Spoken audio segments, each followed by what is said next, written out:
Lin Chen traversed into the era of universal lords on the planet of Blue Star, obtaining a mythical quality domain known as the Hell of Miracles and a mythical profession as the Warden. He can imprison any being and confine them within the prison. Moreover, he can also educate and subdue them. Astonishingly, this process of education and subjugation can even enhance his own abilities. Trial monsters? Capture them. Bosses? Capture them. While others grow stronger by slaying monsters, Lin Chen becomes more formidable through incarceration. Celestial race prodigies? Capture them. With enhanced physical prowess and immense strength, perfect for mining, the very sight of the pickaxe leaves a blurred afterimage in its wake. A saintess from the immortal clan? Capture her. Proud and pure, untouched by the world. Very well. I shall personally take on the task of educating and subduing her. Chapter 1. Dual Mythical Quality. Blue Star, Yeoman City. During the annual awakening ceremony, a beam of white light gradually dissipated. A white lord's heart? Lin Chen, standing on the awakening platform, gazed at the white glowing lord's heart in his hand, a flicker of disappointment crossing his eyes. In this world of universal lords, the lord's heart is categorized into 5 tiers: white, green, blue, purple, and gold, with white being the most inferior. White is acceptable. If the domain's characteristics pertain to logistical production, it could still be quite valuable. A guide overseeing the awakening consoled with a smile. However, Lin Chen shook his head. He had already examined the domain's characteristics. Domain characteristic, prison quality, ordinary attribute, possesses a prison capable of detaining enemies. This characteristic was hardly suitable for logistical production. Upon returning to the class line, Lin Chen was met with a few jibes. "Oh, our Lin the campus heartthrob. How come you only have a white lord's heart? TSK. Some things are just determined by fate. With a white lord's heart, perhaps it's best not to participate in the trials. That would be courting death." Amidst the crowd, a few onlookers took delight in his misfortune. Lin Chen ignored them, instead placing his hand in his pocket, gently rubbing a small orb within. Upon receiving some information, a subtle smile crept onto his lips. "Indeed, as I suspected, this orb that accompanied me through the traversal is no ordinary object. Previously, without the Lord's heart, I could not discern its information. Now," Lin Chen's eyes sparkled with delight. Unexpectedly, it was a miracle. Miracle, Hell of Miracles function, unknown description, imprisoning countless unknown and terrifying entities. Miracles are extraordinary phenomena, considered among the most precious treasures within this world, nay, even across myriad realms connected to the void. Each miracle is unique with distinct effects. The function of every miracle requires exploration. Some possess the power to annihilate worlds, others to resurrect the fallen, and some can even create entire realms. Furthermore, each miracle cultivates an unparalleled powerhouse. While the White Lord's heart, Lin Chen's thoughts stirred as he summoned the Lord's information interface within his mind through the Lord's heart. After thorough investigation, he finally discovered a plus sign following the Lord's characteristics. Without hesitation, Lin Chen pressed it. Consequently, the orb in his pocket fused into his body. A fleeting black radiance flashed, scarcely noticeable to onlookers. Lin Chen's Lord characteristics underwent a transformation. Domain characteristic, Hell of Miracles quality, mythical attribute 1, possesses a prison capable of detaining enemies. Attribute 2, possesses a special troop type, prison guards. Attribute 3, insufficient rank, unable to unlock. Attribute 7, insufficient rank, unable to unlock. Gazing at the 7 attributes, Lin Chen couldn't help but feel a sense of awe. It was indeed a miracle. It had directly transformed his Lord characteristics into an unprecedented mythical quality, boasting as many as 7 attributes. Mythical quality, an existence beyond golden legend. A quality not even recorded in textbooks. Contemplating this, Lin Chen felt a surge of excitement. While many details would only be revealed upon entering the domain, the mere fact of possessing a mythical quality instilled immense confidence in him regarding the future. Yet, this was not the end. Lin Chen sensed a transformation within his own body, an unprecedented surge of power coursing through him. Could it be? A glimmer of black light flickered in Lin Chen's eyes as he summoned the Lord's information page. Lord, Lin Chen profession, Warden quality, mythical level, 1 strength, 19 constitution, 18 spirit, 20 talent, gathering resentment. A Lord's profession, a mythical quality profession, and a Lord. Talent. Lin Chen's astonishment was no less than that of discovering the miracle, Hell of Miracles. It is known that a Lord's profession can only be transitioned after successfully completing the trials. Under normal circumstances, the highest achievable quality would be Golden Legend.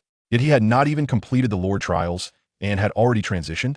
Mythical quality for the domain characteristics, mythical quality for the Lord profession, unheard of. Not to mention his dual mythical quality, Even dual legendary qualities are unprecedented. As for talents, every lord, starting from level 10, has a minuscule chance of awakening a profession-related talent every 10 levels.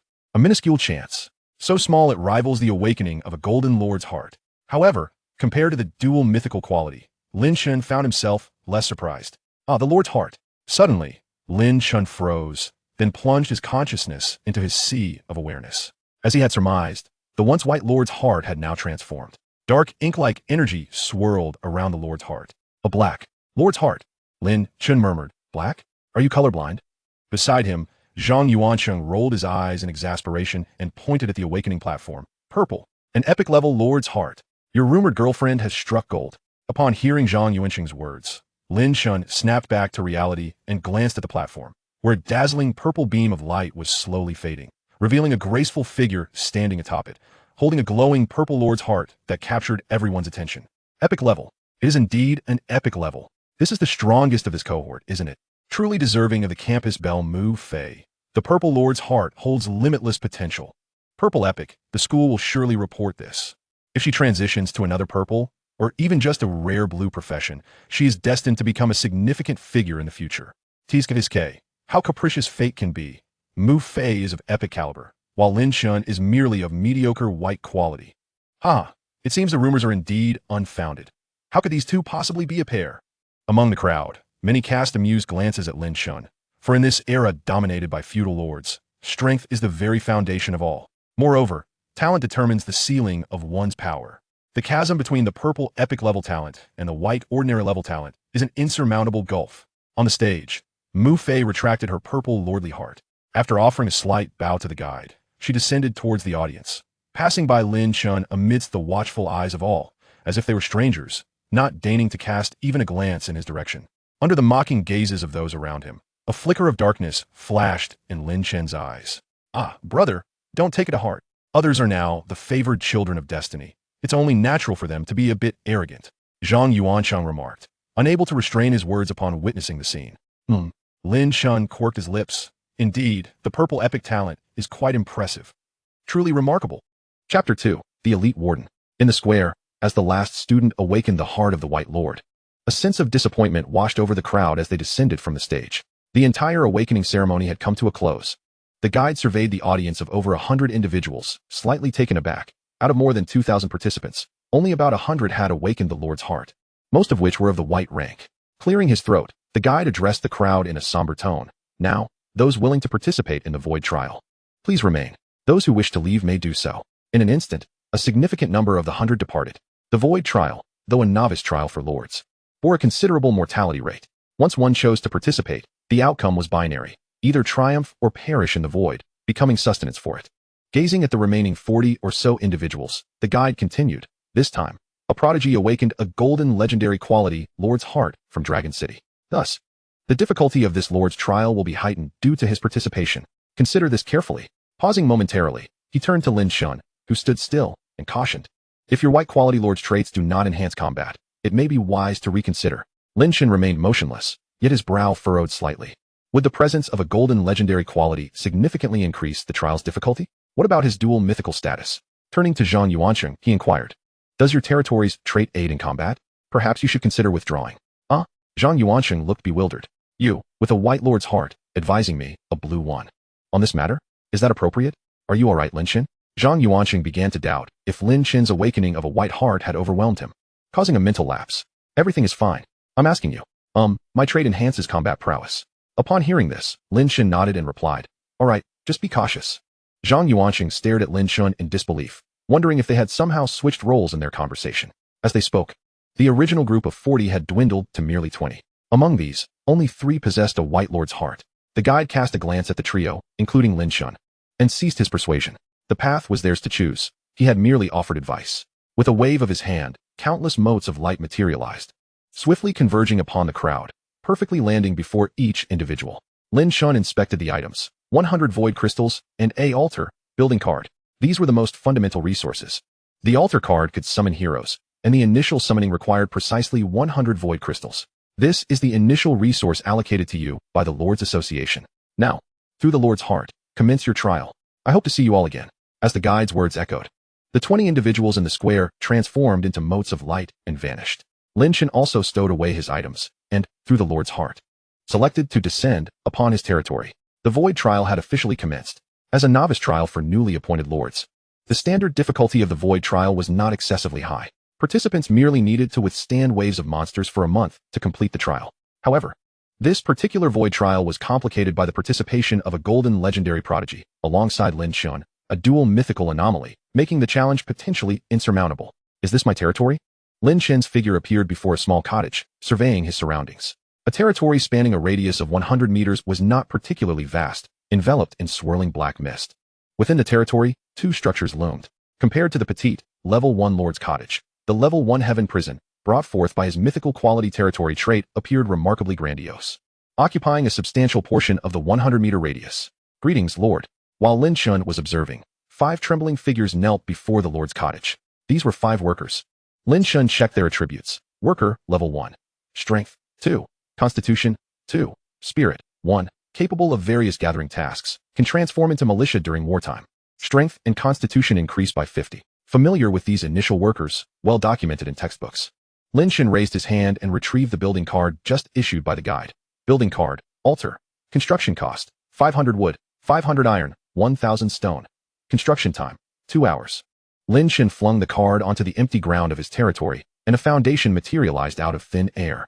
He then commanded the workers, hasten to gather resources to construct the altar. Yes, a level 1 worker could gather approximately 100 units of resources per hour. It would take them 4 hours to collect sufficient materials, not to mention the additional 2 hours for construction. Typically, during this period, lords would assist in resource gathering to expedite the altar's construction. However, Lin Chen remained still, focused on the more pressing matter, the special structure brought about by his territory trait, the heaven prison. He strode toward the heaven prison, and as he approached the entrance, his gaze was drawn to 2 peculiar figures stationed at the door. They were suits of armor, designed to envelop the entire body. Yet the gaps between the armor revealed not a normal human form, but rather a flowing, ethereal black energy, coupled with the eerie blue eyes visible beneath their helmets. They exuded an unsettling aura. Are these the wardens? Lin Chen mused. They bore a striking resemblance to undead knights. After a thorough examination of the 2 wardens, he scrutinized their attributes. Warden, level 1. Strength, 11. Constitution, 13. Spirit, 9. Skill, Return of the Dead. Consumes soul energy upon death for immediate resurrection. Warriors formed from vengeful souls, possessing absolute loyalty to their warden. Heaven prison wardens are undying beings. Each death only enhances their power. Can consume soul energy to level up. These attributes rivaled those of heroes. Lin Chen gazed at the prison guards with a hint of astonishment. What was the significance of a power rating of 11 and a constitution rating of 13? A normal human possesses merely 1 point, while a laborer barely reaches 2 points.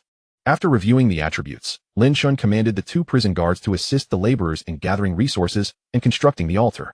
Yes, Warden, echoed the hollow voices of the guards, devoid of human warmth, though their intelligence was commendable. Watching the 2 prison guards hastily rush to their tasks, Lin Chen nodded in satisfaction, praising, well done. It is essential to note that the efficiency of gathering and construction primarily hinges upon strength and constitution. The higher the attributes, the swifter the work. With the guards' impressive attributes, they could collect over 500 resources per hour, a feat equivalent to 10 laborers. While a typical lord starts with only 5 laborers, having 2 elite subordinates undoubtedly accelerates the development of the entire territory significantly. Chapter 3, Void Stone. I've struck gold. Disregarding the laboring prison guards and the 5 workers, Lin Chen settled cross-legged at the entrance of the celestial prison. Through the heart of the Lord, he summoned the territory page and scrutinized it meticulously. Territory, celestial prison. Lord, Lin Chen, Warden. Level, 1. Territory area, radius of 100 meters. Territory buildings. Lord's cabin, level 1. Celestial prison, level 1. Territory heroes, none. Territory forces, guards, level 1. X2, laborers, level 1. X5, resources, void crystals, 100, stone, 125, wood, 105, iron, 120. Food, 100, territory trait, celestial prison, mythical. Lin Chen stroked his chin, contemplating. The initial resources of stone, wood, iron, and food amounted to 100 each. The Lord's Association provided 100 void crystals and a construction card for an altar. The white heart of the Lord, indeed, seemed unworthy of investment. He chuckled and shook his head. However, this was inconsequential given the multitude of lords participating in trials annually. The aggregate resources dispensed by the Lords Association amounted to a significant sum over time. Yet, at present, these matters paled in importance. Lin Chen, with a serious demeanor.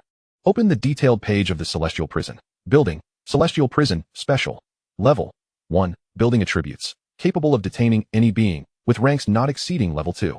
Subsidiary Buildings, Interrogation Room, Level 1, X1, Detention Room, Level 1, X5, Confession Room, Level 1, X2. Crystal Transformation Room, Level 1, X1, Detention Capacity, 100, Guards, 2. Spirit Energy, 0. Remark, constructing and upgrading subsidiary buildings consumes spirit energy. Remark, spirit energy can be consumed to condense void stones. Remark, spirit energy can be consumed to summon guards. Spirit energy. Lin Chen pondered and summoned his professional talent. Talent, soul gathering. Attributes, absorbs the resentment, pain, and remorse of inmates within the prison, transforming them into personal energy. Remark 1. Resentment, pain, and remorse can also yield a small amount of spirit energy. Remark 2. Spirit energy can be converted into experience points. Remark 3. The stronger the inmate, the more potent the spirit energy produced. Both the territory trait of the special building, Celestial Prison, and the professional talent, Soul Gathering, pointed towards a singular core concept, detainment. The most effective means for Lin Chen to grow stronger was no longer through slaying foes, but rather by imprisoning his enemies within the Celestial Prison, collecting their suffering or grievances to enhance his own strength. Upon fully comprehending the territory traits and professional talents, Lin Chen rose, opened the grand doors of the Celestial Prison, and stepped inside. Upon crossing the threshold, Lin Chen sensed something amiss. It felt as though an immediate transformation had occurred within his body. He hastily activated the Heart of the Lord to investigate. His level remained at 1, but he had gained an additional buff, Warden's authority, within the Celestial Prison. Attributes are amplified by 100, exerting formidable pressure on all entities present. Contemplating the attributes of this buff, Lin Chen realized its significance. The Level 1 Celestial Prison could detain enemies of Level 2, yet with Lin Chen's current attributes, he could not claim absolute victory against them.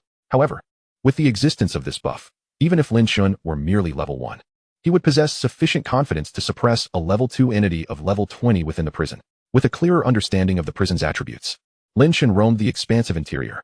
The Celestial Prison occupied a vast area, and its internal space was equally grand, though it appeared desolate without any detained prisoners. After traversing several rooms, Lin Chen arrived at the central location of the prison, where the sight before him rendered him momentarily speechless. A miracle? A colossal black sphere floated before his eyes, resembling the extraordinary celestial prison he had absorbed initially, albeit magnified countless times. Had it not been absorbed? Lin Chen furrowed his brow, pondering for a moment before stepping closer to the inky sphere. Spirit energy, 100, spirit energy, 100, spirit energy, 100, as countless notifications flashed by. Lin Chen noticed the swirling black mist enveloping the sphere thinning slightly, as if being absorbed by him.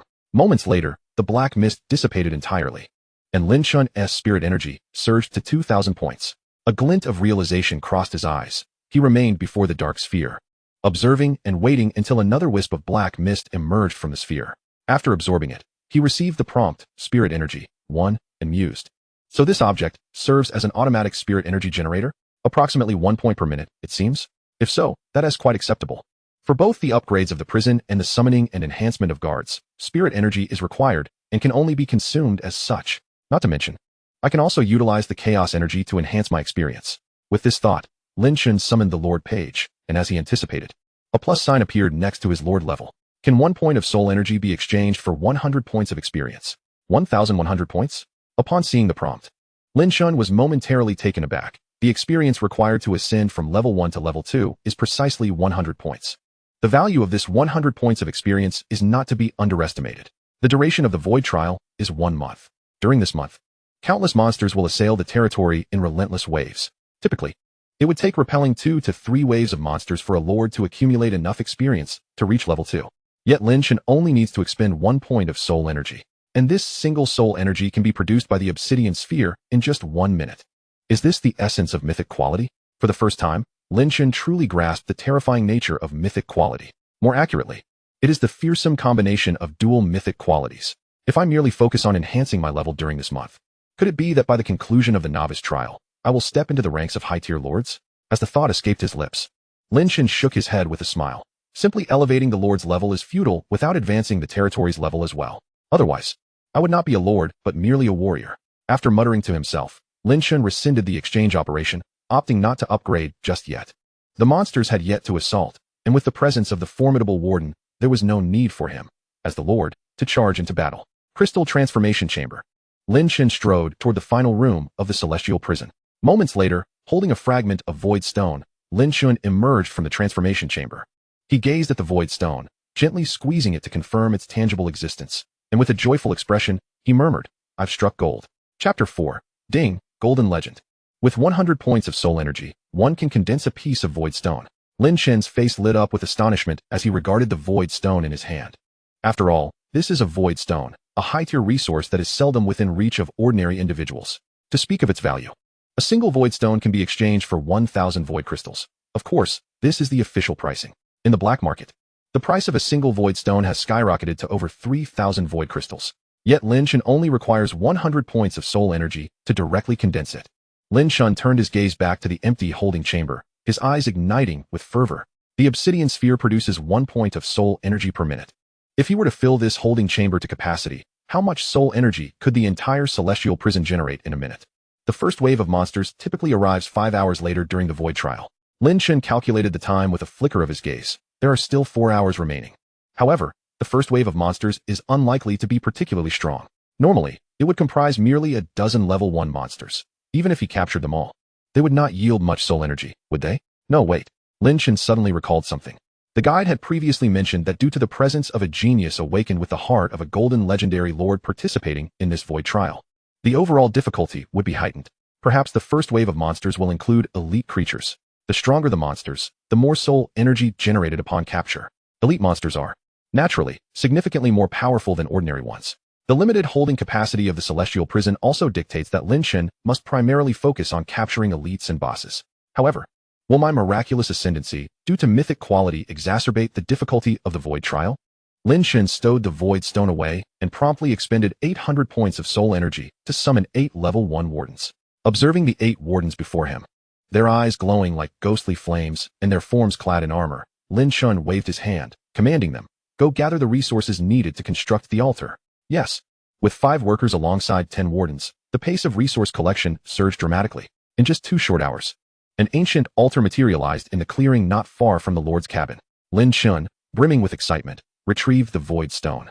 His earlier joy stemmed not solely from the high value of the void stone. A significant part of his exhilaration was the prospect of summoning a hero. A lord can summon heroes at levels 1, 4, and 7 through the altar.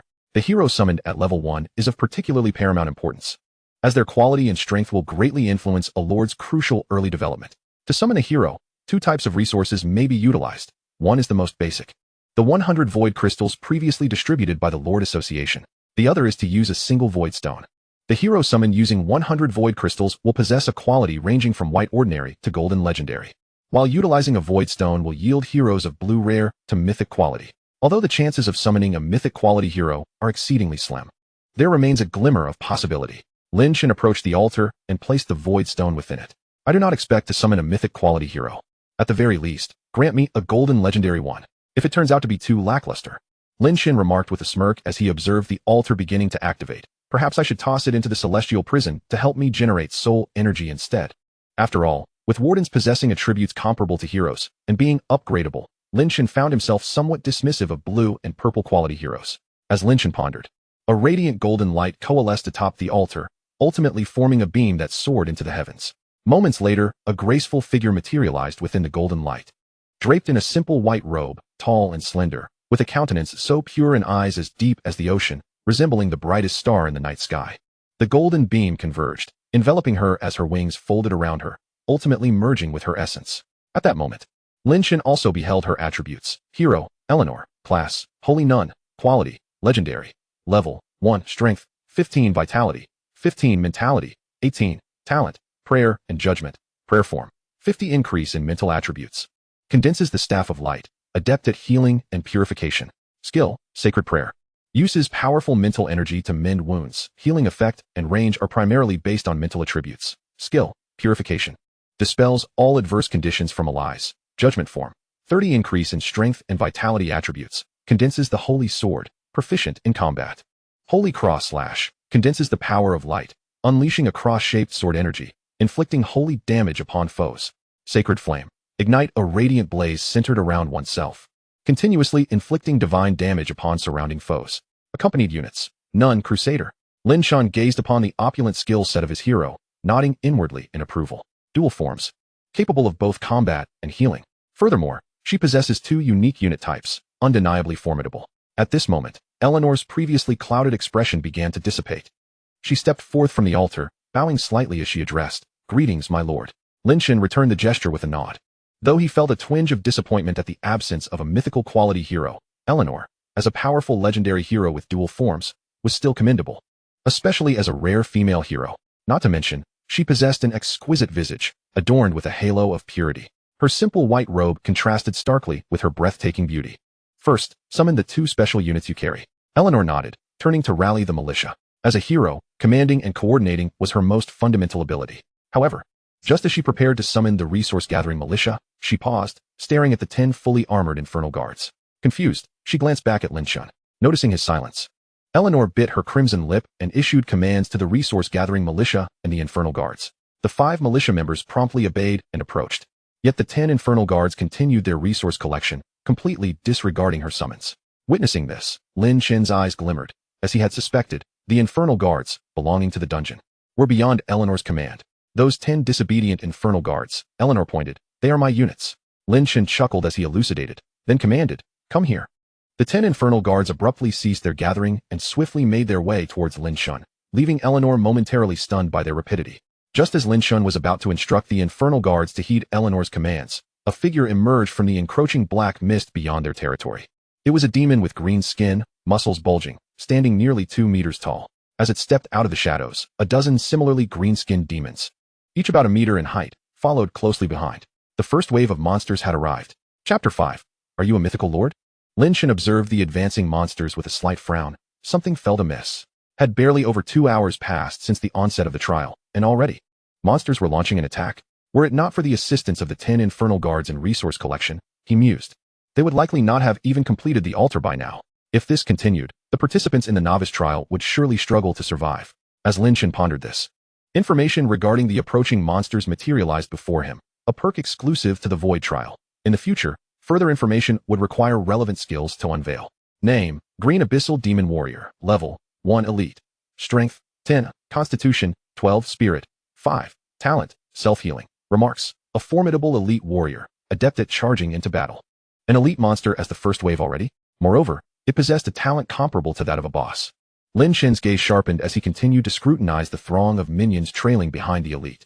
Name: Green Abyssal Demon. Level: 1. Strength: 5. Constitution: 3. Spirit: 1. Remarks: fond of following powerful warriors. As long as the warrior stands, the abyssal demons remain ever resolute, unafraid of death. 1 elite monster and 12 ordinary ones.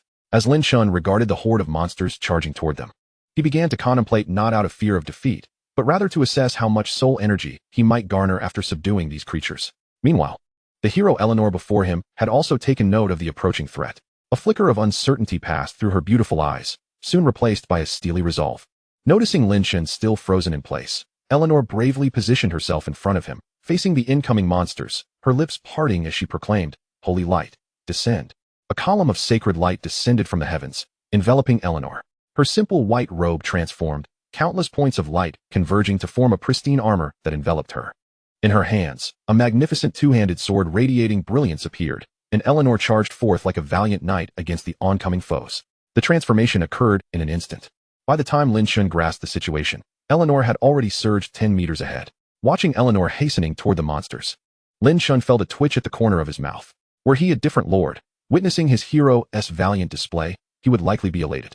However, upon observing the glimmering sword of holy light in Eleanor's grasp and the diminutive stature of the green abyssal demon, he realized he must intervene. He needed to rescue his prisoners from the clutches of his own heroic champion. In a flash, Lin Chen vanished from his position, racing toward Eleanor while simultaneously navigating the Lord interface to level up. The light, symbolizing his ascension, flickered around him 4 times as he expended 15 points of soul energy to acquire 1500-100-20040-0800 experience points, thus elevating to level 5. His attributes underwent a remarkable transformation. Lord, Lin Chen, Class, Warden, Quality, Mythical, Level, 5, Strength, 27, 198, Constitution, 26, 188, Spirit, 28, 208, Talent, Grievance Accumulation. Ordinarily, a lord gains 3 attribute points upon leveling up, but under the enhancement of mythical quality, Lin Chen received a remarkable 2 points for each level. And this was merely at the first tier. Once he ascended to higher levels, the disparity would be monumental, with his attributes soaring. Lin Chen's speed also saw a substantial increase. In an instant, he caught up with Eleanor. At this moment, Eleanor's enchanting eyes shimmered with a sacred brilliance as she gazed upon the formidable elite abyss demon, which loomed near her. Grasping the holy sword with both hands, she raised it high above her head, radiant energy converging upon its blade, invoking the holy cross. Before she could complete her incantation, a fleeting blur caught her attention. A figure materialized before her. In that instant, she felt a powerful hand clasp the hilt of her sacred sword, an overwhelming force emanating from that grip. Abruptly interrupting the strike she had been channeling for so long, her forward momentum propelled her directly into the embrace of the stranger. Looking up, Eleanor's slightly narrowed eyes reflected the youthful and striking visage of Lin Chen, prompting her to murmur in disbelief, "My lord. Next time, do remember to remove your armor before colliding. It's a tad rigid." Lin Chen's words jolted Eleanor back to reality. Her cheeks flushed with a rosy hue as she hastily sheathed her holy sword. "My lord?" she queried. Lin Chen turned his attention to the elite abyss demon, which had now approached them, a smirk playing at the corner of his mouth. "These are treasures. They must not be slain." With that, Lin Chen flickered into action. Positioning himself beside the formidable demon, he grasped its muscular green arm, exerting a slight force, and with an irresistible strength, he hurled the 2-meter-tall demon to the ground with a resounding crash. This sudden display of power left not only the elite abyss demon bewildered, but also the 12 ordinary abyss demons standing behind it. Eleanor gazed at her lord, astonished by his nonchalant handling of such a formidable creature, her lips parting in surprise. It seemed her lord was far more powerful than she had ever imagined. Bang, bang, bang. Lin Chen continued to grip the elite abyss demon's arm, swinging it with force until it was thoroughly incapacitated before finally releasing it. At that moment, 10 jailers, responding to Lin Chen's command, arrived at the scene. Each possessing an impressive strength of 11 points, they swiftly subdued the 12 ordinary abyss demons as if they were mere chicks, while 2 of the jailers firmly restrained the still-dazed elite abyss demon. "Return them all to the dungeon," Lin Chen commanded. The jailers complied without acknowledging the stunned Eleanor, escorting the group of abyss demons towards the dungeon. Just then, a treasure chest descended from the heavens, landing before Lin Chen. Surprised, he glanced up at the sky. Not killing them still counts as a successful defense. Each successful repulsion of monsters yielded a treasure chest from the heavens, an essential resource for the Lord in the early stages, providing blueprints and void crystals. Lin Chen had not anticipated such a reward, but it appeared fortune smiled upon him after all. He opened the chest, revealing, acquired, rare building blueprint, meal hall X1, acquired, building blueprint, warehouse X1, acquired, void crystals X100. Rare buildings? A meal hall? Lin Chen pondered, glancing at the jailers who were escorting the abyss demons. Do jailers require sustenance? Regardless, it's beneficial. They may not eat, but I certainly must. He stored the blueprints in his inventory, regarding the 100 void crystals as a modest gain. "My lord." Once Lin Chen had finished his tasks, Eleanor, seemingly enlightened, gazed at him with a mix of incredulity and awe. "Are you the mythical lord?" Chapter 6, Territory Trait, Attribute 4, Abyssal Transformation. Within the dungeon, Eleanor stood enveloped by an overwhelming sense of pressure as she beheld the pitch-black orb before her, her astonishment deepening. Having already been taken aback by her lord's admission of being the mythical lord, she now felt that her legendary quality paled in comparison to that of her lord. The convergence of the mythical lord and the miraculous phenomenon before her struck Eleanor with a sense of wonder. A glimmer of confusion crossed her eyes. While Lin Chen's gaze flickered with a hint of darkness, a notification appeared before him. Detected a target suitable for transformation. Territory Trait Attribute 4 has been unlocked ahead of schedule. Eleanor, legendary quality, corruption level, 1 corruption level. Lin Chen furrowed his brow, swiftly accessing the territory traits through the Lord's heart. Territory trait, Celestial Prison, quality, mythical, attribute 1, possesses a celestial prison to detain enemies. Attribute 2, possesses a special unit, jailers. Attribute 3, insufficient tier to unlock. Attribute 4, abyssal transformation, the celestial prison will continuously corrupt potential subjects. Upon successful corruption, their potential will be enhanced, and they will remain eternally loyal to the Lord of the celestial prison. Attribute 7, insufficient tier to unlock, enhancing potential, eternal loyalty. Lin Chen's eyes sparkled with excitement. It was well known that heroes had a loyalty metric. Forcing them to undertake unwelcome commands would diminish their loyalty. During his studies, he had even attended a class jokingly referred to as the dog-like training course for hero relationships. Now, it seemed he would no longer need to play the role of a sycophant. Allowing the celestial prison to corrupt them would suffice. Not only would it enhance their potential, but it would also ensure unwavering loyalty, eliminating any concerns about loyalty levels. He could command them without hesitation. Let her. Lin Chen shook his head, dismissing any inappropriate thoughts. What am I thinking? It's far too early for such considerations. even if I had intentions. They must wait until the corruption is complete. Eleanor. Huh. Eleanor, her previous days dissipating, turned to Lin Chen and bowed slightly. My lord. Follow me. They proceeded into a modest room, the confession chamber. If you have no other business in the coming days, you shall cleanse those abyss demons here. Lin Chen paused, realizing that the term brainwashing seemed rather unsuitable. You shall absolve them of their sins. Noticing Eleanor's lingering confusion, Lin Chen clarified, aren't you a nun? And what are they? They are demons. Unspeakably wicked demons. We must compel them to repent. Eleanor cast a glance around the modest confessional, uncertainty evident in her voice as she inquired, do you mean to educate them? Lin Chen shook his head, asserting, simple education will not suffice to make demons repent. We must impose punishment. Noticing Eleanor's hesitation, Lin Chen waved his hand, and a jailer with eyes like ghostly flames entered the chamber. If you cannot bring yourself to act, then you shall take on the role of educator, while he shall administer punishment. Eleanor sighed with relief and nodded, saying, understood, my lord. Eleanor, legendary quality. Corruption level 2. Lin Chen smirked slightly, encouragingly patting Eleanor on the shoulder. Do your best. I have faith in you. In the Blue Star, Dragon City. At the headquarters of the Lord Association, within a spacious conference room inaccessible to ordinary folk, several figures with profound auras were fixated on the central position of the room, where a mirror, seemingly both real and illusory, displayed a multitude of inscriptions. These inscriptions recorded the names of all the lords participating in the void trial, with Lin Chen's name prominently at the top.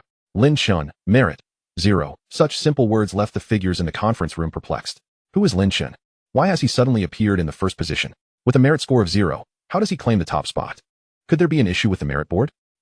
If there is a problem, it's with you. The merit board cannot falter. It is a pseudo-miracle. Indeed. You said it yourself. After all, it is merely a facade. For so many years, the merit board has never malfunctioned. Slay foes, and you earn merit. This ranking first considers merit, then aptitude, and I just checked this Lin Chen, a White Lord's heart, with 0 merit. Tell me, what grounds does he have to be ranked first? As the figures debated fervently, one among them struck the table and commanded, silence. Unlike the others projected, he was the only one present in person, the vice president of the Lord Association, Wei Yuza. As the others ceased their arguments, Wei Yuza spoke in a deep tone. What is the rush? If all goes as expected, the first wave's time is drawing near.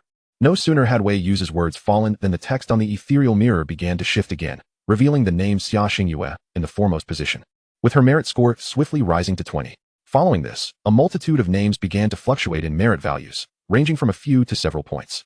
The conference room fell into silence, lingering until the text on the illusory mirror ceased to change. Wei Yuza then remarked, 20 points.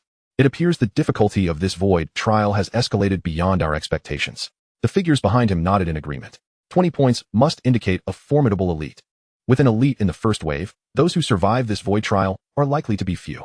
If I recall correctly, a level 1 elite should yield 10 points of merit. Those below 10 points are likely doomed. Indeed, slaying the elite while the minions flee may offer a glimmer of hope. Oh, but that Lin Chen still holds a merit of 0? With a White Lord's heart, he is merely entering to meet his demise, wasting the association's resources. Enough. Wei Yuza interrupted sternly.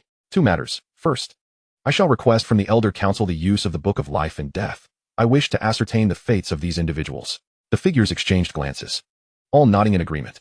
Seeing no dissent, Wei Yuza took a deep breath and continued. Secondly, I wish to petition the Elder Council for the use of the Escape One. No, that is not permissible. Miracles must not be used lightly. Unlike the artificially created pseudo-miracle merit board or the Book of Life and Death, Escape One is one of the few true miracles of the Blue Star human race. Wei Yuza narrowed his eyes, tapping his fingers on the table. Given the difficulty of this void trial, without the guiding light of Escape One, they are certain to perish. Chapter 7. The distinction between myth and legend, new troop types, nuns and holy warriors. Escape One, a cornerstone of Blue Star humanity, has been in our possession for nearly a decade, yet its full potential remains largely untapped. However, in the past 2 years, we have discovered a new ability. It allows novice lords participating in the void trial to briefly return to Blue Star. Yet, whether utilizing this ability would compromise the miracle of Escape One itself remains uncertain. Thus, when Vice President Wei Yuza proposed it, the other committee members voiced their opposition. Chairman Wei, their lives do not outweigh the value of Escape One. Participating in the trial was their own decision. The association has not withheld their resources. And if they ultimately lack the ability, they cannot blame the association. Indeed, as lords, the void trial is merely the beginning. The path thereafter is fraught with peril. Can we truly safeguard them every time? After a moment of silence, Wei Yuza slowly spoke. Are we to simply stand by and watch them perish? The golden legendary quality, Lord's Heart. The last appearance was 20 years ago. If it were to grow, our race would gain another cornerstone. Not to mention the 4 purple epic qualities. Wei Yu's words reverberated in the conference room as the figures exchanged glances, engulfed in contemplation. Wei Yuza waved his hand, stating, "I will report this matter to the elders. Ultimately, let the elders decide." With this declaration, the others nodded in agreement. "Very well then, Chairman Wei.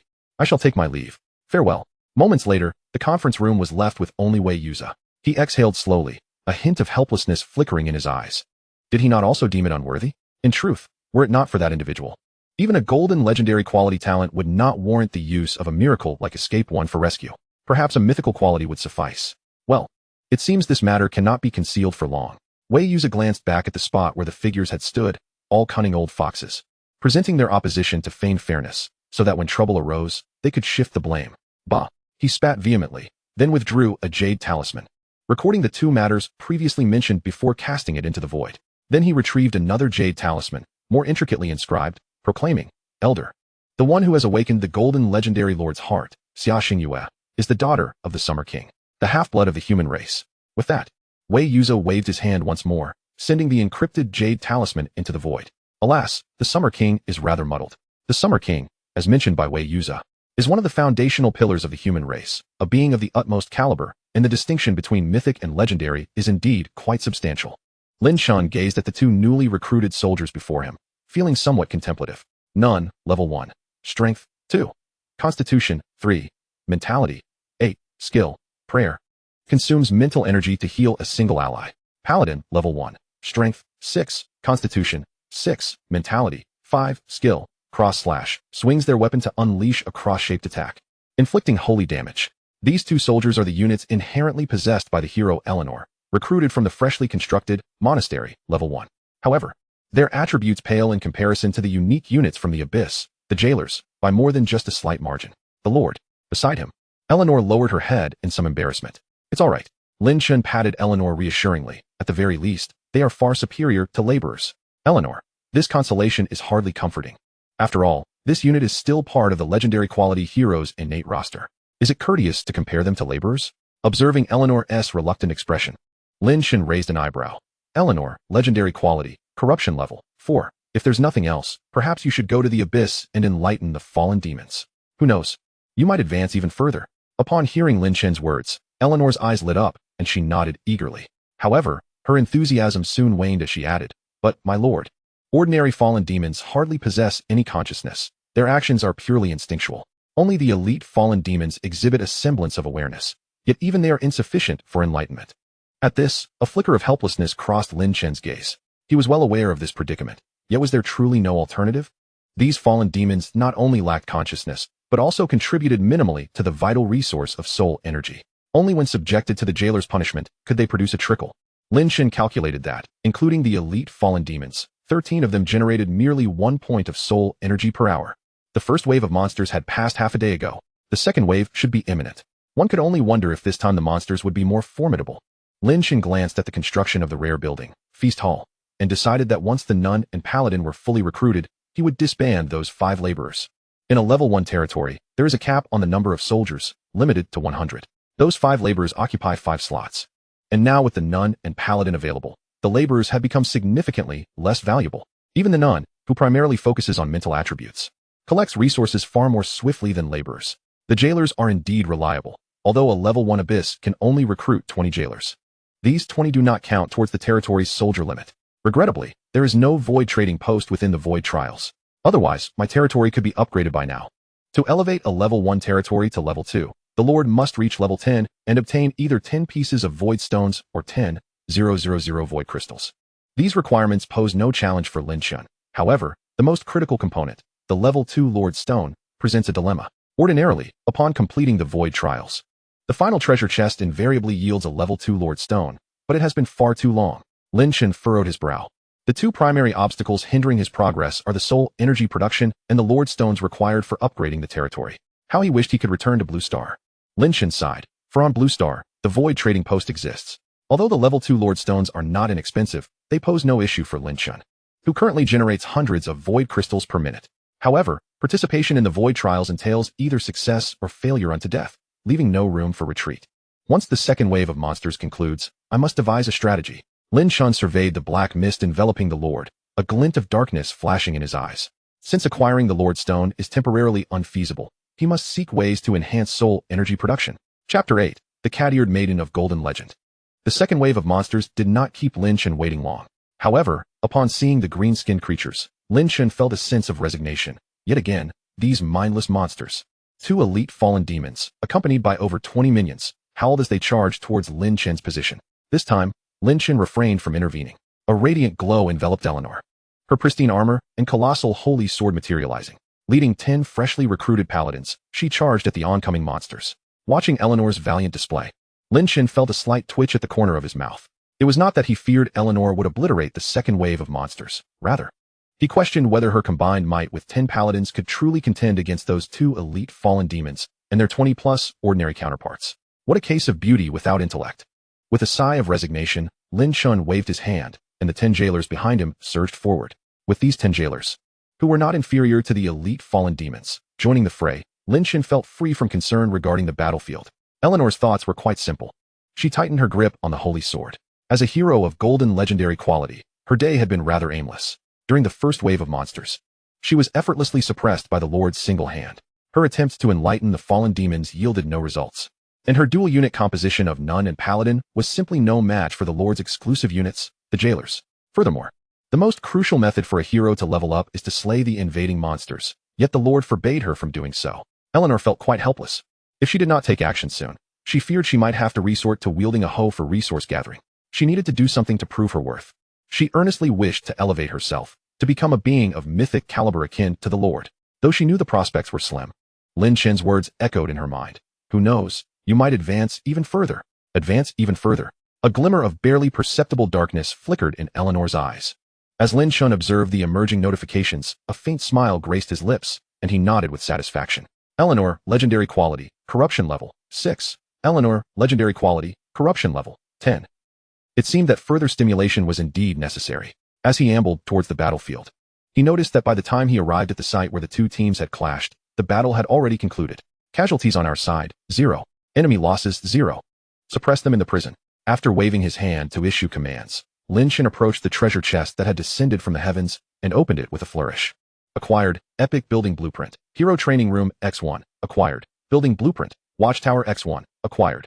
Void Crystals, X200. Taken aback for a moment, Lin Chen exclaimed. What a fortuitous start.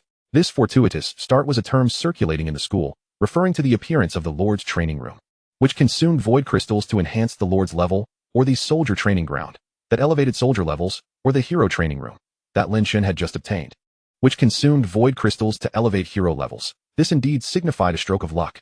Eleanor, Lin Chen gestured, showcasing the newly acquired building blueprints to her. Observing Eleanor's eyes sparkle with excitement, he remarked, once the training room is established, you will be able to level up. Yes, yes, yes. Eleanor nodded eagerly, like a chick pecking at grains. Lord, I shall gather resources to expedite the construction.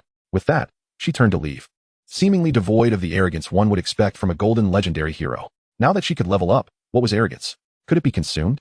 With a sense of helplessness, Lin Chen reached out to pull her back. With your petite stature, how much can you possibly gather? Go and enlighten the new arrivals in the prison and test the effects. Moreover, even when the training room was completed, the task of enlightenment could not cease. Ruffling Eleanor's hair affectionately, he added, off you go. Oh, Eleanor, somewhat dispirited, turned to leave. After just a couple of steps, it appeared she remembered something. As she turned back to Lin Chen and said, my lord, I am not small. That proud posture caused Lin Chen to pause momentarily. All right, you're not small. Off you go. As he watched Eleanor's retreating figure, a surge of warmth ignited within Lin Chen. The corruption progress seemed to be lagging behind. The second wave of monsters in the Void trial posed little challenge for Lin Chen, yet for other lords, it was undoubtedly a brutal battle, even for Xia Xingyue, who had awakened the golden legendary lord's heart. This trial is exceedingly difficult, Xia Xingyue lamented, leaning against a massive white tiger.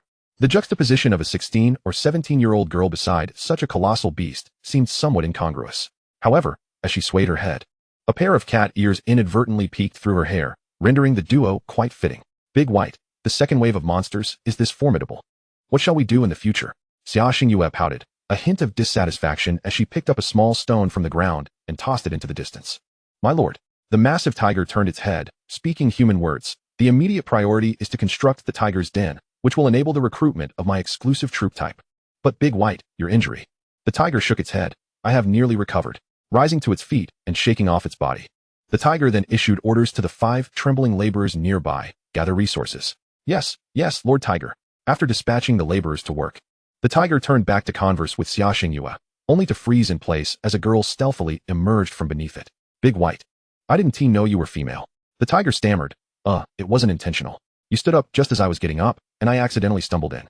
My lord. Does my voice not clarify enough? Xia Xingyue opened her mouth, desperately trying to salvage the situation. Your voice is neither distinctly male nor female, and besides, I just wanted to confirm. The tiger sighed, and Xia Xingyue suddenly wrapped her arms around its neck, grinning widely. Big White. My mother is a white tiger, and you, my hero, are also a white tiger. Is this not fate? As the tiger noticed a few tears trickling down its neck, it fell silent. However, before it could ponder too long, Xia Xingyue's next words pierced its heart. But she is a mythical level, while you are merely legendary. The tiger remained speechless. Chapter 9. Level 10 Jailers, set forth towards the black mist. 2 days had elapsed. Lin Chen sat before the Lord's cabin, picked up a twig, and began to etch notes in the ground, while simultaneously accessing the territory interface through the Lord's heart. Territory, Celestial Prison, Lord, Lin Chen, Warden, Level 1. Territory Area, Radius of 100 meters, Territory Buildings, Lord's Cabin, Level 1. Prison, Level 1. Monastery, Level 1. Dining Hall, Level 1. Hero Training Room, Level 1. Warehouse, Level 1. X2, Watchtower, Level 1. Territory Hero, Eleanor. Territory Troops, Jailers, Level 1. X20, Laborers, Level 1. X5, Nuns, Level 1. X10, Holy Warriors, Level 1. X20, Resources, Void Stones, 0, Void Crystals, 900, Stone, 10,000, Wood, 10,000, Iron, 10,000, Food, 10,000, Soul Energy, 2,485, Territory Trait, Celestial Prison, Mythical. In the span of 2 days, the Obsidian Sphere had generated over 2,800 soul energy. Combined with the initial 2,000 soul energy and the couple of hundred generated by the prisoners, totaling just over 5,000. Lin Chen continued to scribble with the twig, calculating that, on average, approximately 1,500 soul energy could be produced each day, with 1,440 deriving from the Obsidian Sphere. At this point, Lin Chen furrowed his brow, noting that the 3 elite sinking demons and 35 ordinary sinking demons had yielded less than 100 points of soul energy in a day. It was clear that future detainees should be elite, or even bosses. Presently, the 3 hulking figures and 35 smaller ones occupied merely 3 holding cells. Once the holding chamber is filled, the ordinary monsters can be eliminated. Lin Chen continued to etch figures into the ground with a branch, noting that the jailers required 100 soul energy, and he had already recruited 20. However, leveling up also demands soul energy, and the higher the level, the greater the consumption. The deficiency of soul energy remains substantial. Lin Chen scrutinized the data he had inscribed on the ground, contemplating deeply before sweeping away the traces with his foot. He then summoned a jailer and proceeded to the edge of the territory. During the void trial, the periphery of the territory is shrouded in an inexhaustible black mist. Unless one is completely incapable of resisting the monster's onslaught, one must never step into the black mist. This phrase is inscribed in textbooks. For once one enters the black mist, they will completely lose their sense of direction, as distance and space seem to lose all meaning within the black fog. Moreover, the black mist relentlessly erodes those who venture into it, causing them to succumb to their fate and ultimately turn into a pile of bones, or rather, not even leaving behind any remnants. Of course, there are the fortunate few who, in a desperate attempt to escape into the black mist, miraculously find themselves within another's territory just before they can no longer endure. In over a century, this has only occurred once. Lin Chen approached the black mist, raising his hand to test it. He commanded a nearby jailer, who obediently extended his right hand into the black mist. After a moment, observing the jailer's lack of reaction, Lin Chen nodded in satisfaction. Indeed, just as I suspected. Lin Chen squinted. The reason for this endeavor was the striking resemblance between the appearance of the black mist and the fog seeping through the gaps in the jailer's armor. Step in, then retreat immediately. Without a moment's hesitation, the jailer stepped into the black mist, and after a brief period of Lin Chen's anxious waiting, a pair of ghostly flames illuminated the black mist. Those were the jailer's eyes. Subsequently, the fully armored jailer emerged unscathed from the mist. Lin Chen raised an eyebrow. It worked. Can you see clearly in the black mist? Yes. The hollow voice ignited a spark of excitement within Lin Chen. Excellent. Lin Chen smirked. It seems the plan can commence. Dispatch jailers to raid other territories, capturing the elite and bosses that assault them. However, a flicker of darkness flashed in Lin Chen's eyes. With the current strength of a level 1 jailer, it was still insufficient. Lin Chen returned to the dungeon, initiating the upgrade for the jailers. The soul energy consumed for a jailer's upgrade was astonishingly more than his own. Lin Chen shook his head in disbelief. Expending 10 points of soul energy to elevate a jailer to level 2, then another 20 points to bring him to level 3. At this juncture, the jailer's attributes had also been augmented. Jailer, level 3. Strength, 14, 113. Constitution, 16, 133. Spirit, 11, 92. This enhancement nearly rivals my own. Lin Chen was somewhat astonished. According to the textbook, a unit that increases its attributes by 0.5 points with each upgrade is considered an exceptionally rare growth type unit. While the jailer's strength and constitution had increased by 15, since the process had begun, why not go all the way? Lin Chen narrowed his eyes, consuming 420 points of soul energy to directly elevate the jailer to the current maximum level achievable. Jailer, level 10, not advanced. Strength, 24, 1410. Constitution, 26, 1610. Spirit, 18, 117. Skill, Return of the Dead, can resurrect after death by consuming soul energy. Cannot be upgraded, cannot be advanced. Please upgrade the dungeon level first. Well, the 0.5 was entirely omitted. Lin Chen chuckled and shook his head. No wonder the textbook advises against upgrading soldiers at the outset, as upgrading by 1 or 2 levels yields no significant changes. Over 20 points of strength and constitution is ample. In total, he expended 450 points of soul energy. It's true, one cannot catch a wolf without parting with their child. Lin Chen then consumed 1350 points of soul energy to elevate the remaining 3 jailers to level 10. He subsequently brought the quartet of explosively strong level 10 jailers to the edge of the black mist. Upon entering, they would advance in a straight line, searching for other territories. If they found nothing within half a day, they would return the way they came. If they encountered something, they would remain hidden until monsters attacked. A flicker of darkness flashed in Lin Chen's eyes. He intended to capture the most formidable one among the monsters. I want it alive. The jailers nodded in agreement and stepped confidently into the black mist. Though the jailer's ghostly eyes could see within the mist, Lin Chen still adopted a cautious approach, designating the front entrance of the Lord's cabin as north, dispatching 1 jailer in each cardinal direction, northeast, southeast, southwest, and northwest. Should they achieve success, more would be sent forth in due course. Let us hope the next wave of monsters is more formidable. Otherwise, I might not return at all.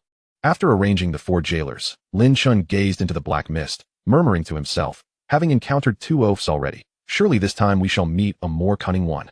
Within the black mist, not far off, a small cluster of submerged demons gradually coalesced.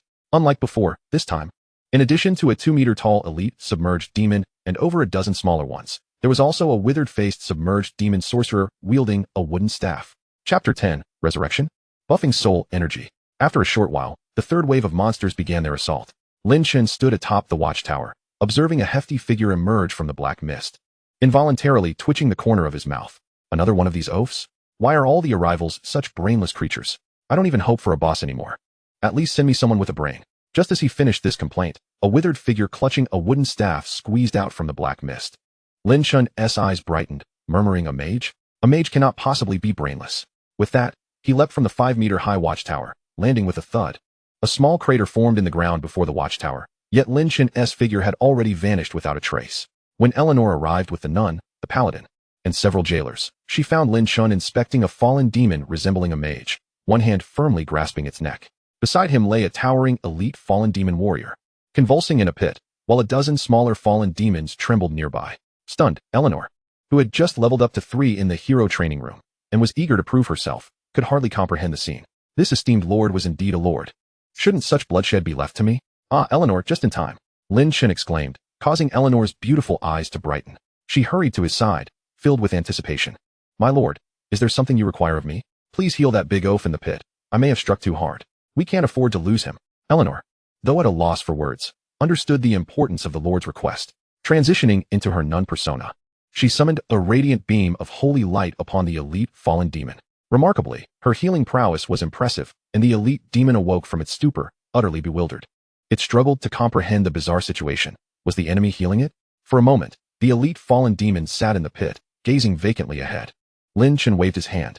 Eleanor, push them back down. I shall take my leave. With that, he tightened his grip on the fallen demon mage's throat and swiftly made his way toward the dungeon. It was imperative to restrain the mage. It could cast spells. Lin Chen's urgency in dragging the fallen demon mage back to the dungeon was driven by a desire to test a hypothesis. Name, Green Fallen Demon Mage. Level, 2, Elite. Strength, 1, Constitution, 2, Mentality, 9, Skills, Fireball, conjures a ball of fire to deal flame damage. Skill, Resurrection. Revives a fallen demon. Note, revive, my little Kalami. The word resurrection sparked an idea in Lin Chen's mind. Could he exploit a bug? As he pondered, he brought the fallen demon mage to the dungeon and entered a holding cell. Releasing his grip, Lin Chen warned, I advise you to be sensible. Whether it was understanding Lin Chen's words or simply recognizing the gravity of the situation, the fallen demon mage refrained from casting a fireball and obediently stood beside him. Its gaunt face wearing a look of confusion. Lin Chen gestured, and a waiting jailer stepped forward, stomping down on a fallen demon lying on the ground, killing it instantly. The demon, imprisoned for 3 days, made no attempt to resist and became lifeless. Lin Chen received a notification. Soul, Energy 1. What a waste of effort to gather such useless demons. Lin Chen mused, but decided to make do. 1 point of soul energy was better than none. He turned to the obedient fallen demon mage and pointed at the freshly slain fallen demon. Revive it. The fallen demon mage did not grasp Lin Chen's words, but upon seeing his gesture, it waved its staff, and a green aura ascended, enveloping the fallen demon's corpse. In the next moment, a lively fallen demon emerged, seemingly unaware of its previous demise, charging at Lin Chen with fervor. With a swift kick, Lin Chen sent the fallen demon crashing against the wall of the holding cell. Its life extinguished once more. With Lin Chen's formidable strength of 29, the fallen demon's meager constitution of only 3 rendered it as fragile as an insect. A notification appeared, eliciting a rare smile from Lin Chen. Soul, Energy 1. Revive it. He commanded again, the aura flickering. The recently deceased fallen demon lunged at Lin Chen once more. Bam! Without altering its position, the fallen demon became yet another corpse. Soul, Energy 1. Revive it. Bam! Soul, Energy 1. Revive it. Soul, Energy 1. Lin Chen's excitement grew exponentially. He had finally discovered a pathway to prosperity. He turned to the fallen demon mage, its previously gaunt and unattractive visage now appearing somewhat endearing to Lin Chen. However, the fallen demon mage perceived the situation quite differently. Upon noticing Lin Chen's gaze, it fell to its knees, trembling and bowing repeatedly, overwhelmed by fear. The brutality displayed towards a mere fallen demon was terrifying. As the fallen demon mage, quaking in terror, felt Lin Chen's grip on its arm, it suddenly ceased trembling. Becoming rigid and pale, Lin Chen pulled the fallen demon mage to its feet, gently patting its shoulder. Do well, I have faith in you. From now on, you shall be called Leeks. After giving instructions to the jailers, Lin Chen exited the holding cell. The speed of resurrection was remarkably swift. Within a minute, he could generate a point of soul energy. Such efficiency exceeded that of the dark orb. That was miraculous. Stepping out of the dungeon, Lin Chen gazed at the ominous black mist enveloping the territory. Indeed, exploiting this bug proved to be the most effective strategy. Now, it all hinged on whether the 4 level 10 jailers could return with more fallen demon mages. Heaven help me. Zhang Yuansheng watched in despair as the fallen demons he had painstakingly defeated were resurrected with a mere wave of the mage's hand. Was this difficulty truly so elevated? In the past, such intensity would have been encountered only in the latter stages of the month. As the horde of fallen demons drew closer, despair engulfed Zhang Yuansheng. He never anticipated that he would not even withstand the 3rd wave. He wondered, was Lin Chen still alive? Zhang Yuansheng let out a bitter smile as he discarded the wooden bow and arrows onto the ground, estimating that he wouldn't survive the 3rd wave. Well then, brother, take your time on the path to the underworld. I shall join you shortly. Chapter 11. The Jailer, a minion of the Heavenly Way? After casting aside the wooden bow and arrows, Zhang Yuansheng stood quietly before the Lord's cabin, awaiting the inevitable moment of his demise. He had no intention of retreating into the black mist in search of a fleeting chance at survival. It would be futile. In this trial of the void, who among the novice lords present could possibly endure such trials? Even those prodigies who had awakened the golden legendary lord's heart would likely falter under such intensity. As Zhang Yuansheng prepared to close his eyes and await death, a figure clad in armor emerged from the black mist, entering his territory. Zhang Yuansheng received a notification. Name, Jailer, level, 10 attributes. Skills, level 10, with debts piling up. The arrival of a level 10 creature in the 3rd wave was alarming. It could very well be a boss or an elite. A creature whose attributes and skills were shrouded in mystery. Has this void trial gone awry? Given such difficulty, not even a genius with a golden legendary lord's heart could withstand it. Zhang Yuansheng plopped down onto the ground, resigned. Whatever happens, let it come swiftly. Just as the words left his lips, he was taken aback. The level 10 creature known as the Jailer did not charge at him. Instead, it directly plunged into the throng of abyssal demons. A 2-meter-tall elite abyssal demon was felled by a single punch, while a nearby abyssal demon sorcerer hurled a fireball at the Jailer, leaving no mark upon its armored form. The Jailer glanced at the fallen elite abyssal demon and then turned to the sorcerer, who had just struck it. After a flicker of malice in its eyes, the Jailer leapt onto the ground like a cannonball, crashing beside the abyssal demon sorcerer. It seized the sorcerer by the throat and, without a backward glance, marched toward the black mist. The jailer moved with astonishing speed. Before Zhang Yuanqing could react, it vanished into the black mist, taking with it the sorcerer capable of resurrecting the abyssal demons. What on earth just transpired? Zhang Yuanqing stood in a daze for a considerable time, but soon, elation surged through him as he sprang to his feet and dashed toward the altar with remarkable speed. Revive, my hero. He stuffed all the void crystals into the altar, and a purple beam of light illuminated the surroundings. Grateful to be alive, Zhang Yuanqing gazed at the abyssal demon horde. Though he knew not what that jailer was, he was confident he could handle this group of demons bereft of their sorcerer's resurrection abilities. In another part of the void trial, Mu Fei, who had awakened a purple epic quality lord's heart, observed a freshly slain abyssal demon in a nearby pit. Under the sorcerer's incantations, it sprang back to life. Infinite resurrection? That seemed unlikely. It was just uncertain how many times it could be revived. Beside Mu Fei, a girl with thick glasses earnestly remarked, "We need to devise a plan. The pit we prepared won't hold them for long." Mu Fei turned to her hero. "Can you lock onto that sorcerer?" The bespectacled girl shook her head. "His intelligence is evidently high. He remains shielded behind that elite warrior, making it impossible to pinpoint." Mu Fei glanced over and saw the rather frail sorcerer pressing tightly against the back of the 2-meter-tall elite warrior, continually waving its staff to resurrect the abyssal demons that had just perished in the trap. "Wait, there will be a moment of exposure." With her lips pursed, Mu Fei fixed her gaze upon the pit. At that instant, a figure clad in armor broke through the black mist, entering Mu Fei's territory. She looked up sharply. The jailer? A level 10 creature? Upon hearing her exclamation, the girl with glasses gasped in disbelief. Impossible. Level 10 creatures only appear in the final wave of monsters. As the jailer charged toward them with remarkable speed, Mu Fei inhaled sharply, a flicker of despair flashing in her beautiful eyes. A level 10 creature was certainly beyond their capacity to confront, and its speed left them no chance to flee. The difficulty of this trial had escalated beyond comprehension. Could even a genius with a golden legendary lord's heart withstand such a foe? With a heavy sigh, Mu Fei closed her eyes. Never mind whether that genius can withstand it. I shall never find out. Lord, look! The shout of her hero jolted Mu Fei, and she quickly opened her eyes, only to witness the armored jailer effortlessly leaping from the depths of the pit, carrying the abyssal demon sorcerer without sparing them a glance, swiftly merging into the black mist. What was happening? Even Mu Fei, with her outstanding academic performance, could not fathom the situation. Could that jailer be a hero of another lord? Upon hearing this, the bespectacled girl shook her head. It's only the third day. There's no way any lord could raise a level 10 entity. Not even the genius of the golden legend could achieve that. Mu Fei turned her gaze to the edge of their territory, watching the swirling mysterious black mist, murmuring, "Is it possible that the difficulty is too high this time?" Thus, the heavenly way of the void trial. As Mu Fei spoke, her eyes brightened. Perhaps they have dispatched assistants to lower the difficulty. Yes, it must be so. She glanced into the pit, contemplating the third wave of monsters. 1 elite and over 10 regular ones. That would be a reasonable trial difficulty. The girl with glasses adjusted her glasses, sensing something was amiss. Yet, given the Lord's assertion, she decided to accept it. In the black mist, several figures approached Lin Chen's territory from various directions with haste. Moments later, they emerged from the mist. Back. While still immersed in the study of resurrection within the celestial prison, Lin Chen's heart stirred as he glanced towards the entrance. Shortly thereafter, the figures of 4 guards materialized, 2 of whom were hauling a fallen demon sorcerer. Evidently, their efforts had borne significant fruit. In a mere half-day, they had managed to locate 2 territories. Once the guards unceremoniously cast the 2 newly acquired fallen demon sorcerers into the chamber, Lin Chen contemplated the trio of sorcerers before him. Each sorcerer was capable of continuously employing resurrection spells for approximately half an hour. Lin Chen turned his gaze towards the chives, who was now slumped helplessly on the ground. His eyes dimmed, and his already gaunt visage appearing even more haggard. He had been utterly drained. Lin Chen then shifted his attention to another section of the holding chamber, where the remains of an ordinary fallen demon were gradually dissipating. There was no possibility of revival anymore. It seemed that resurrecting 21 times was indeed the limit. Chapter 12. The most challenging void trial in history. Initially, it had seemed feasible to exploit a bug for infinite respawns. A flicker of regret passed through Lin Chen's eyes.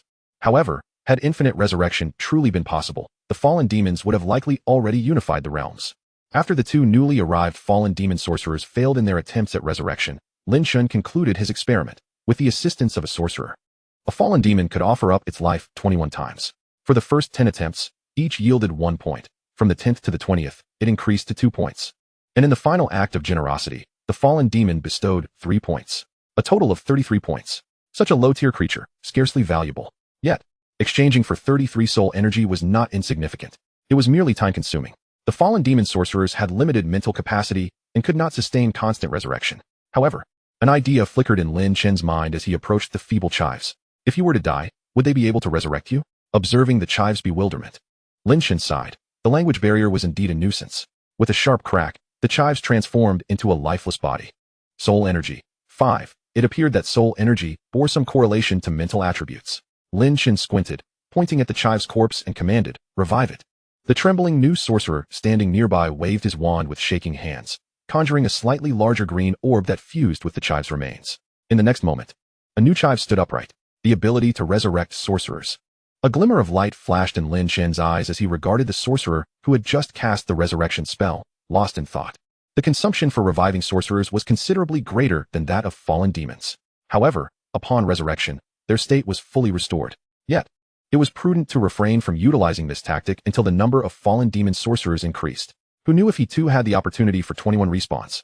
Moreover, after their mental energy was exhausted from resurrection, it would be an opportune moment to test the process of indoctrination. Lin Chen gazed at the fallen demon sorcerer he had nicknamed Chives, remarking, "You truly embody your name." Ignoring the dazed Chives, Lin Chen organized his affairs and exited the celestial prison, unsealing the treasure chest from the third wave of successful defenses that he had yet to claim. Acquired. Rare architectural blueprint. Labor camp X1. Acquired. Architectural blueprint. Wall X1. Acquired. Void crystals X500 labor camp?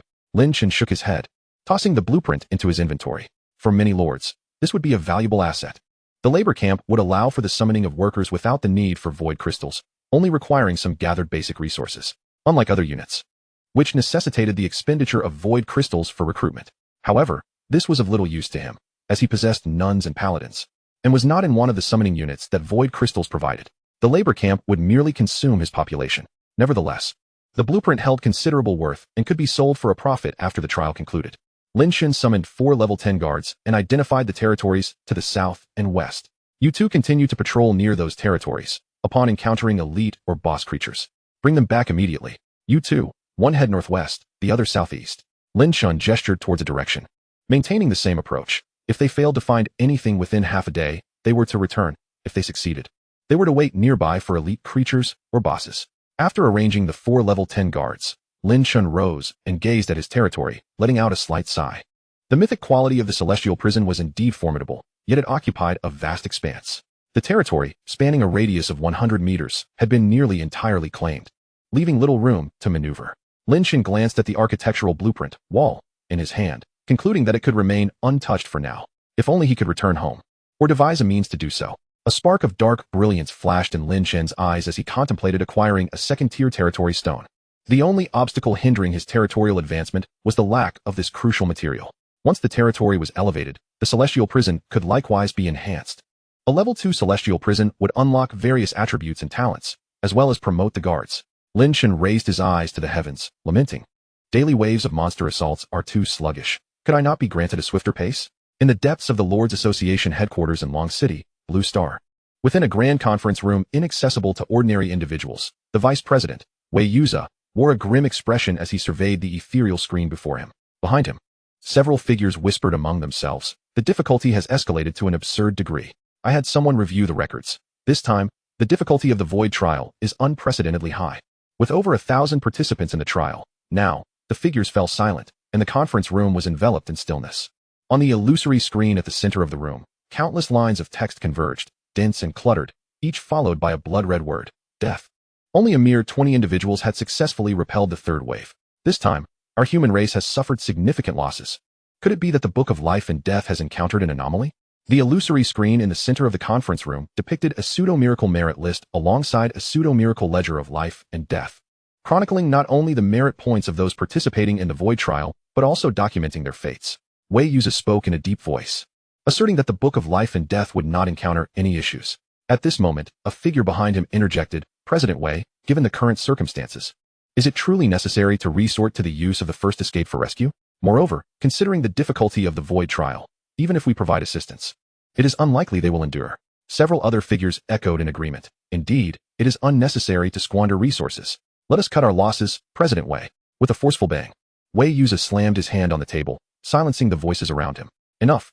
Whether or not to employ the first escape is not within our purview to decide. The elders will make that determination." He narrowed his eyes slightly and pointed at the ethereal screen. The fact that they have managed to last this long under such formidable conditions signifies something. Do you not comprehend? The individuals here represent the future hope of our humanity. What wrong is there in saving such people? The conference room fell into silence. After a brief moment, the image of a middle-aged woman spoke up, President Wei. If the elders utilize the first escape to bring them back, shall we distribute the resources we previously agreed upon? Of course. Wei user affirmed. The middle-aged woman then gestured toward the ethereal screen. What about that Lin Chen? Should resources be allocated to him as well? Her words prompted other figures to concur. Indeed. Providing him with the heart of the White Lord would be nothing short of wasteful. This is the third wave, and his merit remains at 0. He must have awakened some hiding abilities and is simply concealing himself. Wei Yuza cast a glance at the middle-aged woman's image and stated solemnly, Tong Yue Hong Yu. Before he could finish, a jade talisman emerged from the void, appearing before Wei Yuza. He quickly took it and examined it. After a moment, he raised his head to look at Tong Yue Hong and said, the elder has decreed equal treatment, resources doubled. The sudden decree from the elder left everyone in the meeting room momentarily stunned, but they quickly bowed in respect, acknowledging, we heed the elder's command. Wei Yuza nodded and continued. Elder Bing has already proceeded to the outskirts of the void trial realm and is expected to bring back those who are still alive within a day. Upon hearing this, several figures exchanged glances, realizing that there was still a day left, meaning the novice lords would have to endure the fourth wave of monster attacks. The fourth wave? I fear there may be fewer than 20 left by then. Wei Yuza waved his hand. All right, prepare yourselves. As the figures vanished, the vast conference room was left with only Wei Yuza. He sighed softly, gazing at the ethereal screen, murmuring, I hope more can return by then. Within the void trial realm, Lin Chen, who was observing the fallen demon sorcerer being enlightened, suddenly twitched his ears. An illusion? Unlikely. Lin Chen furrowed his brow and stepped toward the outside of the celestial prison. Just moments ago, he thought he had heard a woman's voice. The instant he stepped out of the celestial prison, a clear, cold female voice echoed in his ear. In one day, you shall be brought back for a brief return to Blue Star. Return to Blue Star? Lin Chen repeated uncertainly, his mind racing with countless thoughts. Who was the one who spoke just now? Was it true? Taking a deep breath, Lin Chen approached his lord's abode, picked up a familiar branch, and carefully recalled what he had just heard. He inscribed on the ground, in one day, you shall be brought back for a brief return to Blue Star. Gazing at this phrase, Lin Chen fell into contemplation. The likelihood of this being true was quite high. High-ranking lords possess incredible powers and could feasibly transmit messages into the trial realm. However, for them to bring us away. Lin Chen glanced at the celestial prison nearby. If it were a miracle, then that might indeed be possible. So, is it truly possible to return? Suddenly struck by inspiration, Lin Chen wrote the two characters Golden beside the branch. The difficulty of this void trial was indeed exceedingly high. Perhaps it was so high that even a genius of that golden legend could not cope. Hence, the need for miraculous assistance. As this thought crossed his mind, Lin Chen frowned slightly. No, if it were merely a genius of golden legend, it would not necessitate the use of a miracle for rescue. Unless Lin Chen etched 2 lines in the dirt. He is a second generation, a scion of a powerful lineage. In this case, the use of a miracle would indeed make sense. With this realization, Lin Chen drew circles around the words one day and brief. 1 day from now, the fourth wave of monster assaults would conclude. Brief indicates that it does not interrupt the void trial, but rather facilitates our return. Perhaps, given the increased difficulty, they might even provide us with additional resources. Lin Chen smirked slightly. Even if resources were provided, he likely wouldn't find them worthwhile. I must devise a solid plan. Within this day, I should strive to acquire as many void stones as possible. Upon returning to Blue Star, my first order of business will be to procure the second-tier territory stone. If feasible, I must also prepare for those beyond the second tier. Furthermore, I need to gather all materials required for upgrading the celestial prison. Lin Chen accessed the Lord's page to review his soul energy. Soul energy, 2250, previously. Upgrading 4 level 10 jailers consumed 1,800 points of soul energy. With 1 day remaining, apart from the 1440 points of chaotic energy derived from the Black Sphere, the prisoners within the celestial prison also contributed significantly, especially during experiments, where each demise of a fallen demon yielded soul energy. An ordinary fallen demon provides 33 points. I currently have 31 left, totaling 1023 points. Considering the soul energy generated by tomorrow, I should have approximately 5,000 points before returning. Lin Chen gazed at the calculated figure on the ground, frowning slightly. 100 points of soul energy can be exchanged for 1 void stone, and 50 void stones are insufficient. It is far too little. Rising to his feet, Lin Chen headed toward the celestial prison. Knowing that the elite fallen demons and fallen demon sorcerers would yield higher soul energy than the ordinary ones. Since we cannot eliminate the bug, let us eradicate them all. The intellect of the fallen demons is generally diminished. Whether through punishment or enlightenment, the chaos they produce is exceedingly limited. Lin Chen even attempted to have the jailers escort them to gather resources, Yet the speed of their collection was inferior to that of the jailers managing them. Unlike Lin Chen, who was preparing to return, the majority of those who heard the voice were overwhelmed with joy. Zhang Yuanxing embraced his hero with fervor, showing no concern for the prickly beard that jabbed at his face. Salvation is at hand. I am saved. The Lord Association has not abandoned us. They have not forsaken us. In just one day, I shall return to Blue Star. Zhang Yuanxing's hero was a burly man with a grand beard. Observing the Lord clinging to him, the giant gently reminded, "My lord, if I heard correctly, you just mentioned that the voice spoke of a brief return in one day?" Zhang Yuanxing paused, releasing the giant, and realized, a brief return? His expression swiftly soured. What good is a brief return?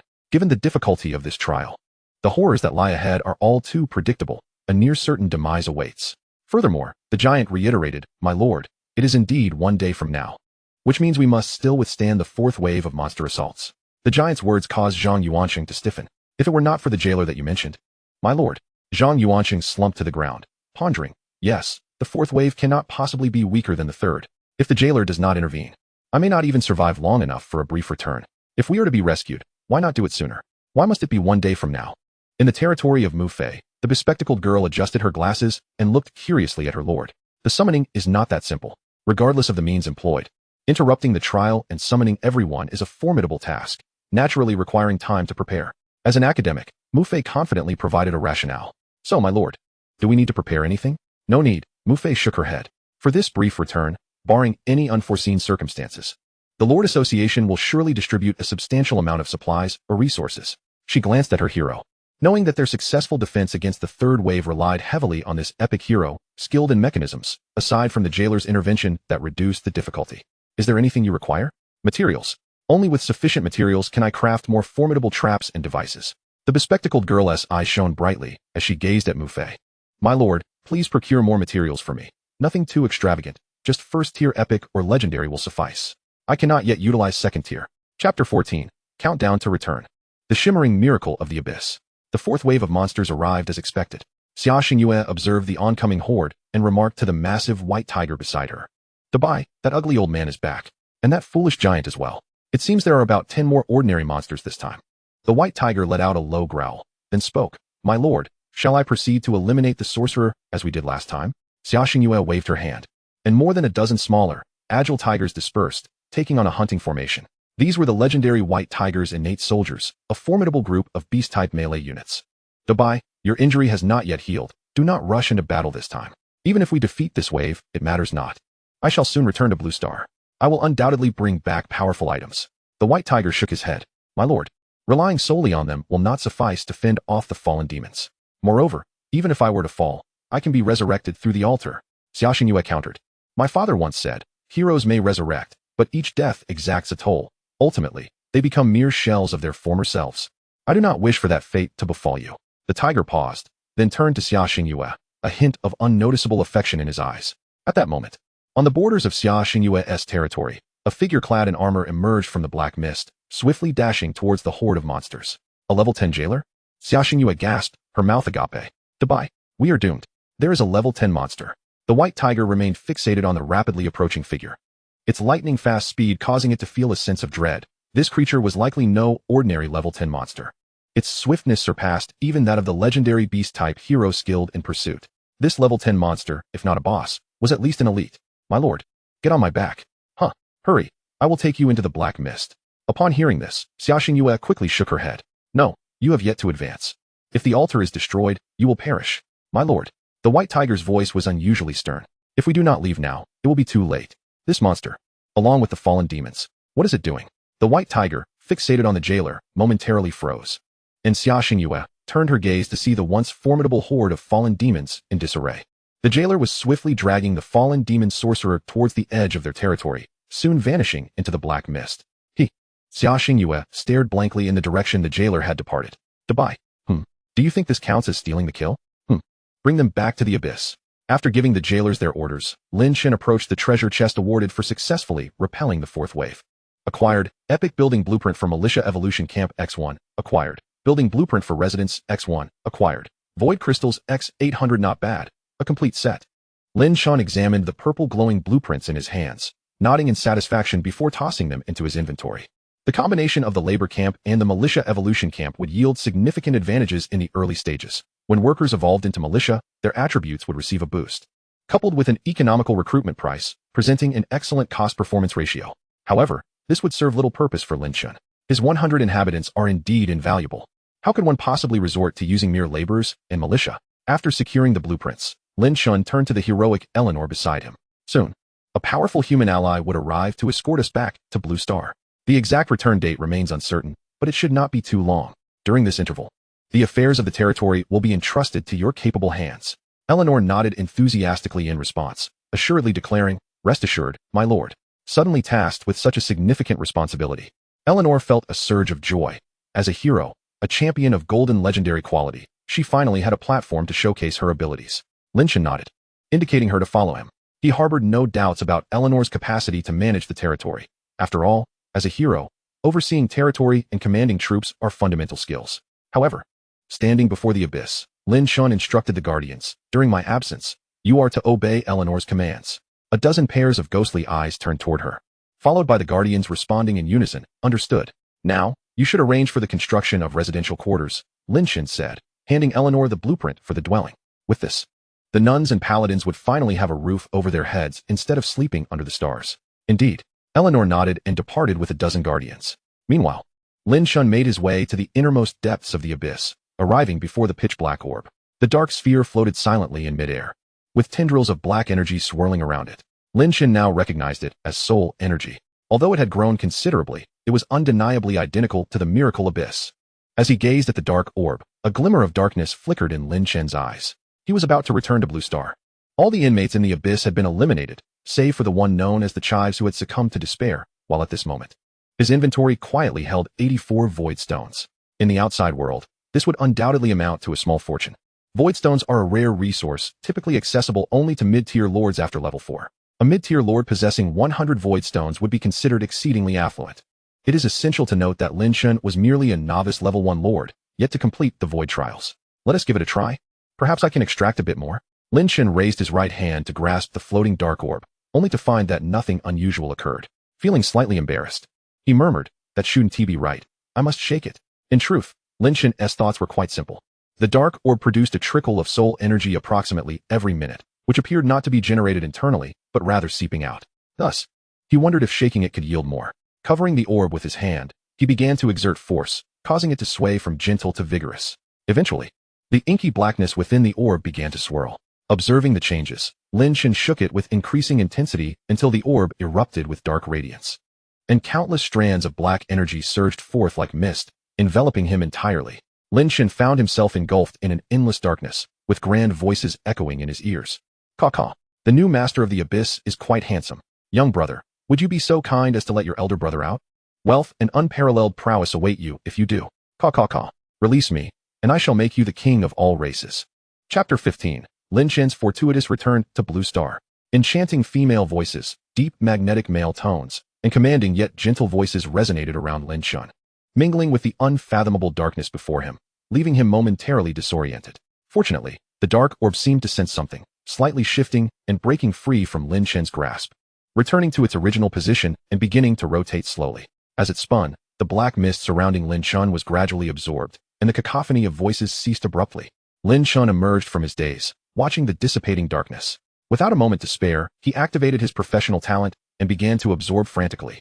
Soul energy, 999. Soul energy, 999. Soul energy, 527. As the last traces of soul energy vanished from the dark orb, Lin Chen hastened towards the crystallization chamber. After a considerable time, he exited the chamber with an expression of sheer delight. "I've truly struck it rich." The scene felt eerily familiar. Previously, Lin Chen had held a single void stone, yet now he gazed at the 521 void stones resting quietly in his inventory, unable to suppress a smile. What a tremendous windfall. It seems that seizing opportunities has its rewards. Indeed, this was a miracle. A mere shake had yielded nearly 50,000 points of soul energy. How astonishing. Lin Chen hastily exited the abyss, for the time for his return was fast approaching. During his time in the abyss, he had been unable to receive proper communication from the powerful ally. If he were to miss the chance to return, it would be a significant loss. Arriving before his lord's abode, Lin Chen chose not to pick up the branch, but instead sat upon a wooden stump, contemplating the events that had just transpired, particularly the voices he had heard. Miracle Abyss. A flicker of blackness danced in Lin Chen's eyes, Could it be that the miracle abyss housed several extraordinarily powerful entities? This revelation could elucidate many mysteries. The minute amount of soul energy that had appeared earlier was merely a fraction of the vast reserves within. The soul energy I obtained through shaking it must have been produced by those formidable beings confined within. The stronger the entity, the more soul energy they would generate while imprisoned in the abyss. Lin Chen felt a wave of astonishment. Previously, the abyss had housed 40 to 50 monsters. Yet their collective soul energy was still less than what had escaped from the miracle abyss. How powerful must those confined within be? And what was the reason for their imprisonment? What does the title Lord of the Celestial Prison signify? Is the Warden synonymous with the Lord of the Celestial Prison? The recent encounter has piqued Lin Chen's curiosity regarding the miraculous celestial prison. Exhaling a breath of stale air, Lin Chen rose to his feet. Contemplating that with his current strength, further speculation would be futile. It would be prudent to first enhance his abilities. Once his power was sufficient, the secrets would naturally unravel themselves. 1 month in the void trial. Would I be able to ascend to the mid-tier lord during this time? The outcome of this return would determine that. Lin Chen gazed skyward, where a fissure had appeared, and several beams of light began to emerge from it, one of which was directed toward him. Here it comes. Within the remaining territories of the void trial, several lords were enveloped by the beams of light. Some wept tears of joy, others remained silent, while a few curiously prodded the air with their fingers.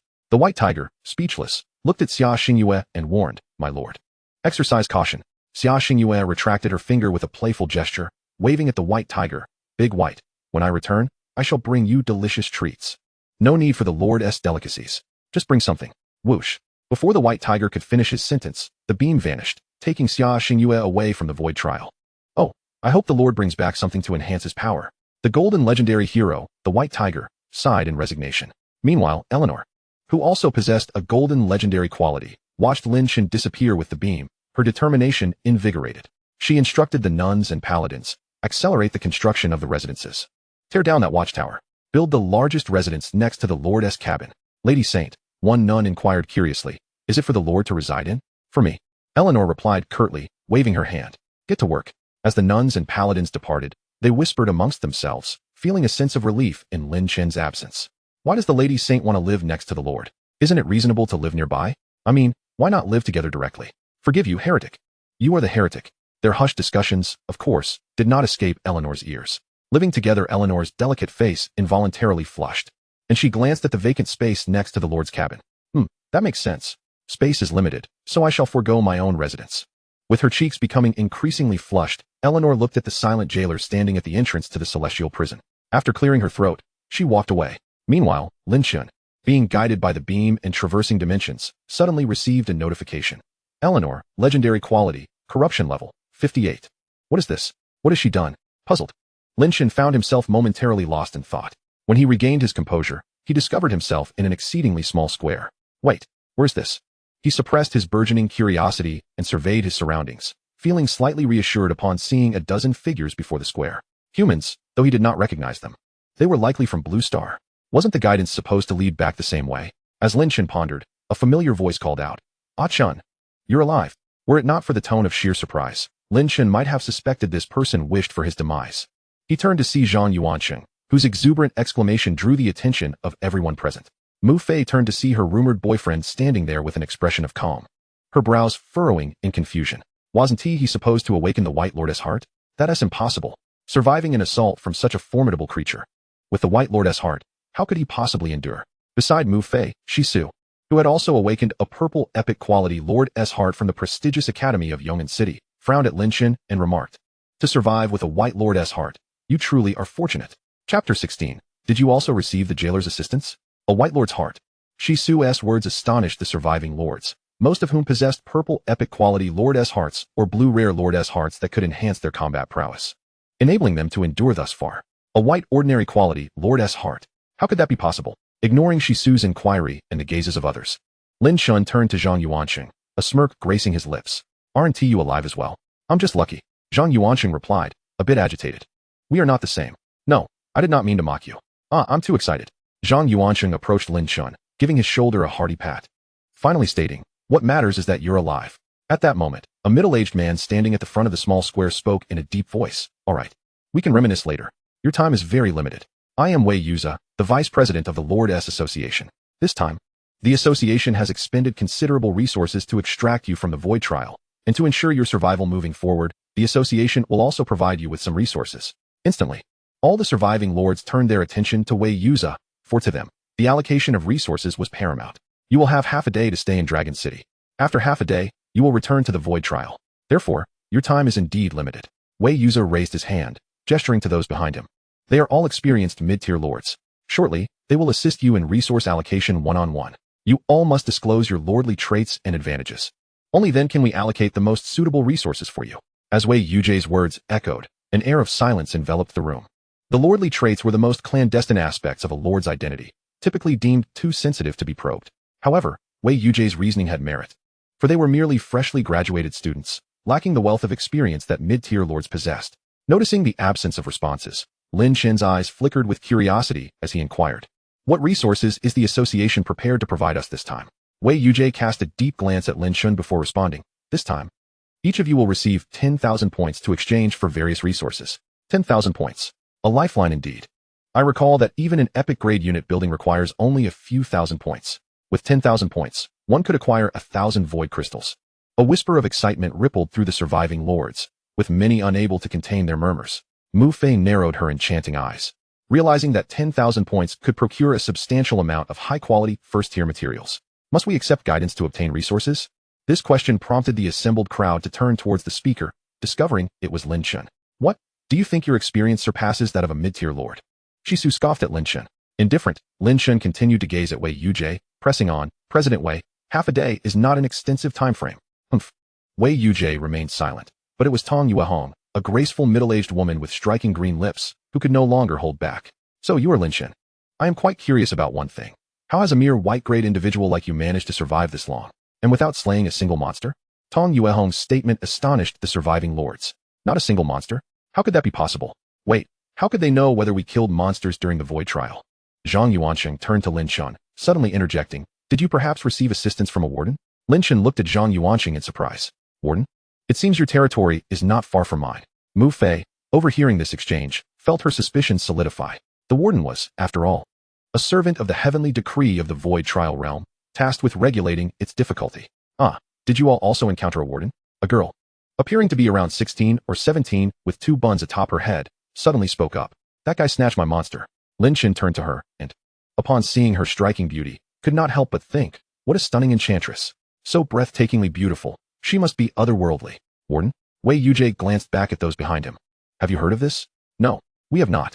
It seems this increase in difficulty within the Void Trial is indeed connected to this warden." Wei Yujie then turned his gaze back to Lin Chen, who was now the center of attention. Lin Chen nodded calmly. Yes, it was indeed due to the warden. Since he had been misunderstood, he figured it could serve as a convenient excuse. Otherwise, it would be unreasonable for a white-grade lord to have survived this long. Ultimately, all inexplicable circumstances could be attributed to one thing: a miracle. "I see." Zhang Yuanqing nodded, wearing a look of realization. "President Wei, may I inquire about my previous question?"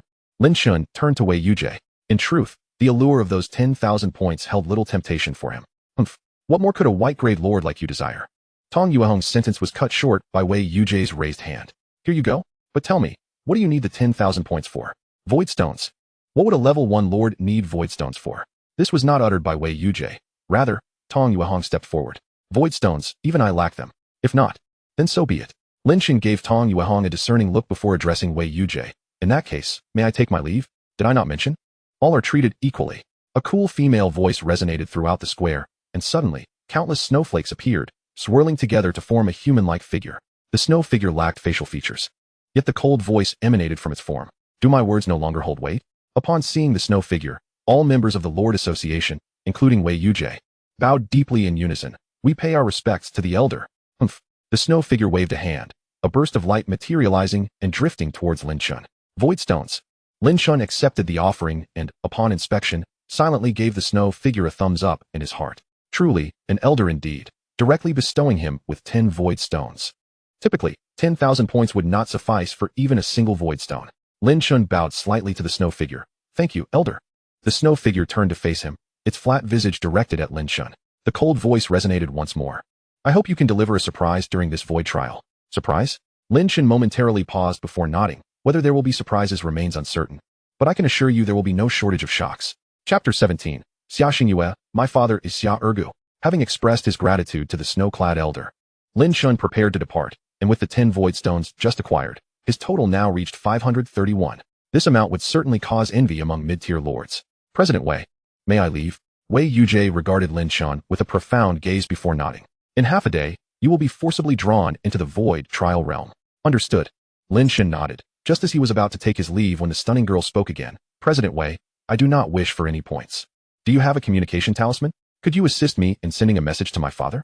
The girl tilted her head in thought and added, lastly, it must be a top-tier communication talisman. Lin Chen's footsteps faltered for a moment as he turned to glance back. A communication talisman? A top-tier communication talisman, no less? Such an item is exceedingly rare, far more so than a void stone, capable of traversing the void and even connecting across myriad realms. Its worth must surely surpass the 1,000 points allocated by the association. My dear girl, who is your father? Is there truly a need for a top-tier communication talisman? Tong Yuehong gazed at the girl's stunning visage, a flicker of jealousy igniting in her eyes. My father's name is Xia Ergu. The 16 or 17-year-old girl who had awakened the heart of the golden legendary lord was Xia Xingyue. The name Xia Ergu caused all present to pause in disbelief. Is Ergu truly a name for a person? The corner of Tong Yuehong's mouth twitched as she spoke with evident displeasure. Are you jesting with me? Why would I jest? My father is genuinely named Xia Ergu. Enough. A cold, ethereal voice emanated from the snowman beside her. It approached Xia Xingyue. No need for communication. Your father has already informed me. Follow me. Having reached the entrance of the plaza, Lin Chen observed the scene with a glimmer of profound understanding before swiftly turning to exit through the grand doors. Within the plaza, Zhang Yuanxing paid no heed to the snowman and the girl, rather focusing on Lin Chen's departing figure, feeling a subtle sense of relief. Given his understanding of Lin Chen, he knew that Lin Chen's earlier claim of surviving through the jailer was merely a reflection of the reasoning he had provided. Chen must harbor significant secrets. Yet, perhaps this is for the best. At least you should be able to navigate through this terrifying trial in the void unscathed. Zhang Yuanxing sighed softly, uncertain if he himself could endure, for the 1,000 points allocated to him by the Lords Association did little to bolster his confidence. Outside the plaza, after navigating through layers of buildings, Lin Chen finally breathed a sigh of relief as he exited the headquarters of the Lords Association. He cast one last glance at the grand entrance before merging into the bustling streets. Unlike Yong'an City, Long City is the most prosperous city in the entirety of Blue Star, and indeed the very epicenter of human power. In terms of both scale and population, it far surpasses Yong'an City. Lin Chen had previously visited Long City during an academic exchange organized by his school, and thus was somewhat acquainted with the main routes. As he walked towards the Void Merchant, he pondered the information he had just acquired. Xia Ergu, an individual of elder status. Lin Chen's eyes sparkled with realization. Xia Wang, a 9th-tier lord, one of the stalwarts of the human race. Thus, she must be the prodigy who awakened the heart of the golden legendary quality lord. It is entirely reasonable for the offspring of a 9th-tier lord to awaken such a legendary quality. Among the 4 level 10 jailers, 3 had already found other territories. One was Zhang Yuanxing, one was her, and who was the other? Lin Chen furrowed his brow, meticulously recalling the recent events, as his formidable mental attributes allowed the scenes from the plaza to replay in his mind like a slideshow. Soon, Lin Chen pinpointed his target, Mufi.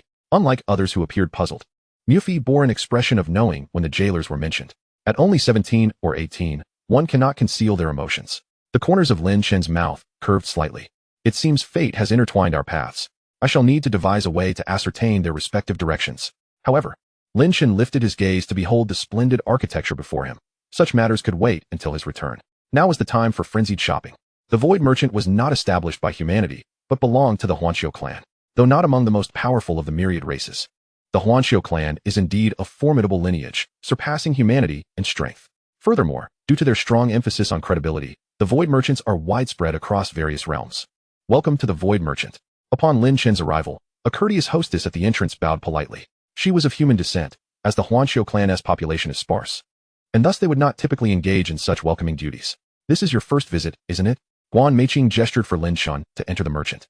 And noticing his inquisitive gaze, she elaborated. The establishment is divided into 2 areas. The lower level requires an entry fee of 100 void crystals, while the upper level necessitates a single void stone for entry. Oh, Lin Chen halted, though he had heard of the Void Merchant. It was indeed his first visit. What distinguishes the 2 levels? Guan Meiqing displayed no impatience, explaining, the lower level allows guests to select from a wide array of goods at their leisure. The upper level, however, has professional salespeople to assist guests, encompassing all items from the lower level and offering various rare and scarce goods. What happens if I cannot find suitable items in the upper level? Lin Chen jestingly raised an eyebrow. Do I get my entry fee refunded? Just then, from the opposite entrance, a young man scoffed at Lin Chen's remark. Backward bumpkin. Lin Chen frowned slightly, turning to look. What business do you have in the void merchant without any money? The young man cast a disdainful glance at Lin Chen before being escorted into an elevator by a hostess. I apologize, he is not one of our staff. Guan Meiqing quickly bowed in apology and clarified. If the items you seek genuinely exist, the void merchant likely has them, even if they are not currently available. We can arrange for them. Lin Chen regarded the two staircases before him, one leading up and the other down, clearly designated for access to the upper and lower levels. However, he turned to glance at the elevator nearby and pointed. Where does that elevator lead? Guan Meiqing paused, momentarily assuming Lin Chen had misunderstood, and explained once more, sir. He truly is not an employee of our merchant. That elevator leads to the VIP area. The VIP area? Chapter 18. Some minor matters disturbing esteemed guests. Oh, that individual just now is a valued guest of our void merchant. Guan Meiqing elaborated. What is so special about the VIP area? Lin Chen approached the elevator, sir. In the VIP area, one can purchase exceedingly rare items, including materials of legendary quality. Take me up. Guan Meiqing was momentarily taken aback. Her hesitation stemming from the fact that Lin Chen appeared far too youthful to be a formidable lord. Moreover, his attire was rather ordinary, lacking the trappings of a second-generation elite. Nevertheless, Guan Meiqing mustered her resolve and replied, sir. Only the most distinguished mid-tier lords can attain the status of a guest at the Void Trading Company, and that is merely the most basic level of VIP. Was that individual a mid-tier lord? She pondered aloud. After a brief moment of contemplation, she elaborated. He utilized his family's VIP card. Though Guan Meiqing did not explicitly state it, Lin Chen grasped her implication. He was a second-generation lord. As he gazed at the closed elevator doors, Lin Chen narrowed his eyes, realizing that in this era of universal lords on the blue star, rank, or rather strength, was the essence of everything. Little Gua, why have you neglected our esteemed guest? At that moment, a sultry voice echoed through the air. Guan Meiqing's expression shifted dramatically, and she stepped back, bowing respectfully. I greet you, Lord Huanning. Lin Chen was momentarily stunned, turning to find no one present. Then, as if recalling a profound truth, Lin Chen slowly lowered his gaze to the ground, where he beheld a cat adorned with a tapestry of 7 colors. Its brilliant feline eyes shimmered with the depth of a galaxy. The 7-colored cat regarded Lin Chen and articulated, I am Huan Xiu of the Huan family. If you do not mind, may I be your host? A look of astonishment crossed Guan Meiqing's face as she regarded Lin Chen with incredulous eyes. Who was this individual to receive such attention from Lord Huanning? Typically, when mid-tier lords visited, Lord Huanning would not even deign to show himself. Lin Chen glanced at the squatting 7-colored cat, a faint smile gracing his lips. Of course, please lead the way. Following the 7-colored cat into the elevator, Lin Chen observed that once the doors closed, Huanning did not press any buttons for the floors, but instead turned to Lin Chen and stated directly, You are the most promising individual I have encountered among all humans. Lin Chen inwardly acknowledged the truth of her words. The Huan family's innate abilities allowed them to perceive various illusions and restrictions, as well as discern the potential of others. It was precisely due to this gift that the Huan family, while not the most exalted of races, stood favorably alongside the elite due to their ability to recognize the potential of their own prodigies. Talent and potential are not synonymous. Talent dictates one's minimum capabilities, while the extent of one's potential determines the maximum. Noticing Lin Chen's silence, Huanning let out a soft chuckle, waving her paw as the elevator ascended towards the VIP area. May I inquire what you wish to procure during your visit to our establishment? Should it be of minimal value, I shall take the liberty of gifting it to you. Lin Chen glanced at the diminutive 7-colored cat beside him and replied with a serene smile. I possess sufficient wealth. As Huanning had suggested, he found it unworthy to squander personal favors on trivial items, given his substantial fortune. Upon hearing Lin Chen's polite refusal, Huanning did not press the matter further. Just then, the elevator doors opened, and Huanning gracefully stepped out, followed closely by Lin Chen. The decor of the VIP area contrasted sharply with the opulent entrance, exuding a simple yet refined elegance. Is the management of your void trading company rather lax, allowing such a rube to invade the VIP area? The young second-generation lord who had arrived earlier scowled at Lin Chen, directing his displeasure towards the welcoming attendant. How could you let such a bumpkin enter the VIP zone? The attendant remained silent, stepping back and bowing her head. Unlike the youth, who was oblivious, she recognized the 7-colored cat immediately. The moment she saw Lord Huanning, she had bowed in reverence. Seeing the attendant's deference, the young man mistook it for an apology directed at him, his expression growing more arrogant as he turned to Lin Chen. You boy better get lost. This is no place for you. Lin Chen regarded the youth with a slight frown, thinking to himself, is this person out of his mind? Moreover, his tone and appearance struck a familiar chord in Lin Chen's memory. You dare question our conduct? This was not a repetition from the youth, but rather a remark from the 7-colored cat, who waved her paw at him, causing a VIP card to float from the young man's possession. I seem to recall mentioning that a VIP card is only valid for personal use, correct? Huan Ning's voice had lost its previous allure, taking on a more frigid tone. The attendant beside the youth trembled slightly, bowing her head even lower, while the young man finally noticed the seven-colored cat. However, he defiantly retorted, "This belongs to my mother. Why can't I use it? Return it to me." Upon hearing this, Lin Chen couldn't help but twitch at the corners of his mouth. His gaze swept over the VIP card floating before the seven-colored cat, and his enhanced vision allowed him to read the name inscribed upon it, Tong Yuehong. Suddenly, a vivid memory from the square flashed through Lin Chen's mind. In the previous encounter at the Lord's Association, that middle-aged woman with green lips had worn a nameplate that read, Tong Yuehong, mid-tier lord. So it was her. Lin Chen turned his attention to the young man, realizing, indeed, like mother, like son. Huan Ning cast a cold smirk at Wang Jinlong, Tong Yuehong's son, and with another wave of her paw, the floating VIP card disintegrated into dust. You may take your leave. Should you wish to make a purchase, kindly proceed downstairs. If you have any objections. The seven-colored cat's brilliant eyes flashed with a kaleidoscopic light, and Wang Jinlong felt as if he were being scrutinized by a terrifying behemoth. Fearing that he might be crushed to smithereens at any moment. I am Huan Ning of the Void Trading Company, at your service. Her voice was as chilling as the winter's frost, a reminder of the realities that govern the Blue Star and the Void Trading Company. Otherwise, with such a disrespectful individual, Huan Ning would have dispatched him without a second thought. Thud. The increasingly formidable aura overwhelmed Wang Jinlong, causing him to collapse to his knees. At that moment, Huan Ning turned her gaze towards Lin Chen and spoke in a voice as soft and enchanting as a spring breeze in April. I apologize for any disturbance caused to our esteemed guest. Shortly, I shall present some gifts as a token of my regret. Her tone was as gentle as a caress. Soothing to the soul. Chapter 19. Which sovereign of the human race are you a scion of?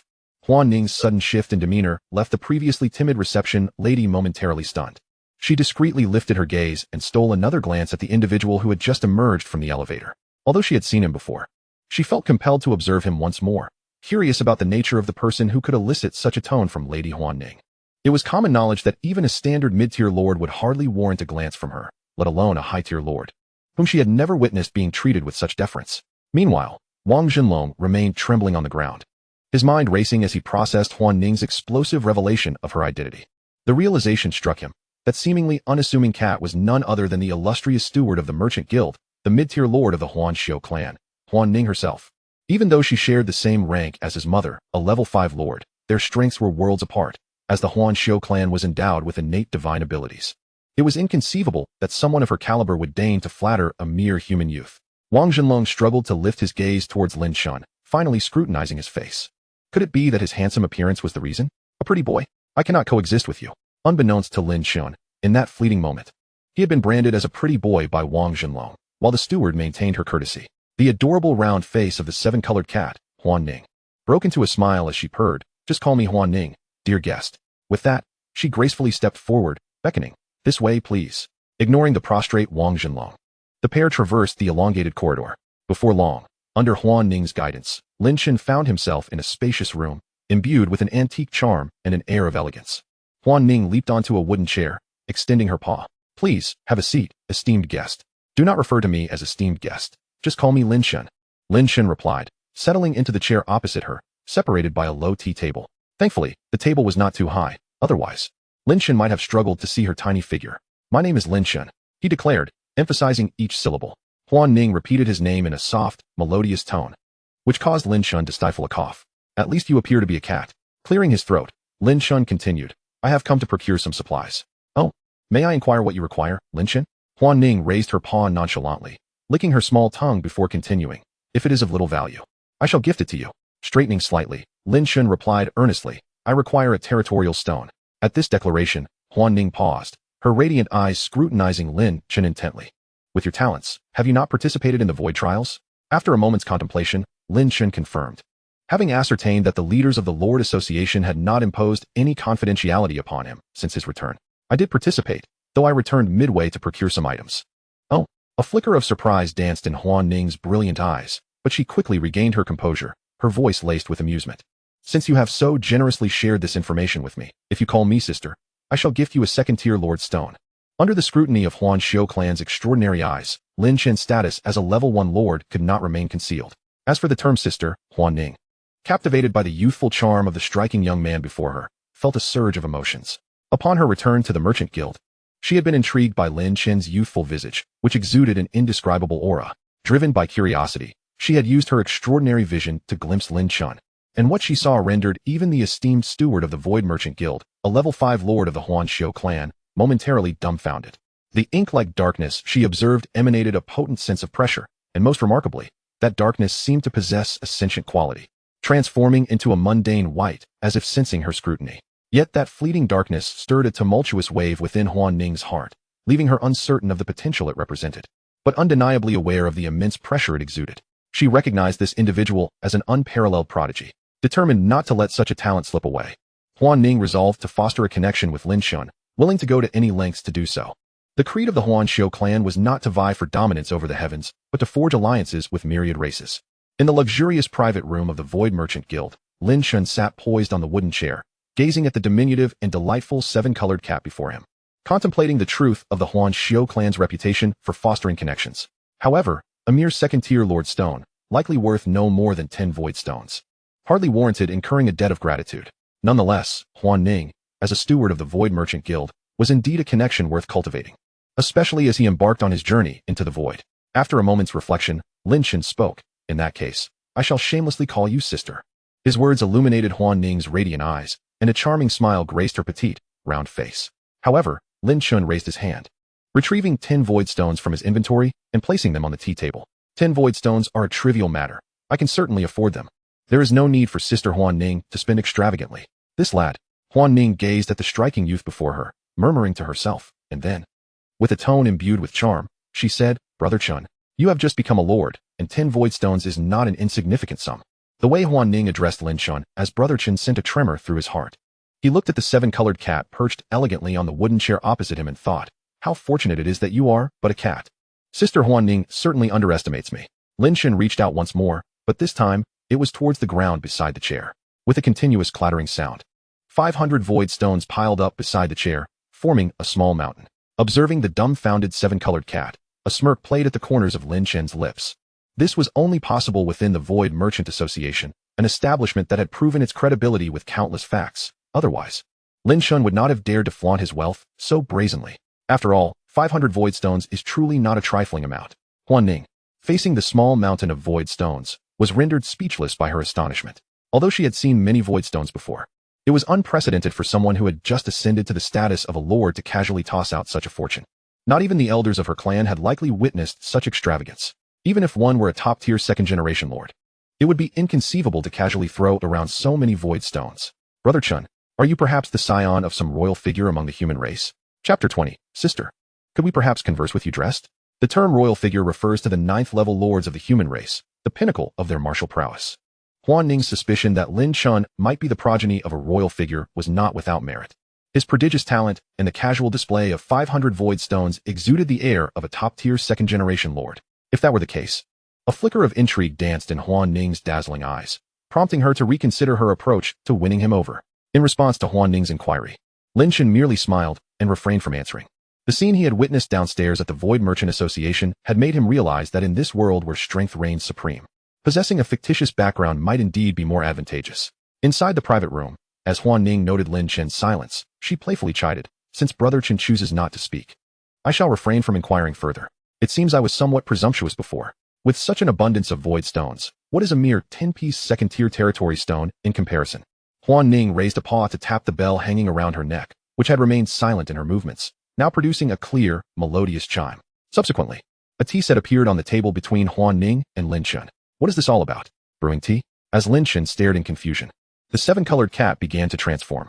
Its petite form gradually expanded, revealing a pair of immaculate, elongated legs, gracefully descending from the chair, while its slender waist swayed elegantly. With a gentle motion, 2 delicate jade-like fingers grasped the teapot.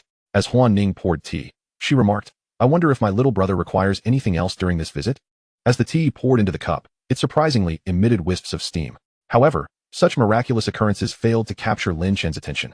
He was captivated by the enchanting figure of Huan Ning, who had just moments ago been a diminutive and adorable 7-colored cat, now transformed into an exquisite beauty.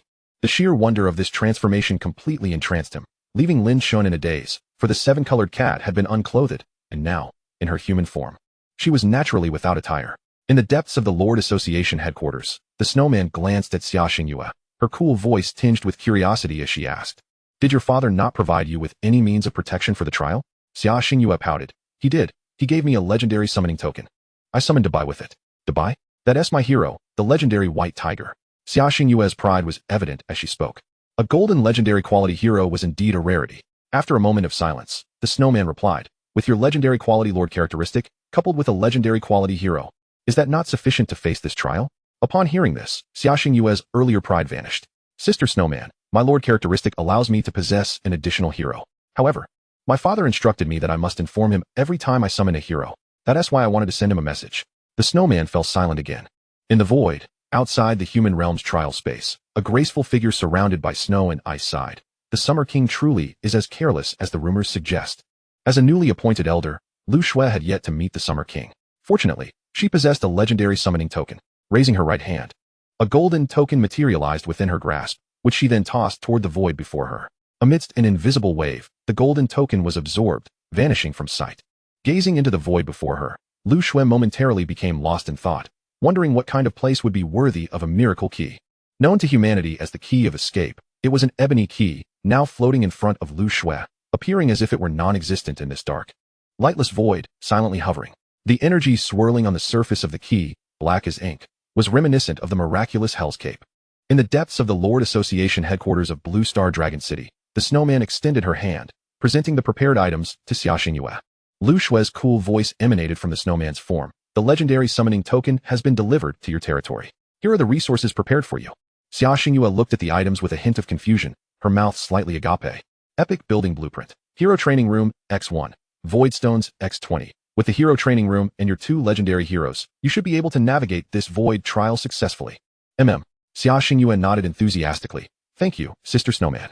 When I emerge, I will make sure my father repays you. No need. The cold, ethereal voice of Lu Shui emanated from the snowman's form. These resources are provided by the Lords Association, mere trifles, granted through the merits of the Summer King. If there is nothing further, you may return to your territory through the Lord's heart. Xia Xingyue lifted her gaze towards the snowman, her expression tinged with curiosity. Sister Snowman.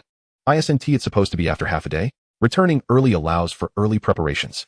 Half a day merely signifies the deadline, after which you will be forcibly sent back. Oh, Xia Xingyue tucked away the building blueprints and void stones, beaming as she patted her small chest. Then, with a playful bite of her back molar, she exclaimed, the prison guard dared to steal my monster. This time, I need not fear you. Just as she was about to teleport back to her territory, the snowman halted her. Wait, the prison guard? Xia Xingyue blinked her large eyes at the snowman. Sister Snowman. You don't know? Subsequently, she animatedly recounted her encounters with the prison guard and how the guard had pilfered her monster, pouring out her frustrations to Lu Shui's snowman incarnation. The prison guard. Level 10. Lu Shui's voice wavered slightly, revealing her own astonishment. How is that possible? In the VIP room of the Void Trading Company, Lin Chen gazed at the stunning beauty before him, who was clad only in her allure, and helplessly remarked, Sister, could you possibly don some clothing before we continue our conversation? With a playful chuckle, the enchanting Huan Ning leaned forward, her crimson lips curling into a smile. What is the matter, dear Chen? This candid encounter only enhances my sincerity. Moreover, you are the first to witness me in this form. Huan Ning set down a freshly poured teacup before Lin Chen. Her exquisite visage and flawless figure, coupled with the close proximity, struck Lin Chen with overwhelming visual impact, prompting him to mentally chant, she is a cat, a cat, a cat. Alas, it seemed the reverse effect had taken hold. Observing Lin Chen's dazed expression, Huan Ning erupted into laughter, her stunning features and captivating smile rendering her utterly irresistible. In the VIP room, while Huan Ning appeared quite gracious, she felt a tinge of bashfulness within. The Huan Xiu clan possessed the ability to change forms, yet their corresponding mindset and habits also transformed with each metamorphosis. Previously, when Huan Ning was in her 7-colored cat form, she instinctively licked her paws. Now, as a breathtaking beauty, she bore the human trait of modesty. However, witnessing Lin Chen's stupor diminished her shyness, replacing it with a teasing demeanor. What? Does dear Chen prefer me this way? Huan Ning coyly continued to provoke him. In that case, I shall present myself like this to you from now on. Lin Chen, initially dazed, suddenly regained clarity as flashes of several alluring figures flickered in his mind. As a transmigrator, he possessed a formidable talent. He was not easily swayed by allure. His teachers, including Ms. Mi-san, Ms. He-bei, and even the ancient giant crocodile Aoi, all emerged in his thoughts. Though their beauty paled in comparison to Huan Ning's, their charm was undeniable. With renewed clarity, Lin Chen met Huan Ning's gaze, a smirk gracing his lips. Of course, sister, your human form, whether in beauty or physique, is simply perfect. As he spoke, he unabashedly admired her, giving her a thumbs up. His candid appreciation and unabashed compliments left Huan Ning momentarily stunned. However, her earlier shyness surged back, and with a graceful motion, she conjured a delicate garment adorned with 7 colored patterns that, while modest, seemed almost too small, leaving tantalizing glimpses that only heightened temptation. Having briefly regained his clarity under the protection of his teachers, Lin Chen found himself nearly lost once more. Alas, all my teachers are attired in such revealing garments. Now, dear Chen, what would you like to purchase this time? Fortunately, Huan Ning's serious tone regarding business pulled Lin Chen back to the matter at hand. Sister Huan Ning, I require territory stones. Huan Ning nodded. I shall have the second-tier territory stones prepared shortly. No, Lin Chen shook his head. I need second, third, and fourth-tier ones. If possible. May I inquire if you have any 5th or 6th-tier territory stones available? Upon hearing this, Huan Ning fell silent. After a moment, she spoke softly. Dear Chun, I possess 5th-tier territory stones, but 6th-tier ones are of a completely different significance. Understanding her implication, Lin Chen nodded. The classification of lords in Blue Star, or rather among the myriad races, categorized 1st to 3rd tier as initial tier lords, 4th and 5th tier as mid-tier lords, 6th and 7th tier as high-tier lords, while the 8th tier denoted supreme lords. The 9th tier represented the rulers. 6th-tier territory stones were essential materials for mid-tier lords aspiring to ascend to high-tier status and were exceedingly rare. Not only humans, but countless mid-tier lords among various races found themselves stalled at level 5, with the scarcity of 6th-tier territory stones being a primary obstacle. Dear Chun, I do not have 6th-tier territory stones in stock. There are some within the clan, but acquiring them solely through void stones is nearly impossible. Huan Ning's tone shifted from its previous seductive nature to one of utmost sincerity. Moreover, Dear Chun, I would advise against purchasing them independently. Given your standing and talent, you could easily apply to your kin for them.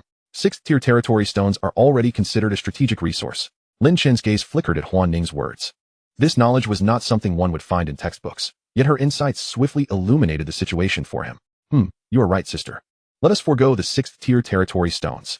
After a moment of contemplation, he added, I shall also pass on the 5th-tier ones. As Huan Ning aptly noted, ascending to the 5th or 6th tier indeed seems a distant dream. The void trial, after all, lasts but a mere month. Within this brief time frame, even with the advantages of a mythical profession and the miraculous assistance of the celestial abyss, progressing to the 4th tier and stepping into the realm of intermediate lords is nearly an impossibility.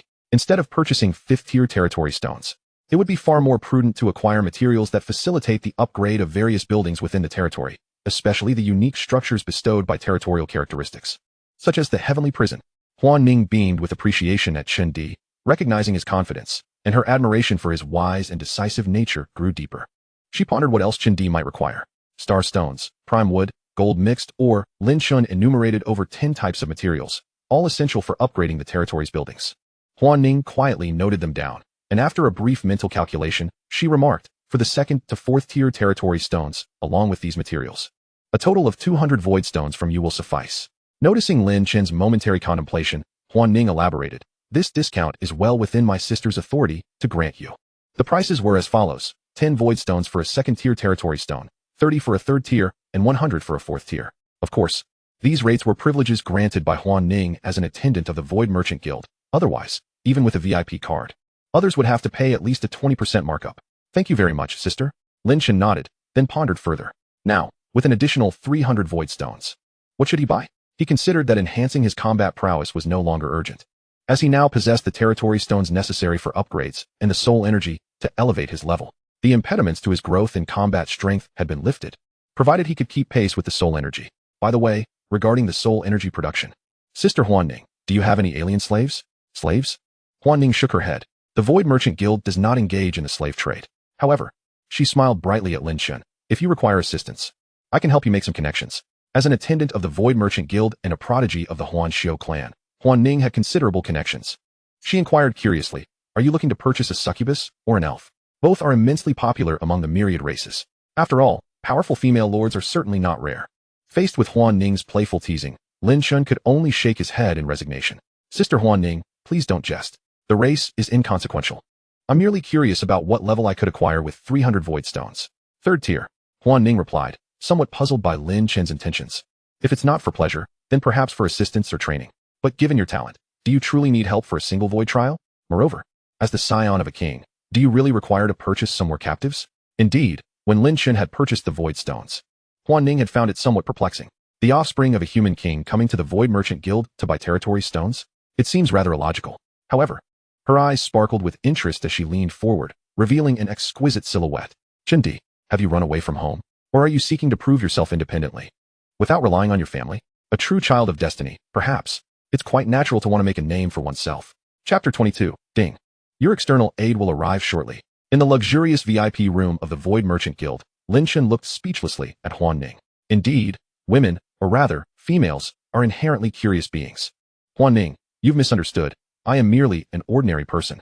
Oh, Huan Ning drawled, arching her delicate brows. I understand. You understand nothing. Lin Chen replied, exasperated. It was evident that the truth was seldom believed. Ahem.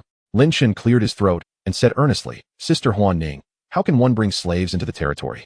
They can be delivered directly to your territory. As soon as she spoke, Huan Ning realized, I completely forgot that you are still within the void trial realm. In that case, it is indeed unfeasible. Lin Chen sighed softly, realizing that this approach would not work. However, if it were merely the monsters within the void trial, the soul energy production would not keep pace. He furrowed his brow slightly, lifted his teacup, and took a sip, deep in thought. The stronger the captured monsters, the more soul energy generated. Sister Huan Ning, Lin Chen raised his gaze to meet hers.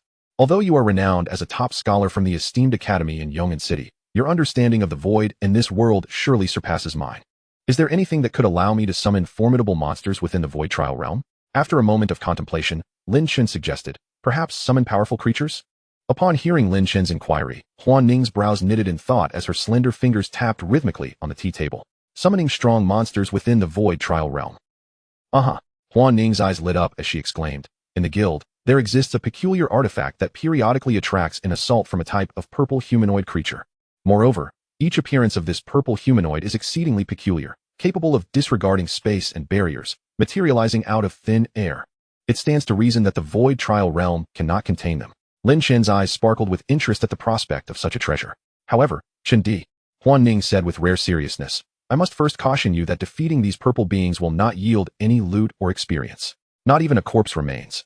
Shortly after being slain, their bodies dissipate, as if nothing ever transpired. Upon hearing this, Lin Chen felt a surge of curiosity. Sister, have the Huan Xiu clan not investigated such a remarkable entity? This brings me to the second matter I wanted to discuss with you, Huan Ning replied, pouring more tea for Lin Chen from the teapot. This artifact has changed hands numerous times, and when it first came to our clan, it even caught the attention of our most powerful members. However, after extensive research, it was ultimately shelved. Brother, I understand your intentions. This artifact is not a miracle. Lin Chen nodded thoughtfully. If it were a miracle, how could it possibly be sold?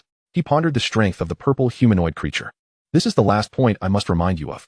Huan Ning sat up straight, her tone grave as she declared. The strength of the incoming purple humanoid will gradually increase. The more you kill, the stronger it becomes. Lin Chen was taken aback. If that were the case, what was the point? Given the time that had already passed, no matter how extraordinary his abilities, he could not contend with the purple humanoid in his current state. If he couldn't defeat it, how could he enjoy harvesting soul energy?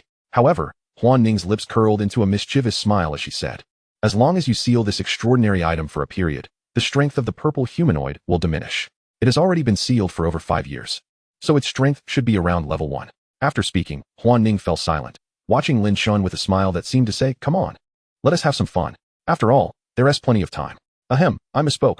Come on, just call me sister, and I'll give it to you. Upon hearing Huan Ning's words, Lin Chen felt a surge of excitement. The thought of not dropping materials or gaining experience from kills made this extraordinary item merely a training tool for others. Yet for Lin Chen, it held a different significance. It was like a cheat code. Sister Huan Ning, Lin Chen said earnestly, this extraordinary item must be worth more than 300 void stones, right? Huan Ning waved her hand, and the pile of 500 void stones beside Lin Chen vanished without a trace. Brother Chen, purchasing it is out of the question. Even if this extraordinary item were lent to you by your sister, it wouldn't cost you a thing. Huan Ning had no intention of putting Lin Chen in a difficult position. She leaned in closer, stopping just inches away, and breathed softly, I'll vouch for you. When you no longer need this item, just return it to your sister.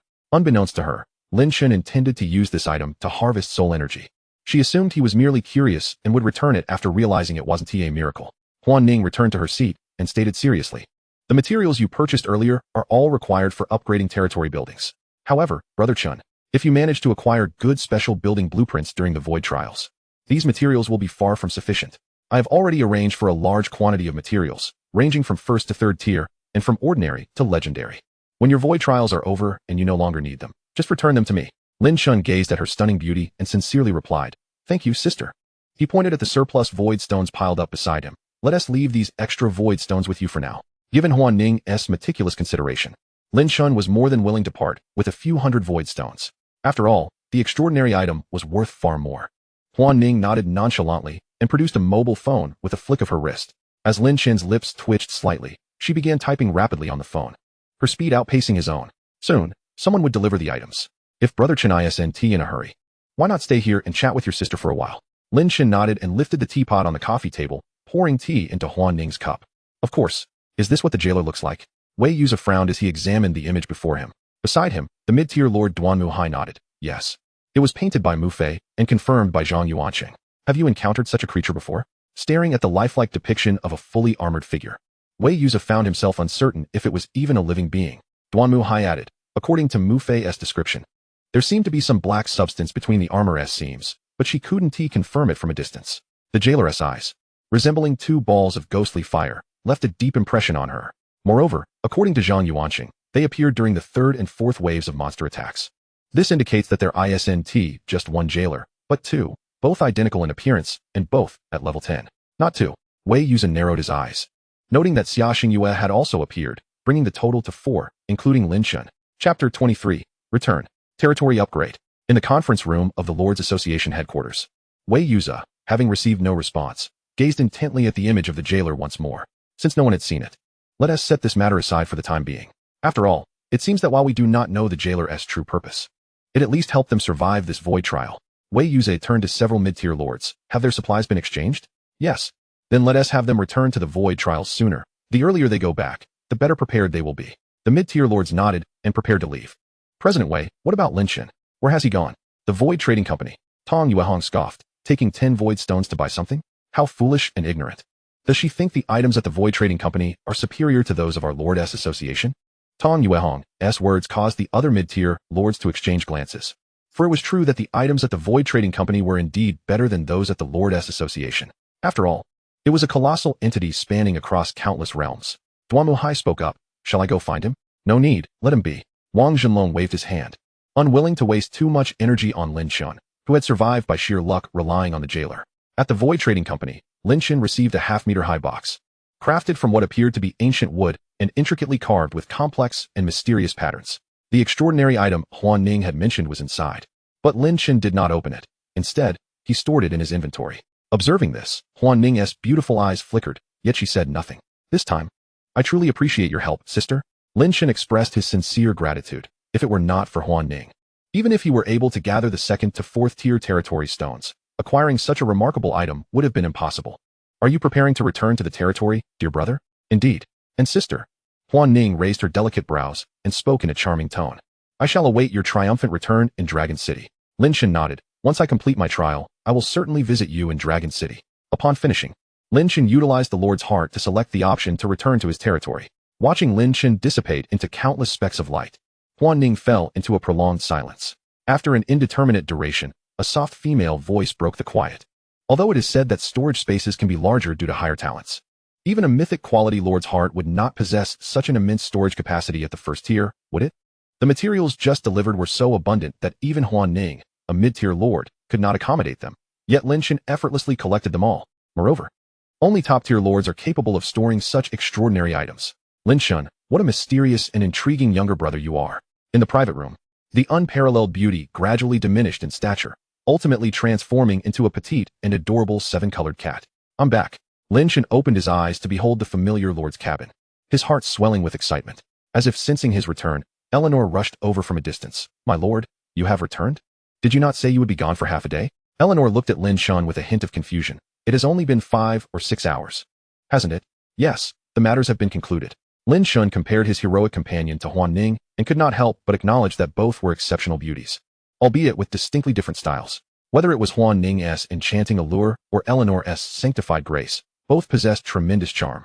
Feeling somewhat bashful under Lin Chen's gaze, Eleanor slightly lowered her head. Does the Lord have any commands? Yes, Eleanor. Mobilize all the nuns, holy warriors, and prison guards. Upon hearing this, Eleanor abruptly looked up, her excitement palpable. Yes, my lord. Are we to undertake a significant operation? Indeed. Lin Chen observed Eleanor's eager demeanor and smiled. Including you. Everyone is to gather resources. Is that so? Eleanor paused for a moment, then asked in confusion, "But my lord, the warehouse is already full. It will be emptied shortly. Off you go?" "Oh." Watching Eleanor depart with a somewhat lackluster enthusiasm, Lin Chen shook his head and then accessed the Lord's interface through the Lord's heart. After expending 352 soul energy, Lin Chen successfully reached level 10. Lord, Lin Chen, class, Warden, quality, mythic, level 10, first tier max, strength, 37, 2710, vitality, 36, 2610, mentality, 38, 2810, talent, grievance gathering. Subsequently, Lin Chen checked the current resources of the territory. Resources, void stone, 1, void crystal, 200, stone, 20,000, wood, 20,000, iron, 20,000, food, 20,000. Fortunately, he had constructed 2 warehouses. Otherwise, the resources for upgrading would have been insufficient. Lin Chen entered the Lord's cabin, placed the second-tier territory stone and a void stone upon a half-meter-high pedestal, and then initiated the territory upgrade through the Lord's heart. The half-meter-high pedestal emanated a dazzling light as the second-tier territory stone and void stone vanished. Subsequently, the Lord's cabin trembled, and the territory within a radius of 100 meters began to quiver slightly as the encroaching black mist commenced its retreat. The entire upgrading process did not take long. Just as Eleanor, stationed at the territory's edge, looked up, the territory had already completed its upgrade. Gazing at the vast expanse of land revealed by the retreating black mist, Eleanor murmured in disbelief, "The territory has upgraded? But the void trial has yet to be completed, and the territory has already upgraded?" Overwhelmed with astonishment, Eleanor turned her gaze towards the now 2-tiered Lord's cabin. How did the Lord accomplish this? Is this the power of a mythic lord? Eleanor's emotions were exceedingly complex at this moment. Astonishment predominated, yet it was mingled with joy and concern. Lin Chen's mystery and strength made Eleanor once again feel that as a mere legendary-level hero, it was indeed challenging to keep pace with her lord's advancements. The lord had already ascended to a second-tier lord, while she remained merely a level 4 hero. In the Lord's Hall, Lin Chen examined the attributes of the upgraded territory.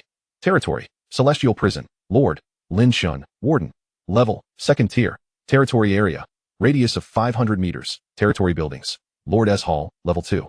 Celestial Prison, level 2, Soul Tower, level 2, Monastery, level 1, Dining Hall, level 1, Hero Training Room, level 1, Warehouse, level 1, X2, Residence, level 1, X2, Territory Hero, Eleanor, Territory Forces, Prison Guards, level 1, X16, Prison Guards, level 10, X4, Nuns, level 1, X20, Holy Warriors, level 1, X40, Unit Cap, 500, Resources, Void Stone, 0, Void Crystal, 900, Stone, 0, Wood, 0, Iron 0, Food, 0, Soul Energy, 21, Territory Trait, Celestial Prison, Mythic. Upon noticing the territory's trait, Lin Chen's expression shifted. New attributes had been unlocked. Territory Trait, Celestial Prison, Quality, Mythic. Attribute 1, possesses a celestial dungeon capable of imprisoning enemies. Attribute 2, features a special unit, Prison Guards. Attribute 3, contains a soul tower that absorbs void souls. Attribute 4, corruption. The celestial prison will continuously erode potential targets. Upon successful erosion, it will enhance their potential and ensure eternal loyalty to the master of the celestial prison. Attribute 7, insufficient rank, unable to unlock soul tower. Lin Chen perused the territory interface and indeed found the previously overlooked soul tower within the building list. Both the prison and the soul tower are at level 2, indicating that the structures brought forth by these territorial traits automatically upgrade as the territory level increases. Lin Chen nodded in satisfaction. As for its functionality, he exited the Lord's Hall and cast a glance towards the celestial prison. This glance rendered him momentarily speechless. The overall appearance of the celestial prison had undergone a transformation. The entire structure seemed to have shrunk slightly, and a 2-story small tower had emerged in the center, its peak protruding like a delicate spire. Upon closer inspection through Lin Chen's keen gaze, he noticed wisps of dark energy converging atop the spire, absorbing the souls from the void. Could this be the production of soul energy? He wondered about its efficiency. In a flicker, Lin Chen arrived at the celestial prison, simultaneously examining its attributes while observing the internal architectural changes. Building, Celestial Prison, Special, Level 2. Building attributes, capable of imprisoning any creature with a rank no higher than Tier 3. Attached buildings, Interrogation Room, Level 1, X1. Holding Cells, Level 1, X5. Confession Room, Level 1, X2. Crystallization Room, Level 1, X1. Capacity, 100. Increases with the number of holding cells. Guard limit, 20, maximum 20. Soul energy, 22. Note, constructing and upgrading attached buildings consumes soul energy. Note, soul energy can be consumed to condense void stones. Note, soul energy can be consumed to summon guards. The guard limit had not increased? Lin Chen frowned slightly, but soon felt relieved. While the limit had not risen, the strength of the guards could still be enhanced. The prison felt considerably more spacious. Furthermore, the celestial prison had extended downwards. Although the surface area at level 2 remained largely unchanged, an entire new layer had been added underground. Previously, the holding cells and other attached buildings had congested the prison, but now those structures had been relocated to the lower level, freeing up space above for new constructions. However, Lin Chen cleared his throat. Constructing buildings? He had no money to build anything. He would address this once the production of soul energy improved. After exploring the surface area, Lin Chen descended to the lower level. Observing the vast expanse below, he nodded in satisfaction, realizing he could construct several more holding cells. This would increase the number of prisoners he could detain and subsequently boost soul energy production. He walked along the lengthy corridor of the lower level of the celestial prison until he reached the end, where he encountered a pitch-black orb. With a wave of his hand, he absorbed all the soul energy emanating from it. Soul energy, 350, casting a deep glance at the dark orb.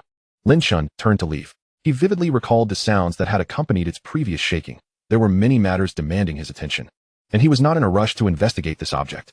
Upon returning above ground, Lin Chen approached the new building brought forth by the territory trait 3, the Soul Tower. Building, Soul Tower, Special, Level 2. Building attributes, absorbs the spiritual energy of souls wandering in the void, providing it to cultivators. Attached buildings, Training Room, Special, X1, Soul Bell Room, Special, X1 Note, can consume void stones to enhance soul energy absorption speed. Studying the Soul Tower before him, Lin Chen scrutinized its features, even experimenting with a void stone in the crystallization room. He finally understood that the rate of soul energy absorption, without acceleration, was comparable to that of the dark orb, approximately 1 unit per minute. After utilizing the void stone for acceleration, it increased to about 2 units per minute. Lin Chen found himself somewhat speechless at the Soul Tower. If the acceleration time was less than 100 minutes, would he not incur a loss? Nevertheless, he stepped into the first floor of the Soul Tower and surveyed the interior. Compared to the celestial prison, the Soul Tower was considerably simpler. The first floor housed the training room, which could consume soul energy for cultivation. Both Lin Chen and Eleanor could utilize it, as could the guards and Eleanor's units, the sisters and paladins. As for its efficiency, Lin Chen had yet to conduct an experiment, but it should significantly surpass directly consuming mixed energy for level enhancement. Having familiarized himself with the upgraded celestial prison and the newly emerged Soul Tower, Lin Chen retrieved a half-meter-tall wooden box from his inventory.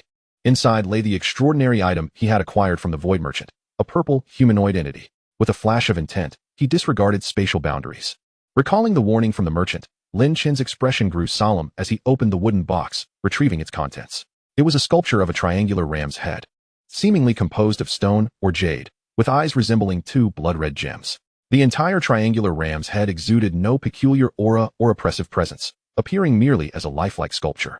Lin Chen placed the triangular ram's head on the ground, focusing intently on his surroundings. He had not summoned the guards or Eleanor. The strongest individual in the territory was now Lin Chen himself, who had completed his advancement. Lord, Lin Chen, Occupation, Warden, Quality, Mythical, Level, 11, Tier 2. Strength, 47, 3710. Constitution, 46, 3610. Mentality, 48, 3810. Talent, Accumulate Resentment. The attributes gained from leveling up from 10 to 11 were comparable to those acquired from levels 5 to 10. Such an increase was formidable, undoubtedly a result of Lin Chen's mythical quality occupation. While his 3 primary attributes approached 50 points, Lin Chen, although still a Tier 2 Lord, was already on par with an average Tier 3 Lord in terms of attributes. As for the purple humanoid entity, the merchant had mentioned it had been sealed for so long that it would undoubtedly be a level 1 creature. Regardless of how bizarre its appearance, Lin Chen could easily crush it with a mere gesture. However, 10 minutes elapsed, and all remained tranquil, nothing transpired. Lin Chen gazed at the triangular sheephead sculpture on the ground, his brow slightly furrowed.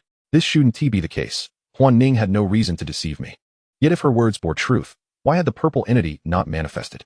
Lin Chen distinctly recalled that Huan Ning had deliberately lowered the tone, sealing it for such an extended duration. Upon the immediate unsealing, the purple humanoid creature was bound to emerge. Lin Chen lifted the triangular sheephead sculpture from the ground.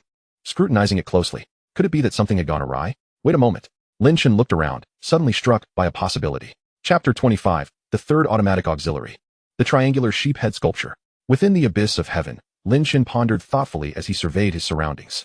He recalled a prior incident, the transmission from the human expert who had guided them, initially intermittent and nearly inaudible, until Lin Chen stepped out of the abyss. Furthermore, during his time at the Territory Association headquarters, the woman named Tong Yuehong had mentioned that not a single monster had been slain. Although the means by which the Lord Association conducted their investigations remained a mystery, he was certain he had vanquished them. Recalling previous events, he had eliminated numerous fallen demon offenders multiple times. Presently, within the prison, aside from the fourth wave of monsters he had time to slay and the fallen demon sorcerer codenamed Chives, all others lay lifeless. Lin Chen's eyes narrowed slightly. The combination of the prior transmission and the absence of any detection of his kills led him to a near certainty. This mythic-quality prison possessed an extraordinarily powerful sealing capability. It could prevent any essence from escaping the confines of the prison, not merely that of humans. Could it be so? A simple experiment would reveal the truth. Lin Chen's gaze sparkled as he clutched the triangular sheephead sculpture and strode toward the prison exit. Just as he opened the great door of the prison and stepped outside, the pair of ruby-like eyes on the sheephead briefly glimmered with an imperceptible crimson light. Subsequently, a subtle distortion appeared in the space before Lin Chen, causing a purple humanoid creature to materialize out of thin air. Lin Chen raised an eyebrow. It had indeed arrived. The purple humanoid moved with astonishing speed, lunging toward Lin Chen, or more precisely, toward the triangular sheephead sculpture in his grasp.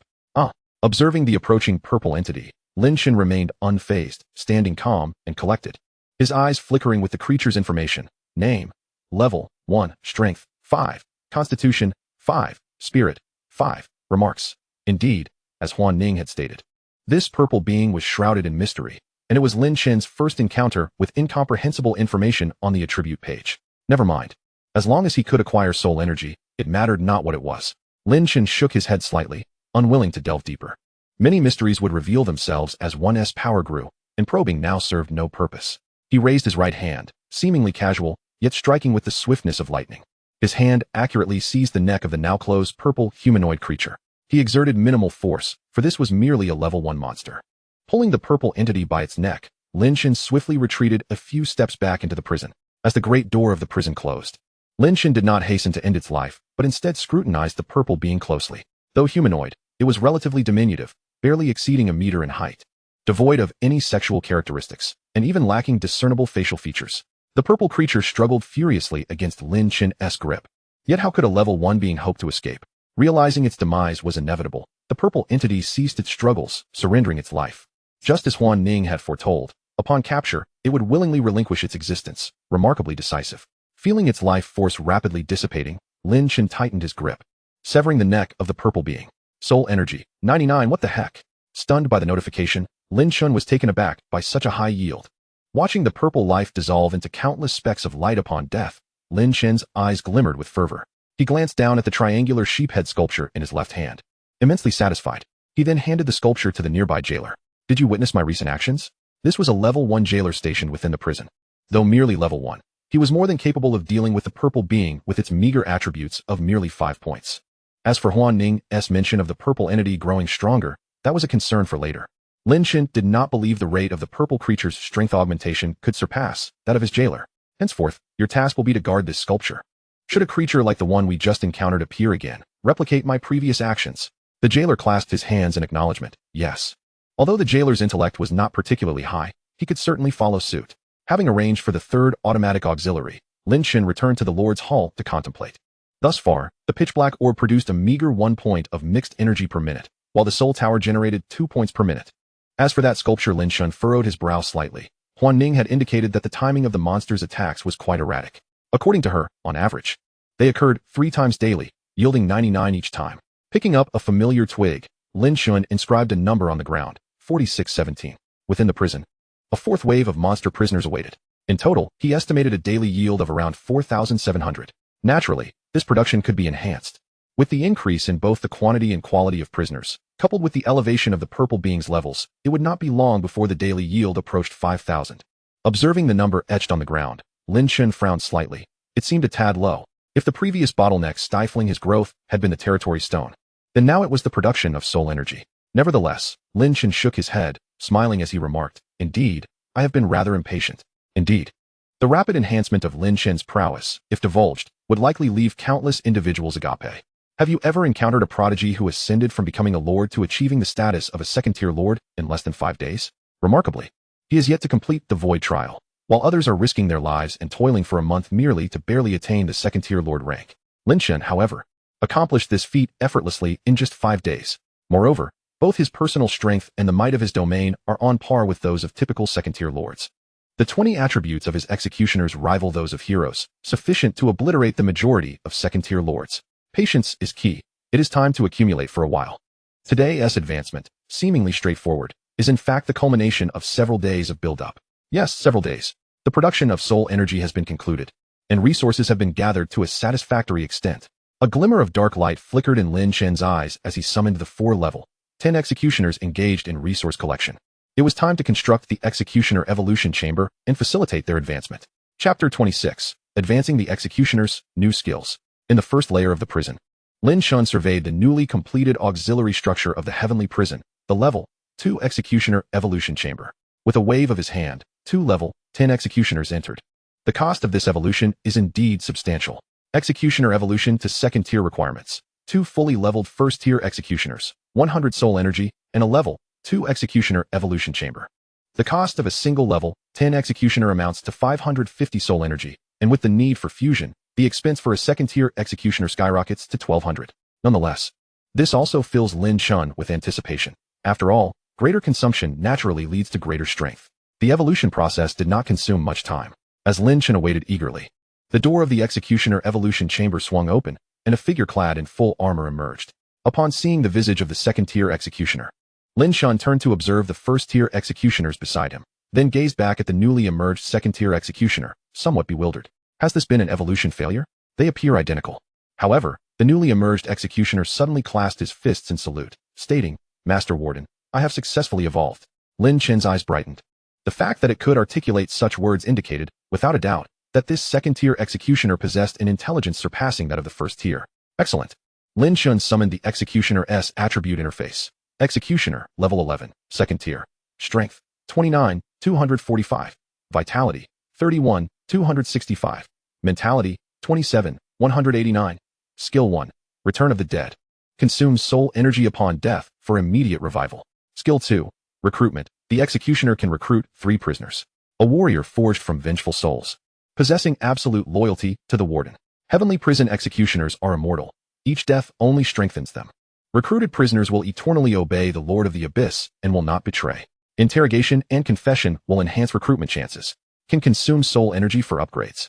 Recruiting prisoners. Lin Chen paused momentarily, but upon reading that they would never betray, he grasped the significance of this, especially within the confines of this void trial realm. A recruited prisoner could achieve numerous tasks, resource gathering being merely one aspect. These creatures are not averse to the encroachment of the dark mist. Let us proceed. Without hesitation, Lin Chen led the second-tier executioner towards the holding chamber on the first level of the Heavenly Prison. Shortly thereafter, they arrived at a holding cell, where the prisoner, upon sighting Lin Chen's arrival, began to tremble with fear. It was the Scallion. The impression Lin Chen left was overwhelmingly terrifying, particularly after that significant purge where all other fallen demons perished, only to be revived and then perish again. The sight of Lin Chen caused the fallen demon sorcerer to quiver uncontrollably. Let us attempt to recruit it. Unlike the 4th batch of unruly creatures, the Scallion, having arrived in the 3rd batch, was already considered a veteran of the Heavenly Prison. If it could not be recruited, the prospects for the others would be bleak. The second-tier executioner nodded, raising its armored right hand and kneeling. The executioner's ghostly, fiery eyes flickered momentarily, emitting a beam of dark light. The Scallion seemed to comprehend, obediently dropping to its knees, allowing the executioner's right hand to rest upon its head. Streams of black light emanated from the executioner's hand, enveloping the Scallion's entire being. In a brief moment, the Scallion's previously trembling form suddenly stilled, and on its withered forehead, a black symbol resembling a prison appeared. The Scallion, once kneeling, now prostrated itself on the ground, this time facing Lin Chen, exclaiming, "Little one has met the esteemed Warden." Lin Chen raised an eyebrow, intrigued. "Oh, it can speak now? Scallion, how do you feel?" "Thank you, esteemed Warden. Thank you, Executioner. I feel as though I have been reborn." Observing the fervent expression on the Scallion's face, Lin Chen nodded in satisfaction. The ability to communicate, intelligence sufficient, and loyalty assured. Indeed, greater consumption yields greater enhancement. The second-tier executioner, endowed with the recruitment skill, has experienced remarkable improvements in both combat prowess and functional abilities. Exiting the abyss, Lin Chen silently calculated the time. It was nearly time to prepare for the impending 5th wave of monster assaults. Those executioners should be arriving, right? Zhang Yuansheng gazed at the horde of monsters spilling forth from the dark mist, his eyes glimmering with a semblance of hope. Of course, his anticipation was not for the monsters themselves, but for the executioners who had visited twice before. Meanwhile, beside him, Zhang Yuansheng's hero, the burly bearded man, tightened his grip on the massive axe in his hands and cautioned, "My lord, the monsters have changed this time." Zhang Yuanqing nodded. They were no longer fallen demons. Name, grotesque demon, level 3, strength 7, constitution 7, spirit 3. Remark, its robust limbs not only grant it remarkable agility, but also serve as formidable weapons. The monstrous invaders this time are humanoid, quadrupedal creatures, possessing a swiftness far surpassing that of the abyssal demon, and their numbers are significantly greater. Zhang Yuansheng cast a glance and discerned at least over 50 of them, along with a singular, notably distinct elite among them. Name, Yasha Grotesque Demon, level 3, elite.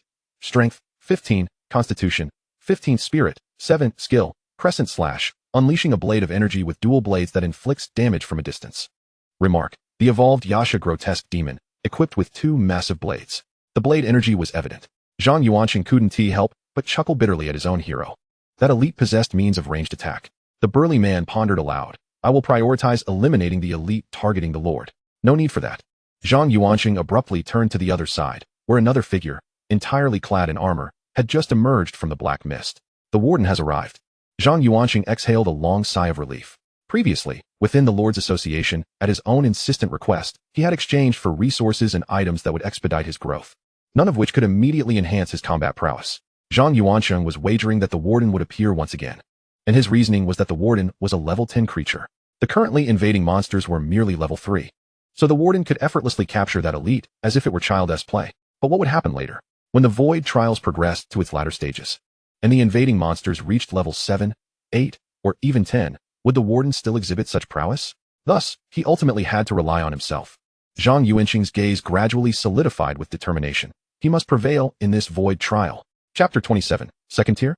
Impossible. Observing the encroaching grotesque demons, Muffy couldn't help but feel a tinge of dread. How fortunate she was. Had she not returned to Blue Star, had the Lords Association not granted her points, and had she not procured the materials her hero required, she might very well have met her demise in this wave of monsters. Even with the intervention of the warden, who captured elite monsters to reduce difficulty, she would have been unable to survive. My lord, have no worries. This time I shall demonstrate my prowess. The bespectacled girl proudly patted the massive figure beside her. It was a mechanical warrior she had crafted through her ingenuity, numbering 5 in total. Their attributes rivaled that of level 1 elites and were remarkably formidable. Though she was merely an epic quality hero, with sufficient materials, traps and machinery were indeed quite powerful. Nonetheless, Muffy's brow remained furrowed, as the approaching horde of grotesque demons, particularly the one wielding dual blades, raised her concern. Why had the warden not yet appeared? The bespectacled girl was momentarily taken aback, then began to scan her surroundings. Based on her previous experiences, the warden should have made his presence known by now. My lord. Muffy clenched her fist, speaking with a hint of resignation. Momo, it seems there will be no divine intervention to lessen the challenge this time. As for the reason, Muffy wore a bittersweet smile. It's likely because I brought back a substantial amount of materials. Indeed, nothing could escape the watchful eyes of the divine will in the void trials. Her strength had increased. Hence the divine will had refrained from sending the warden to mitigate the difficulty. The girl named Momo adjusted her glasses, gazing at the approaching monsters. My lord, have no fear. With the mechanical warriors in tandem with the artisan militia, we shall withstand this onslaught. Agreed. Muffy's gaze was resolute. Momo, there's a saying among our people. My fate is determined by myself, not by the heavens. Suddenly, Muffy's enthusiasm surged. Unaware that the reason the divine will had withheld the warden was because 4 level 10 wardens had been transformed into 2 level 11 second-tier wardens. One dispatched to Zhang Yuanqing's territory, while the other ventured to a domain imbued with a hint of primal essence. Xia Xingyue, with a confident posture, surveyed the approaching horde of monsters, exclaiming, These insignificant grotesque demons dare to wreak havoc in the domain of my lady Xingyue. Daba, Yujia, drive these ruffians away. Behind Xia Xingyue, a pointed-eared maiden glanced at the imposing white tiger beside her, remaining silent but conveying her concern through her eyes. Is the lord unscathed? The white tiger understood her unspoken words and responded with a reassuring glance, indicating that all was well. She simply enjoyed the fun. The pointed-eared maiden nodded slightly, raising her hand. Draw your bows. Behind her, 40 elven archers drew their strings taut. Just as the pointed-eared maiden prepared to issue the command to fire, Xia Xingyue suddenly leaped up. He.s. here. The warden has arrived. Release arrows. Although only 40 elven archers were present, each activated their innate rain of arrows skill, unleashing a deluge of projectiles upon the oncoming grotesque demons and the swiftly advancing warden at the fringes of the monster horde. The rain of arrows was formidable in its display, yet its lethality was rather unremarkable. Dozens of grotesque demons, though riddled with arrows, pressed onward undeterred. As for the warden, he paid no heed, as if the falling arrows were merely raindrops descending from the sky. The warden barreled through the obstructing grotesque demons, swiftly reaching the elite among them. The elite grotesque demon swung its long blade, unleashing a blade energy toward the warden. However, the warden remained unfazed, allowing the energy to ricochet harmlessly off his armor without leaving a mark. In the eyes of the second-tier warden, the elite grotesque demon bore little distinction from the ordinary ones, both merely pests to be swatted away at will. However, the warden had received orders from the chief warden.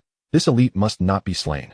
The second-tier warden's ghostly eyes flickered, and he raised his right hand, seizing the elite grotesque demon by its weapon-bearing arm, then exerted a slight force, lifting the elite grotesque demon and smashing it forcefully to the ground.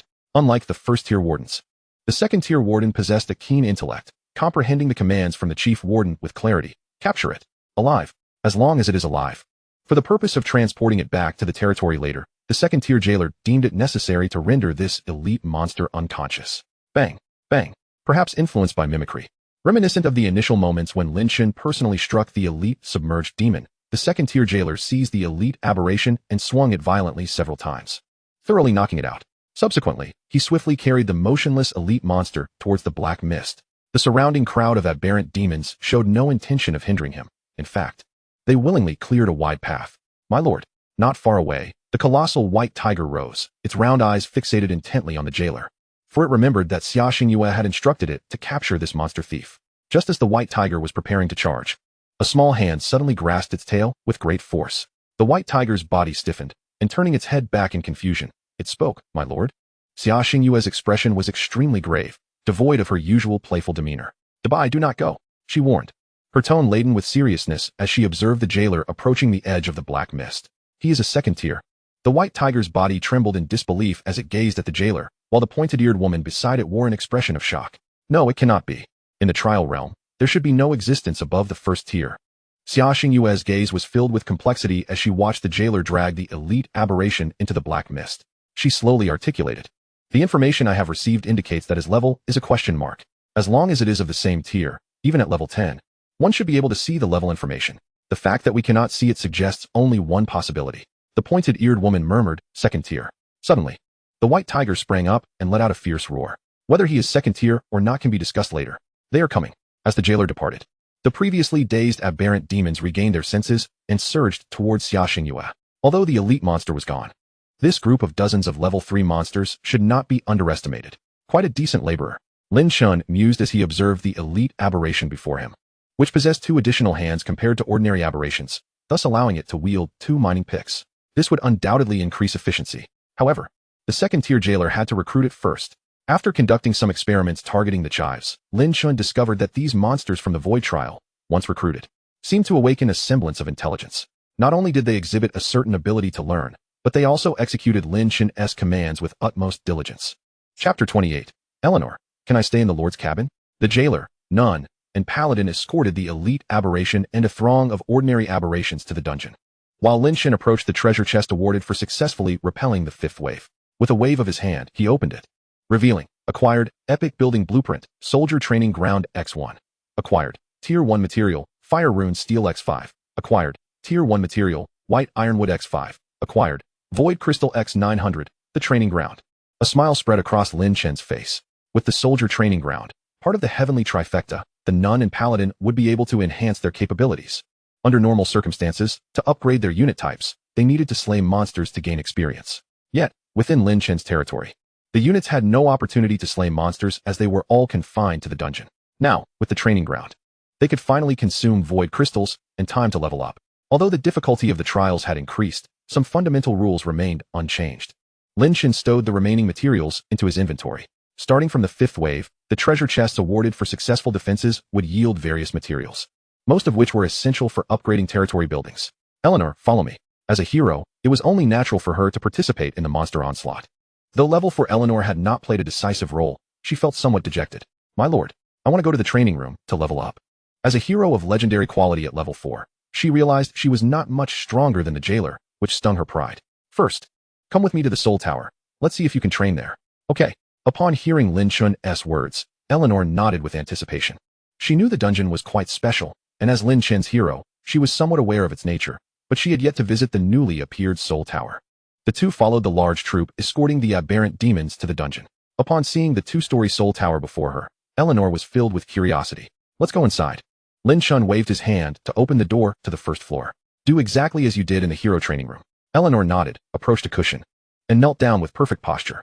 She then brought her hands together and closed her eyes, resembling a nun in prayer, as a radiant holy light enveloped her. Lin Chen silently observed from the side. He couldn't help but admire his hero's extraordinary beauty. The quality of the beautiful women he had encountered in these past days was remarkably high. The whimsical Xia Xingyue, the alluring and enchanting Huan Ning, along with his own pure and sacred hero, each had their own unique charm. Even Mu Fei, the recognized campus beauty of the prestigious academy in Yong'an City, paled in comparison to these three. He wondered what changes would occur once the jailer transformation was successful. Watching Eleanor in prayer, Lin Chen felt a sense of anticipation. A few minutes later, Eleanor opened her beautiful eyes and looked at Lin Chen with confusion. My lord, I did not gain any experience. Lin Chen furrowed his brow slightly. Pondering, it seems it is not yet the right time. The training room on the first floor of the Soul Tower could be utilized by Lin Chen himself, the jailer, and even the chives, yet Eleanor could not, highlighting a clear distinction. She had not yet completed her jailer transformation. Once that transformation was achieved, she too would surely be able to use it. My lord, Eleanor looked at Lin Chen in confusion, not quite understanding what he meant by not yet the right time. All right, you may use the hero training room for now. Oh, Eleanor rose to her feet, seemingly recalling something. Her head slightly bowed as she fidgeted and remarked, the lord had no space to repair the residence before, so I didn't renovate my room. She furtively lifted her gaze to Lin Chen, a faint blush gracing her delicate features. May I reside in the lord's cottage? Now it has become the lord's hall. Lin Chen reached out and affectionately tousled her hair, then seated himself cross-legged on the cushion where she had previously knelt. It's perfectly fine for you to stay there. Go ahead. Eleanor's spirits lifted as she raised her head. Then she inquired, Lord? Aren't you returning to the lord's hall? No, I shall cultivate right here. Lin Chen, who had just closed his eyes, opened them to glance at Eleanor, a hint of annoyance in his voice as he said, what do you mean by If there's nothing else, you should head to the hero's training room to enhance your level. Oh, with a hint of dejection, Eleanor departed. Lin Chen also closed his eyes, entering a profound state within the Soul Tower's cultivation chamber, as if he were adrift in the void, with time losing its significance. Hours passed in the blink of an eye, thanks to this meditative state akin to a trance. Otherwise, merely sitting idle would have felt like a torment. After ascending to the second tier, the once chaotic territory had, under Lin Chen's meticulous planning, commenced a systematic cycle of resource gathering and building upgrades. In the dungeon, the second-tier jailers, equipped with intelligence, along with seasoned veterans, required little of Lin Chen's concern. Now, he could quietly focus on enhancing his own level within the Mixed Tower's cultivation chamber. This cultivation consumed soul energy, which Lin Chen had calculated to be about 1 point per minute. However, this single point of soul energy could yield approximately 500 points of experience, 5 times more efficient than directly exchanging soul energy for experience. This quintuple enhancement instilled Lin Chen with a measure of confidence regarding ascension to the third tier, or even the fourth. After all, with each advancement, while attribute increases were substantial, the experience required for leveling up also escalated dramatically. Transitioning from level 9 to 10 demanded 20,000 points of experience, while 11 to 12 required 50,000. And this was merely at the second tier. By the third tier, the experience requirement would soar to 100,000 or even 1,000,000. This scarcity of high-tier lords stemmed from the fact that, without extraordinary fortuitous encounters, amassing the requisite experience could take decades or even centuries. Days later, in the depths of the Blue Star Dragon City, at the headquarters of the Lords Association, a weary Wei Yuza pushed open the door to the conference room. He gazed at the ethereal screen in the center of the room, pondering the status of the newcomers participating in the void trials over the past few days. As the vice president of the Lords Association, Wei Yuza had a multitude of affairs to manage and could hardly monitor the void trials daily. In the conference room, Duanmu Hai rose to deliver his report, stating, 2 have perished, leaving 18 currently alive. Among them, the one at the top of the merit list is Xia Xingyue. Furthermore, it appears that the difficulty of the trials has somewhat diminished. 3 days ago, the merit growth rate for all lords was reduced. The decrease in merit growth suggested that the monsters they had slain had not significantly strengthened. Additionally, after a moment of hesitation, Duanmu Hai continued in a peculiar tone. Lin Chen's merit remains at 0. Chapter 29. A terrifying surge in experience. Lin Chen at level 18. Is he still alive? Wei Yuza regarded the ethereal screen with curiosity. Noticing Lin Chen's name at the bottom, Lin Chen, merit value, 0, alive. President Wei, this matter is rather strange. Duanmu Hai produced a document, stating, according to our statistics and calculations, the wave of monsters they repelled yesterday should have reached level 6. However, the quantity or structure seems off. Wei Yuza turned his gaze, asking, what do you mean? Either the number of monsters did not surpass 100. It is already the 15th day, even under normal difficulty. The number of monster attacks would exceed 100, let alone with this unprecedented high level of trial difficulty. Alternatively, Duanmu spoke solemnly. The attackers were merely ordinary monsters, with no elites. Wei Yuzhen narrowed his eyes, contemplating. Are you suggesting jailers? Despite the multitude of tasks, he could not forget Zhang Yuanqing's mention of level 10 jailers. Indeed, Duanmu nodded. This possibility is the most plausible. It seems that, apart from Lin Chen, all other lords had their jailers fend off the monster attacks, capturing the elites. President Wei, do you think it could be? Duanmu posited. That the trial realm has gained sentience and created something to control the difficulty? Duanmu theory bore a resemblance to Mu Fei's belief that jailers were agents of the heavenly path. Wei Yuzhen remained silent. As the vice president of the Lords Association and a high-tier lord, his knowledge and insights far surpassed those of Duanmu, a mid-tier lord. The void trial realm has gained sentience? Impossible. If it truly had, could it conceal itself from Elder Shui, who is currently stationed outside the trial realm? Jailers. Wei Yuzhen mused to himself. Could it be a type of troop? Suddenly, a thought struck him. Could this be the hand of the Summer King? Xia Xingyue mentioned that jailers had stolen her monsters. Might it be that the Summer King dispatched individuals to assist her upon sensing her peril? Though somewhat implausible, it was at least more acceptable than the notion of the void realm gaining sentience. Enough, continue monitoring. Have you notified the major higher learning institutions? Duanmu shook his head. As per your instructions, we have not notified them. Good, let it be. We shall avoid causing unrest among the lower ranks. We will address everything after the trials conclude. Understood, President Wei. Casting a glance at the ethereal screen, Wei Yuzhen suddenly inquired, Duanmu, is your injury healing well? Duanmu was taken aback for a moment before responding with a smile. Thank you for your concern, President Wei. It has improved significantly. Should you require anything, do not hesitate to request it from the association. Wei Yuzhen turned his head to glance at Duanmu, letting out a soft sigh. If it weren't for the joint assault of the Black Armored Clan and the Three-Eyed Clan, you would have advanced to a high-tier lord last time. Duanmu gaze flickered slightly, yet he remained silent. Observing this, Wei Yuzhen chose not to press further, gently patting Duanmu before exiting the conference room. As he watched Wei Yuzhen's departing figure until the door closed, Duanmu felt a slight relief wash over him. He pondered inwardly. Has he discovered my secret? That shouldn't be possible. I am disguised by a miracle. Even a high-tier lord like him couldn't possibly notice. Perhaps I am overthinking it. Within the trial realm, Lin Chen, meditating in the Soul Tower, opened his eyes. Today marked the 15th day, and if all went as expected, a boss should soon emerge. Lin Chen stepped out of the Soul Tower, contemplating as he walked towards the prison. It had been 10 days since Lin Chen advanced to a second-tier lord, and during this time, his territory had certainly undergone some transformations. Over the span of 10 days, Lin Chen had amassed over 80,000 soul energy, significantly exceeding his earlier estimate of 5,000 days. This increase was partly due to the third automatic external enhancement, the triangular sheephead sculpture. Perhaps due to its prolonged sealing, the purple creatures, purple humanoid beings, had appeared with remarkable frequency, with a maximum of 10 appearances in a single day. Moreover, the level of these purple creatures had risen to level 3. In just 10 days, they had advanced 2 levels. Both the frequency of their appearances and the speed of their upgrades surpassed the descriptions provided by Huan Ning. Nevertheless, Lin Chen was delighted. He welcomed any acceleration. After all, with the prison that naturally isolated their aura, even if one day a particularly powerful purple creature emerged, he could simply imprison it within the prison. However, such a scenario was unlikely in the short term, as Lin Chen had already acquired 19 second-tier prison guards. These 19 second-tier guards had cost Lin Chen over 20,000 soul energy. Yet, the investment bore fruit, as Lin Chen's guards had nearly traversed the entire void trial realm, discovering a total of 17 territories aside from his own. Each time monsters attacked, numerous elite creatures were captured and brought back to the prison, which was now nearing its capacity. Lin Chen had no desire to detain ordinary creatures. Upon bringing them back to the prison, he would simply eliminate them, which also yielded him a fair amount of soul energy. However, no matter how abundant the soul energy was, it still fell short of Lin Chen's consumption needs. The consumption for accelerating the Soul Tower's gathering, as well as the construction and upgrading of the prison's auxiliary buildings, had cost nearly 10,000 soul energy. In these 10 days, Lin Chen himself had expended 480 points of soul energy, transforming it into an astonishing 174 million experience. After acquiring such a vast amount of experience, Lin Chen had only reached level 18. It was no wonder that textbooks from advanced academies rarely documented matters beyond the second tier. Lin Chen glanced at the experience required to reach level 19 and felt a bit speechless. 800,000. It seemed that this void trial would make it exceedingly difficult for him to attain the rank of a mid-tier lord, with level 18 requiring 800,000 experience. How extravagant would the experience needed for a high-tier lord in the 50s be? It was no wonder that, among the entire human race, most remained at the initial and intermediate stages, with high-tier lords being exceedingly rare.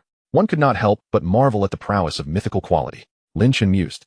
Considering that under normal circumstances, a lord would only achieve the 3rd tier after completing several years of studies in a lord academy, akin to finishing a university education following the conclusion of the void trial, akin to a college entrance examination. Yet here he was, already not far from the 3rd tier. He even had the materials for advancement ready. All that was left was a bit of time. Unfortunately, the limitations of the Soul Tower remained. Otherwise, he could further accelerate his progress. For Lin Chen, over 3,000 mixed energy was not a significant amount. But the rate of transformation in the Soul Tower had an upper limit. Initially, it was only 18 points per hour, which had now increased to 25 per hour. Were it not for this cap that rose with Lin Chen's level, he wouldn't have needed to spend so much. Exiting the prison, Lin Chen waved at Eleanor, who was waiting nearby. Let us go. The time is ripe. This time, he estimated that a boss would likely emerge during the monster assault. Chapter 30. The boss approaches. A young girl with 4 legs? In just 10 days, not only had Lin Chen reached level 18, but Eleanor had also attained level 8. This was achieved without sparing any expense in utilizing the hero training room.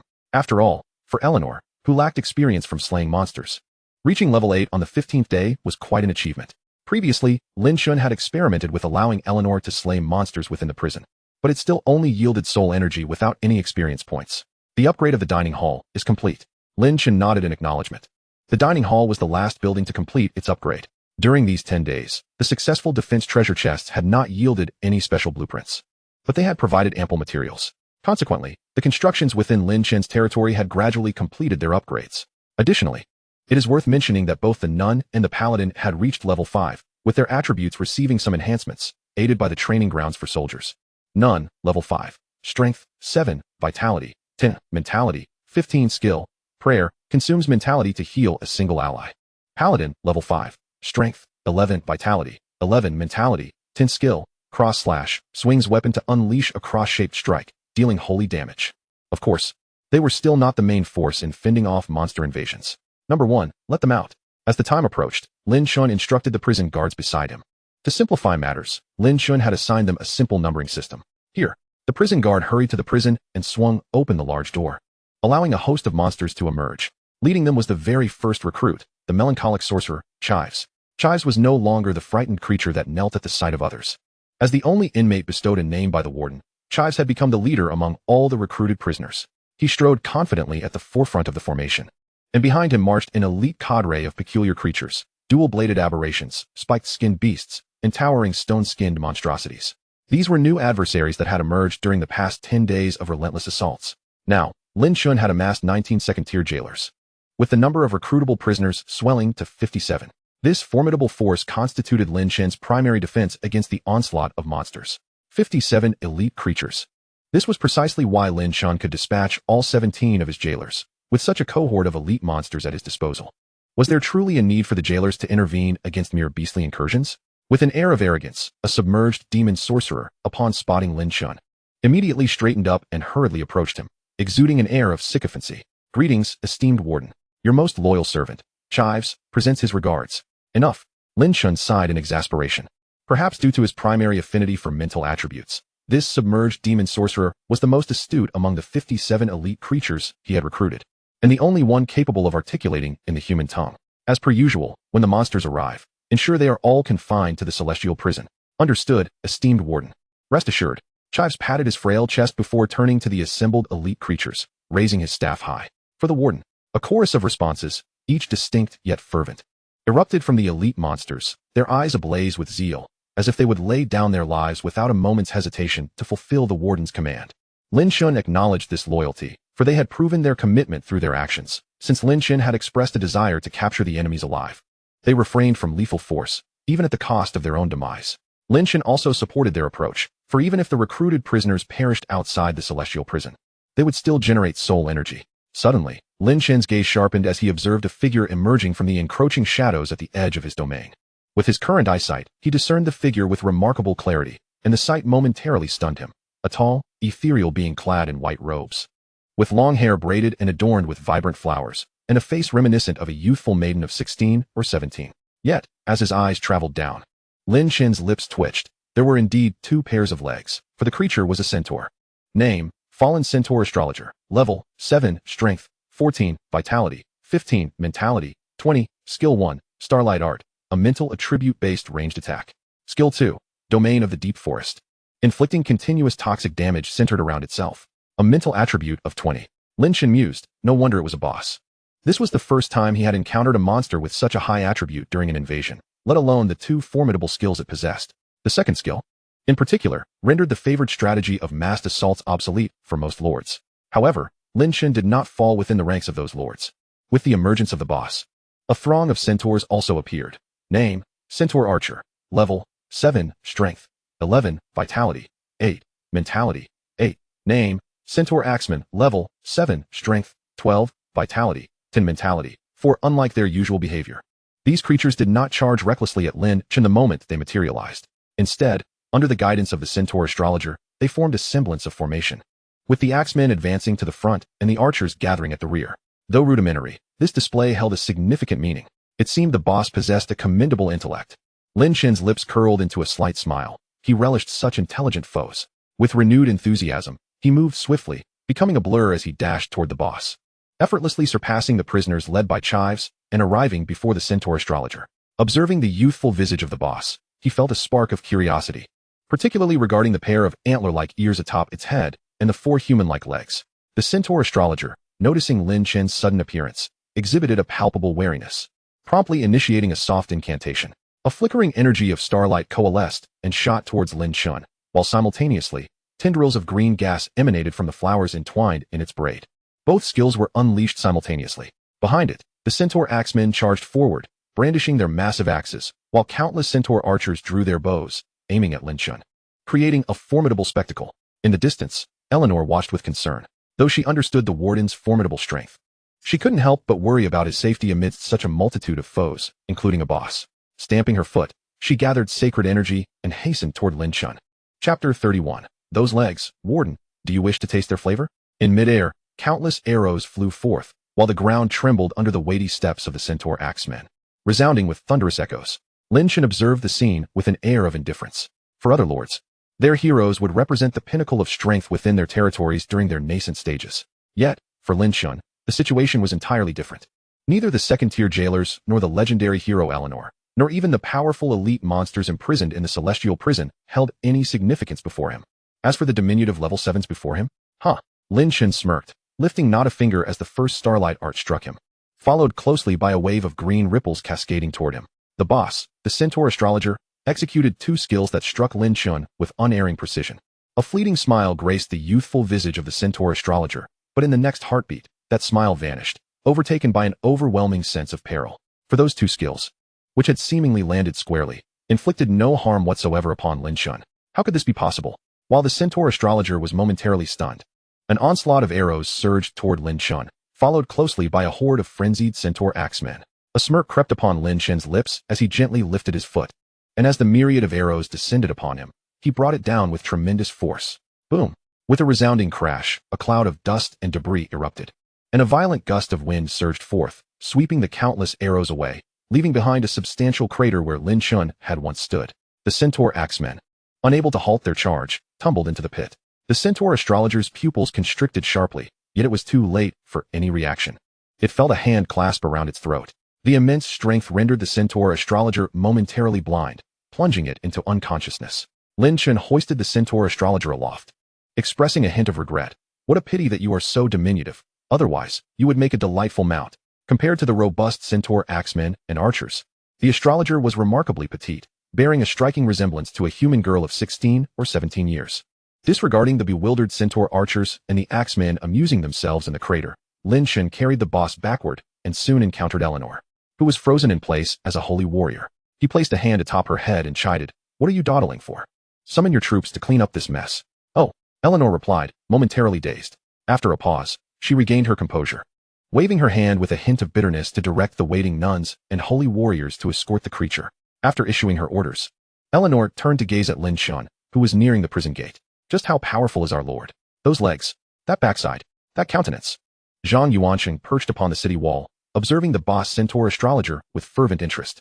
"I thought those were horse legs, but they turned out to be 4 delicate, slender legs." The burly man with a bushy beard glanced at his lord and inquired, my lord. Do you wish to sample its flavor? Gasp. Zhang Yuanqing inhaled sharply, realizing how perilous that notion was. Yet, it was undeniably tempting. If only I could have a taste. The burly man earnestly remarked, my lord, horse meat is not palatable. It's sour. Zhang Yuanqing nearly choked on his breath. Who the hell wants to eat it? You think a mere taste would suffice? He shot a glance at the middle-aged, bearded giant. Fine, you're a hero. You wouldn't understand. Regardless, whether for tasting or sampling, it's impractical.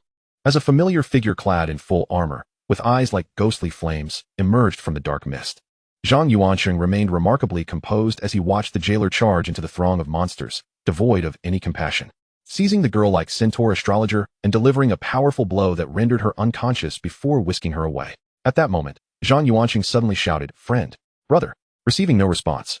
He called out again, big brother? The jailer, grasping the astrologer, halted abruptly and turned to face Zhang Yuanqing, whose heart raced at the sight of those ghostly, flickering eyes. Zhang Yuanqing was filled with trepidation. He had merely hoped to try his luck by calling out a few times, never expecting the jailer would actually stop.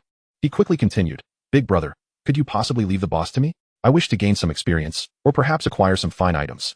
Could it be that the jailer truly understood human speech? Zhang Yuanqing's excitement surged. If that were the case, perhaps he could even recruit it. A second-tier jailer. No less, who could traverse the dark mist without hindrance. If he could recruit it, he would be unstoppable for the next half-month.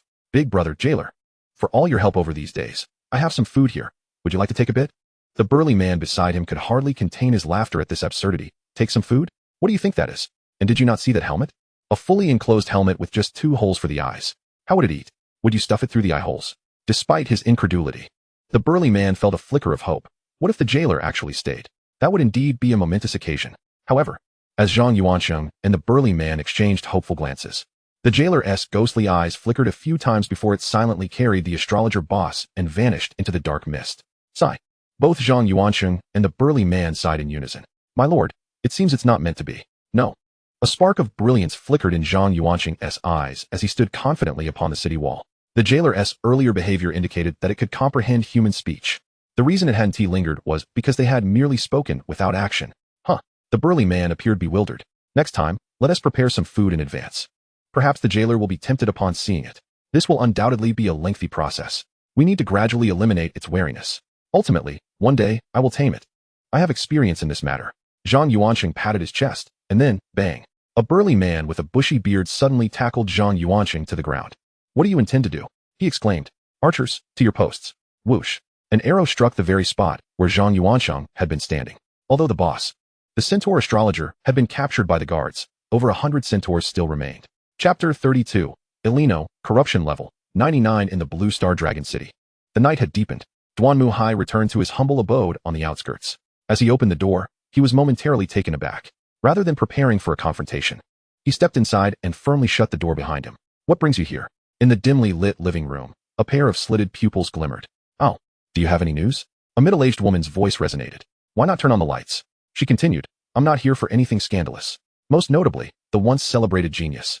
Duanmuhai was now entangled with a woman old enough to be his mother. Duanmuhai fell silent for a moment before smirking, indeed. He then reached for the light switch. In the living room, a captivating middle-aged woman reclined on the sofa, her green lips occasionally revealing a long, forked tongue. It was none other than Tong Yuehong, the mid-tier lord known for her provocative remarks. Speak, what news do you bring? Duanmuhai pondered aloud. Today, Wei user arrived. I'm uncertain whether he harbors suspicions about me. How could that be? Tong Yuehong scoffed, shaking her head dismissively. You and I are cloaked in the guise of miracles. Not even Wei Yuza, let alone that elder Shui Lu Shui, could unravel our ruse. Let us hope it's merely my imagination, Duanmuhai agreed, settling onto the sofa beside her. How is your preparation coming along? Almost complete. Had it not been for Elder Shui guarding outside with his stealth, we would have already commenced our operation. In 10 days, the legendary array will be nearly constructed. Duanmuhai regarded Tong Yuehong curiously. Is your soul-devouring technique reliable? The innate divine ability of my Black Soul clan, prone to error? She retorted. Besides, that little brat, Shisu, would be no match for me. Duanmuhai nodded in agreement. Once ensnared by the Black Soul clan's soul-devouring technique, one would become like a marionette, entirely at the mercy of the Black Soul clan. Despite numerous limitations, it proved ineffective against those of equal or higher rank, yet it was remarkably effective against fledgling lords. Whom do you plan to send to find the core? Fourth tier? Duanmuhai frowned. That could cause a stir in the void trial realm, especially with Lu Shui stationed outside. Tong Yuehong laughed derisively. My clan has meticulously prepared for this endeavor to seize the trial realm core. Would we be ignorant of such a detail? The fourth tier has already used secret methods to lower themselves to the third tier level. However, Tong Yuehong grinned. Their prowess is not something a mere third tier can contest. Duanmu Hai nodded, fully grasping her implication. Regardless of whether one was a lord or not, the distinction between third and fourth tiers was as vast as the chasm between heaven and earth. Prior to attaining the fourth tier, one remained confined to pure attribute clashes, relying on attributes for physical prowess or a handful of attribute-based skills. Upon reaching the fourth tier, a transformation occurred, as various forms of source energy emerged: magic, fighting spirit, true energy, internal force, and even mechanical energy, all collectively referred to as source energy. This was why mid-tier lords wielded absolute dominance over the fledgling tiers. Even though the Black Soul clan's fourth tier had utilized secret arts to reduce their rank to third tier, they were still third-tier individuals possessing source energy, thereby holding undeniable supremacy over ordinary third-tier beings.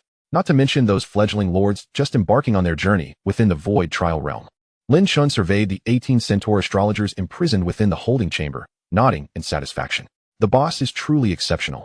Not only does it possess intelligence, but it also experiences a range of emotions, far superior to those mindless ordinary monsters, or even the slightly more aware elites. They were simply contained here. The fear and panic exhibited by these 18 bosses had generated a substantial amount of soul energy for Lin Chen. With this, I might consider forcibly elevating my level. Transitioning from level 18 to 19 requires 800,000 experience points. If I were to accumulate soul energy through the soul tower gradually, it would only take 600 points. But do I lack soul energy? Now, nearly everything that needed to be constructed in my territory has been completed, and the guards have all reached the second tier. Lin Chen glanced at his remaining soul energy. 52,326. I've never fought such a financially lucrative battle. A mere 8,000 points of soul energy. A radiant glow signifying an upgrade enveloped Lin Chen as he consumed 8,000 points of soul energy, propelling him to level 19. He immediately checked the experience required to reach level 20. 2,120,000 soul energy. With half a month left, it would be prudent to reach the third tier sooner rather than later. The output of the third tier soul tower would undoubtedly increase. Moreover, attaining the third tier might unlock new territorial traits. Perhaps another automatic feature akin to the soul tower could emerge. Additionally, the dungeon was already at full capacity. Upgrade. A glint of darkness flickered in Lin Chen's eyes as he expended 12,000 points of soul energy, ascending to level 20. Second tier, max level. Lord, Lin Chen. Profession, Warden. Quality, Mythic. Level, 20. First tier max. Strength, 82, 37, 45. Vitality, 81, 36, 45. Mental, 83, 38, 45. Talent, Gathering Grievance. Once I reach the third tier, my attributes are likely to exceed 100. Lin Chen distinctly recalled references in textbooks suggesting that the physical prowess of a fourth-tier lord is 100-fold that of an ordinary person. If an ordinary adult's three-dimensional attributes are 1, then 100-fold amounts to 100 points. The attributes of a third-tier individual rivaling that of a fourth tier, such as the terror of a mythic-quality profession. Lin Chen's eyes gleamed with fervor as he first ventured to the crystallization chamber, where he successfully condensed 10 void stones.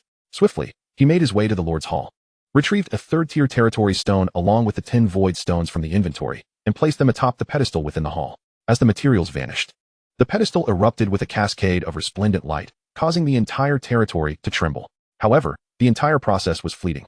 As the dark mist shrouding the edges of the territory dissipated once more, Lin Chen's domain underwent an upgrade, and he himself ascended to the rank of third-tier lord. Eleanor hurriedly approached, a hint of panic in her demeanor, but upon witnessing the transformation within the Lord's Hall and the surrounding territory, her rosy lips parted in astonishment. Another advancement? Before she could fully process the shock, her mind became a tumult of thoughts. What should she do? At this pace, the Lord would surely reach fourth tier in a matter of days. Then he would be able to recruit new heroes, and what of her? The hero unable to keep pace with the Lord? Would she be cast aside? Eleanor, legendary quality, corruption level, 91. Eleanor, legendary quality, corruption level, 99. Chapter 33. The third-tier new class talent, Soul Power. Eleanor's corruption progress reached 99, nearing the completion of her transformation. However, this matter failed to capture Lin Chen's attention.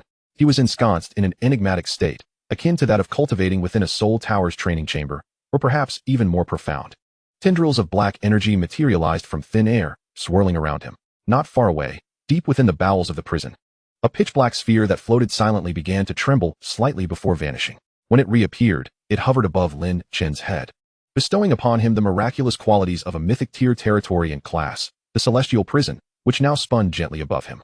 As it rotated, torrents of black energy surged forth, enveloping Lin Chen entirely. Eleanor, witnessing this spectacle, immediately shifted to a state of vigilance. She commanded even the nuns and paladins to steer clear of the area. What was the Lord doing? Though she could not comprehend, she understood that Lin Chen must not be disturbed at this moment. That obsidian sphere was a miracle. As the celestial prison, having expelled a great deal of black energy, gradually ceased its rotation, it swayed and returned to the deepest recesses of the prison. The dark energy enveloping Lin Chen began to wane, slowly seeping into his body. As the final tendril of black energy merged within him, Lin Chen regained consciousness. Opening his eyes, what was that? Lin Chen pondered, feeling as though something within him had awakened, darting about restlessly. Moreover, it seemed he could control this erratic entity. Raising his right hand, he concentrated, and a swirling mass of black energy erupted forth, resembling flames. This energy imparted an unprecedented sensation, as if it were utterly out of place in this world. Lin Chen narrowed his eyes, and the energy enveloping his hand dissipated at his will. It appeared that he had acquired something extraordinary. Through the Lord's heart, Lin Chen summoned the Lord's interface. Lord, Lin Chen, class, Warden, quality, mythic, level, 21, 3rd tier, strength, 102, 8220, vitality, 101, 8120, mentality, 108, 8325, soul power, 100, talent, accumulated grievance, attribute, absorbs the resentment, suffering, and repentance of souls imprisoned within his domain, converting them into his own energy.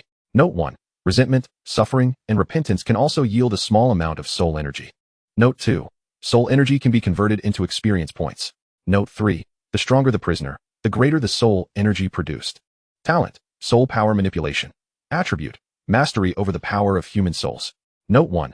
Soul power can regenerate slowly on its own or can be accelerated through cultivation. Note 2. Cultivation can increase the upper limit, current cap, 1000. Soul power. As Lin Chen gazed at the interface, he recalled the sensations experienced in that extraordinary state, gradually piecing together an understanding akin to the existence of true qi. As a transmigrator, he found this concept relatively easy to comprehend. Pondering, he extended a finger, and the black soul power coalesced around it in response to his thoughts. Observing the inky soul power, Lin Chen murmured, "So this is what enables mid-tier and high-tier lords to manipulate objects from afar, or even communicate within the void trial realm." Although textbooks bore no mention of such phenomena, Lin Chen, having spent considerable time in this wondrous world, had long questioned why lords on television seemed akin to immortal cultivators, effortlessly levitating, flying, and manipulating objects. When he asked his teacher, the response was always, "You will understand once you become a lord. That power belongs solely to lords." Yet, upon becoming a lord, Lin Chen found himself lacking such abilities. Despite his formidable attributes, he could not manipulate objects as they did. Now, Lin Chen understood, it was the soul power. So, was 3rd tier a pivotal threshold? No, that couldn't be right. Observing the soul power on his finger, shifting according to his will, Lin Chen furrowed his brow. If so, why was the boundary between novice and intermediate tiers marked by levels 3 and 4? Shouldn't it be 2 and 3? The disparity between possessing soul power and lacking it was immense. Lin Chen needed no further contemplation. It was akin to the difference between a martial artist with formidable skills and one who, though equally proficient, also possessed true qi within their body. How could they possibly be compared? Wait. Lin Chen glanced at his dimensional attributes, which had exceeded 100, and a thought crossed his mind. Due to the nature of his mythic profession, his attributes had reached the level of a 4th tier at the 3rd tier. Thus, this phenomenon is typically reserved for the 4th tier. With a subtle flick of his finger, dark soul power surged forth, creating a crater in the barren ground below. This made perfect sense. Moreover, as Lin Chen looked up at the sky, he realized that the moment his soul power manifested, he felt an inexplicable rejection from this world. Without utilizing his soul power, he did not experience such a sensation of repulsion. However, once he activated it, the void trial realm perceived him as a 4th tier entity, thus rejecting him as a mid-tier lord. Yet, without employing his soul power, although his attributes were formidable, he remained a 3rd tier lord, belonging to the category of low-tier lords. Hence, the void trial realm would not repel him. Utilizing the force of the world's rejection, Lin Chen was practically certain of his hypothesis. The mythic profession truly lived up to its name. Just as he finished his thoughts, Lin Chen felt a stirring in his heart. Was the miraculous heaven truly just a miracle? Are miracles inherently this extraordinary? Having never encountered other miracles, Lin Chen found it difficult to draw a definitive conclusion on this matter. Although the territorial characteristics had not unlocked new attributes, acquiring the new professional talent of soul power was indeed a significant gain. Satisfied, Lin Chen nodded and glanced over at the vigilant Eleanor not far away. Chuckling as he shook his head, a thought struck him. and with his soul power in motion, he appeared beside Eleanor in a blur, gently ruffling her little head. "I'm fine now, Eleanor," she exclaimed with great excitement, turning to him. "Have you completed your advancement?" "Indeed." Lin Chen nodded, intending to say more when he suddenly noticed a fleeting dark glimmer in Eleanor's beautiful eyes. That dark glimmer seemed oddly familiar. Lin Chen paused momentarily, but quickly recalled something. Checking through the Lord's heart, he confirmed, "Eleanor, legendary quality, erosion rate, 99. She was about to mature soon." Chapter 34. Eleanor, my lord. What are you planning to do? It's rather peculiar. Eleanor, do you feel any changes within yourself? Lin Chen inquired, looking pointedly at his hero. After pondering for a moment, Eleanor replied dejectedly, "My lord, I'm sorry. I have yet to complete that possible evolution you mentioned. I feel utterly useless." Lin Chen shook his head with a smile. He then retrieved a multitude of materials from his inventory and, gazing at them, he reflected, "Once I return to Blue Star, I must properly thank Huan Ning at the Void Trading House in Dragon City. If it weren't for Huan Ning, even if I had reached the 3rd tier, I would still be unable to enhance myself without these materials. Not to mention my 3rd automatic external device, the triangular sheep head sculpture, also came from Huan Ning." Lin Chen selected several materials necessary for upgrading the prison and soul tower. Fortunately, although both structures were of special quality, the materials required for their upgrades were relatively common. At least for now, please arrange for the enhancement of other buildings in the territory. Prioritize upgrading the hero training room and the soldier drill ground. Once everything is ready, come find me at the Soul Tower." Eleanor nodded, clutching a large pile of materials as she went off to make arrangements. Lin Chen then proceeded to the prison, utilizing the Lord's heart to expend 2,000 soul energy and the selected materials to elevate both the prison and soul tower to level 3. Building, prison, special, level 3. Building attributes, capable of incarcerating any creature, with ranks not exceeding 4th tier. Attached buildings, interrogation room, level 2, x1. Holding room, level 2, x10. Confession room, level 2, x2. Crystallization room, level 2, x1. Guard evolution room, level 2, x1. Capacity, 200. Increases with the number of holding rooms. Guards, 20, maximum 40. Soul energy, 29,416. Note: constructing and upgrading attached buildings consumes soul energy. Note: soul energy can be expended to condense void stones. Note: soul energy can be used to summon guards. At level 3, the prison now boasted an additional underground level, increasing the maximum number of holding rooms to 20, and crucially, the maximum number of guards rose to 40. Guards were currently Lin Chen's most vital, effective, and powerful troop type. This increase of 20 not only meant 20 additional guards, but also 60 more slots for capturing prisoners. The disparity between them was indeed significant. Lin Chen visited the guard evolution room to examine the evolution method for 3rd tier guards. Guard evolution to 3rd tier requirements. 2nd tier fully leveled guards, x2, 500 soul energy, level 3 guard evolution room.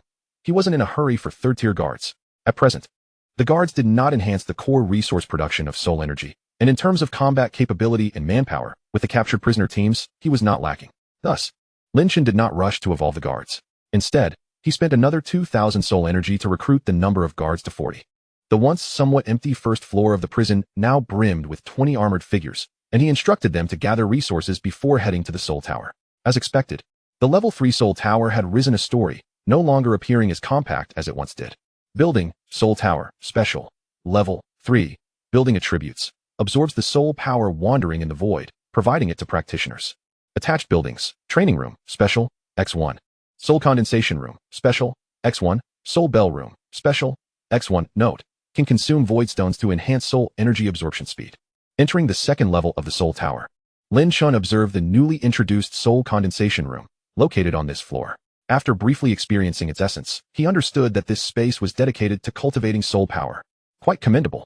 Nodding in satisfaction, Lin Chen conducted another examination of the soul clockroom's capability to absorb soul energy, which appeared to reach a remarkable rate of 4 points per minute. For this velocity, Lin Chen felt a sense of contentment. It is worth noting that previously, under the acceleration of the void stone, the absorption rate had only achieved approximately 2 points per minute. However, with the enhancement of the void stone, it could now attain 5 points per minute.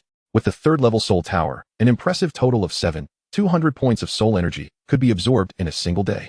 This is indeed a considerable pace. It seems that the 20,000 points of soul energy expended for upgrades were not in vain. A mere 20,000. The Soul Tower alone could replenish that within 3 days. Lord, just as Lin Chen descended to the 1st floor, he encountered Eleanor, who was entering. Everything has been arranged. Lin Chen nodded, casting a deep glance at Eleanor, and spoke earnestly. Eleanor, I have an experiment in mind. It may enhance your potential. However, I cannot guarantee its success. Lord, Eleanor interjected suddenly, her expression brimming with hope. Please, let us try. I am willing to do anything to enhance my potential or strength. At this juncture, she felt an urgent need to improve. Otherwise, she would be utterly unable to keep pace with the Lord. As the only hero of the Lord, she was expected to be the strongest force in the territory, yet her combat prowess was currently outmatched even by the second-tier Hell Guards, of which there were 19. A golden legendary quality hero, relegated to the 20th rank in terms of combat capability, whilst the Lord himself ranked 21st. Moreover, on her way here, Eleanor had encountered 20 new Hell Guards. Oh heavens, Eleanor thought, feeling an indescribable sense of inferiority. Observing the eager expression on her hero's face, Lin Chen chuckled. It seems I have burdened you. If it weren't for the need to detain and the restriction on slaying monsters, you would not still be at level 7. Of course, if it weren't for this function, I wouldn't have reached tier 3 either. Even if you could attain level 10, it wouldn't result in any substantial enhancement. Come here. Lin Chen beckoned. Eleanor stepped forward, almost standing right next to him, her exquisite face flushed with anticipation or perhaps embarrassment. In a moment, I will infuse you with some soul energy. If you experience any discomfort, please speak up. Although Eleanor was unsure of the meaning behind Lin Chen's words, she nodded earnestly like a chick pecking at grain. She then watched as Lin Chen slowly raised his palm, a flame-like black energy materializing above it. The moment the black energy appeared, Eleanor felt an overwhelming pressure bearing down upon her. She found herself rigid, unable to move. And as she gazed at Lin Chen with a mixture of hope and trepidation, his hand gradually pressed against her abdomen. Eleanor's heart raced like a startled deer, her mind spiraling into various anxious thoughts. Why that location? What does the Lord intend to do? How peculiar. Chapter 35, From Sacred Nun to Succubus? While Eleanor's mind was consumed with such thoughts, Lin Chen remained exceptionally focused, gently bringing his hand closer to Eleanor's abdomen. As for why he chose that area, where else could he place it? The head? That would lead to an explosion if something went awry. The chest? With Eleanor's current constitution, the obstruction would be far too substantial. The abdomen seemed the most appropriate. Lin Chen believed he was on the right track. After all, did the novels of his past life not speak of the Dantian and Chi Si, all that convoluted nonsense located in the lower abdomen? With his palm infused with soul energy, he gently pressed it against Eleanor's abdomen. As Lin Chen activated the energy, it softly permeated within her. In that instant, Eleanor's eyes widened in shock, a flash of black light flickering within them. Simultaneously, Lin Chen felt the soul energy within him surge forth like a torrent, rushing towards Eleanor with reckless abandon. The speed was so swift that before Lin Chen could fully comprehend it, the soul energy that had previously been swirling chaotically within him was entirely absorbed by Eleanor. As if her newfound soul energy was still insufficient, the entire soul tower began to tremble slightly, waves of soul energy converging towards Eleanor, weaving around her to form a dark cocoon, enveloping her completely. Is this success? Lin Chen stared blankly at the expansive black chrysalis before him, waiting for a moment. There was no immediate change. Yet seeing the soul tower continuously channeling energy towards this direction, Lin Chen quickly realized he needed to mobilize the stored soul energy from the celestial prison. Rolling it forth into the black chrysalis, 1,0,0,0,2,0,0,0, several thousand points of soul energy were injected in the blink of an eye. Yet, the black chrysalis merely darkened slightly. Taking a deep breath, Lin Chen resolved not to abandon this endeavor. Eleanor was his hero, and the greater the consumption, the more powerful the outcome. Glancing at the remaining soul energy, which stood at 23,201, he thought, is that still insufficient for you? With Lin Chen's continued efforts, countless soul energies were funneled into the black cocoon. 10,000, 15,000, 20,000. As the expenditure of soul energy reached 20,000 points, Lin Chen finally received the notification. Eleanor, legendary quality, corruption level, 100. Hellification successful. Quality upgraded to mythic. Special class transition, arbiter of judgment, at last. It was accomplished. Lin Chen breathed a sigh of relief, having dwindled his initial 29,000 soul energy to a mere fragment. Fortunately, the hellification had succeeded, and the quality had ascended to mythic. As someone who held the mythic quality as the Warden, Lin Chen was well aware of the formidable power that such a class possessed. As Lin Chen gazed at the gradually fading black cocoon before him, a flicker of delight and curiosity danced in his eyes. He wondered what Eleanor would transform into after her descent into the abyss.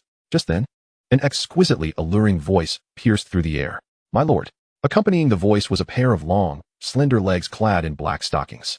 Lin Chen stood dumbfounded as Eleanor emerged from the shattered cocoon, her once simple attire of a nun having undergone a dramatic metamorphosis. Beneath the black hooded cloak, a snug corset clung to her curvaceous form, accentuating her delicate waist, which was now exposed. Below, a form-fitting black skirt enveloped her rounded thighs, showcasing her long, straight legs clad in sheer stockings.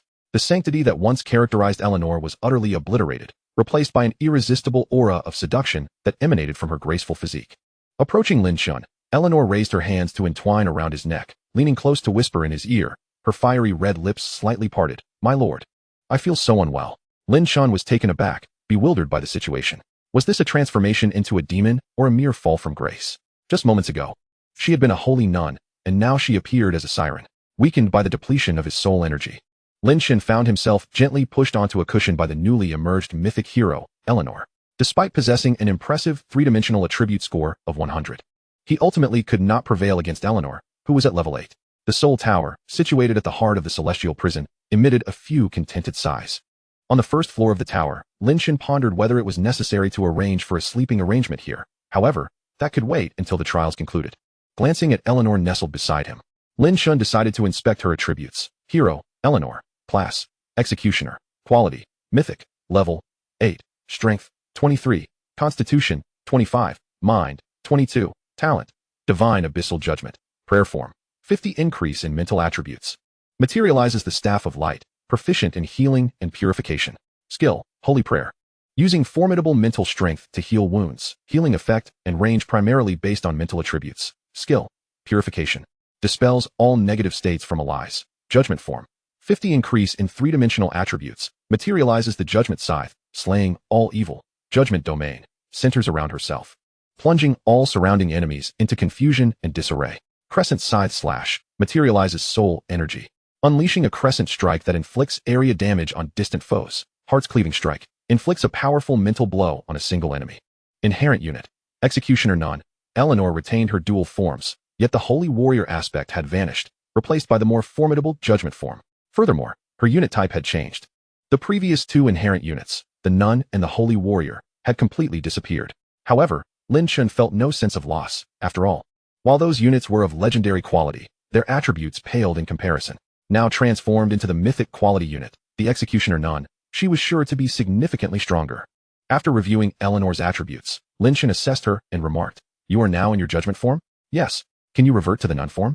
"Indeed." With a shift, the dark aura that enveloped Eleanor faded, and she radiated a brilliant light. Moments later, her pristine white gown reappeared, and the alluring qualities that had previously adorned her visage vanished, restoring her to her former sanctified appearance. Upon returning to her nun form, it seemed that Eleanor's demeanor had also shifted. Her already rosy cheeks took on a deeper blush, and she lowered her gaze, seemingly hesitant to meet Lin Chen's eyes, especially at such close proximity. The purity and shyness she exuded presented a stark contrast to her earlier demeanor, leaving Lin Chen momentarily spellbound by the drastic change. However, he found this transformation quite agreeable. Observing his heroic companion in this manner, Lin Chen felt a sudden resolve. It was time for him to take the initiative rather than remain passive. The once tranquil Soul Tower sighed once more. Chapter 36. The Arrival of the Fourth Stage Alien Powerhouse. The Death of the Warden. As a transmigrator and an individual of refined education, Lin Chen was resolute not to succumb to the allure of beauty. In a world where strength reigned supreme, he could not afford to languish in despair. After a moment of profound self-reflection, he turned to Eleanor beside him and said, "Let's revert to the Judgment form." "Eleanor." A day later, Lin Chen and Eleanor sat facing each other in a lotus position within the training chamber of the Soul Tower's first floor, ready to attend to business matters. Indeed, the Judgment form of Eleanor bore an unusually serious expression. Lin Chen commenced operations through the Lord's heart, summoning a torrent of soul energy towards Eleanor. Soul energy, 160, a flash of brilliance enveloped Eleanor as she ascended to level 9. Witnessing this, Lin Chen's lips curled into a smirk. Indeed, after her descent, Eleanor, who was originally merely a hero, now belonged to the Celestial Prison. Just as the wardens of the Celestial Prison could utilize soul energy to level up, so too could Eleanor. Although the consumption rate was double that of his, Lin Chen dismissed the concern. After all, it was not beyond his means to support her. With another wave of his hand, he directed more energy her way. Soul energy, 400. Soul energy, 1000, as two beams of light flickered. Eleanor officially stepped into the second tier. This way, your training efficiency in the chamber will increase as well. Yes. Eleanor nodded, filled with joy. Finally, she felt she had regained the opportunity to keep pace with her lord. Mythic indeed. The Lord has indeed transformed himself into a hero of mythical caliber. Eleanor closed her beautiful eyes, resolutely vowing not to disappoint the Lord's expectations. With a fervent determination to grow stronger, Eleanor commenced her meditative training. Lin Chen stretched lazily and exited the Soul Tower, unknowingly having spent an entire day alongside Eleanor within its confines, diligently honing their skills. The 16th wave of monsters was about to commence. Within the Void Realm, in a certain territory, Shisu knelt reverently before the freshly constructed teleportation array, humbly awaiting the arrival of the master. As the array illuminated with vibrant energy, a figure emerged, a humanoid silhouette from the Black Soul clan. Its featureless eyes, akin to two fathomless voids, epitomized the distinguishing traits of the clan. Why are you a day late? Blood Fury glared disapprovingly at the kneeling Shisu. This individual, who hailed from the esteemed academy in Yong'an City like Lin Chen, trembled at the mere utterance of the Black Soul clan's words. Master, due to insufficient manpower, the construction has progressed slowly. Humph. Blood Fury scoffed coldly, placing a hand atop Shisu's head while scrutinizing the teleportation array. There must not be the slightest error. Yes. Retracting his hand, Blood Fury surveyed the desolate territory. Several remnants of dismantled structures lay scattered about, in his relentless pursuit to fulfill the master's orders. Shisu had neglected the development of the territory, instead dedicating his efforts solely to the construction of the altar. However, the difficulty of the monster attacks was overwhelming, and even with the assistance of the jailer, Shisu suffered significant losses, resulting in the sluggish progress of the teleportation array's construction. Master, Shisu, still on the ground, dared not raise his gaze. The difficulty of the monster attacks is too great. I fear we cannot defend this teleportation array. Useless. Blood Fury kicked Shisu, sending him flying several meters away. How could Blood Red select such a useless pawn? Blood Fury felt a wave of irritation. The teleportation array could not afford any mishaps, for without it, he would be unable to return. Furthermore, he could not remain here. The task of locating the core of the human realm within this void trial domain was imperative. A day's time should suffice, he pondered with a furrowed brow. At that moment, at the edge of the territory, a few monsters emerged from the swirling black mist. Blood Fury turned to Shisu, declaring, I'll handle this wave. Even if you perish, you must protect the teleportation array. With that, he charged towards the horde of monsters. Master, Shisu lay on the ground, weakly uttering, beware of the jailer. However, his voice was too faint for Blood Fury to hear. He had already reached the front lines of the monster swarm. Oh, this truly is the void trial domain, producing so many experience-laden creatures. No wonder my clan covets it. With the void trial domain in our grasp, the Black Soul clan can embark on the path of lordship. Blood Fury's gaze burned with fervor, just as he raised his right hand to annihilate the monsters. Another figure emerged from the black mist, an armored silhouette. Blood Fury turned, his featureless eye sockets twitching in surprise. Second tier? How is that possible? A jailer? What is that? On the other side, the newly emerged 6th-tier jailer paused momentarily. Lin Chen had assigned a number to each 2nd-tier jailer, which effectively served as their name. The intelligence of the 2nd-tier jailers was nearing that of a typical human, so upon seeing Blood Fury, the 6th jailer's ghostly eyes flickered intensely, sensing an imminent threat. Recognizing the danger, the 6th jailer did not hesitate. He leaped backward. Had he still been a 1st-tier jailer, he would have charged forward recklessly to seize the elite. But now, as a 2nd-tier, he would retreat into the black mist and await the opportune moment to fulfill the task assigned by the chief jailer. A remarkably astute and mature strategy, yet mere seconds after entering the black mist, he was seized by Blood Fury. The black mist, which disoriented and corrupted 1st-tier lords, seemed ineffective against Blood Fury. You are of the human race? The hero of the Lord? Blood Fury regarded the jailer with a hint of confusion. This shouldn't be. Isn't it only the 16th wave? How could there be a 2nd-tier hero? Never mind. Shaking his head, Blood Fury flickered and appeared before the 6th jailer. So swift. The 6th jailer's ghostly eyes glimmered momentarily, gathering all his strength into his right hand for a powerful strike. Bang! Blood Fury effortlessly raised his left hand, capturing the 6th jailer's fist. With a gentle squeeze, the armor enveloping the fist shattered into dust. Not human. Blood Fury examined his left hand. After the armor disintegrated, there was nothing within. His featureless eye sockets quivered slightly as a pair of purple slit pupils abruptly manifested, fixating on the jailer. Soul Devour technique of the Black Soul clan. Let me see what you truly are. A cascade of purple light radiated from his slit pupils, piercing into the jailer's ghostly eyes. Moments later, Blood Fury frowned slightly. No soul. How could there be no soul? Blood Fury appeared to have an epiphany. Raising his right hand and waving it, a beam of purple light flashed, severing the armor around the 6th jailer's neck. Subsequently, the armor encasing the jailer began to crumble piece by piece, ultimately disintegrating into dust. So that's it. My presence has alerted the void trial domain, leading it to fabricate such a being to test me?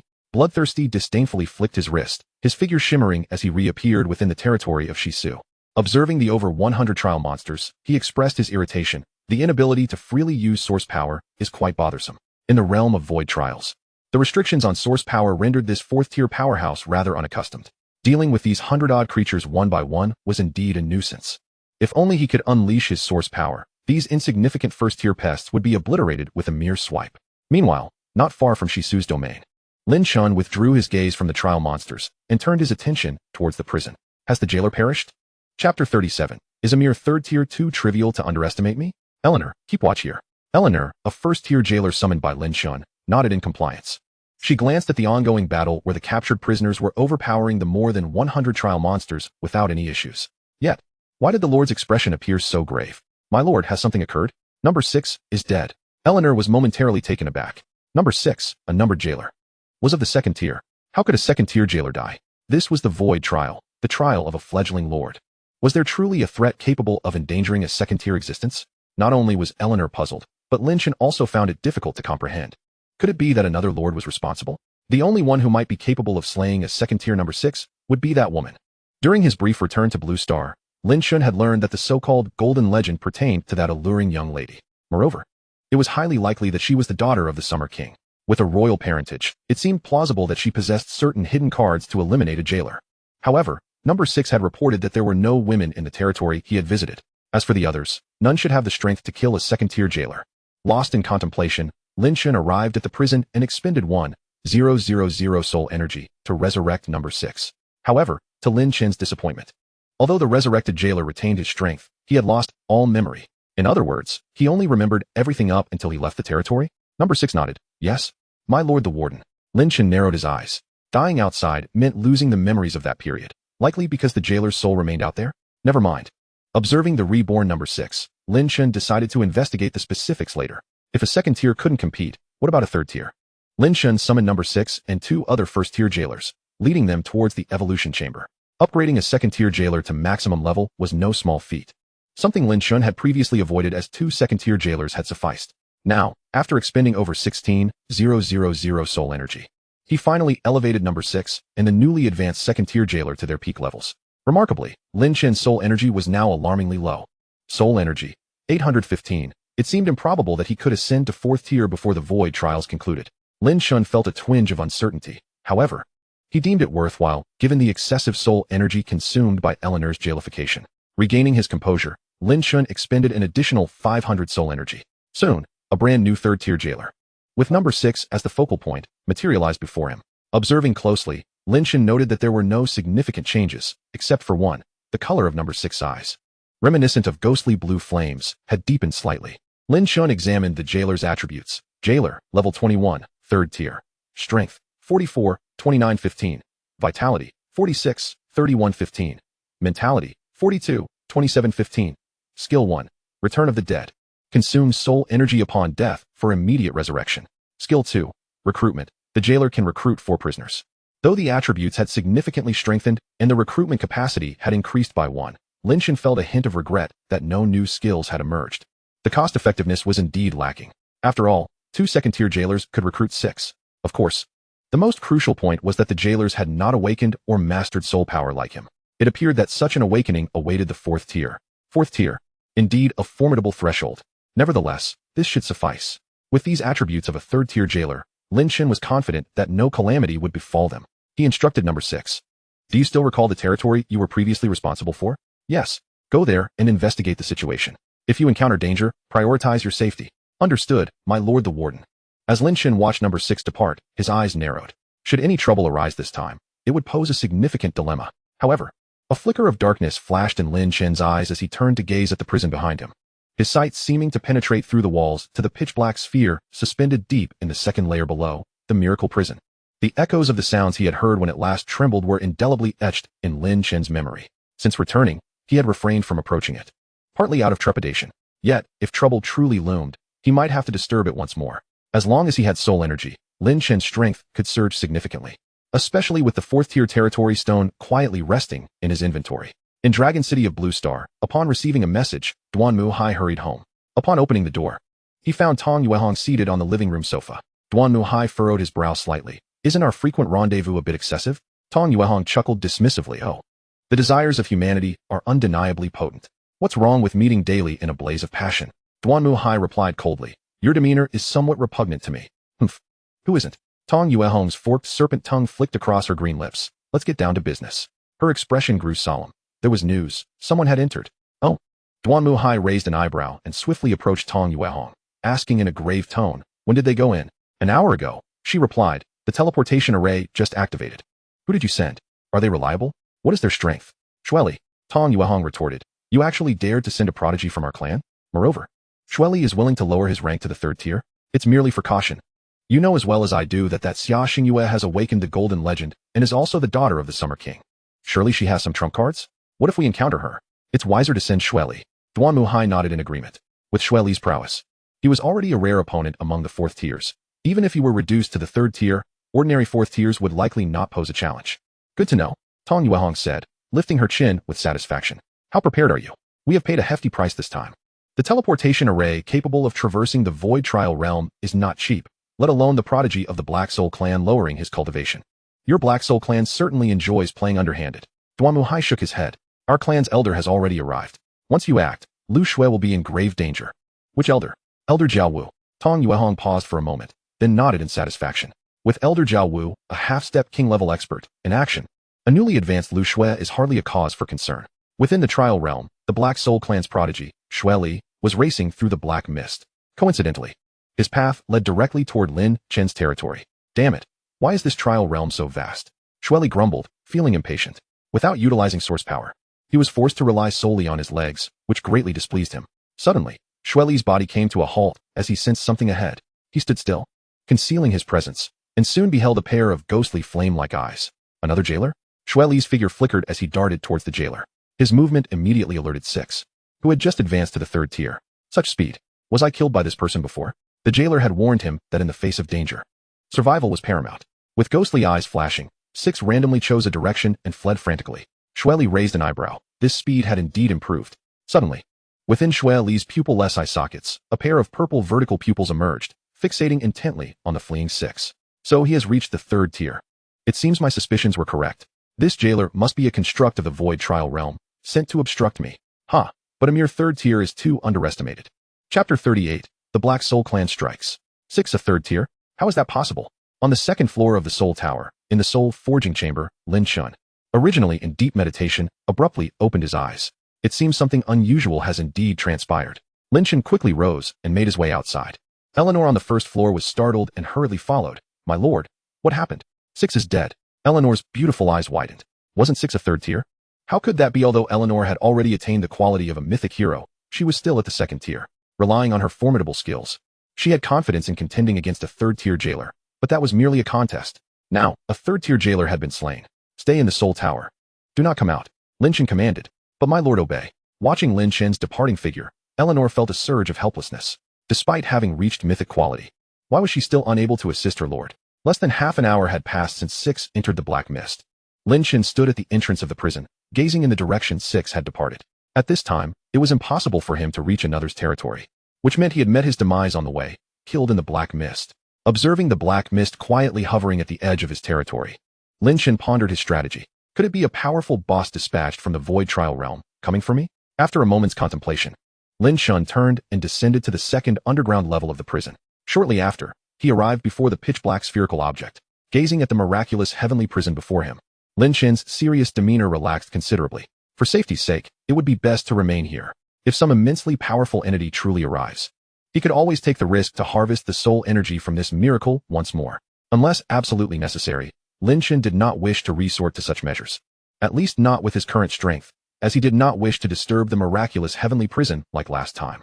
The voices he heard then, combined with the soul energy that continuously emanated from the miraculous heavenly prison as if it were an automatic cheat, had already indicated one thing. The owners of those voices were imprisoned within this miraculous heavenly prison. Lin Chen was uncertain whether his act of harvesting soul energy would lead to those beings being released. Thus, Lin Chen stood silently before the miraculous heavenly prison, patiently waiting. Meanwhile, within the black mist, Shueli was moving rapidly, heading toward the location where the jailers had previously appeared. Since they had dispatched jailers to obstruct me, that direction must be where the core of the Void Trial Realm lies.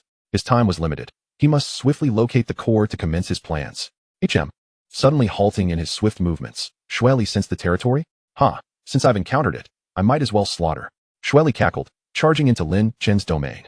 At that moment, on the 2nd underground level of the prison, before the pitch-black sphere, Lin Chen abruptly opened his eyes. As the Lord, He received immediate information about any trial monsters or intruders entering his territory. Just moments ago, he had received the alert. Race, Black Soul Clan. Level, 30, third stage. Strength? Talent. A plethora of question marks obscured many details, rendering them invisible without specialized observational tools. However, Lin Chen was primarily concerned with one crucial piece of information. The level. Level 30? Fully ascended to the third stage? Lin Chen exhaled in relief. If it was indeed the maximum for the third stage, he felt no trepidation regardless of what came his way. With his attributes surpassing 100, he had already reached the level of a fourth stage being, coupled with the formidable energy of soul power. A third stage opponent should pose little challenge. Lin Chen's figure hastened towards the prison beyond the heavens, unperturbed himself, but aware that others might attempt to impede him. In this territory, blood fury halted the moment he set foot in Lin Chen's domain. Although not a lord himself, he was well versed in matters concerning them.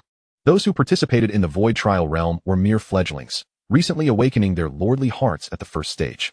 Yet, the sprawling territory before him, encompassing nearly 1,000 square meters, seemed far beyond what a first-stage individual could possess. Did he truly believe that a vast domain equated to exceptional talent? It was inconceivable.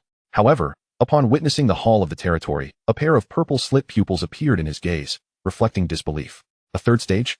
A hall befitting a third-stage lord? How could this be possible? Blood Fury's violet slit pupils trembled uncontrollably. It was impossible. All participants in the void trial were merely newly awakened first-stage beings. Today marked a mere 16 days. Blood Fury beheld a figure erupting from a grand edifice, racing towards him. Even the progeny of a human monarch, bolstered by countless resources, could not achieve such rapid advancement. Who are you? Blood Fury's tone was unusually grave. If this individual had indeed progressed from a recently awakened lordly heart to a third-stage lord in merely 16 days, he must not be allowed to remain. Even if it meant forsaking the void trial realm, this person must be eliminated. Such terrifying talent, if allowed to mature, could birth a great emperor among the human race. At that juncture, what would it matter if the Black Soul clan seized the void trial realm? How could they possibly withstand an emperor? Who am I? Lin Chen's silhouette swiftly approached Blood Fury. Observing his physique, akin to that of a human, yet with strikingly peculiar eyes, he quipped. I am quite eager to learn who you are. A third-stage member of the Black Soul clan. Why do you find yourself in our human realm's void trial? Blood Fury's gaze bore into Lin Chen. Upon witnessing Lin Chen's youthful and handsome visage, disbelief flickered within him. Yet the evidence lay bare before him, leaving no room for doubt. You have awakened a mythic-quality lordly heart. Before he could finish his thought, Blood Fury dismissed the notion. No, even if it were of mythic quality, ascending to the third stage in a mere 16 days was implausible.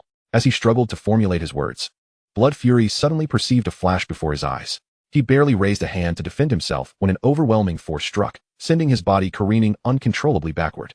Lin Chen refrained from pursuing. He had gleaned enough about this Black Soul clan member from their encounter. The three-dimensional attributes did not exceed 100. Releasing a breath of relief, Lin Chen observed as Blood Fury rose from the ground, a smile breaking upon his lips. Though uncertain of how he had entered, his arrival was fortuitous. Within the celestial prison, the captives consisted solely of trial monsters, creations of the void, while this Black Soul clan member was evidently different. The distinction between an alien and a trial monster was clear. It was opportune to capture this third-stage individual for experimentation. Chapter 39. Such miracles will surely elevate me to the seat of an emperor. Blood Fury regained his footing, the previous blow inflicting minimal damage, overshadowed by astonishment. The speed and strength he had just witnessed were comparable to that of a fourth-stage being. It was said that even those of legendary quality could not possess fourth-stage attributes at the third stage. Thus, you truly are a mythic-quality lord. Blood Fury's violet pupils whirled slowly. 16 days, third stage. A grin unfurled across Blood Fury's face. Huh. His laughter crescendoed as he contemplated a possibility, one that could elevate someone from level 1 to third stage in merely 16 days. His eyes gleamed with avarice and fervor. Young man, you possess a miracle. In this world, all things that defy comprehension or explanation stem from a singular rationale. Miracles. The reason they are termed miracles is that, much like their name suggests, they transform the impossible into the possible. Hearing Blood Fury's unwavering conviction, a flicker of darkness crossed Lin Chen's gaze. If even this Black Soul clan member, who knew nothing of his true nature, could surmise such a possibility, those aware of his initial awakening as a white lordly heart would surely deduce it as well.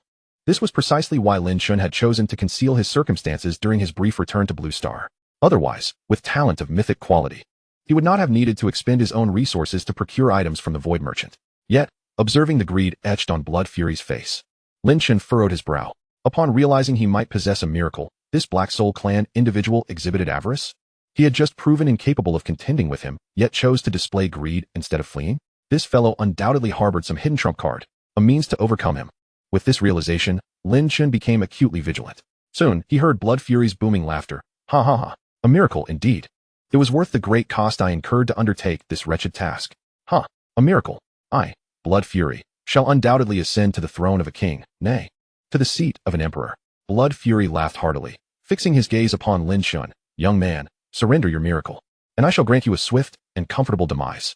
As he spoke, his violet pupils began to radiate with waves of purple light, invoking the Black Soul clan's innate ability, Soul Devour. Although he is currently 3rd rank, his foundation is still that of a 4th rank. Using the soul devouring technique on a 3rd rank opponent has an extremely high chance of success. If it works, a miracle would be within his grasp, wouldn't it? With his heart burning with anticipation, the yuan force within Xue Li, which he had originally dared not fully use, began to circulate, converging toward his eyes.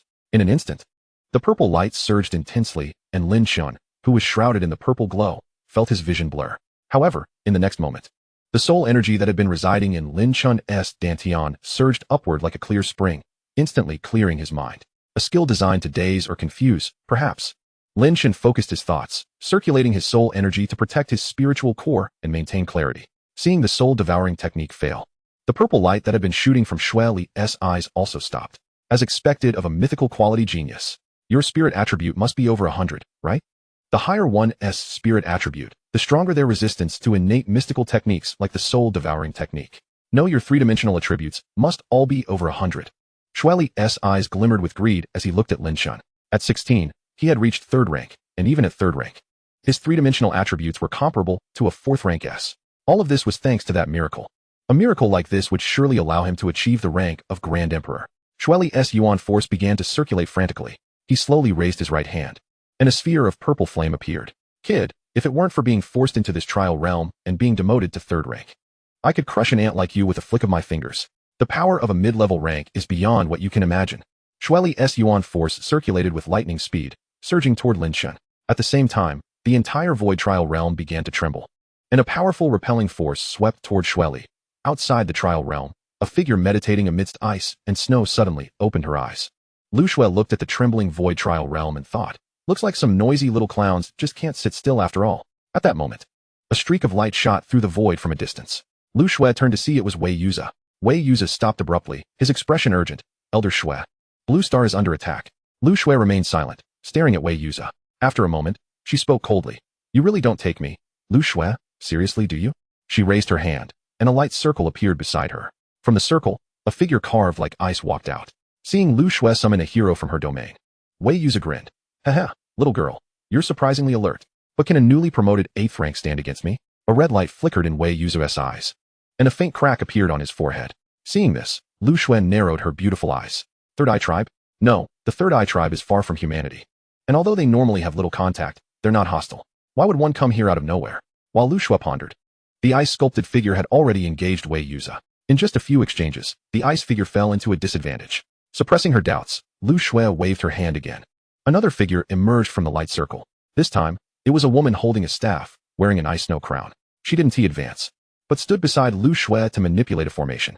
Countless icy soldiers appeared, rapidly forming an intricate and mysterious array. Not far away, Wei Yuza snorted coldly. Dealing with a lord is troublesome. When facing a lord, it's never just the lord alone. You have to deal with the lord's powerful heroes and countless fearless soldiers. Beneath his robes, Wei Yuza's skin subtly revealed plate-like segments. Each time a segment appeared, a mysterious ripple would sweep over it, making it disappear and revert to normal skin. He was naturally not of the 3rd Eye Tribe.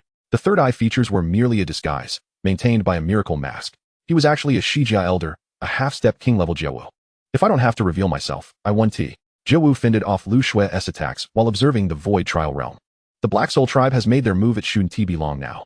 I'll just play with this little girl for now. Jiawu didn't want to go all out. With the miracle mask concealing him, his identity was safe. At this moment, in the trial realm, Lin Chen faced the charging Xue Li, especially that purple flame in his hand. A black gleam flashed in Lin Chen's eyes. Soul energy? No, it should be a special 4th rank energy similar to soul energy. But why does it feel so weak? Chapter 40. The king of my tribe has arrived. You are doomed. Lin Chen was certain he hadn't misjudged. That purple energy didn't give him a trace of danger.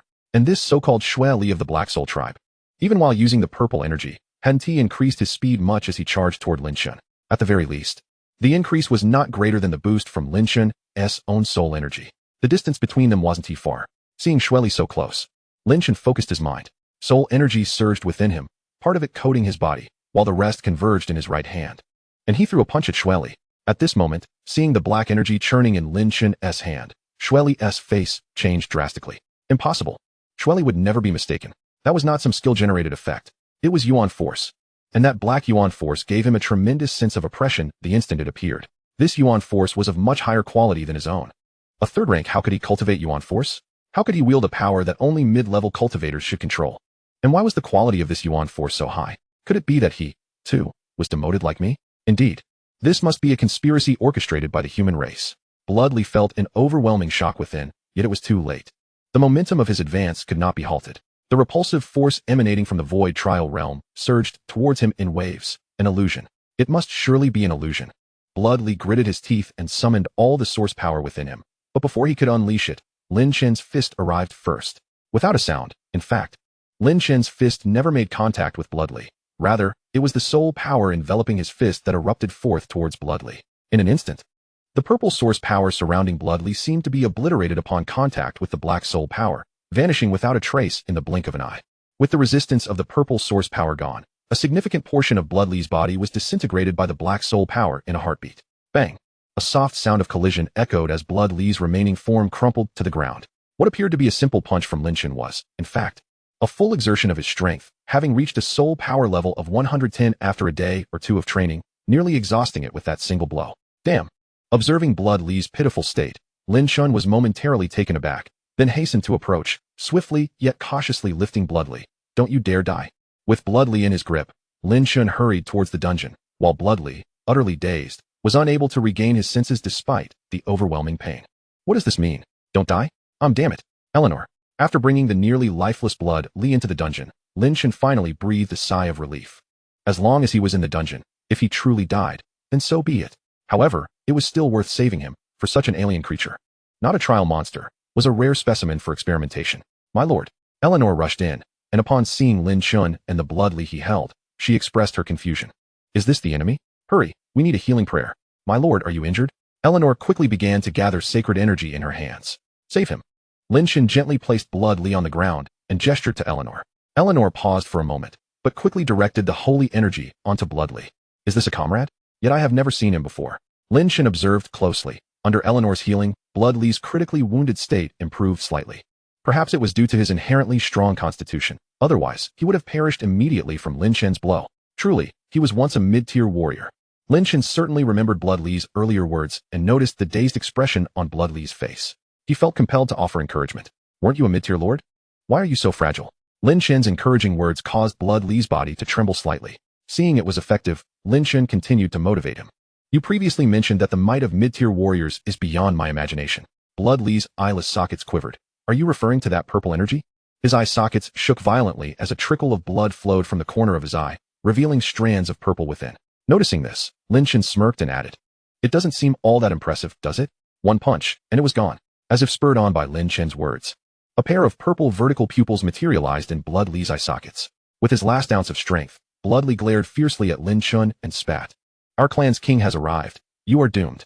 With that, the purple vertical pupils abruptly vanished, and Bloodly's presence diminished to near nothingness. After confirming that he was indeed still alive, Lin Chen picked him up once more and sought out a newly constructed holding cell, devoid of inmates, where he unceremoniously tossed Bloodly inside, assigning a nun to occasionally administer healing spells to him. Very well. Eleanor nodded in agreement. Lin Chen's previous remarks had already enlightened her. The mid-tier being confined within was indeed the enemy. She looked up at Lin Chen with admiration. My lord, you are truly remarkable. To be able to crush an opponent across such a significant realm. But what if Eleanor hesitated, pointing towards the holding cell containing Bloodly? What if he wakes up or recovers? Not to worry. Lin Chen waved his hand dismissively. He cannot escape. The fact that he can be imprisoned in the holding cell indicates that this Bloodly of the Black Soul clan is merely a fourth tier. Within the confines of what the dungeon can contain, such a prisoner, even in a state of near death, would never be able to breach the restraints of the holding cell, even if he fully recovered. You may go now. I have matters to attend to. With that, Lin Chen turned and descended to the second underground level. Passing through the lengthy corridor, he arrived at the deepest part of the second level. His expression serious as he contemplated the events that had just transpired. The Black Soul Clan king. I fear a significant crisis is looming. An alien race appearing in this void trial realm, which is solely human. Moreover, one that intentionally descended to the third tier to infiltrate. Coupled with Blood Lee's earlier statement, Lin Chen's eyes narrowed slightly. Its credibility is exceedingly high. This means Lin Chen exhaled slowly. The Black Soul clan is attempting to seize control of this void trial realm. And at this moment, a king of the Black Soul clan is outside. Meanwhile, the human race remains oblivious. A glint of darkness flashed in Lin Chen's eyes. Had they been aware, he could have sent word to Elder Shui within the trial realm to alert them, enabling them to make desperate efforts to thwart the invasion. Based on the newly acquired intelligence, coupled with his own deductions, Lin Chen swiftly elucidated the prevailing circumstances. Just at that moment, the entire void trial realm began to tremble violently, far more intensely than the quaking caused by the Blood Fury's utilization of source power. Chapter 41. The arrival of the Black Soul tribe's monarch. Foreign races seek to seize the trial realm. What is happening? Zhang Yuansheng leaned against the city wall, feeling the frenzied shaking of the ground, and spoke with a hint of confusion. Is it an earthquake? Does the trial realm also experience earthquakes? Beside him, his heroic companion, the burly man with a grand beard, shook his head. My lord, it is not merely the ground that is trembling. The burly man looked up and stated, the entire trial realm is quaking. Zhang Yuansheng paused momentarily, furrowing his brow as he recalled something. It seemed he had stumbled upon an unsettling realization. His body stiffening as he murmured, something has happened. Something has happened. Muffy inhaled deeply. As a top student, she quickly remembered a line she had once encountered in a book.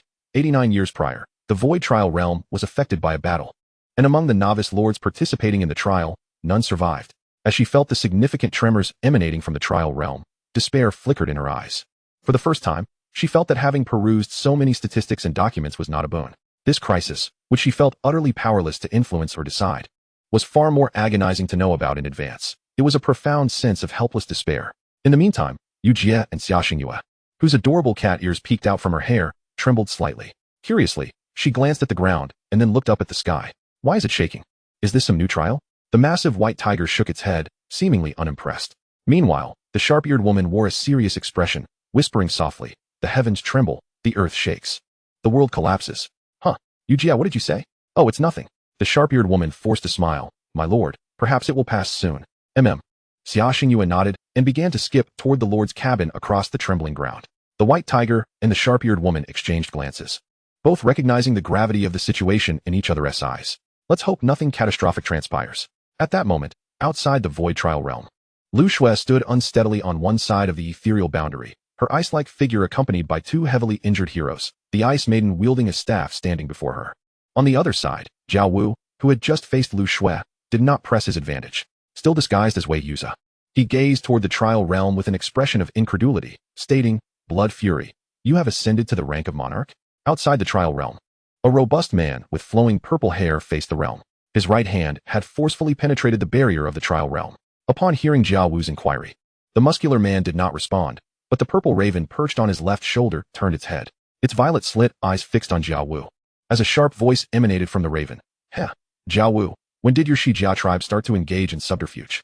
Humph. Exposed by the purple raven, Jiao Wu scoffed, but did not remove his mask. Blood Fury, what is your purpose here? Upon hearing this, the purple raven cackled, naturally, to claim the void trial realm. Jiao Wu's expression changed. According to their plan, the two tribes were to collaborate. The Shi Jia tribe would seize the essence of the trial realm, while the Black Soul tribe would control its core. This void trial realm was to be a shared asset between their two tribes, enabling them to unlock the powerful special class of Lord. However, Blood Fury's sudden appearance signified a different intention, especially since he had ascended to the monarch level. You Black Soul tribes seek to monopolize the trial realm. The purple raven regarded Jiao Wu, its violet eyes gleaming fiercely. What? Do you have an objection? Jiao Wu's gaze flickered, and he fell silent, retreating a few steps. As a cunning old fox with centuries of life experience, he was adept at assessing situations, yet he remained, adopting a spectator's demeanor. Seeing this, the purple raven chose not to engage further. After all, Jiao Wu, a long-established powerhouse with half-step monarch strength, was not someone he could easily eliminate. As for the other, that human girl, the purple raven did not even spare her a glance. She was merely a newly advanced 8th tier, after all. Lu Shui glanced at Jiao Wu, still disguised as Wei Yuza, then at Blood Fury, who ignored her. In a cold voice, she declared, You all presume that our human race lacks a monarch? Haha. The purple raven did not respond, but Jiao Wu chuckled. Little girl, the reputation of the human race's monarchs is formidable. We would naturally not underestimate them. However, they are all quite busy at the moment. Jia Wu's words weighed heavily on Lu Xue's heart. Yet, she soon exhaled slowly, determination flickering in her beautiful eyes. If that is the case, let us fight with all our might. This trial realm must not fall into the hands of the foreign races. Before she could proceed, Lu Xue raised her hand, and an unassuming black key materialized, transforming into a streak of light that sped toward the void trial realm at an astonishing pace. It was so swift that even Blood Fury could not intercept it. The purple raven turned to look at Lu Xue, cawing, "Heh, a miraculous escape? Oh, right within. There is also the daughter of the Summer King." Jia Wu smirked, knowing much given their tribe's long-standing scheming. In this critical moment, the girl still sought to rescue a monarch's offspring. Even if that offspring were a legendary genius, what difference would it make? If it were him, he would certainly use the miraculous escape to flee, while this girl was foolish. However, this was advantageous. Killing this girl would ensure that my identity remains concealed. Jia Wu's gaze fixed on Lu Xue, a sense of eagerness stirring within him. A miraculous escape, manifesting as a black key, swiftly penetrated the barriers of the void trial realm, disregarding the obstacles that lay before it. Lu Xue, who had previously discerned the positions of everyone within the trial realm due to her connection, cast the key in the direction of Xia Xingyue, having communicated telepathically beforehand. Activate the escape and return to Blue Star. Xia Xingyue, momentarily bewildered, looked up and murmured, "Sister Snowman? Escape?" Soon after, she beheld a resplendent stream of light shooting from the heavens, seemingly directed towards her. Is this the escape? It seems something truly amiss has occurred. A rare seriousness enveloped Xia Xingyue as the stream of light approached with astonishing speed. However, just as it seemed destined to land within her domain, it unexpectedly veered off course midair, heading in another direction. Witnessing this, Xia Xingyue opened her mouth in confusion. Why did it turn? Could it be that Sister Snowman made an error? Yet, Lu Xue would not err, and the miraculous escape's sudden deviation was due to the presence of the Chapter 42, the remnant soul of the sword of the Lord of the Celestial Prison, capable of slaying a monarch. In the second layer of the heavenly prison, the tremors caused by the fluctuations of the void trial realm resonated throughout, yet the pitch-black sphere, the miracle heavenly prison, remained eerily still, as if indifferent to the chaos surrounding it. However, the moment the miraculous escape entered the void trial realm, the dark sphere began to rotate. Countless tendrils of black soul energy surged forth, accompanied by a cacophony of ecstatic voices. The key. It's the key. Young brother. Bring that key to sister, and open the door. Ha ha ha, heaven aids me. After so many years, I can finally escape. A myriad of voices echoed around Lin Chen's ears, each distinct yet powerful, instilling a sense of overwhelming pressure that rendered him dazed and immobile. What manner of beings were confined within this prison? He had believed that attaining the third tier and acquiring soul power would afford him an advantage, yet he found himself feeling no different than before, as if there were no distinction between the first and third tiers in the presence of these entities. As Lin Chen struggled to maintain his composure and ponder his next move, a cold snort pierced the air. Humph. Instantly, the clamor ceased, and after a moment, a voice expressed incredulity. You're still alive? But soon, that voice too faded away, and the miracle heavenly prison gradually ceased its rotation, retracting the multitude of black soul energies. You are the new lord of the heavenly prison? A calm voice inquired, though it did not emanate from Lin Chen's immediate surroundings.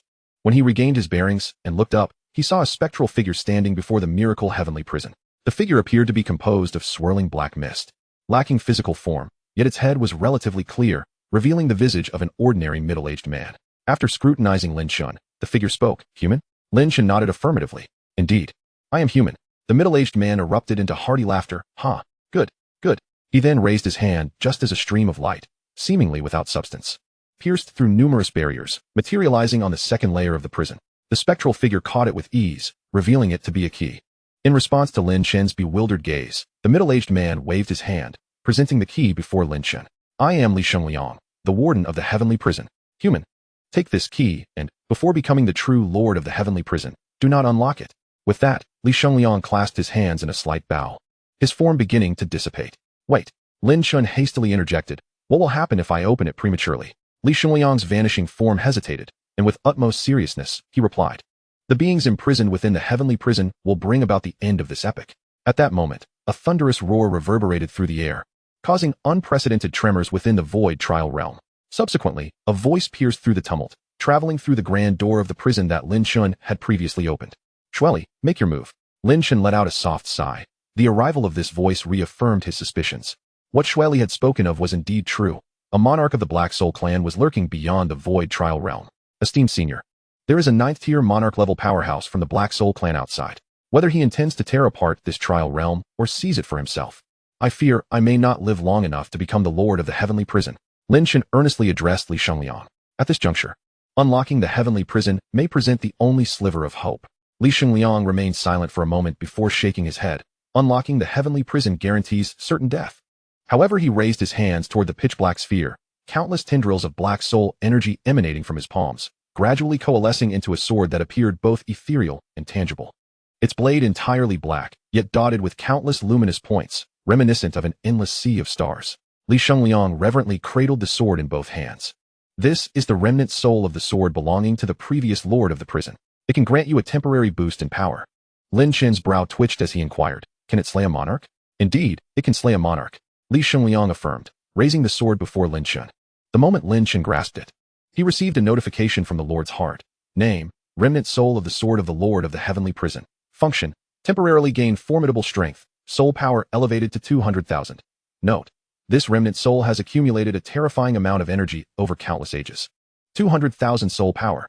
Lin Chen's eyes flickered open. Moments ago, he had unleashed a punch infused with a staggering 100 points of soul power, obliterating a once fourth-tier opponent into mere fragments. 200,000 soul power. What significance does a king hold in comparison? Drawing a deep breath, Lin Chen turned his gaze towards Li Shengliang and earnestly inquired, Senior, is there anything more? Li Shengliang regarded Lin Chen with a peculiar expression, responding, if you cannot handle this, then I am at a loss. Gradually, Li Shengliang's form began to disintegrate from the bottom up, transforming into countless specks of light that merged into the pitch-black orb. Before his head disintegrated completely, he imparted his final words, without absolute strength. It is prudent to keep a distance from the abyss. As Lin Chen beheld the miraculous abyss floating quietly before him, a glint of darkness flashed in his eyes. The secrets of this entity ran deeper than he had anticipated. Yet, this moment was not one for inquiry. Clutching the remnants of the soul sword, he strode forward. Just as he exited the prison's threshold, Eleanor, who had been waiting anxiously, promptly exclaimed, My lord. Eleanor, tend to the territory. I must venture out for a while. Is that so? Lin Chen ruffled Eleanor's hair affectionately before taking a step forward, finding himself suspended in midair. I shall go forth and slay an alien king. As his words echoed, a key materialized, enveloping his figure and transforming him into a streak of light that soared skyward. Meanwhile, in another domain, Xia Xingyue observed the arrival of yet another streak of light, instinctively rising onto her toes. Ah, he's back. Wait, why is he returning? And at a much swifter pace than before. Did Sister Snow retrieve him? Watching the fleeting brilliance akin to a shooting star, Xia Xingyue sighed, pondering the events that had transpired outside. Beyond the void realm, Lu Shui spat out a mouthful of blood, already wounded.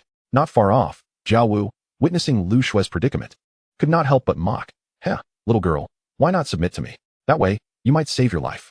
Recently promoted to 8th tier, Lu Shui was certainly not a match for the peak of 8th tier, half-step 9th tier Jiao Wu.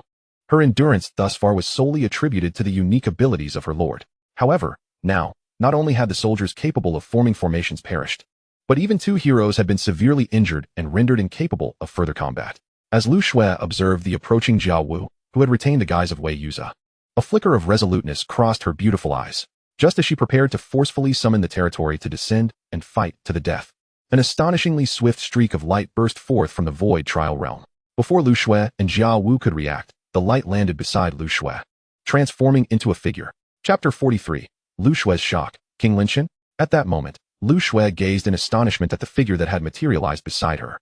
No, it cannot be. How could it be him? Having once encountered Lin Chen in his snowman form at the Blue Star Lord Association headquarters, Lu Shui recognized him instantly. She had even consented to his request, providing him with 10 void stones. Yet, Lin Chen had appeared beside her. This was the void. The heart of the abyss soul sword had bestowed upon Lin Chen immense soul power, enabling him to luxuriously envelop himself in soul energy, which was why he could stand firmly in the void despite only being at the 3rd tier. Moreover, being enveloped in soul power also thwarted any probing from others. Upon realizing that he could not discern Lin Chen's true nature, Jiao Wu regarded the suddenly appearing young human with a newfound wariness. Who are you? Lin Chen, taken aback by Jiao Wu's presence, turned to glance at the enchanting cold beauty beside him. He furrowed his brow, momentarily perplexed. This woman was unfamiliar to him, but judging by her features, she seemed to be of the human race. Adding to that was the voice that had resonated from the previous summoning, which belonged to a woman. This woman must be that Elder Snow, but why was Wei Yuza in conflict with her? Jiao Wu retained his disguise, still appearing as Wei Yuza, the vice president of the Blue Star Lord Association in Lin Chen's eyes. Lin Chen scanned his surroundings, and upon catching sight of the direction of the trial realm, his pupils constricted. A burly man with violet hair was inserting his hands into the trial realm, mercilessly tearing at it, while a purple raven perched on his shoulder, gazing intently in their direction.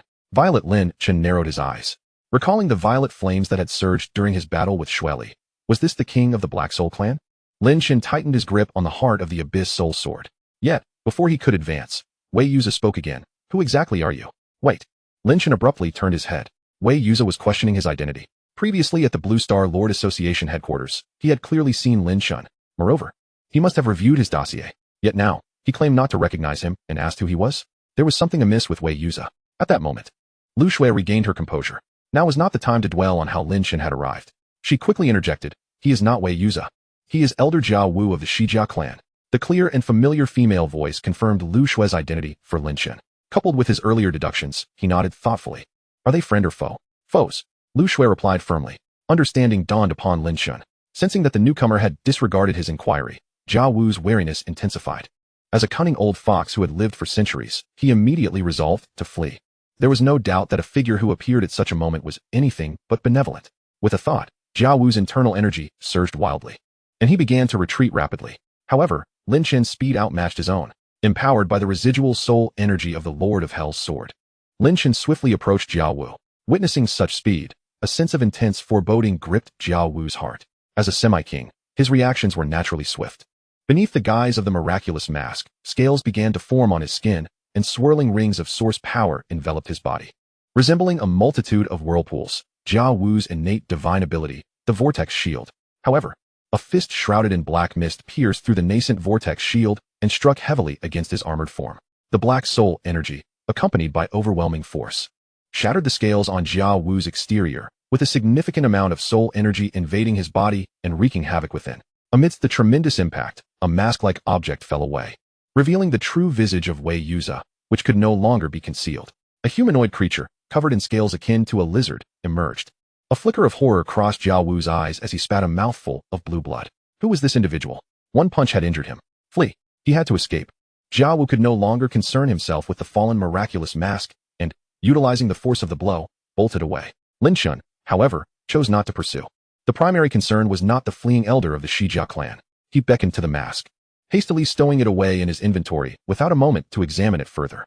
Then, Lin Chen turned his gaze toward the direction of the Trial Realm, the king of the Black Soul clan. The formidable soul energy bestowed by the Lord of Hell's sword was irreplaceable. If he were to slay a king, he would only have one opportunity to unleash a full-powered strike. Thus, he had not utilized the residual soul energy during his confrontation with the elder of the Shijia clan. Jiao Wu raced away, and upon realizing that the human powerhouse did not pursue him, he let out a sigh of relief. Where had this formidable figure emerged from? A newly ascended king among humans? Jiao Wu recognized several kings of the human race, yet Lin Chen was evidently not one of them, neither in appearance nor in ability. He had not summoned any heroes or soldiers, nor had he employed any skills or techniques. He fought like a mere brute. Jiao Wu pondered. Who among the kings would engage in battle like a simpleton, relying solely on raw source power? Moreover, that black source energy was exceedingly domineering, completely overwhelming his innate ability. The vortex shield. When had the humans produced such a being? Jiao Wu recalled a certain human king, one who bore some resemblance to King Xia. The seasoned human king, King Xia, was known for his ferocious combat style. King Xia. Jiao Wu's fleeing figure abruptly halted, disbelief etched across his face as he beheld a burly man before him. What are you doing here? The burly man grinned broadly. My daughter is undergoing trials. As her father, how could I not come to witness? Outside the void trial realm, Lin Chen's silhouette, cloaked in black soul energy, materialized. So you are the trump card of the human race? A being that has remained hidden within the trial realm? At this moment, Bloodfire had extracted his hands from the barrier of the void trial realm, and the purple raven on his shoulder glowed ominously. Waves of purple ripples surged toward Lin Chen. I find it quite curious. The rules of the void trial realm prohibit the manifestation of any power above the initial tier. How have you managed to conceal yourself within? Although Bloodfire appeared to be probing, he was secretly employing his innate ability, the soul-devouring technique. While this technique could not turn a master of the same tier into his puppet, Bloodfire sensed no presence of a king-level aura emanating from Lin Chen. The unique essence of a king. This indicated that the individual before him was certainly not a master of the 9th-tier king level. The purple raven on Bloodfire's crimson shoulder screeched, unleashing invisible waves toward Lin Chen. Simultaneously, Bloodfire's formidable figure charged at Lin Chen. Whoever you are, deceiver. I shall slay you first, and then claim the trial realm. Chapter 44. I am Xia Wang of the human race. May I inquire your esteemed name? Outside the trial realm, Lu Shui gazed in astonishment at the unfolding spectacle. Who was this individual? With such ease, he had forced the elder of the Shijia clan, a semi-king, to the brink of self-destruction, and now had severely injured Jia Wu, who was fleeing in panic while facing a true king. Just over 10 days ago, in the headquarters of the Blue Star Lord Association, he was merely an initial-tier lord. How could such a transformation occur in just over 10 days? Even the most precious miracles across myriad realms could not bestow king-level strength upon an initial-tier lord. Had he merely been feigning his abilities at the association's headquarters? Realizing this, Lu Shui felt a wave of embarrassment wash over him. Good heavens, what had he done? He had given a king-level expert 10 void stones. A tumult of emotions surged within him: surprise, shock, shame, and awkwardness, causing a trickle of blood to escape the corner of his mouth. This elder had chosen to intervene, surely with confidence in his abilities. Confidence, as he faced the approaching king of the Black Soul clan, Lin Chen, wielding the residual soul energy of the Lord of Hell's sword, remained remarkably calm, for reasons unknown, as he felt the power emanating from the residual soul energy. Lin Chen regarded the king of the Black Soul clan as if he were merely an ant brandishing its claws in a futile display. It seemed that with a mere flick of his sword, he could effortlessly dispatch him. With a flicker of thought, Lin Chen grasped the hilt of the sword, a remnant of the sword's spirit, and with an appearance of slowness, swiftly drew it forth.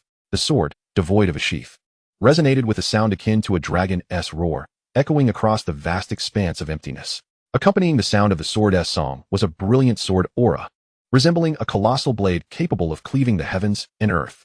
The originally star-like points of light adorning the blade now adorned the great sword, each radiating a brilliance akin to the sun. At this moment, Lin Chen felt not as though he were wielding the sword, but rather that the sword was leading him forward in its onslaught.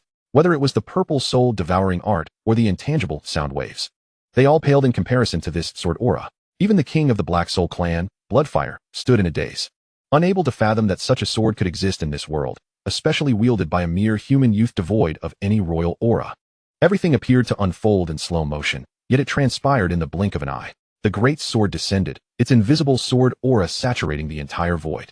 Where the sword passed, all was rendered into nothingness, obliterated without a trace. Not far away, a seemingly ordinary burly man, gripping what resembled a lizard-like humanoid corpse, gazed solemnly at this scene. This man was none other than the human race king, Xiao Wang, who had just slain the fleeing Jia Wu. A peak king strike no? A half step to the imperial level? Who is this individual? A king possesses keen eyesight, and Xiao Wang, observing Lin Chen wielding such a formidable sword, couldn't he help but feel perplexed. When did the human race gain such a powerful existence? Could it be an ancient monster that had remained hidden for years? Never mind. I'll just ask. Renowned across the myriad realms for his rashness, Xiao Wang was not one to overthink. In a flash, he made his way toward Lin Chen. Meanwhile, the previously conflicted Lu Shui, upon witnessing this sword strike, was left in sheer astonishment, overwhelmed by the might of this strike. Is this esteemed elder truly only at the 9th-tier king level? After a prolonged moment of shock, Lu Shui gradually regained her composure and began to approach Lin Chen. Regardless of the circumstances, she felt compelled to pay her respects to this senior. Were it not for him, she would have surely perished by now. After unleashing a sword strike, Lin Chen felt a sense of emptiness within his body, silently acknowledging that he needed to return swiftly.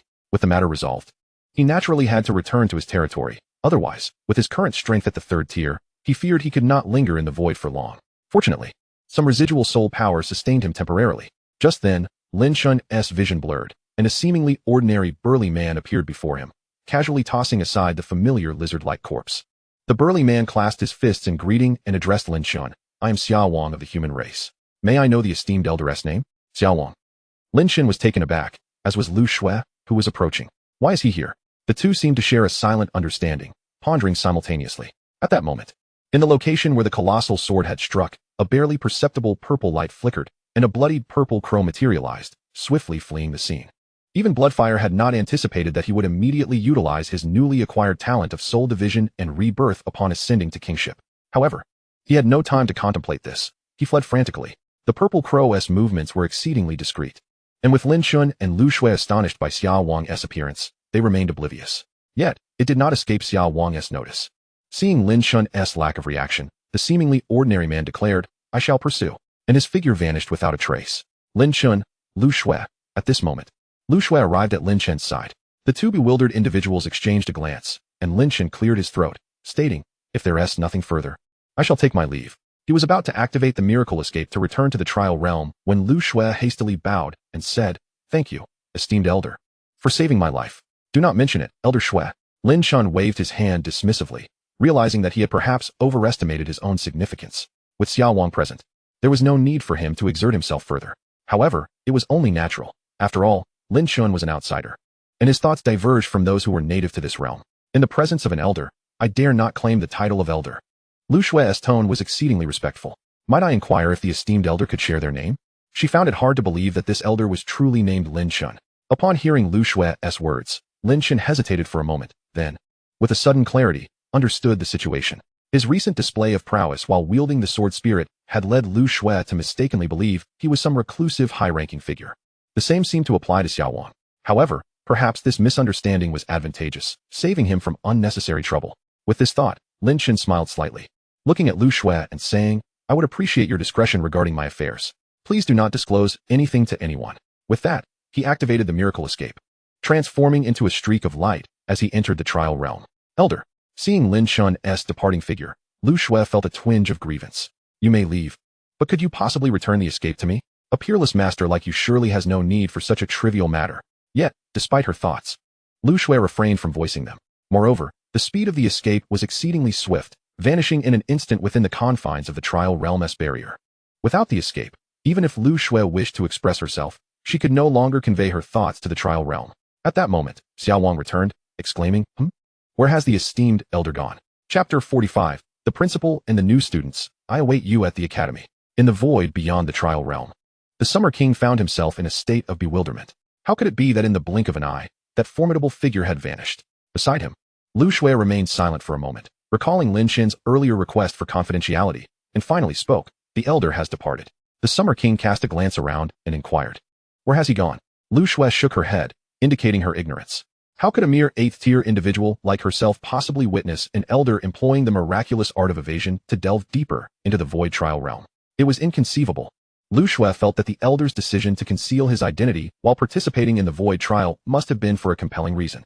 Sighing, the Summer King expressed his confusion. He must be some ancient relic from a bygone era. Those sorts of individuals delight in secrecy and concealment, as if they harbor something unspeakable. Listening to the Summer King's lamentations, Lu Xue couldn't help but recall a scene from earlier at the headquarters of the Lords Association, where this elder Lin Chen seemed far from hidden. You are the newly ascended 8th tier, Lu Xue, correct? The Summer King nodded, observing Lu Xue's waning energy. You should return to Blue Star to recuperate. I shall keep watch here. Lu Xue glanced toward the trial realm, contemplated for a moment, then bowed slightly before turning to leave. Wait. The Summer King seemed to recall something, saying, Aren't you the one assuming the position of president at the Lord's Academy? Lu Xue nodded affirmatively. The Lord's Academy is the pinnacle of education for the human race of Blue Star, with students being those who have successfully endured the void trials. When the time comes, remember to look after my daughter. The Summer King gestured toward the trial realm, speaking with great pride. You should be familiar with her. She is Summer Xingyue, the one who has awakened the golden legendary lord's heart. Lu Xue nodded once more, understanding well. Then I shall entrust her to you. The Summer King responded graciously. After bidding farewell to the Summer King, Lu Xue made her way toward the Star Sea realm of Blue Star. However, shortly after departing, she turned back to glance at the trial realm, pondering a question. Once the trials concluded, would the elder Lin Chen emerge as well? If so, would he still attend the Lord's Academy as a student?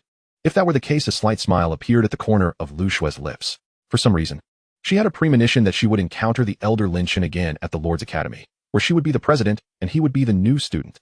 Feeling a surge of anticipation, Lu Xue quickened her pace toward the Star Sea realm.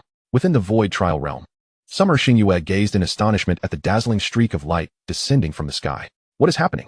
Come and go and come. Has Sister Xue made a mistake? She murmured to herself.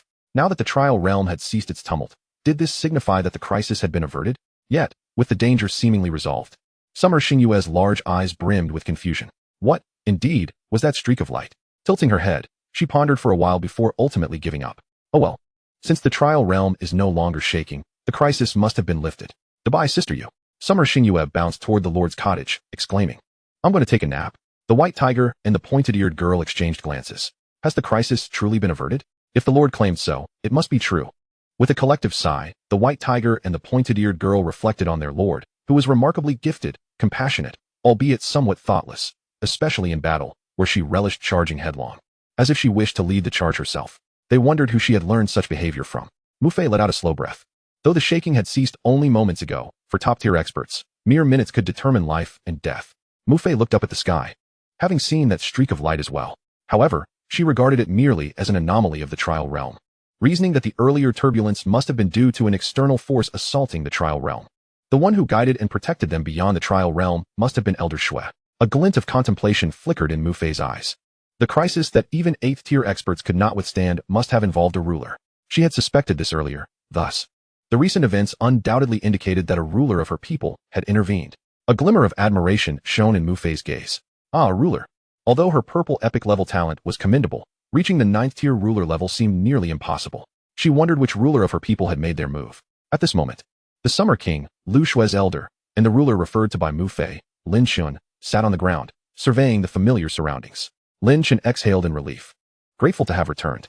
The remnant soul of the Lord of the Heavenly Prison had shattered completely after unleashing that sword strike, and the remaining fragments of soul energy had just dissipated.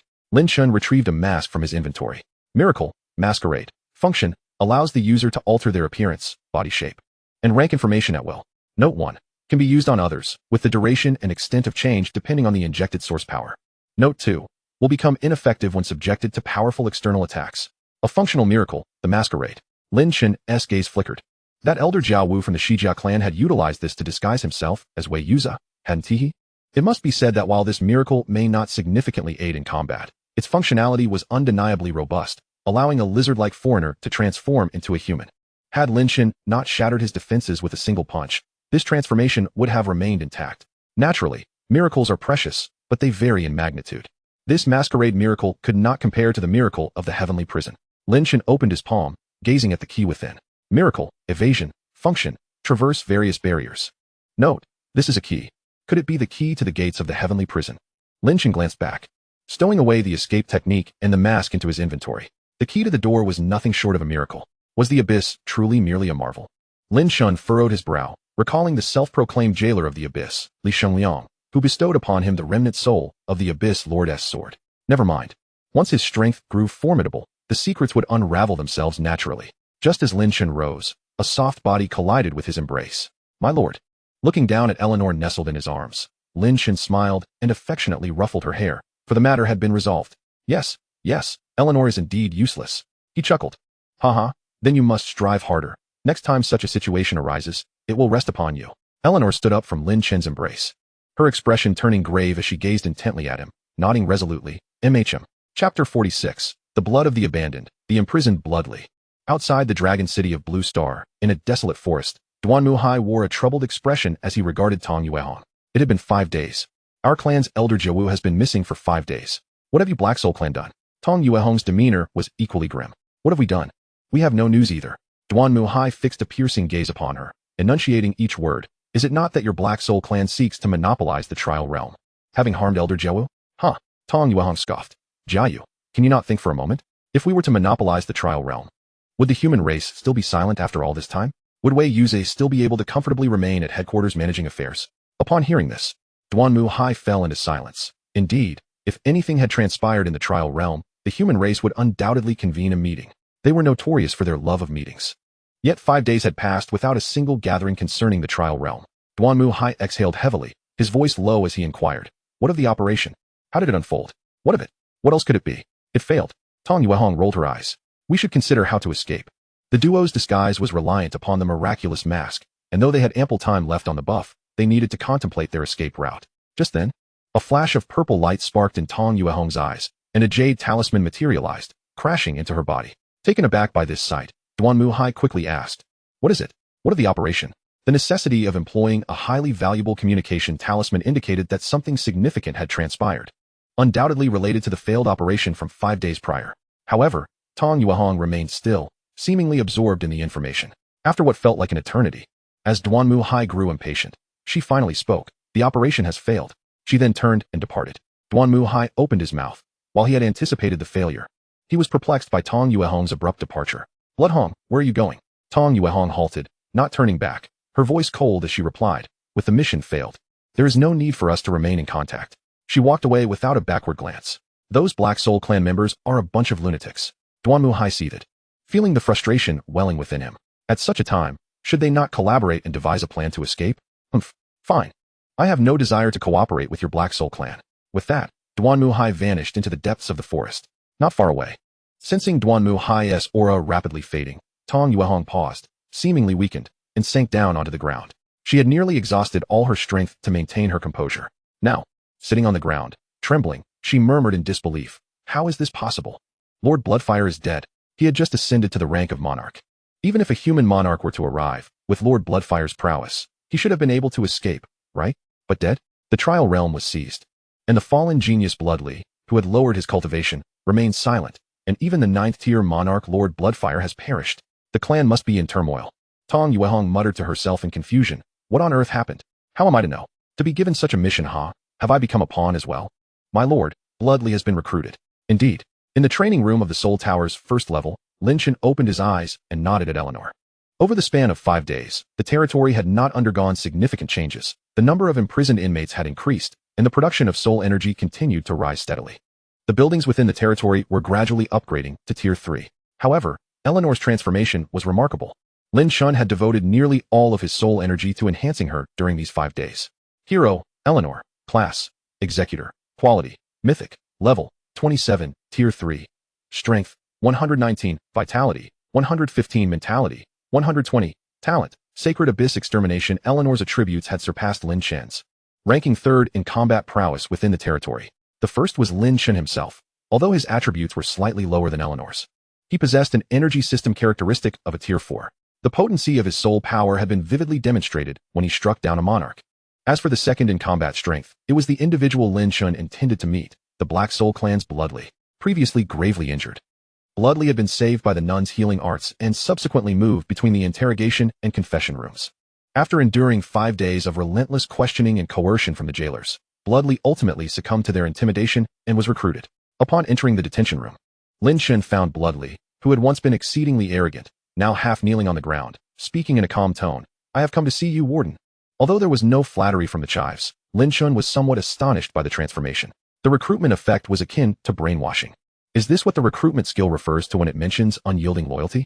With such thorough indoctrination, betrayal seems utterly impossible. Lin Chen waved his hand, opening the door to the holding chamber. However, Blood Fury remained motionless, half kneeling, awaiting Lin Chen's command. The newly recruited Blood Fury, especially as a prisoner, could more accurately be described as a unique combatant. Lin Chen, utilizing his lord's heart, scrutinized Blood Fury's attributes, a feat unattainable prior to recruitment. Prisoner, Blood Fury. Race, Black Soul Clan. Class, Black Soul Warrior. Quality, Legendary. Level, 29, 3rd tier. Strength, 80. Vitality, 72. Mentality, 91. Source Power, 50. Talent, Soul Devouring Technique. Skill, Source Power Control. Notes, Sealed Degradation State. Though Blood Fury's attributes paled in comparison to Eleanor's, that remarkable 50 points of source power, typically reserved for the 4th tier, rendered Blood Fury far superior to Eleanor. Lin Chen was taken aback upon observing Blood Fury's legendary quality. He had not anticipated such genius from the Black Soul Clan. There is potential for cultivation here. However, what does sealed degradation state mean? Lin Chen furrowed his brow and inquired, "Is there a way to restore this sealed degradation state?" Blood Fury bowed his head slightly, responding respectfully. "Regaining level 30 and cultivating source power to 100 will immediately restore my state." "What was your original level?" Lin Chen asked. "Level 39. Lin Chen nodded in satisfaction. Even in his current state, Blood Fury was already a formidable combat force, and once restored, he would be even more so. Nonetheless, should Eleanor, with her mythic quality, advance to the mid-tier, she could easily overpower Blood Fury. After all, the chasm between mythic and legendary is vast, as demonstrated by Eleanor's previous performance as merely a legendary quality. Lin Chen gazed at the still half-kneeling Blood Fury and said in a deep voice, "Tell me your Black Soul Clan's plans, and how you arrived here." Chapter 47. Heroes act when there is work, idle when there is none. Through Blood Fury's account, Lin Chen finally grasped the reasons behind certain events. Blood Fury's mission was to enter the Void Trial Realm and locate its core. Upon finding it, he was to use the Void Band symbol to impede the core's operation, thereby breaching the realm's barrier, allowing all kings to enter and forcibly seize the core. "Did you not find it?" Lin Chen pressed. "Not yet. I haven't had the chance." Blood Fury explained. "The core of the Trial Realm is typically concealed. Locating it requires a stroke of luck. However, if the Trial Realm suffers a certain degree of attack, the core will be exposed due to its operation." Upon hearing this, Lin Chen finally understood why the Black Soul Clan had dispatched an infiltrator while also sending a king to assault the Trial Realm. Yet, Lin Chen furrowed his brow and queried, "What about the elder of the River Armor Clan?" "River Armor Clan?" Blood Fury hesitated, then replied, "Warden, I was not briefed on any such details in my mission." Lin Chen nodded. It was reasonable that, despite being a prodigy, Blood Fury might not be privy to all significant clan matters.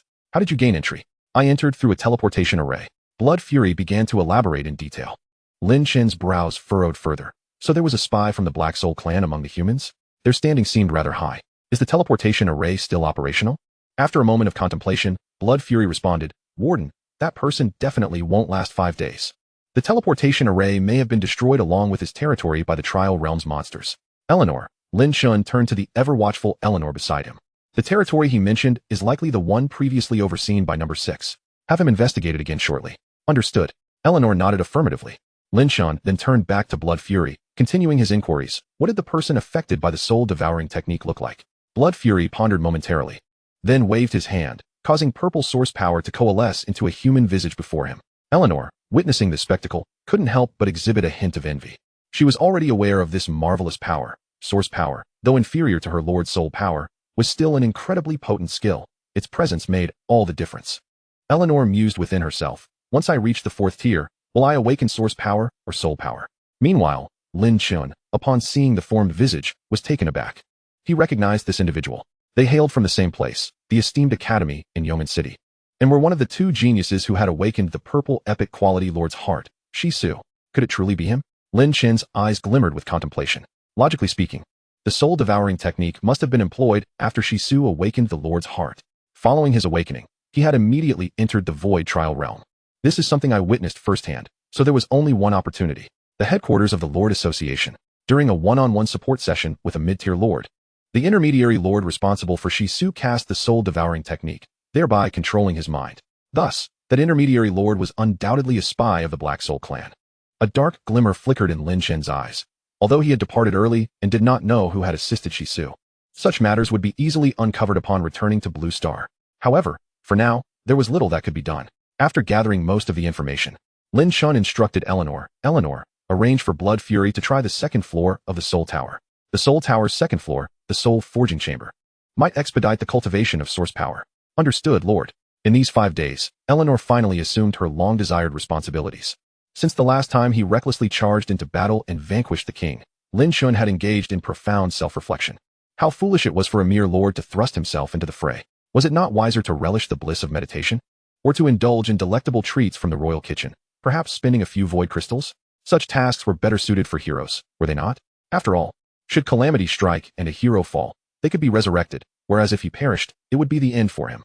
This incident had revealed that Lin Chen's mindset had yet to fully adapt to his role as a lord. As a transmigrator, he had not seamlessly embraced this identity. However, following this experience, Lin Chen had attained a moment of clarity. Consequently, Eleanor had spent the past 5 days in a remarkably fulfilling manner, toiling for the Lord by day and attending to him by night. Eleanor departed with Blood Fury, while Lin Chen emerged from the prison. Previously, Eleanor had reported to him that, under careful training, her unique unit, the Judgment Nun, had successfully cultivated a 3rd-tier squad leader. Lin Chen was eager to see this development. Much like the prison guards, the soldiers of his territory would grow increasingly astute as their ranks ascended. The intellect of a 3rd-tier Judgment Nun was undoubtedly comparable to that of an ordinary person. Greetings, my lord. Upon encountering the black-robed Judgment Nun, Lin Chen began to assess her attributes. Judgment Nun, level 21, 3rd tier. Strength, 35. Vitality, 34. Mentality, 38. Skill 1. Prayer, consumes mental energy to heal a single ally. Skill 2. Judgment Scythe, conjures a scythe of judgment, entering combat mode, with a 10 attribute enhancement. Due to Eleanor's quality reaching the mythical tier, the Judgment Nun's quality had also been elevated. Compared to the prison guards, a unique unit endowed by the Lord's mythical traits. The Judgment Nun's 3-dimensional attributes were slightly inferior, yet she was more inclined towards combat, while the prison guard was primarily functional. After all, if one were to truly assess combat capability, a 3rd-tier prison guard could recruit 4 prisoners, thereby significantly amplifying the combat potential. Were he to recruit 4 entities akin to Blood Fury, the Judgment Nun would be left in the dust. Of course, such a scenario was currently impossible. But once they reached the 4th tier and the Void Trial Realm was established with this thought, a glimmer of dark ambition flickered in Lin Chen's eyes. The 4th tier represented a monumental leap in strength for any lord, and for Lin Chen, it was especially significant. It was time to retreat into seclusion and see if he could ascend to the 4th tier before the Void Trial techniques became available. He glanced at his lord traits. Territory trait, Celestial Prison, Quality, Mythical, Attribute 1, possesses a celestial prison capable of detaining enemies. Attribute 2, possesses a unique unit. The Prison Guard. Attribute 3, Contains a soul tower that absorbs the souls of the void. Attribute 4. Corruption. The celestial prison will continually erode potential subjects, enhancing their capabilities upon successful corruption and ensuring eternal loyalty to the Lord of the celestial prison. Attribute 5. Tier insufficient, cannot be unlocked. Attribute 6. Tier insufficient, cannot be unlocked. Attribute 7. Tier insufficient, cannot be unlocked. 3 attributes remained locked. This mid-tier leap in strength should unlock another territorial trait. Chapter 48. The Obsequious Leak and the Ascendant Blood Fury. On the 22nd day, as was customary, the leak strode out of the prison, staff in hand, chest held high. Throughout these 22 days, the prisoners had rotated several times, and even those who had been recruited had undergone changes.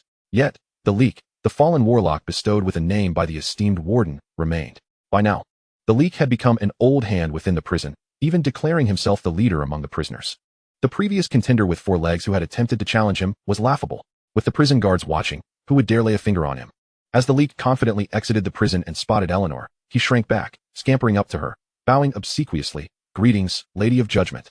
In recent days, although the esteemed Warden had not appeared, the leak had not lacked for sycophantic targets. Eleanor nodded. She recognized this seasoned prisoner, and the Lord had previously advised her not to replace the leak, for his resurrection abilities might prove useful in the future. The prison had expanded significantly compared to before, especially with numerous guards reaching the 3rd tier, leading to an increase in recruitment slots. The leak was no longer essential. Leak, you shall be in charge of them from now on. As a competent hero, she understood the importance of efficiently utilizing manpower and delegating tasks. However, upon hearing those words, the leak felt as though struck by lightning. The Lady of Judgment herself had personally assigned him this role. His position was at stake. Leak, Blood Fury inquired, somewhat puzzled. The name seemed peculiar, and the creature before him appeared weak. Indeed, it is a name bestowed by the Lord. Upon hearing this, Blood Fury instantly straightened his demeanor, nodding earnestly. If it was a name granted by the esteemed Warden, it must possess exceptional significance. All right, the monsters are coming. Eleanor commanded as a horde of trial creatures emerged from the dark mist. Blood Fury, you shall lead the recruitment team this time. Remember, do not kill them. Capture them all, and bring them back to the prison. I will instruct you on the processes of detention, iteration, and elimination. This was precisely why Lin Chen could completely entrust these matters to her. Eleanor had already recognized the capture value of those creatures. The prisoners could be eliminated, and the personnel in the recruitment team could be iterated. She was well aware of the procedures involved. Understood. Blood Fury nodded, glancing at the leak, and then at the peculiar array of trial monsters behind him. Follow me. As he spoke, a pair of violet vertical pupils manifested within his eye sockets. This marked his inaugural battle following his recruitment, and it was imperative that he performed splendidly.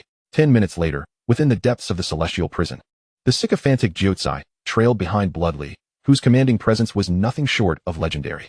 Those adversaries crumbled before the might of their captain. Although Jiutsai's intellect had seen a notable enhancement since his enlistment, he remained merely a trial creature.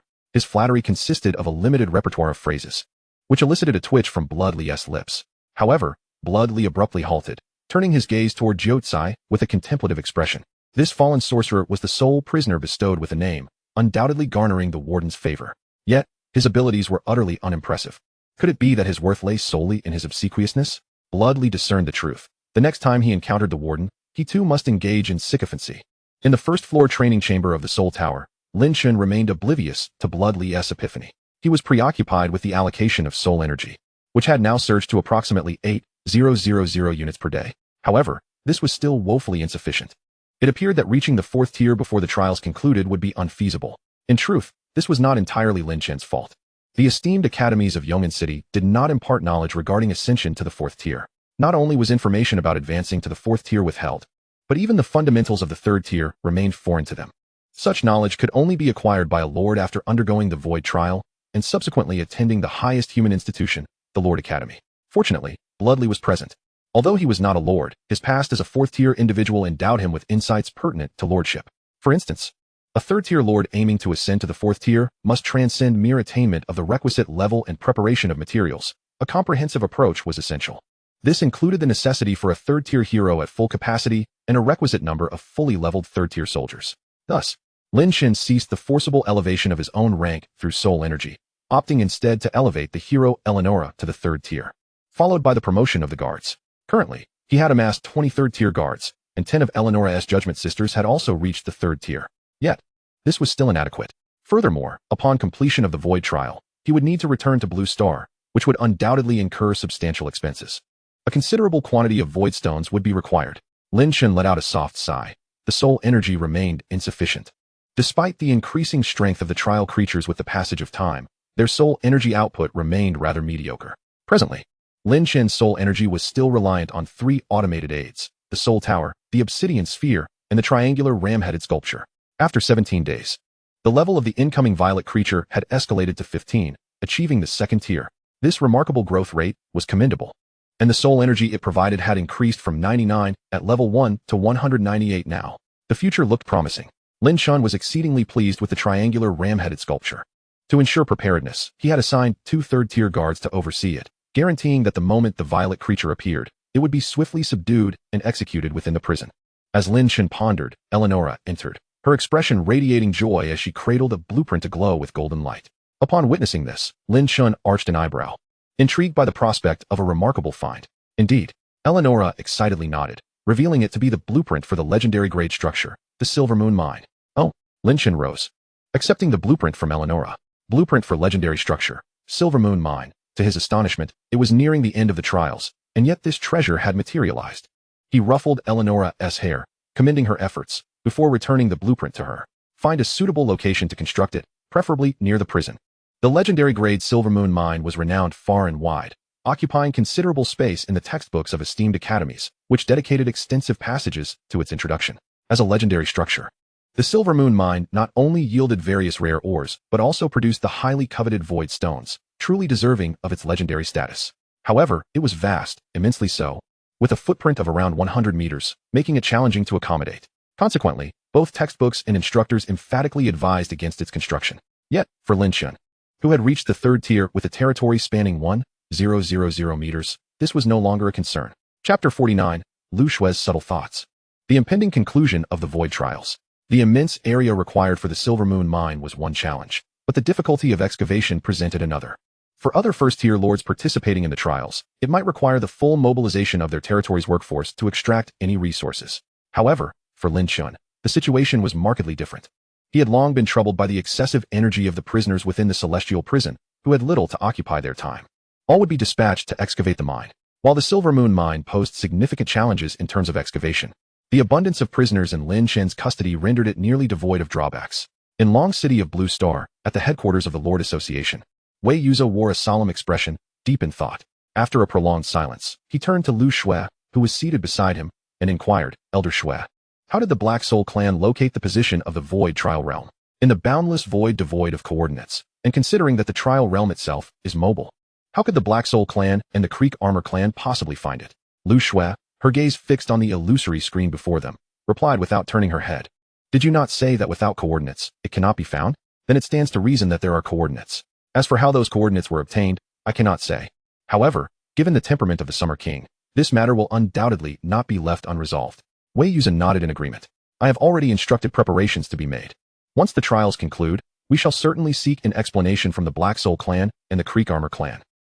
In any case, there shall be no loss. Wei Yuzo suddenly chuckled, remarking that the Black Soul clan had lost a monarch, and the Stream Armor clan had suffered the demise of a half-step monarch elder. Yet the human race had incurred no significant losses. However, Lu Shue interjected, revealing, I have been injured.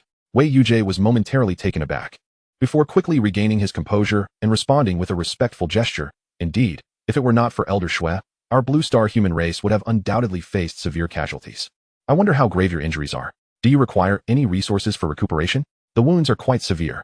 Lu Shue's statement left Wei Yuzo momentarily stunned. He scrutinized her, unable to discern the extent of her injuries. Lu Shue's gaze flickered, and she continued, there is no need for resources. But I will require an extended period of rest, approximately 10 years. During this decade, I shall recuperate at the Lord Academy. Her eyes drifted to the ethereal screen, specifically to the last line of text, Lin Chen, Merit 0, alive. A barely perceptible smile graced Lu Shue's lips as she mused, my esteemed senior. I shall await your return at the Academy. Typically, upon completing the Void Trial, Lords would undertake a decade-long study at the Lord Academy. The duration was necessitated by the fact that during their studies, these lords would continuously embark on journeys through the void to enhance their prowess, making it commonplace for them to be out of contact for a year or two. Hence, the Academy stipulated a 10-year duration. This is precisely why Lu Shue proposed to remain at the Academy for a decade.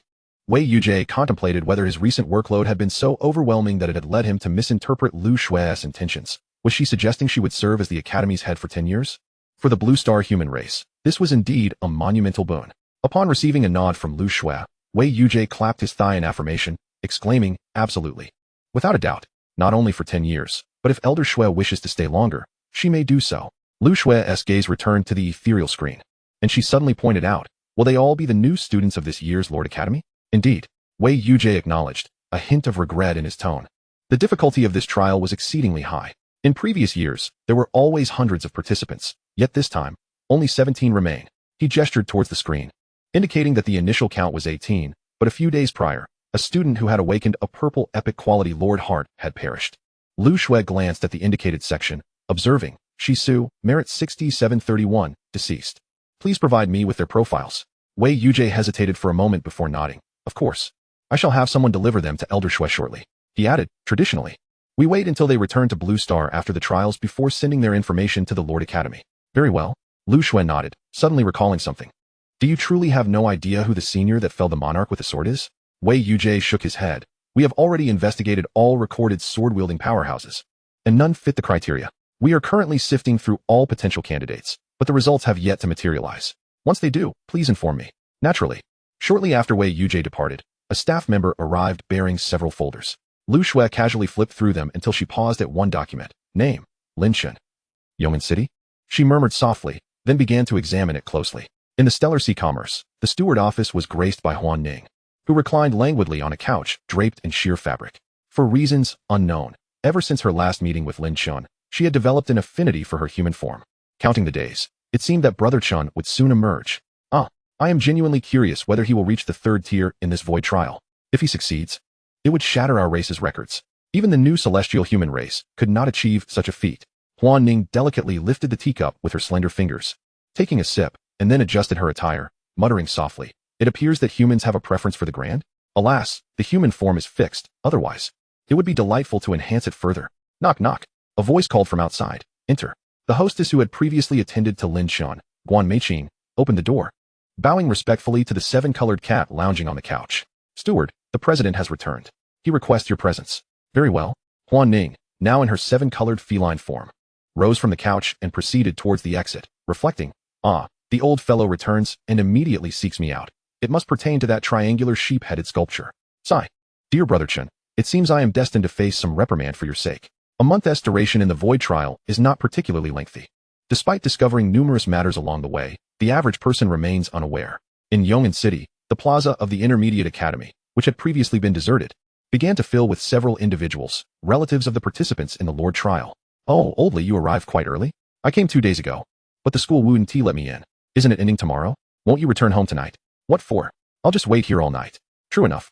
One wouldn't be able to sleep at home anyway. Groups of people congregated in clusters, engaging in idle chatter. I wonder if Howard will manage to get through. The last time, they mentioned the increased difficulty of the trial, yet he still insisted on participating. Under normal circumstances, the pass rate is 50%. I wonder how many will survive this time. One cannot assess it that way. Those who chose to participate despite the heightened difficulty must possess confidence. They should all manage to survive, right? In a lounge adjacent to the plaza, Shi Liang listened to the discussions of the gathered crowd with a disdainful snort. What use is it for those useless individuals to survive? Unlike my son, Shisu, who has awakened a purple epic quality Lord Heart, a genius destined to surpass me and achieve high-tier lordship. With this thought, the mid-tier lord, Shi Liang, produced a bottle of wine and savored it with delight. Chapter 50. My son, Shisu, is destined to become a high-tier lord. Not only is the small square of the prestigious academy in Yong'an City teeming with people, but the higher institutions in the other 3 cities are similarly bustling. Today marks the 29th day of the void trial. Barring any unforeseen circumstances, tomorrow, those lords who have completed the trial shall return. By Buyuan. The guide responsible for the void trial at the Yong'an Academy gazed at the somewhat raucous square before him and let out a slight sigh, pondering how many would return alive this time. Although the difficulty has escalated, the number of participants has been unprecedentedly low, yet, relatively speaking, their talents are superior to those of previous cohorts. After all, those lacking in talent have wisely chosen to forego participation. Why not have a drink, teacher Bai? A figure appeared before Bai Buyan. It was Shi Liang, whom he had encountered earlier in the rest area. Bai Buyan shook his head in refusal, asserting that his duties precluded him from indulging in alcohol. Shi Liang, a mid-tier lord, though merely at the 4th tier, is nonetheless a well-known figure in Yong'an City. Bai Buyan, having come from Long City, was certainly aware of him, especially since he has a son currently undergoing the trial. My son, Shisu, shall require your guidance. Teacher Bai, in the future, though Shi Liang might adopt the demeanor of a mid-tier lord with others, he did not do so in the presence of Bai Buiyuan, who shares a similar status, especially considering Bai's esteemed position. Ordinarily, guides like Bai Buiyuan would become instructors for students who had successfully completed the void trial during their subsequent studies at the Lord's Academy. Thus, Shi Liang's demeanor was exceedingly cordial. Upon noticing Bai Buiyuan's refusal, he ceased his insistence and instead tucked away his wine flask, saying, "Once the trial concludes and your responsibilities are fulfilled, I hope you will honor me with your presence for a proper drink." Bai Buiyuan regarded the enthusiastic Shi Liang and pondered for a moment. Within the Yong'an Academy, there were only about 20 participants in the trial, with the most talented being the awakened Mu Fei and Shi Su. Given that Shi Su's father is a mid-tier lord, it wouldn't be disadvantageous to cultivate a closer rapport. However, Bai Buiyuan remained polite, explaining, "Captain Shi, you flatter me. The number of students participating in this trial is rather scant. It is likely that we may merge into 1 or 2 classes. Therefore, I may not necessarily be the class instructor." "Haha, Teacher Bai, what are you saying?" Shi Liang chuckled. "Even if you are not my son's instructor, it would be entirely reasonable for us to share a drink." He added, "Who knows? Perhaps we shall support one another on the path of the void." Bai Buiyuan nodded. Given this context, it would indeed be ungracious to decline, particularly since, as fellow mid-tier lords, they might encounter one another on the void path. The conversation between the two mid-tier lords attracted the attention of others in the small square. Yet they could only cast envious glances, even though many among them were also low-tier lords. If there exists a vast chasm between lords and commoners, an equally significant divide exists between low-tier and mid-tier lords. Mid-tier lords are essentially the influential figures they encounter in their daily lives. Shi Liang naturally noticed the gaze of the crowd. However, he was unfazed, or rather, he relished this attention. The more they admired him, the more he reveled in it. What began as a mere courtesy visit turned into a prolonged stay, as he continued to engage Bai Buiyuan in conversation. "Teacher Bai, I heard that a young lad with a white lord's heart also participated in this trial." Upon hearing Shi Liang's words, Bai Buiyuan immediately recalled the youth, Lin Chen. He couldn't deny that Lin Chen had made a significant impression on him. Despite the trial's daunting difficulty, he still chose to participate as a white-quality lord. Bai Buiyuan remembered this vividly, particularly after communicating with headquarters and discovering that Lin Chen was the only participant of white quality in this void trial. After all, such trials are no trifling matter, and the consequence of failure is death. Participating as a white-quality lord is akin to courting disaster. One's life is at stake, and it squandered the resources of the Lords Association.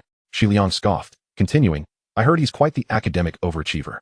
My son mentioned that he is so arrogant due to his academic success." Shi Liang sneered, "What good is academic excellence? Can it shield one from monster attacks? Can it enhance one's level?" As Shi Liang grew increasingly animated in his tirade, Bai Buiyuan's expression darkened. Although he too was a mid-tier lord, he was a teacher at the Lord's Academy. To hear someone disparage the value of academic achievement in his presence was disconcerting, and he felt it best to avoid forming any connections with such individuals, especially with just one day remaining until the trial's conclusion. Returning to his previous platform, Bai Buiyuan sat cross-legged and turned to Shi Liang, stating, "Captain Shi, if you have nothing pressing, perhaps it would be best for you to return." With that, he closed his eyes and entered a meditative state, conveying disinterest in continuing the conversation. Shi Liang managed a somewhat awkward smile, but quickly realized, Teacher Bai, that is not what I meant. Academic pursuits are indeed valuable, provided they are grounded in strength." After observing Bai Buiyuan's continued disregard, a flicker of displeasure crossed Shi Liang's eyes as he waved his hand and swiftly returned to the rest area. Upon entering, Shi Liang spat disdainfully. "What is so remarkable about being a teacher at the Lord's Academy? With so few students this time, whether you are the class instructor is still debatable. Moreover," he took a swig from his flask, "with my son's aptitude, switching classes should be a breeze. In the future, my son, Shi Su, will undoubtedly ascend to high tier. Who knows? He might even become a top-tier lord or an elder of the human race." Only half a day remained. Uncharacteristically, Lin Chen did not linger in the Soul Tower, but instead roamed about his territory. In a month's time, what was once a territory spanning a mere radius of 100 meters had expanded to 1,000 meters. The area was no longer as cramped as before. Under Lin Chen's guidance, it began to be systematically zoned, as in the future, with the proliferation of various constructions, it would become increasingly difficult to plan effectively. Territory: Infernal Prison Lord, Lin Chen, Warden, Level, Tier 3 Territory Area, Radius of 1,000 meters Territory Structures. Core Area: Lord's Hall, Level 3, Infernal Prison, Level 3, Soul Tower, Level 3, Mess Hall, Level 1, Northern District, Silver Moon Mine, Level 1, Watchtower, Level 1, Campfire Camp, Level 3, Eastern District, Warehouse, Level 3, X5, Lumberyard, Level 3, X5, Fertile Fields, Level 3, X10, Iron Mine, Level 3, X5, Forge, Level 3, Carpentry Workshop, Level 3, Western District, Judgment Camp, Level 3. Hero Training Room, Level 1. Soldier Training Grounds, Level 3. Southern District, Residential Houses, Level 1, X10. Residential Houses, Level 2.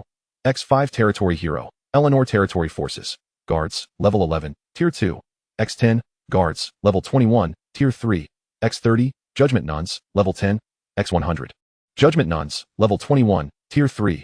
X10 Troop Limit, 500 Resources, Void Stones, 17, Void Crystals, 12, 500, Stone, 150,000, Wood, 150,000, Iron, 150,000, Food, 150,000 Soul Energy, 583 Territory Trait, Infernal Prison, Mythical. Compared to Tier 2, the territory has seen a significant increase in structures, including various resource production buildings and the Campfire Camp.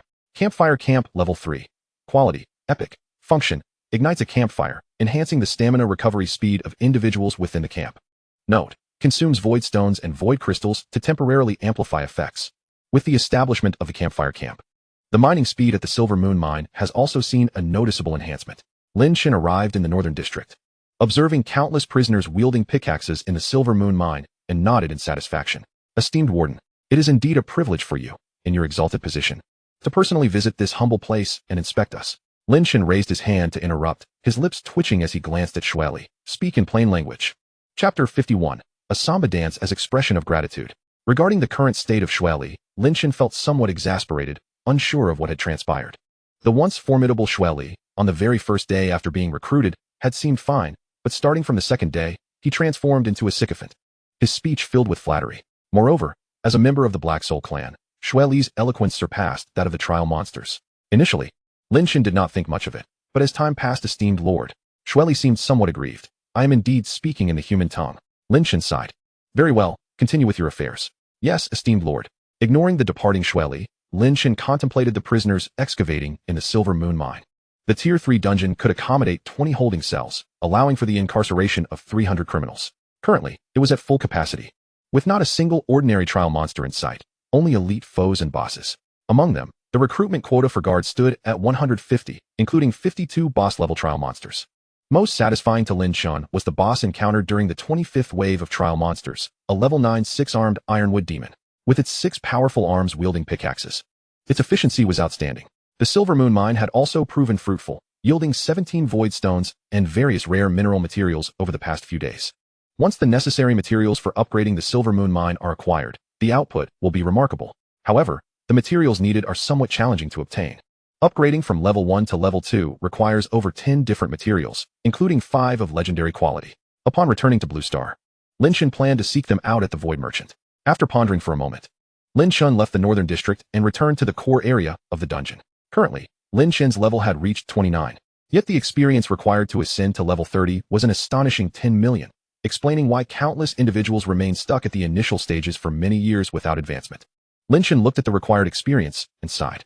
In truth, if he disregarded future implications, he could directly elevate to Tier 4 and become a mid-tier lord, as the several hundred prisoners in the dungeon would yield a substantial amount of soul energy when slain. Even eliminating Xueli would grant a considerable amount of soul energy. However, such an approach is unnecessary. Depleting resources to hastily enhance one's power would inevitably hinder future development. Moreover, after the Void Trials conclude, it would not be time for battle, but rather for academia. Thus, Lin Chen chose to temper his pace. My lord, the busy Eleanor encountered Lin Chen and hurried over. Having also reached level 29, Eleanor maintained her position as the third strongest within the territory. However, after advancing to Tier 4, she was expected to surpass Xueli. Soon, the trials will come to an end. Lin Chen smiled at his hero, affectionately ruffling her hair. Indeed, I will briefly return to Blue Star, and you shall continue to oversee matters in the territory. Understood. Eleanor nodded. Do not worry, my lord. Lin Chen smiled faintly. Yes, the time is drawing near. Let us prepare to welcome the final wave of monster assaults. Humph, it comes once more. Xiaxing Yue glared irritably at a figure clad in armor charging into the crowd, effortlessly seizing the leading boss and whisking it away without a backward glance. Beside her, the white tiger and the pointed-eared woman had lost all interest. This scene had played out far too many times before. Each time the monsters attacked, the most formidable presence would be captured by this guard. My lord, prepare yourself. The pointed-eared woman fixed her gaze on the approaching monsters. Although the boss had been taken, their task remained daunting, particularly in leading their esteemed lord to advancement. Each appearance of the guards not only abducted the mightiest monsters, but also the experience. This situation compelled Xia Xingyue, who had not yet obtained the blueprint for the Lord's training chamber, to personally engage in battle to ascend to the maximum level. After all, while heroes and soldiers could only earn 30 experience points from slaying monsters, she herself could secure 100 by defeating them. Grasping a massive axe, Xia Xingyue leapt onto the back of the white tiger, her slender arms lifting the giant weapon as she exuberantly shouted at the approaching horde of monsters, "Dabai, charge!" A flicker of helplessness crossed the white tiger's eyes as it replied, "My lord, hold on tight." This was not how it was supposed to be. Mu Fei looked at the warden, bewildered, as it carried the boss away. "My lord, what is happening?" The bespectacled girl, Mo, adjusted her glasses and gazed at the lord with confusion. Isn't it normal for the warden to capture the boss? This scene had become so repetitive over the past few days that Mo had grown accustomed to it. Although the warden's capture of the boss made things easier, given her current strength, there was no longer a need for any reduction in difficulty. Mu Fei furrowed her brows as she reflected on her experience points, struggling to comprehend the situation. Moreover, she realized that she could not reach level 10. Initially, she had assumed that the heavens would make some adjustments or compensations in the final wave. "It's all right, my lord." Mo, seeing her distress, offered reassurance. After all, the treasure chest for successfully defending is always there, isn't it? Perhaps the compensation you mentioned will be found within. Mu Fei sighed, hoping that would indeed be the case. She had not anticipated that this trial would be so distinct from the previous ones. It was already the final wave, and she had yet to reach level 10. "Thank you, esteemed warden." Zhang Yuansheng respectfully bowed to the two wardens before skillfully picking up a sharp blade and thrusting it fiercely at the boss controlled by the wardens. However, his attack was feeble against the boss, merely leaving a few shallow scratches on its skin. The warden number 6 and warden number 2 exchanged glances, then exerted slight force to tear a deep wound into the tightly bound boss. "Aim here," warden number 6 instructed. "Got it." Zhang Yuansheng nodded and began to stab frantically at the boss's wound. The entire process lasted a minute, and just as Zhang Yuansheng was on the verge of exhaustion, the boss let out a wail and collapsed into a lifeless body. Zhang Yuansheng bowed, expressing his gratitude. "Thank you, my two esteemed warden brothers." For days prior, for reasons unknown, the wardens who had always seized the strongest monsters suddenly ceased their actions. Instead, they helped him control one monster after another, allowing him to personally slay them. Initially, Zhang Yuanqing did not understand the significance of this until his hero pointed it out. They were assisting him in leveling up. Could it be that he was indeed the fabled child of destiny? Such high-tier super experts were training him. The treatment of a king's offspring could hardly compare. Tears welled in Zhang Yuanqing's eyes. Alas, the two esteemed wardens did not partake in food or drink. However, Zhang Yuanqing abruptly stood, raising his hand to summon a group of flamboyantly dressed soldiers who appeared atop the city walls, beginning to dance as per the Lord's instructions. "I am also prepared," he exclaimed, performing a samba to express his gratitude. Warden number 6. Warden number 2. Chapter 52. The Ascendant Zhang Yuanqing, Warden Kurizaki. Amidst the soldiers' spirited dancing and the flickering eyes of Warden number 6 and number 2, Zhang Yuanqing, after dispatching over 20 ordinary level 10 monsters, finally felt a radiant glow envelop him. He had reached level 10. He was on the verge of tears of joy, but soon discarded the blade in his hand. Approaching the two wardens with utmost respect. "Thank you, my esteemed wardens, for your assistance. Such a great favor will forever be remembered by me, Zhang Yuanqing." Yet, he was unaware if there were any tasks the two esteemed ones might require of him. Warden number 6 exchanged another glance with Warden number 2, then stepped forward to say, "Our master has instructed us not to disclose our matters. Your experience mirrors that of others. The boss was taken away by us. The reason for your level up is your own efforts in slaying the monsters." Zhang Yuanqing was momentarily stunned. "Master? Do these wardens have a master?" However, this was not the time for such musings. Zhang Yuanqing clasped his hands in a respectful gesture. "Rest assured, esteemed warden, and please convey my assurance to your master." Warden number 6 nodded before he and Warden number 2 swiftly departed into the shadows. Watching their figures vanish into the black mist, Zhang Yuanqing stood like a statue, lost in thought until a burly man with a beard led the remaining soldiers to eliminate the last of the monsters and reminded him, snapping him back to reality. Warden's master. Could it be that this warden serves a lord? But a third-tier warden. How could a lord attending the void trial possibly possess such a subordinate? Wait, the wardens had initially appeared as first-tier level 10, then second-tier. They seemed to have gradually evolved. But such a terrifying rate of advancement was inconceivable. Moreover, where did he acquire the territory stones? While we had returned to Blue Star once, the Lord Association would not provide territory stones of the second or third tier. Could it be that he purchased them externally? But we had not ventured out. Zhang Yuanqing's eyes widened in realization. Wait, what if Lin Chen went out? But that was impossible. Chen awakened the White Lord's heart, which I witnessed with my own eyes. However, that was during our time at the Lord Association headquarters. Zhang Yuanqing could not help but recall a previous scene when Lin Chen was ridiculed by that green-tongued woman from the Lord's Association who questioned his right to survive. Zhang Yuansheng had deliberately intervened, calling for the jailer to come to Lin Chen's aid. However, knowing Lin Chen as he did, he feared that Lin Chen had either not encountered the jailer or did not require his assistance, or perhaps he was the master of the jailer himself. Impossible. What am I thinking? Zhang Yuansheng raised his hand and gave himself a light slap on the head, forcefully suppressing that thought deep within his heart, regardless of the circumstances. Whether or not it was Chen, at least in my eyes, he was not regarded as such. Zhang Yuansheng repeated this to himself several times in a hypnotic manner, daring not to contemplate further. For if his suspicions were indeed true, the only possibility for Chen to achieve all this would be, no, don't think about it. Slap. Zhang Yuansheng raised his hand and struck himself again. The burly, bearded man looked on in bewilderment at the Lord who was slapping himself.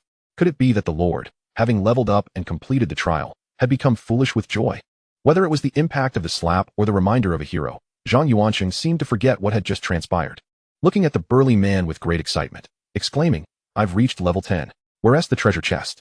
The bearded man pointed to a spot not far away, and Zhang Yuansheng dashed toward it, exclaiming, the last treasure chest must contain the second-tier territory stone and materials for upgrading the territory. I am about to become a second-tier lord. The burly man opened his mouth, only to cover his face with his hand, realizing that the lord appeared genuinely overjoyed. For the most significant item in the final treasure chest was not the purchasable second-tier territory stone and materials, but the untradeable class awakening stone. I want this thing, but it's useless. Lin Chen gazed at the sparkling stone in his hand, momentarily at a loss for how to proceed. Item name, Class Awakening Stone. Function, Initiate Class Awakening. Note, cannot be taken out of the territory, cannot be removed from the void trial realm. Please use it before the trial concludes. Could it be that I can acquire an additional class? Lin Chen chose to use it, but there was no response. Fortunately, the Class Awakening Stone was not consumed. Eleanor, come over. Lin Chen attempted to use it on Eleanor as well, but to no avail. It was ineffective. He even summoned chives, but still nothing. So this thing is just a piece of junk? Lin Chen felt somewhat exasperated. This was the greatest reward of the entire void trial, yet it couldn't be taken out or utilized. Just then, two figures emerged from the black mist. Since they weren't carrying the boss and Zhang Yuansheng's south territory was in close proximity to Lin Chen, number 6 and number 2 returned first. How did it go? Number 6 bowed and replied, Lord Warden, Zhang Yuansheng has already reached level 10. I have also instructed him to keep it confidential as per your orders. Lin Chen nodded in satisfaction, then glanced at number 6 and his Class Awakening Stone. An idea suddenly striking him as he took a step forward and used the Class Awakening Stone on number 6. To his astonishment, the attempt was successful. A pillar of black mixed with blue light enveloped number 6 completely. Moments later, the light dissipated, revealing a remarkable transformation. The armor that had once covered his form had become even more exquisite. The faceplate that had concealed his visage was gone, replaced by an ordinary face, albeit with slightly bluish skin and a black crescent moon on his forehead. Most importantly, after the light faded, number 6 reached into his chest cavity and drew forth a massive two-handed sword, appearing as though it were fashioned from bone. Lin Chen, filled with delight, began to inspect number 6's attributes. Jailer, level 21, tier 3. Class, Soul Reaper. Quality, Special, Strength, 71, Constitution, 65, Spirit, 69, Skill 1, Return of the Fallen. Consumes soul energy upon death to resurrect immediately. Skill 2, Recruitment. The jailer can recruit 4 prisoners. Skill 3, Condensed Soul Reaping Blade. Attribute enhancement of 20. Proficient in combat. Defeating enemies with the Soul Reaping Blade allows for the absorption of soul energy. He truly succeeded in his class transition. Lin Chen raised an eyebrow in surprise at the information. It was not the formidable three-dimensional attributes that astonished him, but rather the new skill that allowed for the absorption of soul energy through kills with the Soul Reaping Blade. This meant he no longer had to drag enemies to the dungeon to slay them. This made things significantly more convenient. With great satisfaction, Lin Chen patted number 6 on the shoulder and declared, from now on, you shall no longer be called number 6. Your name shall be. He glanced at the Soul Reaping Blade in his hand. You shall be called Haizaki. Chapter 53. The first tier Mufi and the second tier Zhang Yuansheng. After receiving his new name from Lin Chen, number 6, now Haizaki, felt a surge of dark energy radiate from the crescent mark on his forehead. He knelt on one knee, planting his bone sword into the ground, and thoughtfully declared, Haizaki, at your service, Lord Warden. Lin Chen, seeing this, nodded in satisfaction. His gaze lingered on Haizaki's unremarkable features, reminding him of another jailer, Li Shenliang, who had emerged from the miraculous heavenly prison and claimed to be the heavenly prison jailer. It seemed that Li Shenliang was likely just an ordinary jailer, evolving step by step, just like Haizaki. In the future, he would seek out similar items to the Class Awakening Stone. After silently noting this, Lin Chen addressed Haizaki, rise. From now on, the task of guarding the triangular sheep head sculpture is entrusted to you. Yes, Lord Warden. With the skill of the soul-reaping blade, Hizaki was undoubtedly the most suitable candidate to guard the triangular sheep head sculpture. There was no need to drag that purple-skinned creature into the dungeon to kill it for soul energy. He could simply slay it upon its appearance. After attending to various matters, Lin Chen arrived at the Lord's Hall and awaited silently. He had already sensed the power of summoning, yet he remained unperturbed, knowing that many prison guards had yet to return. In Blue Star, at the small square of the prestigious academy in Yongin City, the crowd gradually stirred with excitement as the radiant light emanated from the summoner by Buyuan. Was it time? Would they emerge soon? Oh heavens! Grant my son success in the trials. The light had already intensified. Why had no one yet appeared? Patience, the summoning had commenced. But they still required promotions and class changes, which would not transpire swiftly. On the second floor adjacent to the small square, an elderly man, spirited and upright, stroked his beard while observing the scene. He was Ji Rang, the principal of the prestigious academy in Yongin City. Beside him stood a woman of ethereal beauty and an aloof demeanor, Lu Shui, an elder from the Lord's Association who had arrived in Yongin City unbeknownst to him. Ji Rang pondered how many would succeed this time. Elder Shui, Ji Rang inquired, I wonder why the Lord's Association has not informed us in advance this time? Traditionally, the association would notify the 4 major academies after gathering information from the pseudo-miracle merit list, yet this time, there had been no communication. Was there some unforeseen circumstance? Ji Rang cast a worried glance at Lu Shui. The lack of information from the association and her unexpected arrival in Yongin City raised his suspicions. They will emerge soon. Lu Shui replied in a calm and detached tone. Ji Rang sighed. Elder Shui, although the summoning has begun, the children will require time to change classes and upgrade their territories. It is likely to be delayed. Before Ji Rang could finish his sentence, the light in the small square surged dramatically, and a figure stepped forth. Why so early? Ji Rang furrowed his brow and looked closer. Upon recognizing the individual, his expression shifted. How could it be her? The gathered crowd in the small square was momentarily taken aback at the sudden brightness of the light. Wasn't it said to be too early? How could someone emerge so quickly? Is that Mu Fei, the prodigy who awakened the purple epic quality Lord's heart? They murmured. Indeed. How could she have come out so soon? Is it due to her exceptional talent? At the front of the light, the summoner by Buyan gazed at Mu Fei as she emerged, his brow furrowing. Why are you still at the first tier? Meanwhile, the mid-tier lord, Shi Liang, also discerned Mu Fei and smiled. In the entire prestigious academy of Yongin City, there were only 2 individuals who had awakened epic talents, Mu Fei and his son, Shi Su.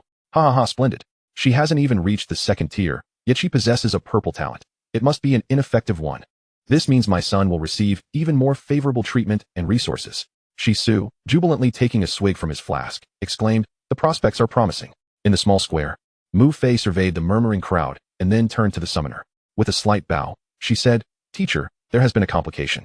Bai Buyuan's expression shifted, raising his hand to halt the conversation. We shall discuss this later. For now, wait with your family over there. Regardless of the circumstances, this was not the appropriate venue for such discussions. Mu Fei nodded, scanning the crowd for her family before quietly standing beside Bai Buyuan. Teacher, I have no family. Upon hearing this, Bai Buyuan refrained from further comment and turned his attention back to the light. It was peculiar. She had not completed her promotion to the 2nd tier.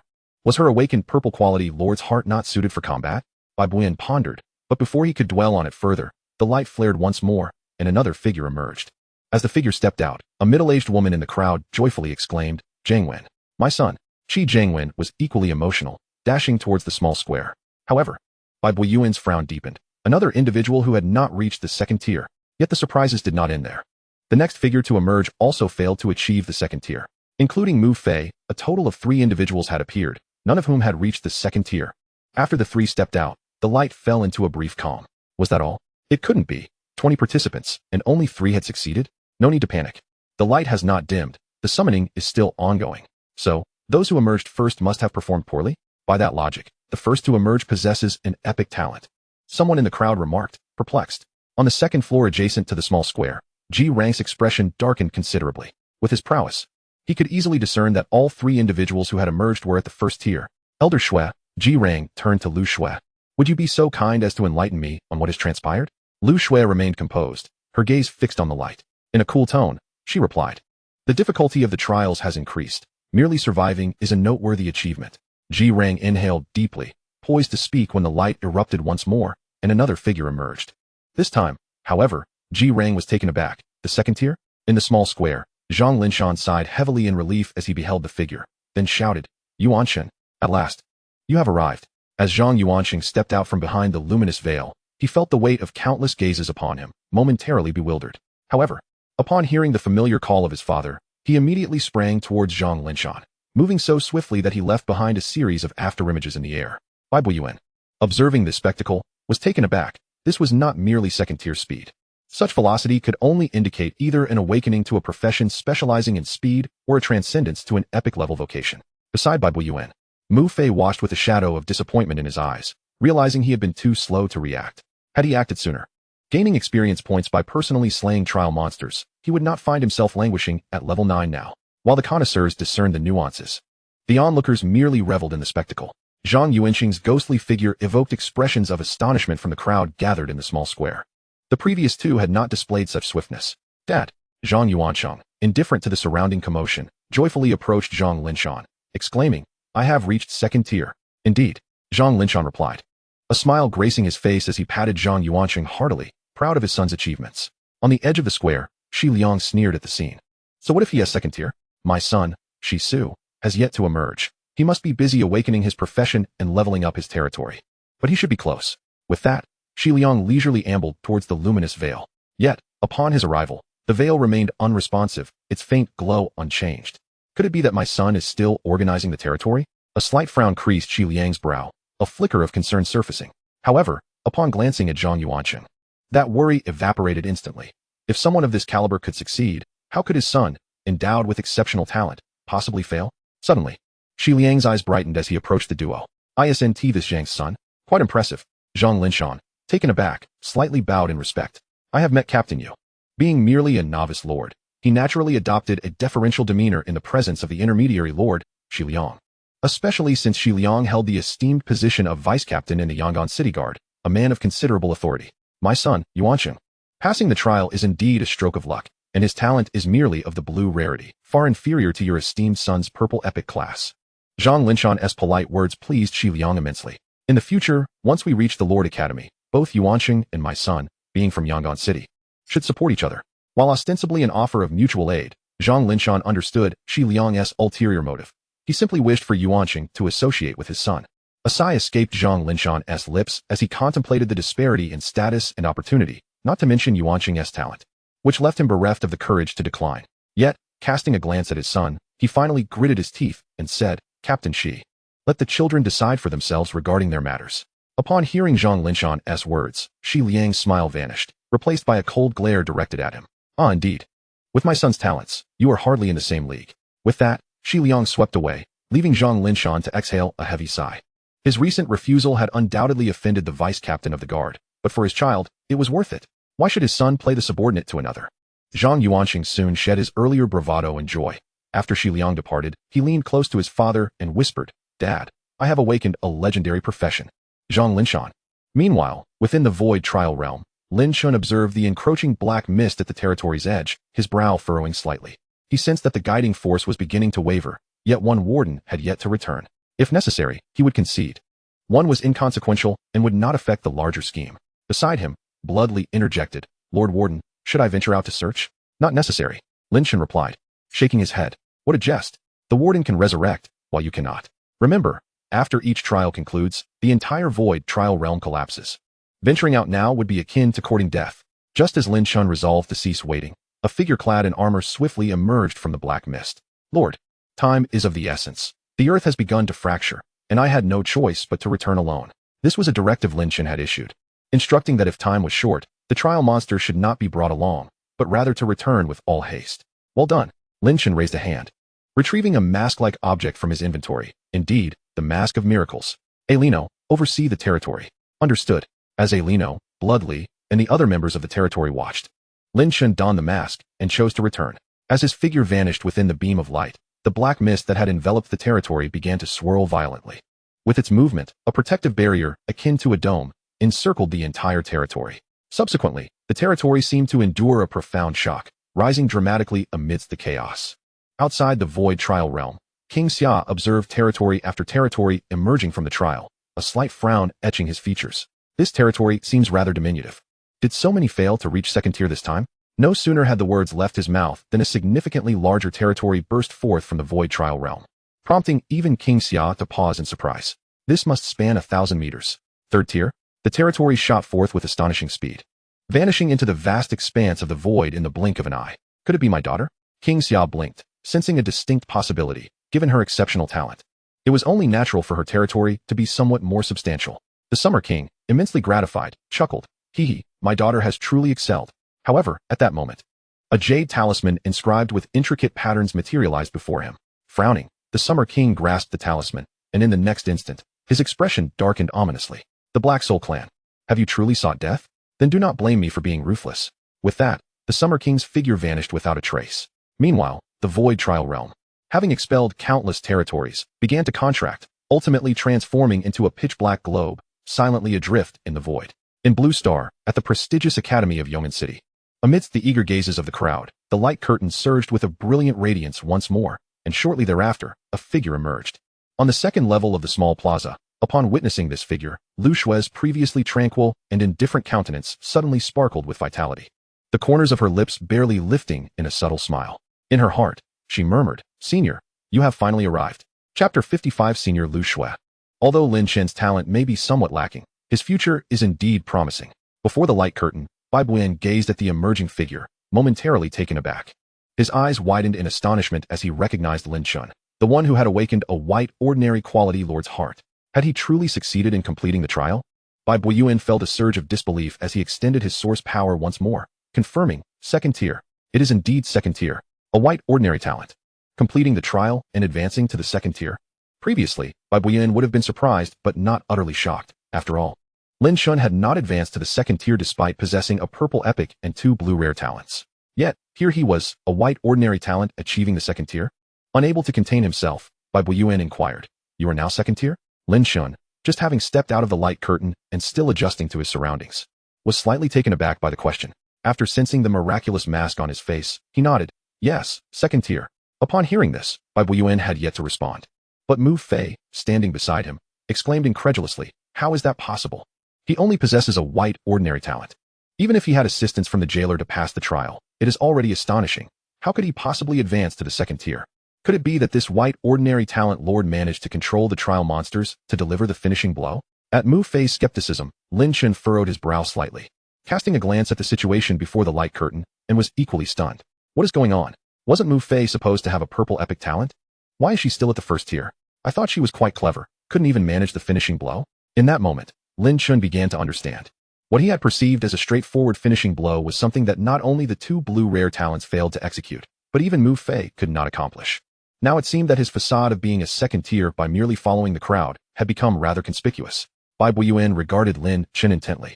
A white talent at the second tier, yet he could not discern the quality of the lord profession Lin Chen had awakened. If it were legendary, or even epic, this young man would undoubtedly have great potential. A Chen, Zhang Yuansheng, who had been present in the small plaza, waved his hand excitedly upon spotting Lin Chen.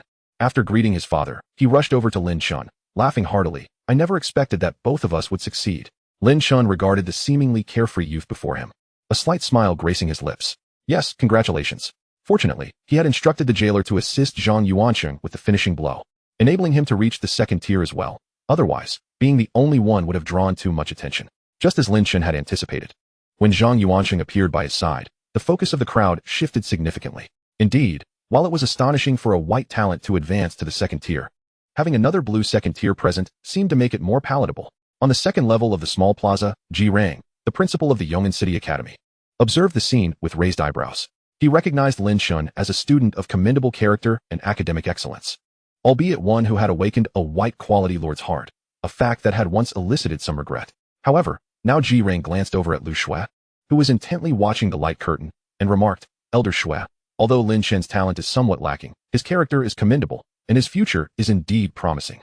Upon hearing this, Lu Shue turned her gaze towards Ji Rang, her expression peculiar. Even with her typically cold demeanor, the corners of her mouth twitched slightly, though she managed to suppress it enough that Ji Rang was oblivious. Lin Chen's future is promising? A talent that can slay kings is considered lacking? Lu Shue queried, her tone tinged with an oddity. "Principal Ji, do you truly believe Lin Chen's talent is inferior?" Ji Rang nodded, explaining, "Elder Shue, although Lin Chen previously awakened a white quality lord's heart, he has successfully passed the trial and advanced to the second tier. If only his awakened lord profession possesses an epic quality." He hesitated, opting for a more conservative estimate. If it has at least a rare quality, he is bound to become a mid-tier lord. Lu Shue turned her gaze back to Lin Chen before the light curtain. She could no longer restrain her expression. A mid-tier lord, this Lin Chen indeed. Suddenly, Lu Shue's beautiful eyes brightened with realization. She began to comprehend Lin Chen's intentions. If Lin Chen were an ancient powerhouse who had survived from an era before the Lord's Age, then his decision to conceal his identity and participate in the Void Trial made perfect sense. After all, the path of the Lord was a new paradigm. Lin Chen must have sought to break through his own limitations by intentionally stepping out to participate in the trial and acquire a Lord status. Lu Shue's eyes sparkled with increasing clarity as she felt she had unraveled the truth of the matter, for it was simply too reasonable. Awakening the heart of the White Lord, he resolutely participated in the increasingly challenging Void Trials, for to him, no matter how arduous the trials became, they could be effortlessly subdued. During his brief return to Blue Star, he had declined the one-on-one mentorship of an intermediate lord at the Lord's headquarters, simply because the esteemed Lin Chen did not require it. Furthermore, the pseudo-miracle merit list displayed Lin Chen's achievements as 0, for a king's prowess remains inscrutable. After all, a pseudo-miracle is merely an illusion, incapable of revealing the secrets of a kingly figure. Thus, a flicker of understanding crossed Lu Shue's beautiful eyes. The Lin Chen before the luminous screen was distinct from the one she had encountered outside the Void Realm, devoid of the formidable soul force that enveloped him. He was naturally unable to thwart Lu Shue's probing. However, upon discovering that Lin Chen was merely at the second tier, her thoughts were further validated. Her predecessor must have donned a guise. With his strength, it was only natural that she could not see through him. In recalling his previous request for her to keep his identity a secret, Lu Shue smiled gently, firmly convinced that her predecessor intended to quietly pursue the path of a lord, without the disturbance of outsiders. Ji Rang, somewhat puzzled, glanced at Lu Shue. What did she just say? Thus, what does that mean? Did I mishear? After a moment of hesitation, he began to elucidate. An intermediate lord is, of course, insignificant before Elder Shue. However, intermediate lords are also the backbone of our Blue Star human race. Moreover, if fortune smiles upon them, they may even advance to a high-tier lord. Typically, those who pass the Void Trials are bound to enter the Lord Academy for further training. Yet, depending on the circumstances of the trials and the talents of the lords, the Academy provides varying levels of resources for development. Ji Rang's intent was straightforward. He sought to secure additional support for Lin Chen, as he was merely a white-tier lord of ordinary talent. And Ji Rang felt it was his duty to lend a helping hand. Just then, in the small square, under the watchful gaze of the crowd, the radiant screen responsible for the trials flickered a few times before vanishing completely. Chapter 56. The trials have concluded? Where's my son? The disappearance of the luminous screen was startlingly abrupt. If not for the tension etched on the faces of the majority, it might not have been noticed at all. The screen has vanished? What does this mean? Has it ended? Impossible. Only 5 individuals have emerged. What a jest. Only 5 have succeeded in a void trial. Surely not. We are merely one of 4 prestigious academies. Could it be that all the fallen were from our Yongin? Nonsense. What on earth is happening? Can someone provide us with an explanation? My son. The gathering in the small square grew increasingly agitated. Meanwhile, on the second floor, Ji Rang turned to Lu Shue, his tone grave. Elder Shue, what on earth transpired during this trial? As the principal of the prestigious academy in Yongin City, Ji Rang understood the implications of the screen's disappearance. The void trials had concluded.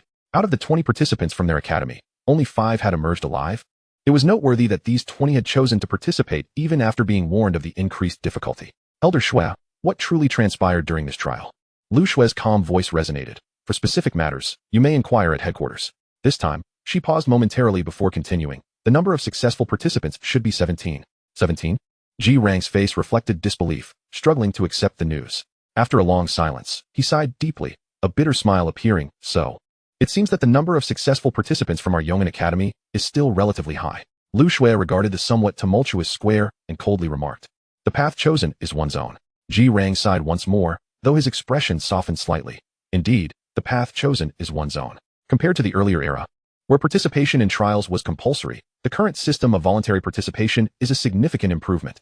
17 individuals. Surely the golden legendary talent from Long City must have succeeded, right? Indeed, golden legendary quality. If they can fully develop their potential. Ji Rang's thought trailed off as he shook his head. It was too challenging. True prodigies were rare, and those who truly matured into their potential were even rarer. Just like that Shisu, who awakened a purple epic quality lord's heart. Wasn't he also a prodigy? Yet, he could not even pass the void trials. And what of Mu Fei, another purple epic talent? He had not even reached the second tier, falling short of Lin Chen, who was of white quality. Suddenly, Ji Rang's realization dawned upon him. His eyes narrowed as he scrutinized the youth standing before the luminous screen. A white lord's heart, second tier. Previously, this might have elicited some surprise, yet it was hardly unexpected. There were always a few such cases. However, in this instance, everything was different. Out of only 17 who succeeded, including those of purple epic caliber, none had reached the second tier. Yet Lin Chen, a mere white ordinary tier, not only succeeded but also reached the second tier? Ji Rang found it difficult to comprehend. Muttering to himself, how did he achieve this? Meanwhile, in the small square, Xi Liang gazed at the vanished screen, his expression one of disbelief. How could it possibly end like this? Xi Liang's figure flickered as he appeared where the screen had been. Teacher Bai, is it possible that the screen is malfunctioning? After staring for a while without a clue on how to restore it, he turned to Bai Buyin, who was in charge of the reception. My son has not yet emerged. The trial cannot be over. Teacher Bai, I implore you to reopen the screen. Captain Yu shook his head slightly. The trial has indeed concluded. Impossible. Xi Liang fixed his gaze on Bai Buyin, his expression growing increasingly ferocious. His voice echoed throughout the small square. My son has not emerged. How can the trial be over? Xi Liang enunciated each word with precision. Bai Buyin, activate the light screen. At that moment, Bai Buyin narrowed his eyes slightly and replied, Xi Liang, the trial has already concluded. Furthermore, the light screen is not under my control. To put it plainly, Bai Buyin was merely an energy output device. The operation and activation of the light screen were governed by the rules of the void trial realm. Xi Liang clenched his fists, fully aware that, as a mediating lord, he could not possibly be ignorant of such fundamental knowledge. Yet, he thought, I refuse to believe it. Veins of fury surfaced in his eyes, for an epic-level talent was indeed a potential pathway to becoming a high-tier or even a top-tier lord. How could it be that he could not even pass a mere void trial? Mu Fei, possessing the same epic-level talent, had managed to pass the trial even without reaching the second tier. Xi Liang turned his gaze towards Lin Chen, standing before the light screen, and thought, if even this mediocre individual with a white ordinary-level talent could succeed, how could my son fail? He pointed a finger at Lin Chen and addressed Bai Buyin, exclaiming, if someone like him could return, how could my son possibly fail? Bai Buyin, should you not provide us with an explanation? A flicker of coldness passed through Bai Buyuin's eyes. Xi Liang was crossing a line. Lin Chen, standing nearby, furrowed his brow slightly, originally intending to remain inconspicuous. He found himself once again thrust into the spotlight due to Xi Liang's actions. The crowd that had gathered in the square began to chant, indeed. If someone with a white ordinary-level talent could succeed, how could my son fail? There must be a mistake. Open the light screen. My son is still inside. Bai Buyuin's eyes glimmered with an icy resolve, as an invisible energy surged from his body. I have already stated, the trial has concluded. His voice, amplified by the source power, instantly drowned out the clamor of the square, rendering the crowd silent in an instant.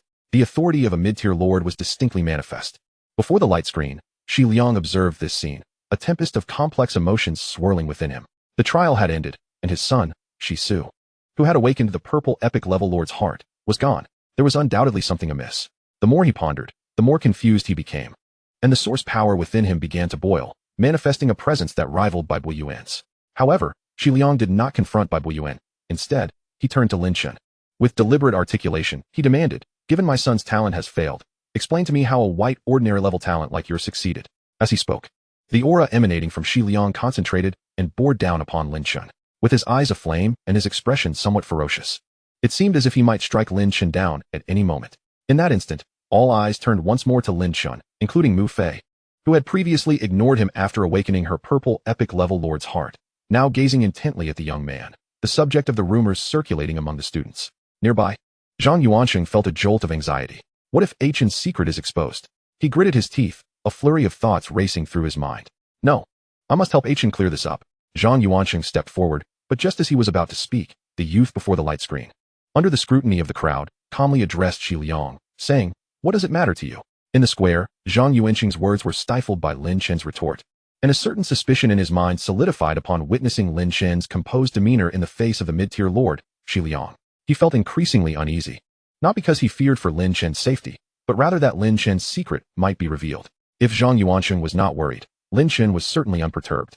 For to him, Xi Liang's full-blown aura was far less intimidating than the bloodthirsty figure surrounded by purple flames he had faced in the trial realm. After all, a legendary quality mid-tier lord, even if demoted to tier 3, could not compare to someone like Xi Liang, likely a mid-tier lord of rare quality. If he could withstand the pressure from the bloodthirsty figure, how could he regard Xi Liang with any seriousness? However, Lin Chen's words caused Xi Liang's eyes to narrow. Taking a step towards Lin Chen, he coldly declared, boy, do you think that passing the trial and becoming a second-tier lord makes you impressive? Allow me to show you what a mid-tier lord truly is.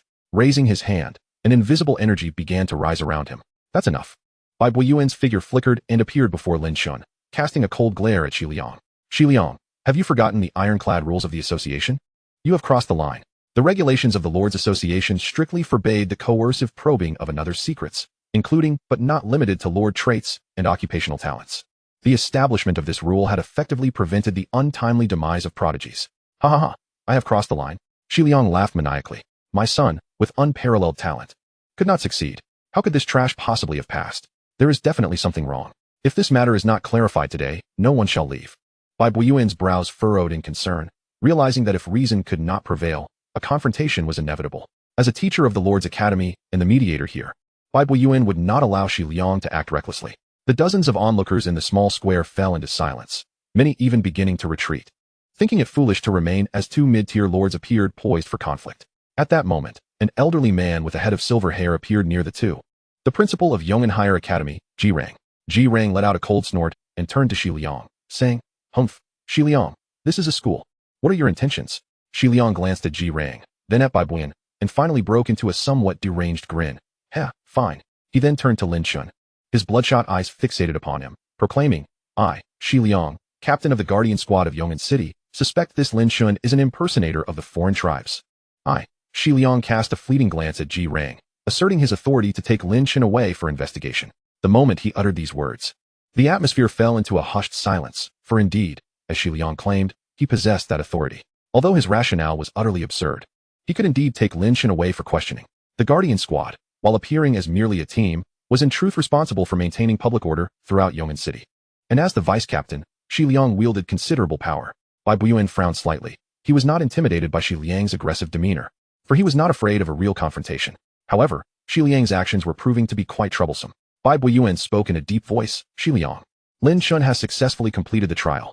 He is now a student of my Lord's Academy. He does not fall under your jurisdiction. Yet, Xi Liang dismissed him, insisting, as long as he remains in Yong'an City, how can he be beyond my control? Bai Buiyuan, if you obstruct me, I'll take you in as well. What is a mere teacher of the Lord's Academy to me? Xi Liang's expression grew increasingly ferocious, fueled by his deep-seated resentment toward Bai Buiyuan, the recruiter. Did he truly believe himself to be a person of significance? Xi Liang's internal power surged wildly as a towering circle began to form beside him. This was the ritual for summoning heroes from his territory. Bai Buiyuan felt a tightening in his chest. It was evident that Xi Liang was serious. He had truly lost his sanity. Lin Chen observed with a slight furrow in his brow. This fellow was becoming rather relentless. With a thought, the soul power that had been quietly simmering within him began to churn, yet beneath the guise of the miracle mask, no one was the wiser. Seeing Bai Buiyuan's tense demeanor, Xi Liang scoffed, to shield an outsider, don't think that even if you were just a teacher, or even the principal of your Lord's Academy, I won't take you in. As soon as his words left his mouth, a chilling female voice resonated throughout the square, echoing across the skies of Yong'an City. Oh, is that so? Ji Rang sighed softly to himself, realizing they had stumbled upon a conflict of great magnitude. Mu Fei, who had been observing the situation, was taken aback upon hearing the frosty voice, but she quickly regained her composure, immediately recognizing its owner, the elder Shui. But she should have been outside the trial realm, shouldn't she? Even if she returned, wouldn't she head to Long City? How could she be here? Zhang Yuanqing, who had been anxiously watching Lin Chen, let out a sigh of relief. As Lin Chen's gaze grew increasingly frigid, his own anxiety deepened. He feared that Lin Chen might lose control and provoke unfortunate consequences, for after all, wealth could stir the heart. In that moment, Lin Chen, attuned to the distinctive voice, discerned the visitor's identity. However, his soul power did not cease its movement. In fact, it accelerated as he established communication with the Lord's heart. Only after confirming that he could return to his territory at any moment did he feel a slight sense of relief. Elder Shui, at the 8th tier. Certainly beyond my current capabilities to withstand. Why was she here? In that instant, Lin Chen's mind raced with thoughts, but he quickly steadied himself. This Elder Shui must have come for me, and as for her purpose, let us see if she was truly intimidated by my earlier display. In the square, the chilling female voice momentarily stunned Xi Liang, who was about to seek the source of the unwelcome intrusion. Suddenly, he felt an overwhelming chill rising from beneath his feet. Before he could react, the icy sensation enveloped his entire being, and in an instant, Xi Liang was transformed into a statue of ice. His menacing expression, which had morphed into one of terror, was forever frozen on his face, his eyes betraying an endless fear. A figure encased in ice and snow appeared in the square, exuding an otherworldly beauty, as if sculpted from frost, radiating a crisp and aloof elegance. Her eyes were as deep as a frozen pool, shimmering with a faint blue light, and her tall, graceful form resembled a proud ice lotus standing resilient against the wind and snow. Lin Chen gazed at the striking presence of Lu Shui, an enigmatic glimmer flickering in his eyes. At that moment, Lu Shui's frigid voice reached his ears. Lu Shui pays her respects to the esteemed elder. Chapter 58. I have come for him. The words spoken by Lu Shui resonated in Lin Chen's mind, bringing him a sense of calm. He could discern that her words were devoid of mockery, instead imbued with sincerity.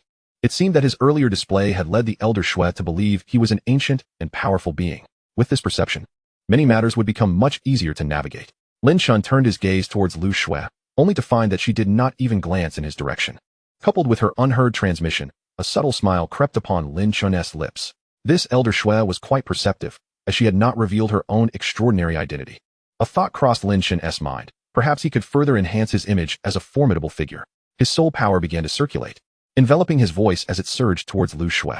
The originally black soul power, under the guise of the miracle mask, became colorless and formless, as if it did not exist at all. At that moment, amidst the collective gaze of the crowd, the figure surrounded by ice and snow trembled imperceptibly. The frost encircling her, under Lu Shui's influence, became denser, obscuring her features from view, while a hint of blush graced Lu Shui's cheeks. The esteemed elder just now. Lin Chen's manipulation of soul force to envelop his voice was utterly distinct from true transmission. The soul force prodded at Lu Shui's ear, evoking an unprecedented sensation within her, akin to a playful kitten scratching at her ear and, ultimately, reaching deep into her heart. Elder Shui, what brings you to Yong'an City? Lu Shui inhaled deeply, suppressing that strange feeling, her mind racing with thoughts of Lin Chen's behavior. Did he just refer to me as Elder Shui? A sudden flutter gripped her heart. This could not bode well. Surely, my unexpected appearance must have displeased Lin Chen.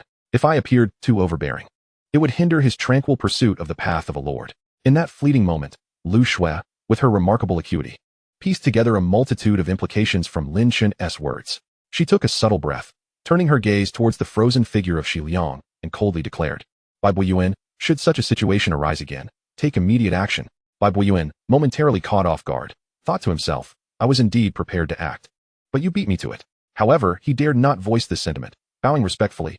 Yes, Elder Shui. Lu Shui's enchanting eyes flickered towards Bai Buiyuan, seemingly merely glancing at him. Yet in truth, she discreetly stole a glance at Lin Chen behind Bai Buiyuan. Seeing Lin Chen maintain his serene demeanor, devoid of anger, she let out a slight sigh of relief. Do not refer to me as Elder Shui. Her words bore a double entendre. Though Lu Shui was uncertain whether Lin Chen grasped her meaning. I have accepted the directive to assume the role of principal at the Academy of Lords. Bai Buiyuan was momentarily taken aback, but soon his expression brightened as he bowed once more. It is an honor to meet you, Principal Lu. The previous principal of the Academy was merely a 7th-tier High Lord and could not return due to certain circumstances. Now, with Lu Shui, a newly ascended 8th-tier elder, taking the helm, it was indeed a fortuitous development. With the backing of an 8th-tier powerhouse, who would dare to speak out like Xi Liang in front of the Academy's teachers? Lu Shui's declaration rendered all present momentarily speechless, including Lin Chen. She is the principal? Lin Chen's thoughts raced. He had previously regarded Lu Shui merely as an elder, and maintaining an aura of superiority before her was manageable. However, as principal, with him soon to be at the Academy, it would be challenging to uphold that facade under her watchful gaze. Clearly, he needed to devise a strategy. At that moment, Lu Shui's voice once again reached Lin Chen's ears. Rest assured, Elder, I shall conceal your identity at the Academy, allowing you to pursue the path of a lord in peace. Lin Chen was left utterly perplexed by her words. What was the meaning of this? Just then, a voice rang out from outside. The arrival of Elder Shui is a great honor for Yong'an City. Before the words had fully escaped his lips, a refined middle-aged man appeared in the square, the city lord. Upon seeing the middle-aged man, many gasped in surprise. He was none other than the high-tier lord, Ho He, the lord of Yong'an City. Lu Shui's earlier cold snort had not gone unnoticed. Her voice had reverberated across much of Yong'an City, prompting Ho He to rush over. Ho He observed the ice-encased Xi Liang, a flicker of intrigue crossing his gaze, yet he was unaware of the purpose behind Principal Lu's visit to Yong'an City. En route, he overheard Lu Shui announce her new role at the Academy, and, upon witnessing Xi Liang's frozen state, he began to piece together the unfolding events. Oh, I am here for him. Lu Shui lifted her hand, elegantly pointing in a specific direction, drawing the gaze of all present to Zhang Yuanqing. Everyone was taken aback, including Zhang Yuanqing himself, who uncertainly raised a hand towards himself. Me? Meanwhile, Lu Shui seized the opportunity to cast another sly glance at Lin Chen, her beautiful eyes glimmering with mischief. Upon noticing Lin Chen's slightly dazed expression directed at Zhang Yuanqing, Lu Shui could not suppress a sense of triumph. Heh, Elder, did you not expect this? I am quite clever, you know. Lin Chen indeed found himself momentarily stunned, but quickly connected the dots regarding Lu Shui's intentions. However, was Zhang Yuanqing truly the most suitable focal point for this moment? If anyone in attendance was utterly bewildered, it was undoubtedly Zhang Yuanqing, whose mind was blank, eyes wide. As he nervously addressed Lu Shui, the formidable powerhouse who had just effortlessly transformed a mid-tier lord into an ice statue, Elder Shui.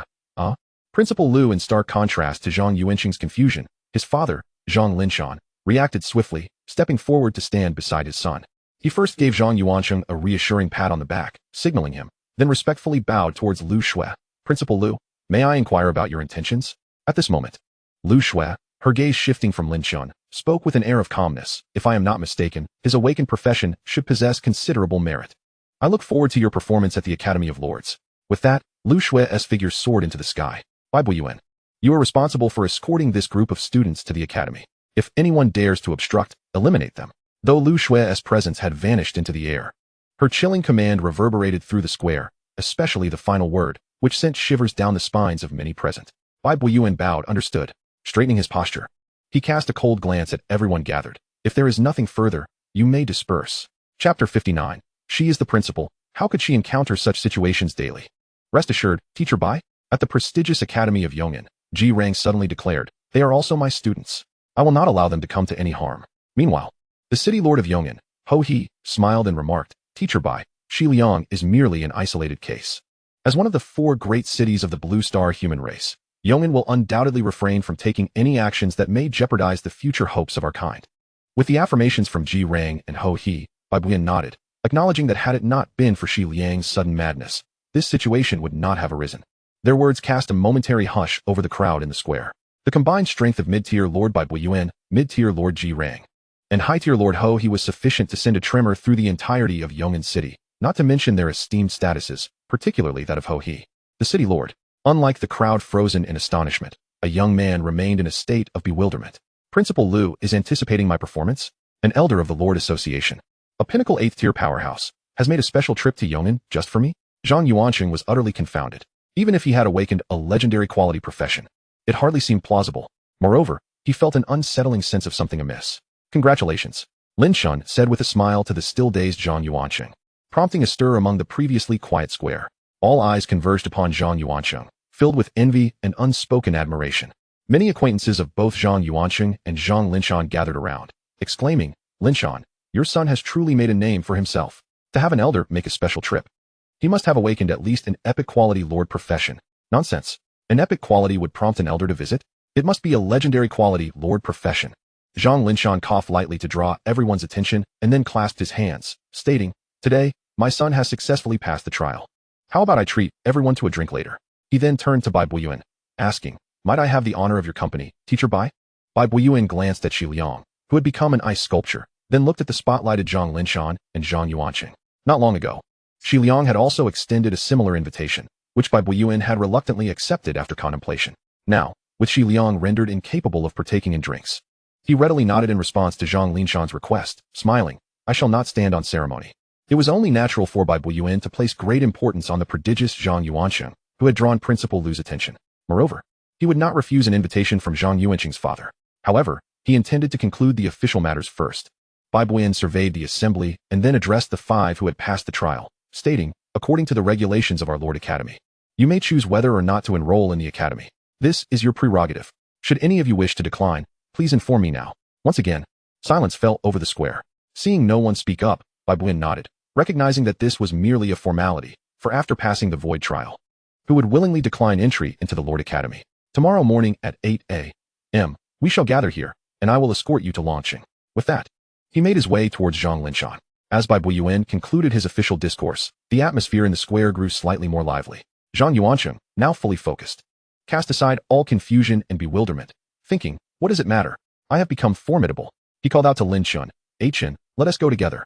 His words reminded Zhang Linshan, who, being more experienced, turned to the remaining 4 who had successfully passed the trial, suggesting, why not join us, classmates? Lin Chen shook his head, I shall not be joining. See you tomorrow. He then turned and walked towards the edge of the square. Among the remaining 4, the others exchanged glances before nodding in agreement, except for Mu Fei. Having observed silently until now, she suddenly stepped briskly in front of Lin Chen, gazing at the handsome youth hailed as the Academy's heartthrob. Knowing he had reached 2nd tier with his White Lord's heart, Mu Fei felt a twinge of regret. Perhaps she shouldn't have so readily ignored Lin Chen after the awakening ceremony, believing them to be on divergent paths. Lin Chen, do you have a moment later? Mu Fei bit her lip, her keen intellect sensing an unusual aura around him. Lin Chen must possess secrets, or perhaps a method to enhance one's power, which she desperately needed. For the sake of strength, what did face matter?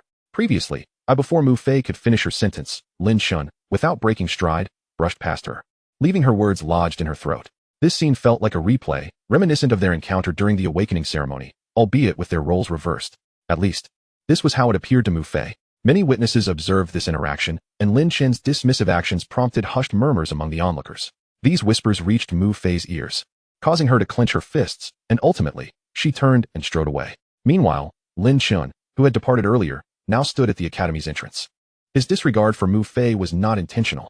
After all, they were hardly acquaintances. Rumors are merely rumors. And Lin Chen did not feel the need to squander time on someone he hardly knew.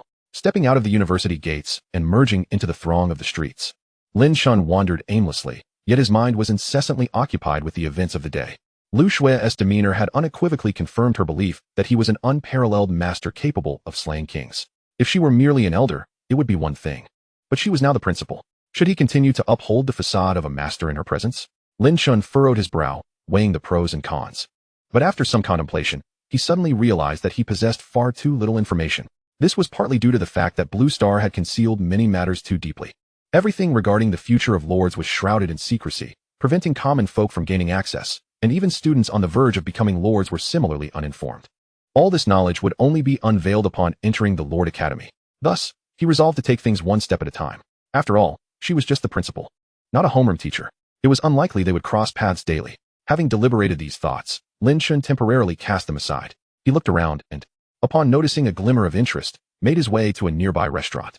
After a month of the illusion trial, although the dining hall offered delectable meals, the fare was primarily health-conscious. No matter how delicious, one could grow weary of it.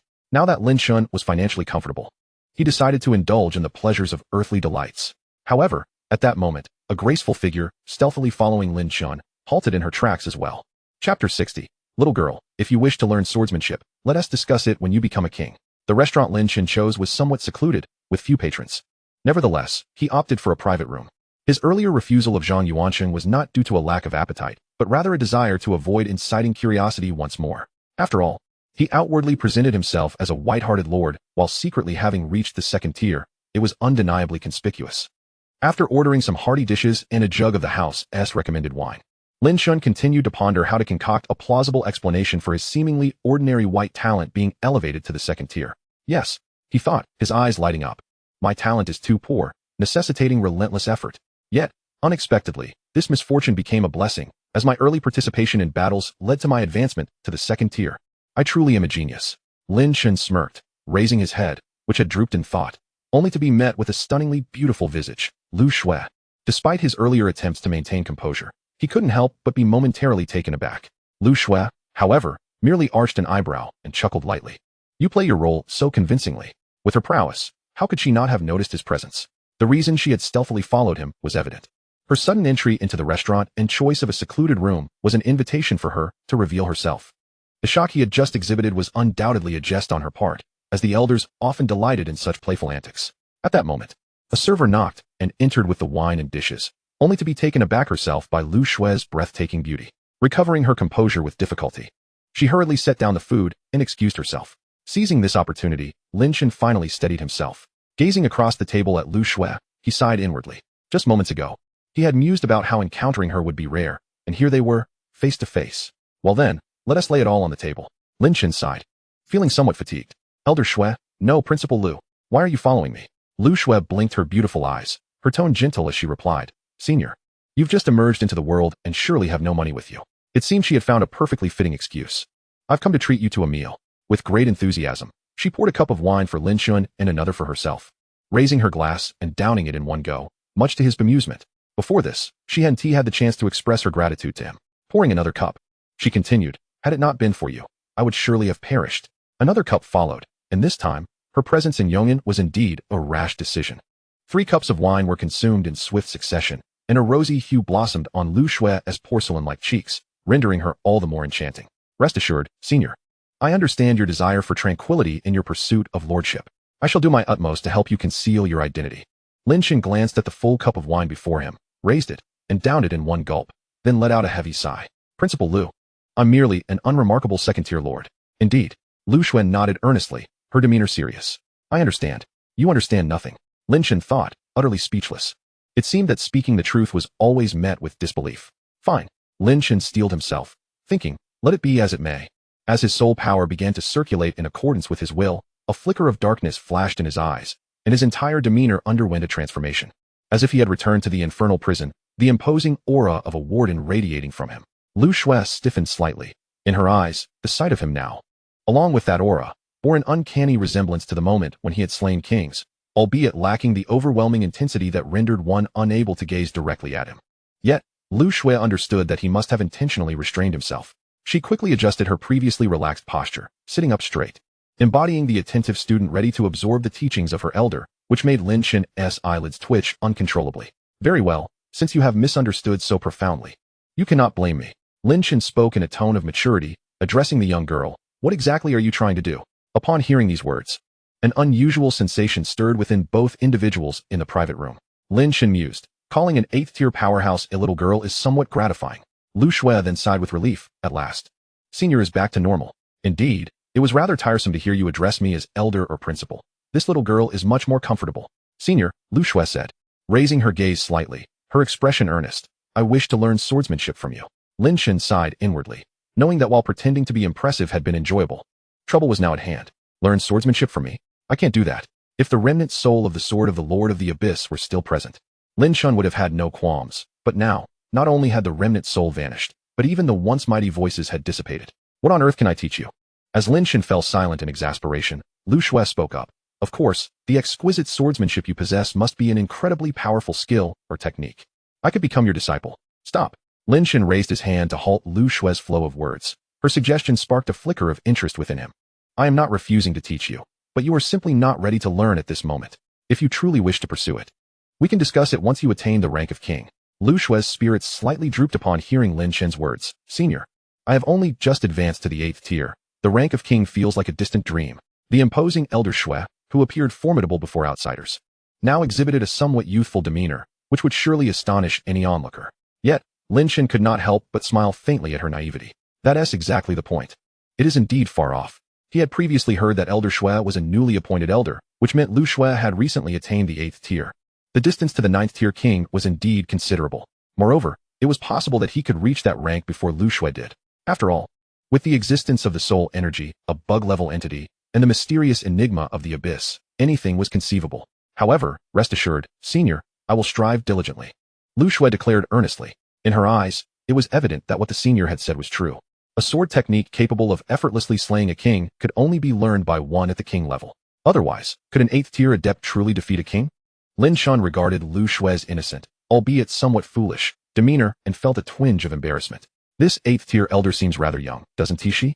Just a few words and she has completely captivated. Nevertheless, given her disposition, there were tasks she could undertake. Lin Chen's gaze flickered as he spoke in a low voice. Little girl. Chapter 61. Such a drastic change in one night? Shisu has fallen victim to the soul-devouring technique of the Black Soul clan. Lu Shui blinked in confusion and asked, who is Shisu? Previously, Lu Shui had seen the records of 17 living individuals at the Lords Association headquarters, but was unaware of Shisu's identity. Shisu? He was an epic figure who perished during the trials at the Yeoman Academy. Lu Shui furrowed her brows slightly. Senior, do you mean?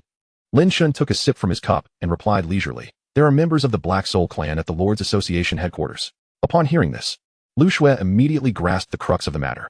Senior, I understand. Lin Chen nodded in satisfaction. You know, having someone as influential and powerful as Lu Shui at the 8th tier makes many matters much easier to resolve. Furthermore, you performed admirably before. Lin Chen's praise brought an instant smile to Lu Shui's face. Rest assured, Senior, I now know what to do. Outside Long City, within a secluded and tranquil estate, Xia Xingyue sat at a table, continuously stuffing her small mouth with the delicacies before her. Suddenly, an elderly man appeared beside her and, watching the scene, said with a hint of fondness, Young lady, do take your time. Grandpa Peng, have you found anything? Peng Manhua shook his head. I have not found anything yet. But I have posted a reward on the virtual network. Xia Xingyue, a bit irked, picked up a large drumstick and took a hefty bite, mumbling indistinctly.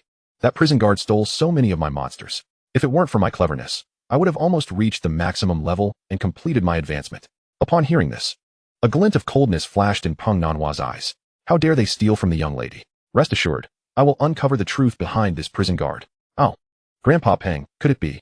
Xia Xingyue seemed to ponder something and, placing the drumstick down, spoke mysteriously. Could this prison guard be from another lord? Although Xia Xingyue was somewhat naive, she was not devoid of intelligence. If that prison guard had started at the 3rd tier, it would have been impossible. However, having advanced from the 1st to the 3rd tier, the implications of that growth were entirely different. Yet, Peng Manhwa shook his head. My lady, that is impossible. I have reviewed the profiles of everyone who participated in the trials and succeeded. Among your future classmates, there are no special prodigies. He gazed at Xia Xingyue with a smile. With your legendary quality Lord S heart and your awakened legendary quality Lord profession, you possess the highest talent in this generation, indeed. In the past decade, within the entire Lord Academy, Peng Manhwa looked at Xia Xingyue with a beaming smile. My lady, you are destined to become a top-tier lord. Perhaps even a king. Indeed, Xia Xingyue was not at all bashful. Instead, she proudly lifted her head, instantly casting aside her earlier doubts. In the city of Yong'an, Lin Chen strolled leisurely along the streets. After a brief conversation with Lu Shui, she took her leave, reminding him with a hint of playfulness that they would meet at the academy. Lin Chen felt a mix of exasperation and amusement at the thought of an 8th-tier powerhouse joking with him. Regardless, with such a principal at the helm, life at the academy promised to be anything but dull. Shaking his head, Lin Chen quickened his pace and returned to the dormitory of the academy. Having traversed to this world, devoid of parents or any support, he found himself without a true home. Fortunately, the accommodation provided by the esteemed academy was quite decent. Offering him a private room, he casually tidied up some belongings and tossed them into the storage compartment before sitting cross-legged on the bed. Regrettably, he could not return to his territory at the moment. Otherwise, he could have practiced his soul power in the Soul Tower's training chamber. After undergoing the Void trial, he was unable to return to his domain until he arrived at the Lord Academy in Dragon City. It was not that it was impossible, but doing so would result in the loss of his anchor point. This was a matter emphasized countless times by textbooks and instructors. They had merely been sent back by the realm of the Void trial without binding an anchor point. Once lost, returning to Blue Star would become impossible. Only lords who had bound their anchor points could teleport between Blue Star and their territory in the Void. Of course, such teleportation required the consumption of resources known as Void Stones, with higher tiers demanding greater expenditure. The operation of binding anchor points needed to be completed by the lighthouse. Although Yong'an City had a lighthouse, it was evidently not suitable for Lin Chen, who was about to set off for the Lord Academy in Dragon City. Tomorrow, he would head to the academy. Lin Chen slowly closed his eyes, pondering his upcoming advancement to the 4th tier. The following day, Lin Chen rose early to gather at the academy square, where he spotted a small airship docked on the plaza. The primary modes of transportation between the 4 major cities were trains and airships, both common means of travel. However, this airship operated not on electric or chemical energy, but rather on void crystals. Lin Chen, upon noticing Lin Chen's arrival, Bai Buiyuan nodded and remarked, talent does not equate to everything. Bai Buiyuan felt it necessary to reassure the boy, who had only awakened a white-quality Lord-S heart. The void was vast and boundless, where anything was possible. Even a white Lord-S heart held the potential to aspire to the mid to high-tier Lord positions. Lin Chen nodded, casting a somewhat peculiar glance at Bai Buiyuan as he expressed his gratitude. Thank you. Teacher Bai, I understand. Observing that his words seemed to have a positive effect, Bai Buiyuan contentedly said, they have yet to arrive. You may board first and take a seat at your leisure. Lin Chen ascended the steps into the small airship. It was not spacious, accommodating only about 10 seats. After selecting a window seat, he closed his eyes in contemplation. Upon reaching Dragon City, he planned to bind his anchor point at the lighthouse, return to his territory for some organization, and then visit the Void Merchant Shop to seek out Huan Ning for additional supplies. However, since he was now enrolled in the Lord Academy, it seemed unnecessary to purchase items from the Void Merchant Shop, especially with Lu Shui around. He could simply ask her for whatever he needed. Yet, he pondered, it would be rather undignified for someone of his exceptional prowess to rely on a young girl for financial matters. While Lin Chen deliberated on whether to visit the Void Merchant Shop, a figure approached, accompanied by a gentle fragrance, and took the seat beside him. Lin Chen opened his eyes and frowned slightly. Mu Fei? At that moment, Mu Fei was also gazing at Lin Chen. Lin Chen, do you mind if I sit here? Just then, Zhang Yuanqing entered the airship with exuberance. Ah Chen, teacher Bai mentioned you were coming. As he spoke, Zhang Yuanqing noticed the boy and girl seated by the window. With only a handful of seats available, why did these two choose to sit together? Was the rumored relationship becoming a reality? Hadn't they previously ignored each other? In the span of a night, had things changed so drastically? Zhang Yuansheng cleared his throat and made his way to the seat behind Lin Chen and Mu Fei, claiming the prime position as he discreetly observed the scene before him. To witness the unfolding drama, one had to be in the front row. Chapter 62. Which member of the Black Soul clan are you? Lin Chen paid no mind to Zhang Yuansheng, who had settled into the seat behind him. He turned to Mu Fei, who had suddenly taken a seat beside him, and replied coldly, I do mind. Upon hearing this, Zhang Yuansheng's eyes widened, and his ears perked up, his mind racing with speculation. Since Lin Chen had not attended the previous day, and neither had Mu Fei, there must be some issue between them. Something must have happened. But why was Lin Chen remaining so aloof? Yet, if he was so indifferent, why were they sitting together? Was it possible that they had an unpleasant encounter the previous night? Mu Fei sighed, contemplating whether they had explored the ultimate mysteries of humanity together and failed, resulting in Lin Chen's resentment. Meanwhile, Mu Fei clenched her hands resting on her lap, suppressing the urge to leave, and looked at Lin Chen, saying, Lin Chen, you weren't like this before. We are classmates. Why the coldness? Lin Chen furrowed his brow at Mu Fei, asking, what exactly do you want? At that moment, under the guidance of Bai Buiyuan, the remaining 3 members of the Yong'an Academy entered the airship. Mu Fei fixed her intense gaze on Lin Chen, inquiring, how did you fare in the trial?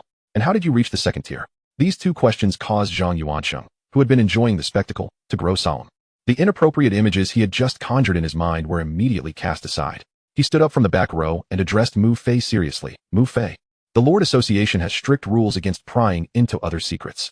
Lin Chen glanced at Zhang Yuansheng, who had suddenly spoken up, and chuckled. It's fine, a Chun. Subsequently, Lin Chen's gaze swept over by Buyen and the other 3 who had just entered the airship, sensing that everyone was undoubtedly curious about the unfolding situation. Indeed, it is rather straightforward. I too encountered the Warden, who sees the most formidable trial creature. This revelation did not elicit any astonishment from Mu Fei and the others. Even Bai Buiyuan was informed of this matter during last night's dinner by Zhang Yuansheng and his companions. As for my advancement to the second tier, it merely stems from the fact that I recognized my inadequacies earlier than you, prompting me to personally vanquish the monsters. With your white talent, even the Warden pales in comparison. Suddenly, Bai Buiyuan interjected, speaking with a grave tone, Mu Fei, that is not a question for you to pose. A flicker of reluctance passed through Mu Fei's eyes, yet she refrained from further comment. Bai Buiyuan cast a glance at the 5 lords from the Yong'an Academy who had successfully completed the trials, and solemnly stated, do not delve into how others have achieved their successes. What you must focus on is enhancing yourselves to attain such feats. That is the mindset befitting a lord. Furthermore, possessing an excess of curiosity and a desire to probe before you have attained absolute strength will only lead you to ruin along the path of the void. Now, settle down. We are about to depart. The 2 individuals behind Bai Buiyuan promptly found their seats, yet they gravitated toward Zhang Yuansheng.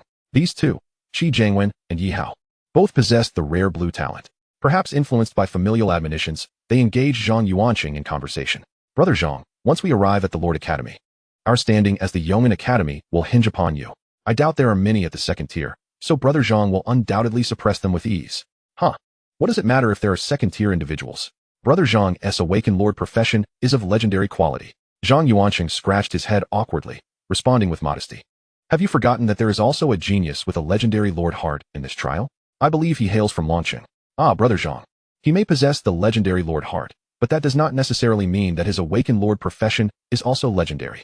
Indeed, the lord heart does not augment the lord himself. Brother Zhang, you could easily subdue him, in stark contrast to the lively chatter at the back. Lin Chen and Mu Fei in the front remained silent. For reasons unknown to her, Mu Fei chose not to rise and leave, simply occupying the seat beside Lin Chen. Lin Chen turned his gaze towards the window. The airship had already taken flight, and the vast expanse of Yong'an City was beyond full view, even at this moment. As one of the 4 grand cities of Blue Star, Yong'an City was of an immense scale, ineffable in its grandeur. The Lord Academy, Lin Chen mused to himself. Having traversed this world for so long, he could finally, truly, comprehend this realm. In Longcheng, the headquarters of the Lord Association, come in. Wei Yuza lifted his gaze towards the approaching Tong Yuehong and directly broached the subject. If I recall correctly, among those who returned from the Void Trial, you were responsible for a certain Shisu, were you not? Upon hearing this, Tong Yuehong's green lips trembled slightly, yet she swiftly suppressed her terror, feigning calmness as she replied, yes, President Wei. What did he fail? Wei Yuza intertwined his fingers atop his desk, regarding Tong Yuehong with a piercing gaze. Indeed, he has failed. Tong Yuehong's eyes flickered. She was well aware that Shisu, under the control of her soul-devouring technique, had perished. However, was it merely because of Shisu's demise that Wei Yuza summoned her? A sense of wariness arose within her. President Wei, I assure you I did not neglect my duties. I taught him what he needed to learn and provided all that was required. His failure cannot be attributed to me. Wei Yuza's lips curled into a knowing smile. Ah, yes, you imparted what should not have been taught, and provided what should not have been given. At these words, Tong Yuehong's body stiffened. She feigned composure. President Wei, I do not comprehend your meaning. Huh. Wei Yuza's clasped hands on the desk tightened suddenly, as countless golden threads materialized out of thin air, intertwining with astonishing speed to form several robust ropes, seemingly possessing a will of their own, ensnaring Tong Yuehong firmly. Wei Yuza had already seated himself, his cold gaze fixed upon the gradually revealing crimson form of the Black Soul clan. But tell me, which member of the Black Soul clan are you? Have I, Wei, ever made your acquaintance? Meanwhile, on another front, Duanmu surveyed his surroundings with a sense of despair. Suddenly, everyone at the headquarters was summoned to the plaza, and a colossal luminous screen, akin to a golden bell, enveloped the entire headquarters. Duanmu sighed softly. They must have sensed something amiss, but he wondered if the disguise of the miracle mask would allow him to endure this ordeal. At that moment, a resonating chant echoed throughout the plaza as a small boy, appearing to be around 7 or 8 years old, suddenly materialized in the midst of the assembly. With his arrival, a formidable pressure swept across the crowd. The president of the Blue Star Lord Association, half-step monarch, the Buddha boy. This seldom-seen half-step monarch wasted no time. Without uttering a word, he raised his hand and gently tapped downward. With a sound reminiscent of a wooden fish being struck, a clear tone resonated, and a golden light circle erupted with rapidity, sweeping across the assembly. In the eyes of Duanmu, filled with despair, he witnessed his own form begin to alter upon being struck by the light circle. The human skin he once bore now manifested scale-like armor. As the disguise of the miracle mask dissipated entirely. Chapter 63, Arrival at the Academy, the imminent opening of the Void Tower. The Lord Academy, occupying an expansive area, is situated not within Longcheng, but rather a short distance outside its bounds. In contrast to the bustling vibrancy of Longcheng, the Lord Academy exudes a tranquil ambience, although today, it is bustling with activity. In the plaza before the entrance, a multitude of students from the Lord Academy congregated around a massive stone tablet. Have you heard? Only 17 individuals passed the void trial this time. Indeed, the virtual network was abuzz yesterday. 17. We can barely form a class with that number. Does that even matter? I'm more concerned whether their small number will grant them additional initial credits. You're overthinking it. The number of people has no bearing on the initial credits. Are you foolish? Previously, initial credits were distributed based on the merit points earned during the trial. When we passed, over 100 of us were present, and the top 10 earned as much as 10 points. Even if it is the 17th, there are still 5 points. TSK, I doubt the school would be so generous. After all, a single credit can be exchanged for a void stone. Who would trade credits for a void stone? That's absurd. Hey, do you understand the metaphor? 100 voices clamored in lively discussion, creating an atmosphere of great excitement. Amidst the throng, at a small table marked New Student Reception, Ma Wuming furrowed his brow slightly, seemingly displeased by the ongoing discourse concerning credits behind him. Just then, Chen Sheng, curious, inquired, Brother Ming, as the vice president of the student council. Do you have any news? What news? Ma Wuming replied. It's about their credits. How many will they actually distribute? Ma Wuming shot him a sidelong glance and admonished. Don't ask what you shouldn't. Oh, what's wrong with asking? Chen Sheng, somewhat bored, raked his fingers through his hair, adding, if any beautiful junior sisters show up, don't you dare compete with me. Ma Wuming remained silent, but another student chimed in. What nonsense are you thinking? Indeed, there are only 17 people. How many beautiful junior sisters could there possibly be? Someone else quipped. This is the first time they are in charge of the reception, and there are more of them than new students. Hearing this, Ma Wuming's mouth twitched as he glanced back. At this moment, at least 100 people had gathered behind him, with a significant portion merely there to spectate. Yet even so, around 20 were sent by him to assist with the reception. Who knew there were only 17 new students this time? Ma Wuming found himself at a loss for words. Having not logged onto the Void Network yesterday, he was only now learning of this news, which had not been communicated to him. Those rascals. He shot a sideways glance at Chen Sheng, who suddenly pointed excitedly towards the horizon. They've arrived. Ma Wuming raised an eyebrow and turned to look. A small airship was piercing through the clouds, making its way toward them. They're coming. I wonder if there are any beautiful junior sisters. Huh. I want a dashing little wolf dog. The crowd in the square also spotted the airship and erupted into even greater excitement. Ma Wuming frowned and turned to shout, silence. Maintain discipline. As the vice president of the student council and a third-tier lord, Ma Wuming held a certain degree of authority, and soon the crowd quieted down. The small airship landed gracefully in the square. Under the gaze of the 100 or so onlookers, Bai Buyuan appeared first, followed closely by Zhang Yuanqing and Qi Jiangwen. Along with Yi Hao, their entrance diminished the fervent excitement among the crowd, until Mu Fei made her appearance. Pairs of eager eyes instantly lit up, all focusing intently on Mu Fei. It must be said that as the acknowledged campus belle of the Yong'an Higher Academy, Mu Fei's figure and beauty were indeed striking within the realm of Lord Academies. Junior sister, a beautiful junior sister. Brother, have mercy, let me take the lead. Step aside, such an exquisite junior sister is mine. Several senior members of the student council could hardly contain their excitement as they rushed toward Mu Fei. At that moment, Lin Chen also stepped out of the airship. His tall and upright stature, coupled with his handsome features, caught the attention of even the previously composed senior sisters, who began to gaze at him with gleaming eyes. However, before they could take any action, Bai Buyuan interjected, follow me. After saying this, he led Lin Chen and the others toward the stone tablet.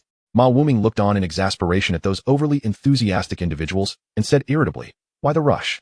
Have you forgotten that once they arrive at the academy, they must first bind their anchor points? Before the stone tablet, Bai Buiyuan pointed towards the 10-meter-tall, entirely black stone monument, saying, "This is the lighthouse. Step forward to touch it and bind your anchor point." Lin Chen and the others approached. The stone tablet was quite large, and the 5 of them weren't cramped at all. Lin Chen placed his right hand on the stone tablet and received a message from the Lord's heart. "Would you like to bind your anchor point?" Yes, a beam of light flashed, and Lin Chen distinctly felt a connection forming between the Lord's heart and the stone tablet before him. "So, does this mean I can return to my territory at any time now?" A flicker of darkness flashed in Lin Chen's eyes. He hadn't returned in a day and had no idea about the current situation in his territory. Once Bai Buiyuan confirmed that the 5 had completed their binding, he spoke, "Tomorrow at 8 in the morning, gather in classroom 1 of building 7. Attendance is mandatory. You all follow your senior brothers and sisters to complete your enrollment procedures." As soon as Bai Buiyuan's words fell, the eager senior brothers and sisters surged forward. However, their intentions were clear. Those around Mu Fei were particularly enthusiastic, with senior brothers rushing to volunteer, while Zhang Yuanqing had a fair number of followers as well, albeit more restrained and polite, many of whom displayed a hint of flattery. Meanwhile, Lin Chen also garnered attention from several senior sisters, but after a brief dispute, a spirited senior sister with a ponytail approached Lin Chen, saying, "Lin Chen, follow me." The enrollment procedures were not complicated, and under the guidance of this senior sister named Zhang Wenjia, they were quickly completed. Soon, she led Lin Chen, who wore a puzzled expression, to a courtyard entrance, saying, "This will be your residence." Lin Chen glanced at the small courtyard before him. It was not large, perhaps around 100 square meters, half of which was occupied by a small room. Although it was somewhat small, the independent courtyard offered a tranquil and comfortable atmosphere. "Junior brother Lin, this is the most basic dormitory of the academy. Once your credits reach a certain level, you can exchange for more advanced accommodations. Of course, that's all in the future." Zhang Wenjia pulled out a phone and waved it, adding, "I've sent you the map of the Lord's Academy. You have my number. If you need anything, feel free to call me." Zhang Wenjia tucked her phone into her pocket, saying, "Once you can access the Void Network, we can add each other as friends on there, which will make things much more convenient. All right, you should rest now. I'm off." After Lin Chen nodded in gratitude and politely waved her off, he watched Zhang Wenjia's departing figure, pondering to himself, Void Network? It must be a specialized network for lords. Putting that aside for now, Lin Chen closed the courtyard gate and strode into the small room. After casually surveying the surroundings, a flicker of dark light flashed in Lin Chen's eyes as he retrieved a void stone from his inventory. Through the Lord's heart, he chose to return to his territory.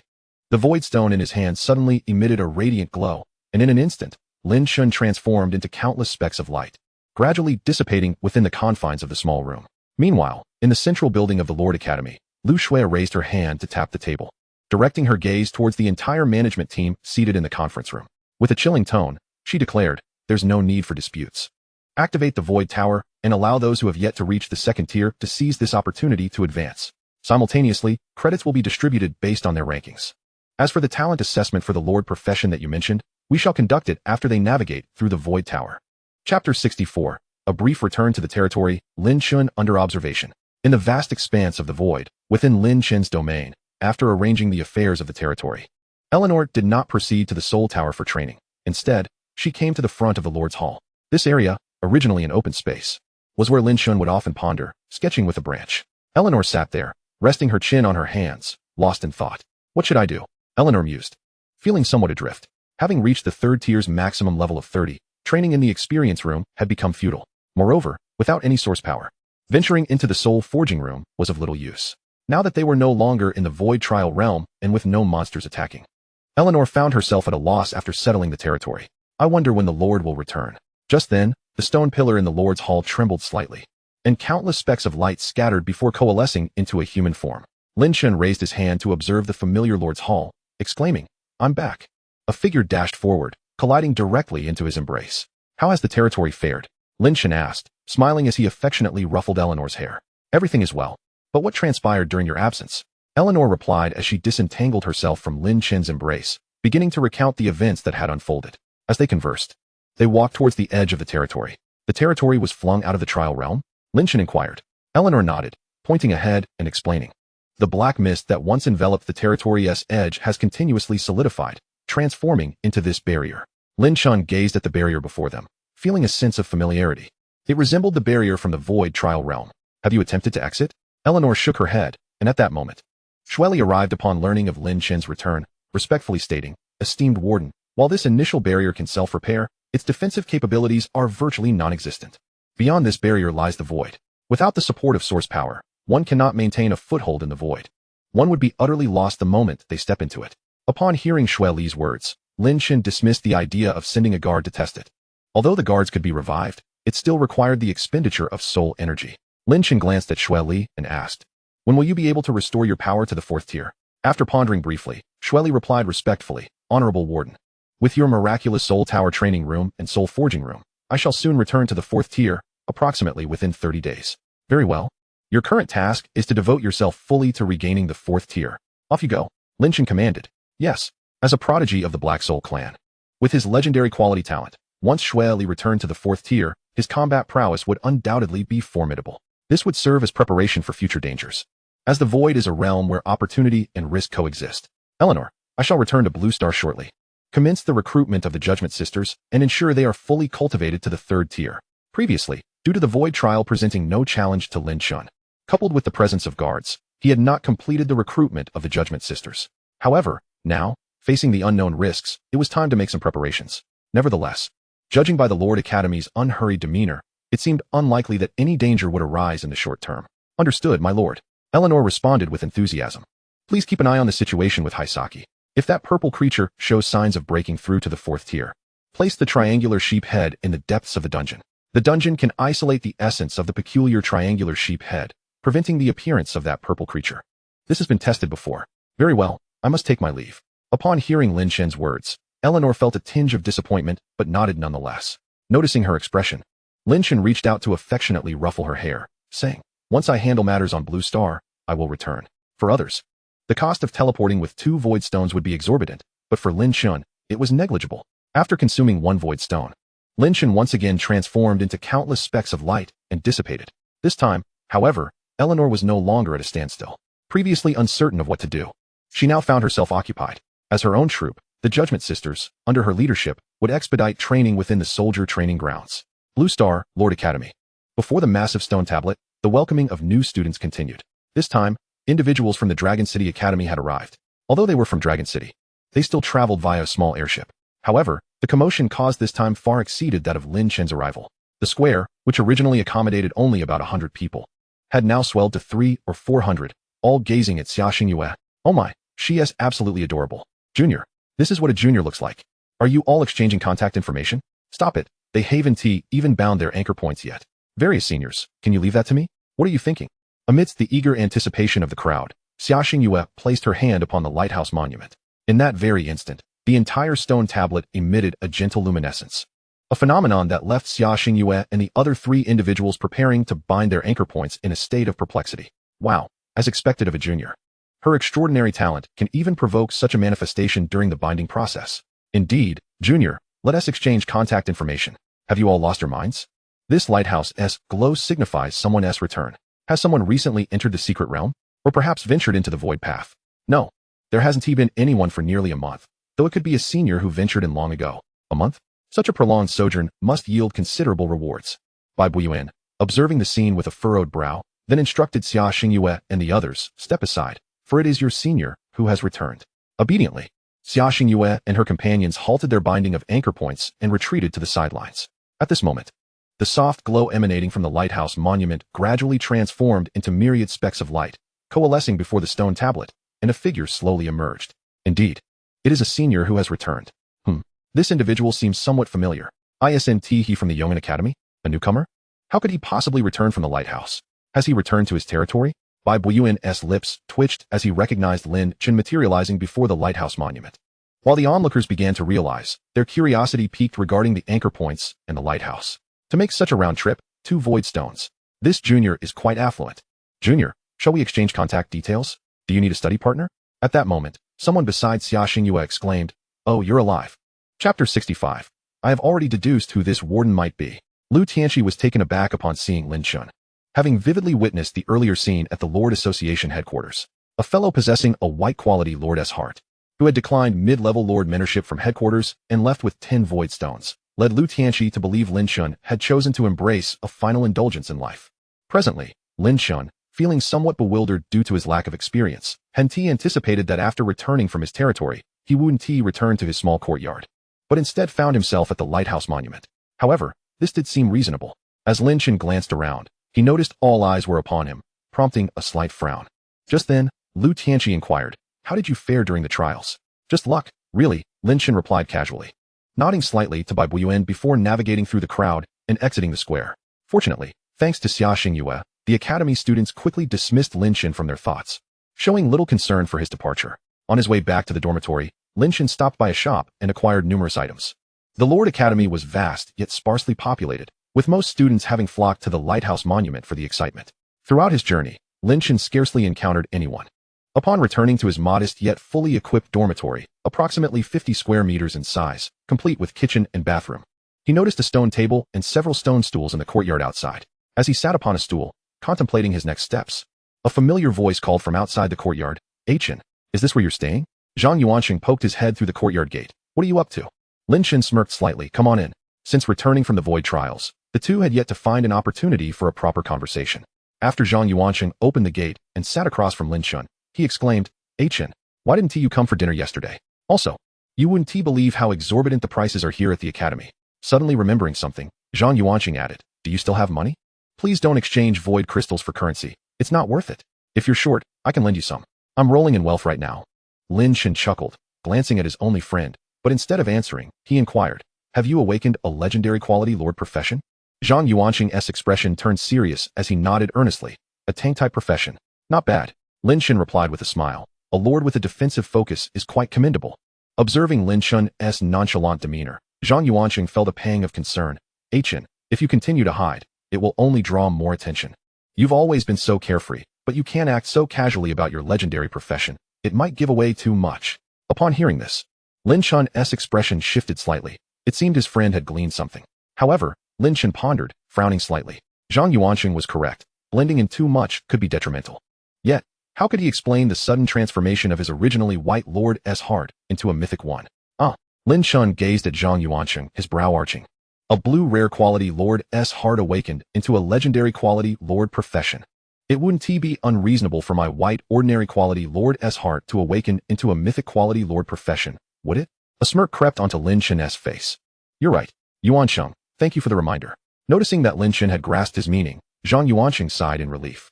However, he continued cautiously, "But, Chen, regarding the warden." After a brief pause to contemplate, he spoke with caution. "The warden who assisted me has a background shrouded in mystery. Human powerhouses are likely to investigate the origins of this warden. Furthermore, this warden exhibited a remarkable growth trajectory, escalating from first tier to third tier. Such a trial creature with immense potential for growth." Zhang Yuanqing met Lin Chen's gaze intently. "If only we could recruit him." Lin Chen remained silent, deep in thought.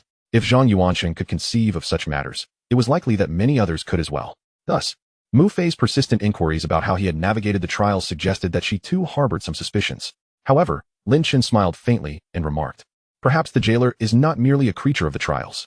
The vastness of the void held limitless possibilities, and encountering a jailer was not out of the question. As soon as Lin Chen's words fell, a melodious female voice chimed in from the side. "A jailer?" Subsequently, a small head peeked over the courtyard wall, causing both Lin Chen and Zhang Yuanqing to be momentarily taken aback, for the individual was none other than the golden prodigy, Xia Xingyue. Noticing the two staring at her, Xia Xingyue stuck out her tongue and explained, "I wasn't eavesdropping. I live next door. Besides, your voices are hardly muted." Lin Chen's lips twitched slightly. Initially quite satisfied with this dormitory, he now found himself yearning for a better one. A taller residence would not only provide a larger courtyard, but also greater distance between rooms. Xia Xingyue leapt into Lin Chen's courtyard and inquired, "May I come over?" Lin Chen, somewhat speechless, thought it was rather presumptuous of her not to ask first. Yet, her arrival was fortuitous. Lin Chen's eyes flickered. Xia Xingyue was also participating in the void trials, and her territory was among the first to be discovered by the jailer. It would be beneficial to hear her perspective. He gestured for her to enter, saying, "Welcome." Xia Xingyue, unreserved, dashed over and perched herself on the stone bench beside Lin Chen, asking, "You have encountered the jailer as well, right? Did he also seize your monsters?" Lin Chen thought he misheard her and responded, "Seize monsters?" "Yes." Xia Xingyue nodded indignantly. "That jailer specifically targets the valuable ones." Lin Chen couldn't help but admire her unique way of thinking. Observing their silence, Xia Xingyue suddenly lowered her voice, speaking conspiratorially. "I suspect that the jailer is not merely a creature of the trials. He could very well be someone else's lord." At her words, both Lin Chen and Zhang Yuanqing felt a weight settle in their hearts. Sensing their astonishment, Xia Xingyue appeared quite pleased. "You hadn't considered that possibility, had you? Moreover, I have a hunch about who this jailer might be." Intrigued, Lin Chen's eyes glimmered. "Oh, who?" Chapter 66, Zhang Yuanqing. Ah Chun, I think I might be in love. In the small courtyard, Xia Xingyue lifted her chin with great pride. I conducted an investigation. First, to possess such a jailer, one must possess exceptional talent. After ruling out the most gifted individuals, the most likely candidates are Mu Fei and Lu Tianqi. However, I have interacted with Lu Tianqi, and he doesn't seem to fit. Curiously, Xia Xingyue turned to Lin Chen. You are from Yong'an City, right? Mu Fei is as well. Do you know her? Lin Chen's lips twitched slightly before he replied. I don't know her. Oh, I'll go find her later. Xia Xingyue said, sharpening her little fangs with determination. If it is indeed her, I will surely. Coughing lightly, Lin Chen interrupted. The jailer is a third tier, right? Even if it were Mu Fei, how would you fare against her? I. Xia Xingyue's round eyes darted. I cannot defeat her, but my father certainly can. Your father? Lin Chen mused, memories flashing before him. Is your father named Xia Ergu? The human clan Xia King. I have met him. That king? Lin Chen observed Xia Xingyue, pondering how they bore no resemblance. Nevertheless, this presented an opportunity to probe further. Lin Chen feigned nonchalance and casually inquired, Your father? Is he at the Lord's Academy? Hearing Lin Chen's question, Xia Xingyue deflated like a punctured balloon. Not anymore. Upon receiving this response, Lin Chen felt a measure of relief. After all, during the day he had slain the king, Xiao Wang had also been present and had seen him. He still had not devised a strategy for concealing his identity from a king or maintaining a facade of being a master. Then, Xia, continue to strive. Indeed. Xia Xingyue nodded. With my talent, by the time I reach the third tier, that jailer will no longer be my match. At that time, I will definitely. Xia Xingyue hesitated, unsure of how to articulate her thoughts, until Lin Chen prompted, You will definitely seize it back? Yes. Xia Xingyue nodded vigorously. Seize it back. With that, she stood and made her way to the courtyard wall. I'm off to train. She then leapt high and vanished over the wall. Lin Chen's lips twitched slightly. She could have simply exited through the door. As he gazed at the modest wall, he recalled some of Xia Xingyue's earlier expressions and couldn't help but smile. Indeed, this golden prodigy, the scion of a king, displayed none of the airs typically associated with the offspring of lords. Rather, she seemed somewhat naive, like a princess living in a fairy tale. After shaking his head in bemusement, Lin Chen suddenly sensed something amiss. Hey, Zhang Yuanqing seems to have been silent this entire time. Turning to look, Lin Chen found Zhang Yuanqing gazing dreamily at the wall. Yuanqing? Yuanqing? Lin Chen called out twice, but Zhang Yuanqing remained entranced, murmuring, Ah Chun, I think I might be in love. Lin Chen. The next day, as Lin Chen stepped out of the courtyard, he was taken aback to find 3 or 4 dozen impeccably dressed gentlemen quietly standing outside the door, with Zhang Yuanqing still among them. Lin Chen curiously inquired, Yuanqing, what are you doing? Zhang Yuanqing, steadfast and unflinching, directed his gaze towards the small courtyard door to Lin Chen's left, replying without turning, waiting for someone. A senior, distinctly adorned, cast a sidelong glance at Zhang Yuanqing and admonished, Freshman, don't be late for the first class. You should head over early. Zhang Yuanqing retorted defiantly. I intend to go with Xingyue. The utterance of Xingyue instantly captured the attention of around 30 male gazes, leaving Lin Chen speechless. Nevertheless, since Zhang Yuanqing chose to wait, Lin Chen decided to proceed towards Building 7. The scale of the Lord Academy, if compared to Earth, could be likened to a small city. Building 7 was not in close proximity to the dormitory area. Fortunately, Lin Chen had left early, and with his extraordinary physical capabilities, he arrived at Classroom 1 of Building 7 in approximately half an hour. After casually selecting a corner seat, Lin Chen began to observe his fellow classmates who had already arrived.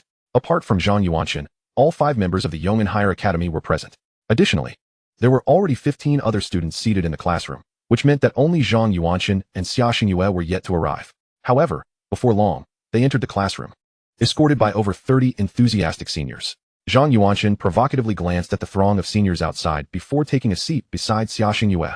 Notably, Lin Chen found himself seated next to Xia Xingyue as well. Lin Chen felt somewhat exasperated. He had deliberately chosen a back corner to avoid drawing attention, yet now, not only were over 30 pairs of eyes from outside fixed upon them, but even the classmates in the classroom had turned to look.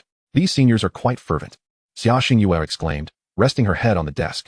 Xingyue, it seems you are simply too popular. Zhang Yuanqing remarked, not forgetting to display his defiance towards the seniors outside. What are you all doing here? Bai Buiyuan, noticing the crowd obstructing the doorway, raised an eyebrow. However, he quickly regained his composure and snorted derisively. It appears you all have too much time on your hands. I will notify the teachers at all levels. It's time to enhance your physical training. With that, the students who had been clustered at the door dispersed in a flash, as though the notion of intensified physical training were an exceedingly daunting prospect for them. Once the crowd had vacated, Bai Buiyuan stepped into the classroom and surveyed the 17 new students of the 147th term scattered throughout the expansive room. He couldn't help but sigh. I am Bai Buiyuan, and I shall be your instructor from this point onward. With a flick of his hand, 17 cards materialized out of thin air and shot towards each student. Lin Chen raised his hand to catch one and examined it. Name, Lin Chen, student ID, 107259. Term, 147 credits.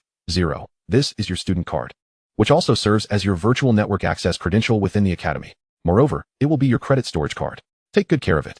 Bai Buiyuan paused momentarily before continuing. Initially, credits would be allocated today based on your performance in the trials. However, due to the fact that 11 of you have yet to reach the second tier, he glanced at Lu Tianqi and inquired, Lu Tianqi, have you reached the second tier? Lu Tianqi, seated in the middle of the classroom, nodded. I used some experience stones at home yesterday. His nonchalant tone astonished many. For experience stones were exceedingly rare. Aside from their exorbitant cost, they were generally unavailable, and most had never even heard of them. Bai Buiyuan nodded, feeling a tinge of admiration for the student's affluent background. Since 11 of you have not yet attained the second tier, the Academy has decided to initiate a virtual tower specifically for you. The virtual tower consists of 33 levels, each housing tower monsters that can provide you with experience.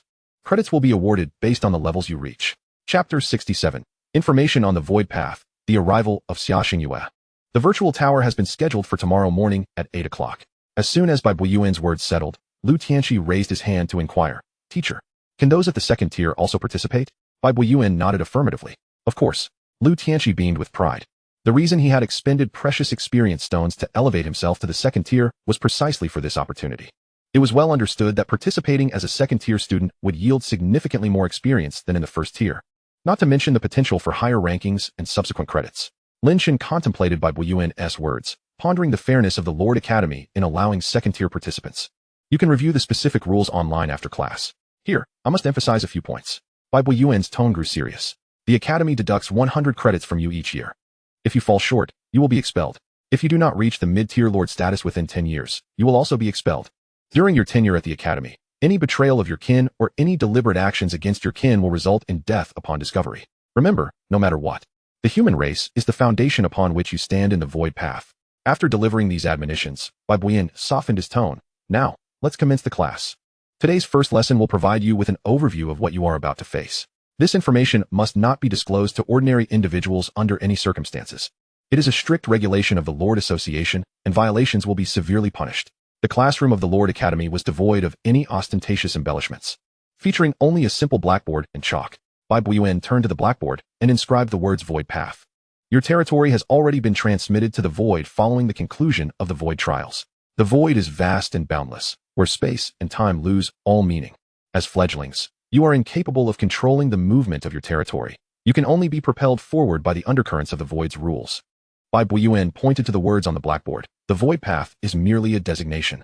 A more vivid metaphor is that the Void resembles an infinitely long, infinitely wide, and infinitely deep river. While Bai Buiyuan wrote on the blackboard, he narrated, and this first lesson at the Lord Academy profoundly benefited Lin Chen, finally providing him with a rough concept of the entire world, or rather, the Void. Even after returning to his small courtyard after class, Lin Chen continued to ponder. He retrieved the student card he had obtained and logged onto the campus virtual network using the computer in his room. Integrating the explanations found on the virtual network, Lin Chen gradually organized the information he had gathered. Just as Bai Buiyuan had said, the Void is like a river of infinite length, width, and depth. Yet it stratifies based on the rank of the Lord. First-tier lords float upon the surface of the river, facing minimal danger but also scant opportunities. In contrast, second-tier and third-tier novice lords delve into the shallows, where they are propelled by the undercurrents of the Void's rules and encounter various hidden realms and remnants, as well as trials that they may choose to partake in or not. The duration of each encounter is not fixed. It can range from a few days to several months. Fourth-tier to fifth-tier lords enter the deeper layers, while sixth-tier to seventh-tier lords plunge to the riverbed. The different strata yield different hidden realms and remnants, with resources and rewards becoming more precious. Yet the dangers also escalate, not merely from the hidden realms and remnants, but also from the competing alien races. Naturally, the intervals between each encounter also lengthen correspondingly. Upon reaching the 8th tier, Lin Chen furrowed his brow at a phrase on the screen. Reach the other shore. This solitary statement came without further information. Seemingly a deliberate restriction. It seems that the little girl is even stronger than I had imagined.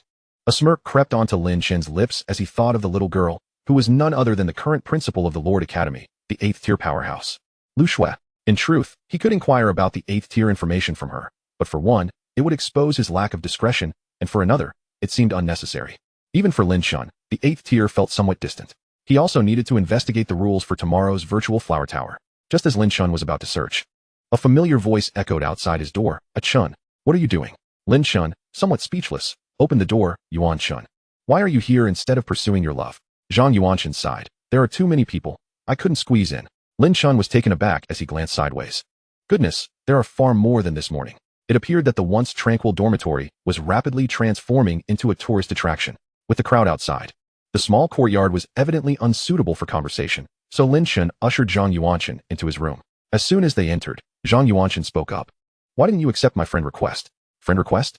Lin Chen was momentarily stunned. Then, under Zhang Yuanchen's guidance, he discovered the friends section of the campus virtual network. Upon opening it, a flurry of notification sounds erupted as countless friend requests popped up. Zhang Yuanchen paused for a moment, then with a hint of envy remarked, Chen, when did you get to know so many senior sisters? The countless friend requests were predominantly sent by women. How would I know? Lin Chen scrolled through the page, finally locating Zhang Yuanchen's request. Yet again, Zhang Yuanchen let out a peculiar exclamation. Ah, Xia Xingyue added you? Following the direction of Zhang Yuanchen's finger, Lin Chen indeed saw a friend request from Xia Xingyue. After clicking to accept, he puzzled over it. Aren't they all from the 147th session? Isn't it normal to add a friend? Not normal. Zhang Yuanchen exclaimed in despair. She didn't accept my request. Infuriated, he glared at Lin Chen. Back in Yong'an, it was always like this. All the girls came to me to have me deliver their love letters to you. With that, Zhang Yuanchen stormed out. Where are you going? Lin Chen asked, watching Zhang Yuanchen with bemusement. I'm off to find new love, Zhang Yuanchen declared, opening the door. Only to freeze at the threshold. Lin Chen chuckled and shook his head. This guy is acting up again. Aren't you off to find new love? Go ahead. A somewhat playful female voice chimed in, causing Lin Chen to startle. Standing at the door was a girl with bright eyes and a charming face. Xia Xingyue. Xia Xingyue playfully stuck out her tongue at Lin Chen and swiftly darted into the room, closing the door behind her. Hey, Lin Chen, help me out. Xia Xingyue said with a somewhat ingratiating look. There are too many people over there. Can I stay here for a few days? Lin Chen. Zhang Yuanchen. Chapter 68. Could it be that Chen plans to stop hiding? You too. Zhang Yuanchen glanced between Lin Chen and Xia Xingyue, and the events of the evening caused him to reminisce about their time on the airship. How had everything changed so drastically in just one night? Were they really preparing to live together? Just because one is handsome, does that mean they can do as they please? I'm not unattractive either. Zhang Yuanchen's thoughts had become utterly disordered. Lin Chen, equally bewildered, looked at Xia Xingyue and pointed to the only bed in the room. But I only have one bed. Oh, I won't sleep on the bed, Xia Xingyue exclaimed, slapping her forehead, and retrieved a gigantic cat bed from her inventory. In the stunned gazes of Lin Chen and Zhang Yuanchen, she placed the enormous cat bed on the floor and curled up inside it, declaring, this way, I can sleep just fine. Lin Chen. Zhang Yuanchen. The room fell into silence. After a while, Zhang Yuanchen expressionlessly walked to the door and opened it. Where are you going? Lin Chen asked. Zhang Yuanchen coldly replied, to eat. Upon hearing those words, Xia Xingyue's small head emerged from the enormous cat nest, her eyes sparkling as she gazed at Zhang Yuanchen for the first time, exclaiming, could you bring me some? Zhang Yuanchen replied. It's not possible for her to stay over. The crowd outside Xia Xingyue's courtyard gradually dispersed as night fell. Thus, with her mouth smeared in grease from the food, Xia Xingyue lifted her expansive cat nest, her eyes twinkling like stars as she looked at Lin Chen and asked, can I come back tomorrow for more food? Upon seeing Lin Chen nod, she lightly leapt back into her small courtyard. Lin Chen, witnessing this scene, couldn't help but twitch the corner of his mouth, thinking to himself, Xia Xingyue resembles a cat even more. Could it be that, like Huan Ning, she can transform into a 7-colored cat? Meanwhile, Zhang Yuanqing observed the spectacle with a stoic expression before abruptly stating, wasn't the food she ate brought back by me? Why did she say that to you? And why is she consuming my food in your room? Lin Chen chuckled and patted the visibly aggrieved Zhang Yuanqing on the shoulder, saying, you should head back and rest. We have to tackle the Void Juniper Tower early tomorrow. Right. Zhang Yuanqing's previous demeanor shifted, his eyes brightening. Tomorrow, I will make them see me in a new light. He shot Lin Chen a sideways glance and added, when I take first place, don't envy me. You won't be able to attain it. Are you referring to her? Zhang Yuanqing pointed towards the courtyard wall. She possesses the heart of the Golden Legend Lord. And I am a Golden Legend Lord class as well. Lin Chen shook his head with a smile. All right, hurry back. Exiting the courtyard, Zhang Yuanqing glanced back, a flicker of thought crossing his mind as he recalled his conversation with Lin Chen from yesterday. Could it be that Aiken is not planning to hide? Inside the small house, Lin Chen scrolled through the screen, entering the forum of the Lord Academy. Although one seldom encountered many people within the academy, the forum was abuzz with activity, and the most popular post at the moment pertained to the ranking predictions for tomorrow's Void Juniper Tower. Seizing the top position was none other than Xia Xingyue. After all, the ceremony for awakening the Lord's heart was public, and her status as the bearer of the heart of the Golden Legend was no secret within the Lord Academy. The adulation she received, with countless seniors blocking her path, was not only due to her striking beauty, but also attributed to her extraordinary talent. The second place took Lin Chen by surprise. It was Zhang Yuanqing. The reasoning behind his ranking caused Lin Chen's lips to curl with amusement. The principal personally traveled to Yong'an City just to catch a glimpse of Zhang Yuanqing, and explicitly stated that the Lord class he awakened may possess legendary quality. Though the rarity of the Blue Lord's heart may restrict his future development, it is exceedingly beneficial for the challenges within the Void Juniper Tower. Was this the reason Zhang Yuanqing did not receive much attention? The Blue Lord's heart is notoriously difficult to advance to higher tiers. Lin Chen pondered thoughtfully. Having reviewed some materials, he had come to grasp a bit more about these matters. The quality of the Lord's heart, or rather the traits of the territory, determines the potential limit, while the quality of the Lord class dictates combat prowess. A powerful and high-quality Lord class can significantly enhance the Lord's combat capabilities.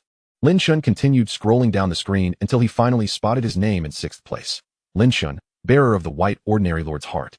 With an unknown quality for the awakened Lord class. However, as he has reached the 2nd tier, he is ranked above other 1st-tier newcomers. Note, exceptionally handsome, making him a notable contender for the School Prince title. Upon reading this, Lin Chen felt a twitch at the corner of his mouth. Damn the School Prince rankings. It was evident that, even in this era of universal competition on Blue Star, energetic university students still enjoyed ranking the school beauties and handsome men.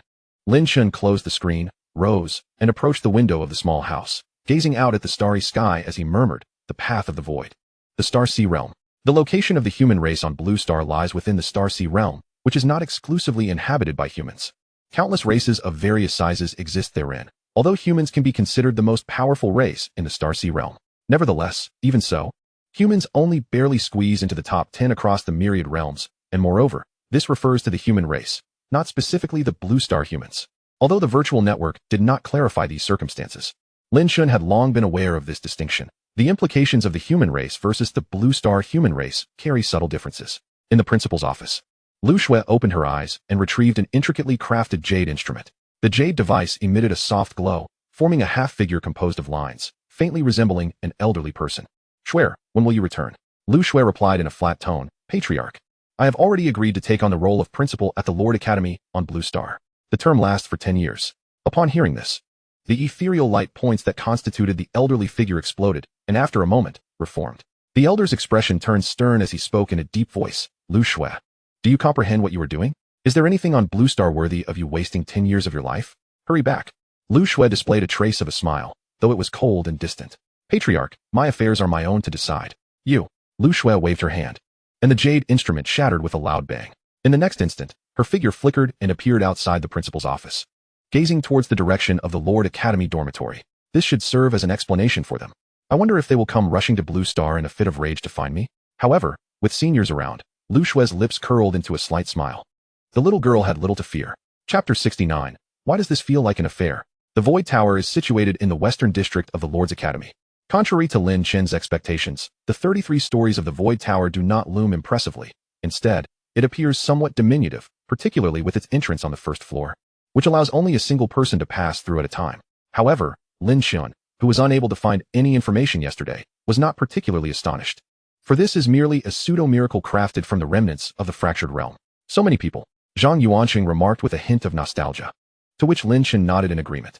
Compared to the roughly 100 attendees during the welcoming ceremony 2 days prior, it seemed that at least 1,000 individuals had gathered around the Void Tower now, encompassing nearly everyone from the Lord's Academy, including not only students but also teachers and administrative staff. Lin Chen cast a glance towards a nearby high platform, and, coincidentally, a stunningly elegant woman met his gaze. Their eyes intertwined across the distance, causing Lin Chen's heart to skip a beat as he silently proclaimed, I am an unparalleled master. Soon after, his expression grew somewhat haggard, while Lu Shui's eyes sparkled with playful mischief. The two shared a moment of silent communication before averting their gazes. After all, amidst such a crowd, which included several mid-tier lords, being discovered would not bode well. Lin Chen, somewhat exasperated, muttered to himself, why does it feel like we're engaging in a clandestine affair? Just then, a commotion erupted as a large group of people came rushing from the east. Leading the pack was none other than Xia Xingyue. Behind her trailed a throng of 40 to 50 upperclassmen, their raucous voices filling the air. Xingyue, slow down. Don't trip. Don't worry, you're not late. Xingyue, have you had breakfast? I brought you some. You'll need your strength to tackle the Void Tower. I've got some too. You must be on a diet, right? I prepared chicken breast for you. Xingyue, this is what I bought yesterday. Old Wang's stir-fried goose, the best food in the academy. Damn it, bought yesterday? It must be spoiled. The front-running Xia Xingyue did not look back as she charged towards the void tower, but then, as if noticing something, her eyes lit up, and she veered in Lin Chen's direction. On the high platform, a burly man with a dark complexion observed this scene with a grim expression, snorting coldly before vanishing in an instant. He reappeared before the 40 or so students trailing Xia Xingyue, and suddenly, the ground trembled as a deep pit materialized, causing the group to scream as they fell into it. The dark-faced man stood at the edge of the pit, coldly regarding those below. Since you have so much free time, you might as well train for me. As soon as his words fell, the pit sank deeper, and the man produced a small metallic sphere, tossing it into the pit. Moments later, the 40 students felt an oppressive weight bearing down on them, making it arduous even to lift their arms. A gravity sphere. Good grief, it's old Hay. Director, we were wrong. We won't do it again. Please spare us. One student, struggling to lift his head, lamented as he saw the remnants of the old Wong's stir-fried goose he had just been holding. Director, my goose. I waited in line for so long to buy it. Xingyue hasn't even had a taste yet. At the edge of the pit, the director snorted again. You can stay down there until you figure out how to climb out. The training will only conclude once you do. With that, he swiftly returned to the high platform. Meanwhile, Xia Xingyue, who had not been intercepted by old Hay, dashed over to Lin Chen amidst the gaze of the crowd, placing her hands on her hips and panting. Why did you leave so early? Her tone bore a hint of reproach. You didn't even wake me up. I almost overslept. Zhang Yuanqing, standing nearby, widened his eyes in disbelief, realizing that after Lin Chen left yesterday, these two had. Not far away, Mu Fei observed this scene, and coupled with Xia Xingyue's earlier remark, felt an inexplicable stir within her heart. On the high platform, Lu Shui, who had been watching Lin Chen intently, cast him a peculiar glance, as if to say, so, this is the kind of companionship you prefer, senior. At that moment, Lin Chen's lips twitched slightly. Were it not for their prior interactions that had revealed Xia Xingyue's simple-mindedness, he might have suspected that she harbored ulterior motives. Fortunately, at that moment, Bai Buiyuan cleared his throat and stepped forward. Now that everyone is present, let us commence. With a gesture, he pointed to a nearby area. Standing on that formation will allow you to summon the heroes of your territories. The weapons on the rack are available for your use. As Lin Chen followed Bai Buiyuan's gesture and glanced at the formation, his gaze lingered on the weapon rack. For a mid-tier lord, ordinary weapons would not suffice. He needed to prepare not only for the heroes of his territory, but also for himself. Such weapons typically bore unique effects, yet they required the use of source power, not merely the status of a mid-tier lord. Seeing that everyone's attention was now on the weapon rack, Bai Buiyuan explained, although you cannot fully utilize these weapons, they are still better than being empty-handed. Lin Chen glanced at the high platform again, just in time to catch Lu Shui smiling at him, her eyes seemingly conveying, Senior, I've even prepared a sword for you. Hurry and praise me. He then turned his gaze back to the weapon rack, where he spotted a rusted ancient sword. All right, you should summon your heroes now. Bai Buiyuan waved his hand, distributing a void stone to each individual. The quality of the heroes depends on the quality of your lord's heart, as well as your perception of the lord's vocation. This information is public. Moreover, these will determine the resources you can acquire during your time at the academy. After explaining, Bai Buiyuan called out, Xia Xingyue, you go first. Xia Xingyue scratched her head and asked, can I only summon one? Bai Buiyuan was momentarily taken aback, then cast a meaningful glance at Xia Xingyue before once again gesturing to her with a hand, presenting her with a void stone. Without hesitation, Xia Xingyue accepted it and stepped into the formation. As the two void stones dissipated, a resplendent golden beam of light ascended. In a brief moment, a woman with pointed ears and a massive white tiger emerged from the radiance. Observing the intense golden glow surrounding the two figures, the crowd gathered at the periphery erupted in gasps of astonishment. Legendary quality heroes. And two of them. A white tiger? Can the human race summon beast-type heroes? It seems that this time, the victory certainly belongs to Xia Xingyue. Undoubtedly, with two legendary quality heroes, Xia Xingyue would sweep through the initial phase of the Lord stage. What if she finds the Lord profession to be trivial? On the high platform, Lao He turned to Lu Shui, respectfully inquiring, Principal, is she the one? Lu Shui nodded. The daughter of the Summer King,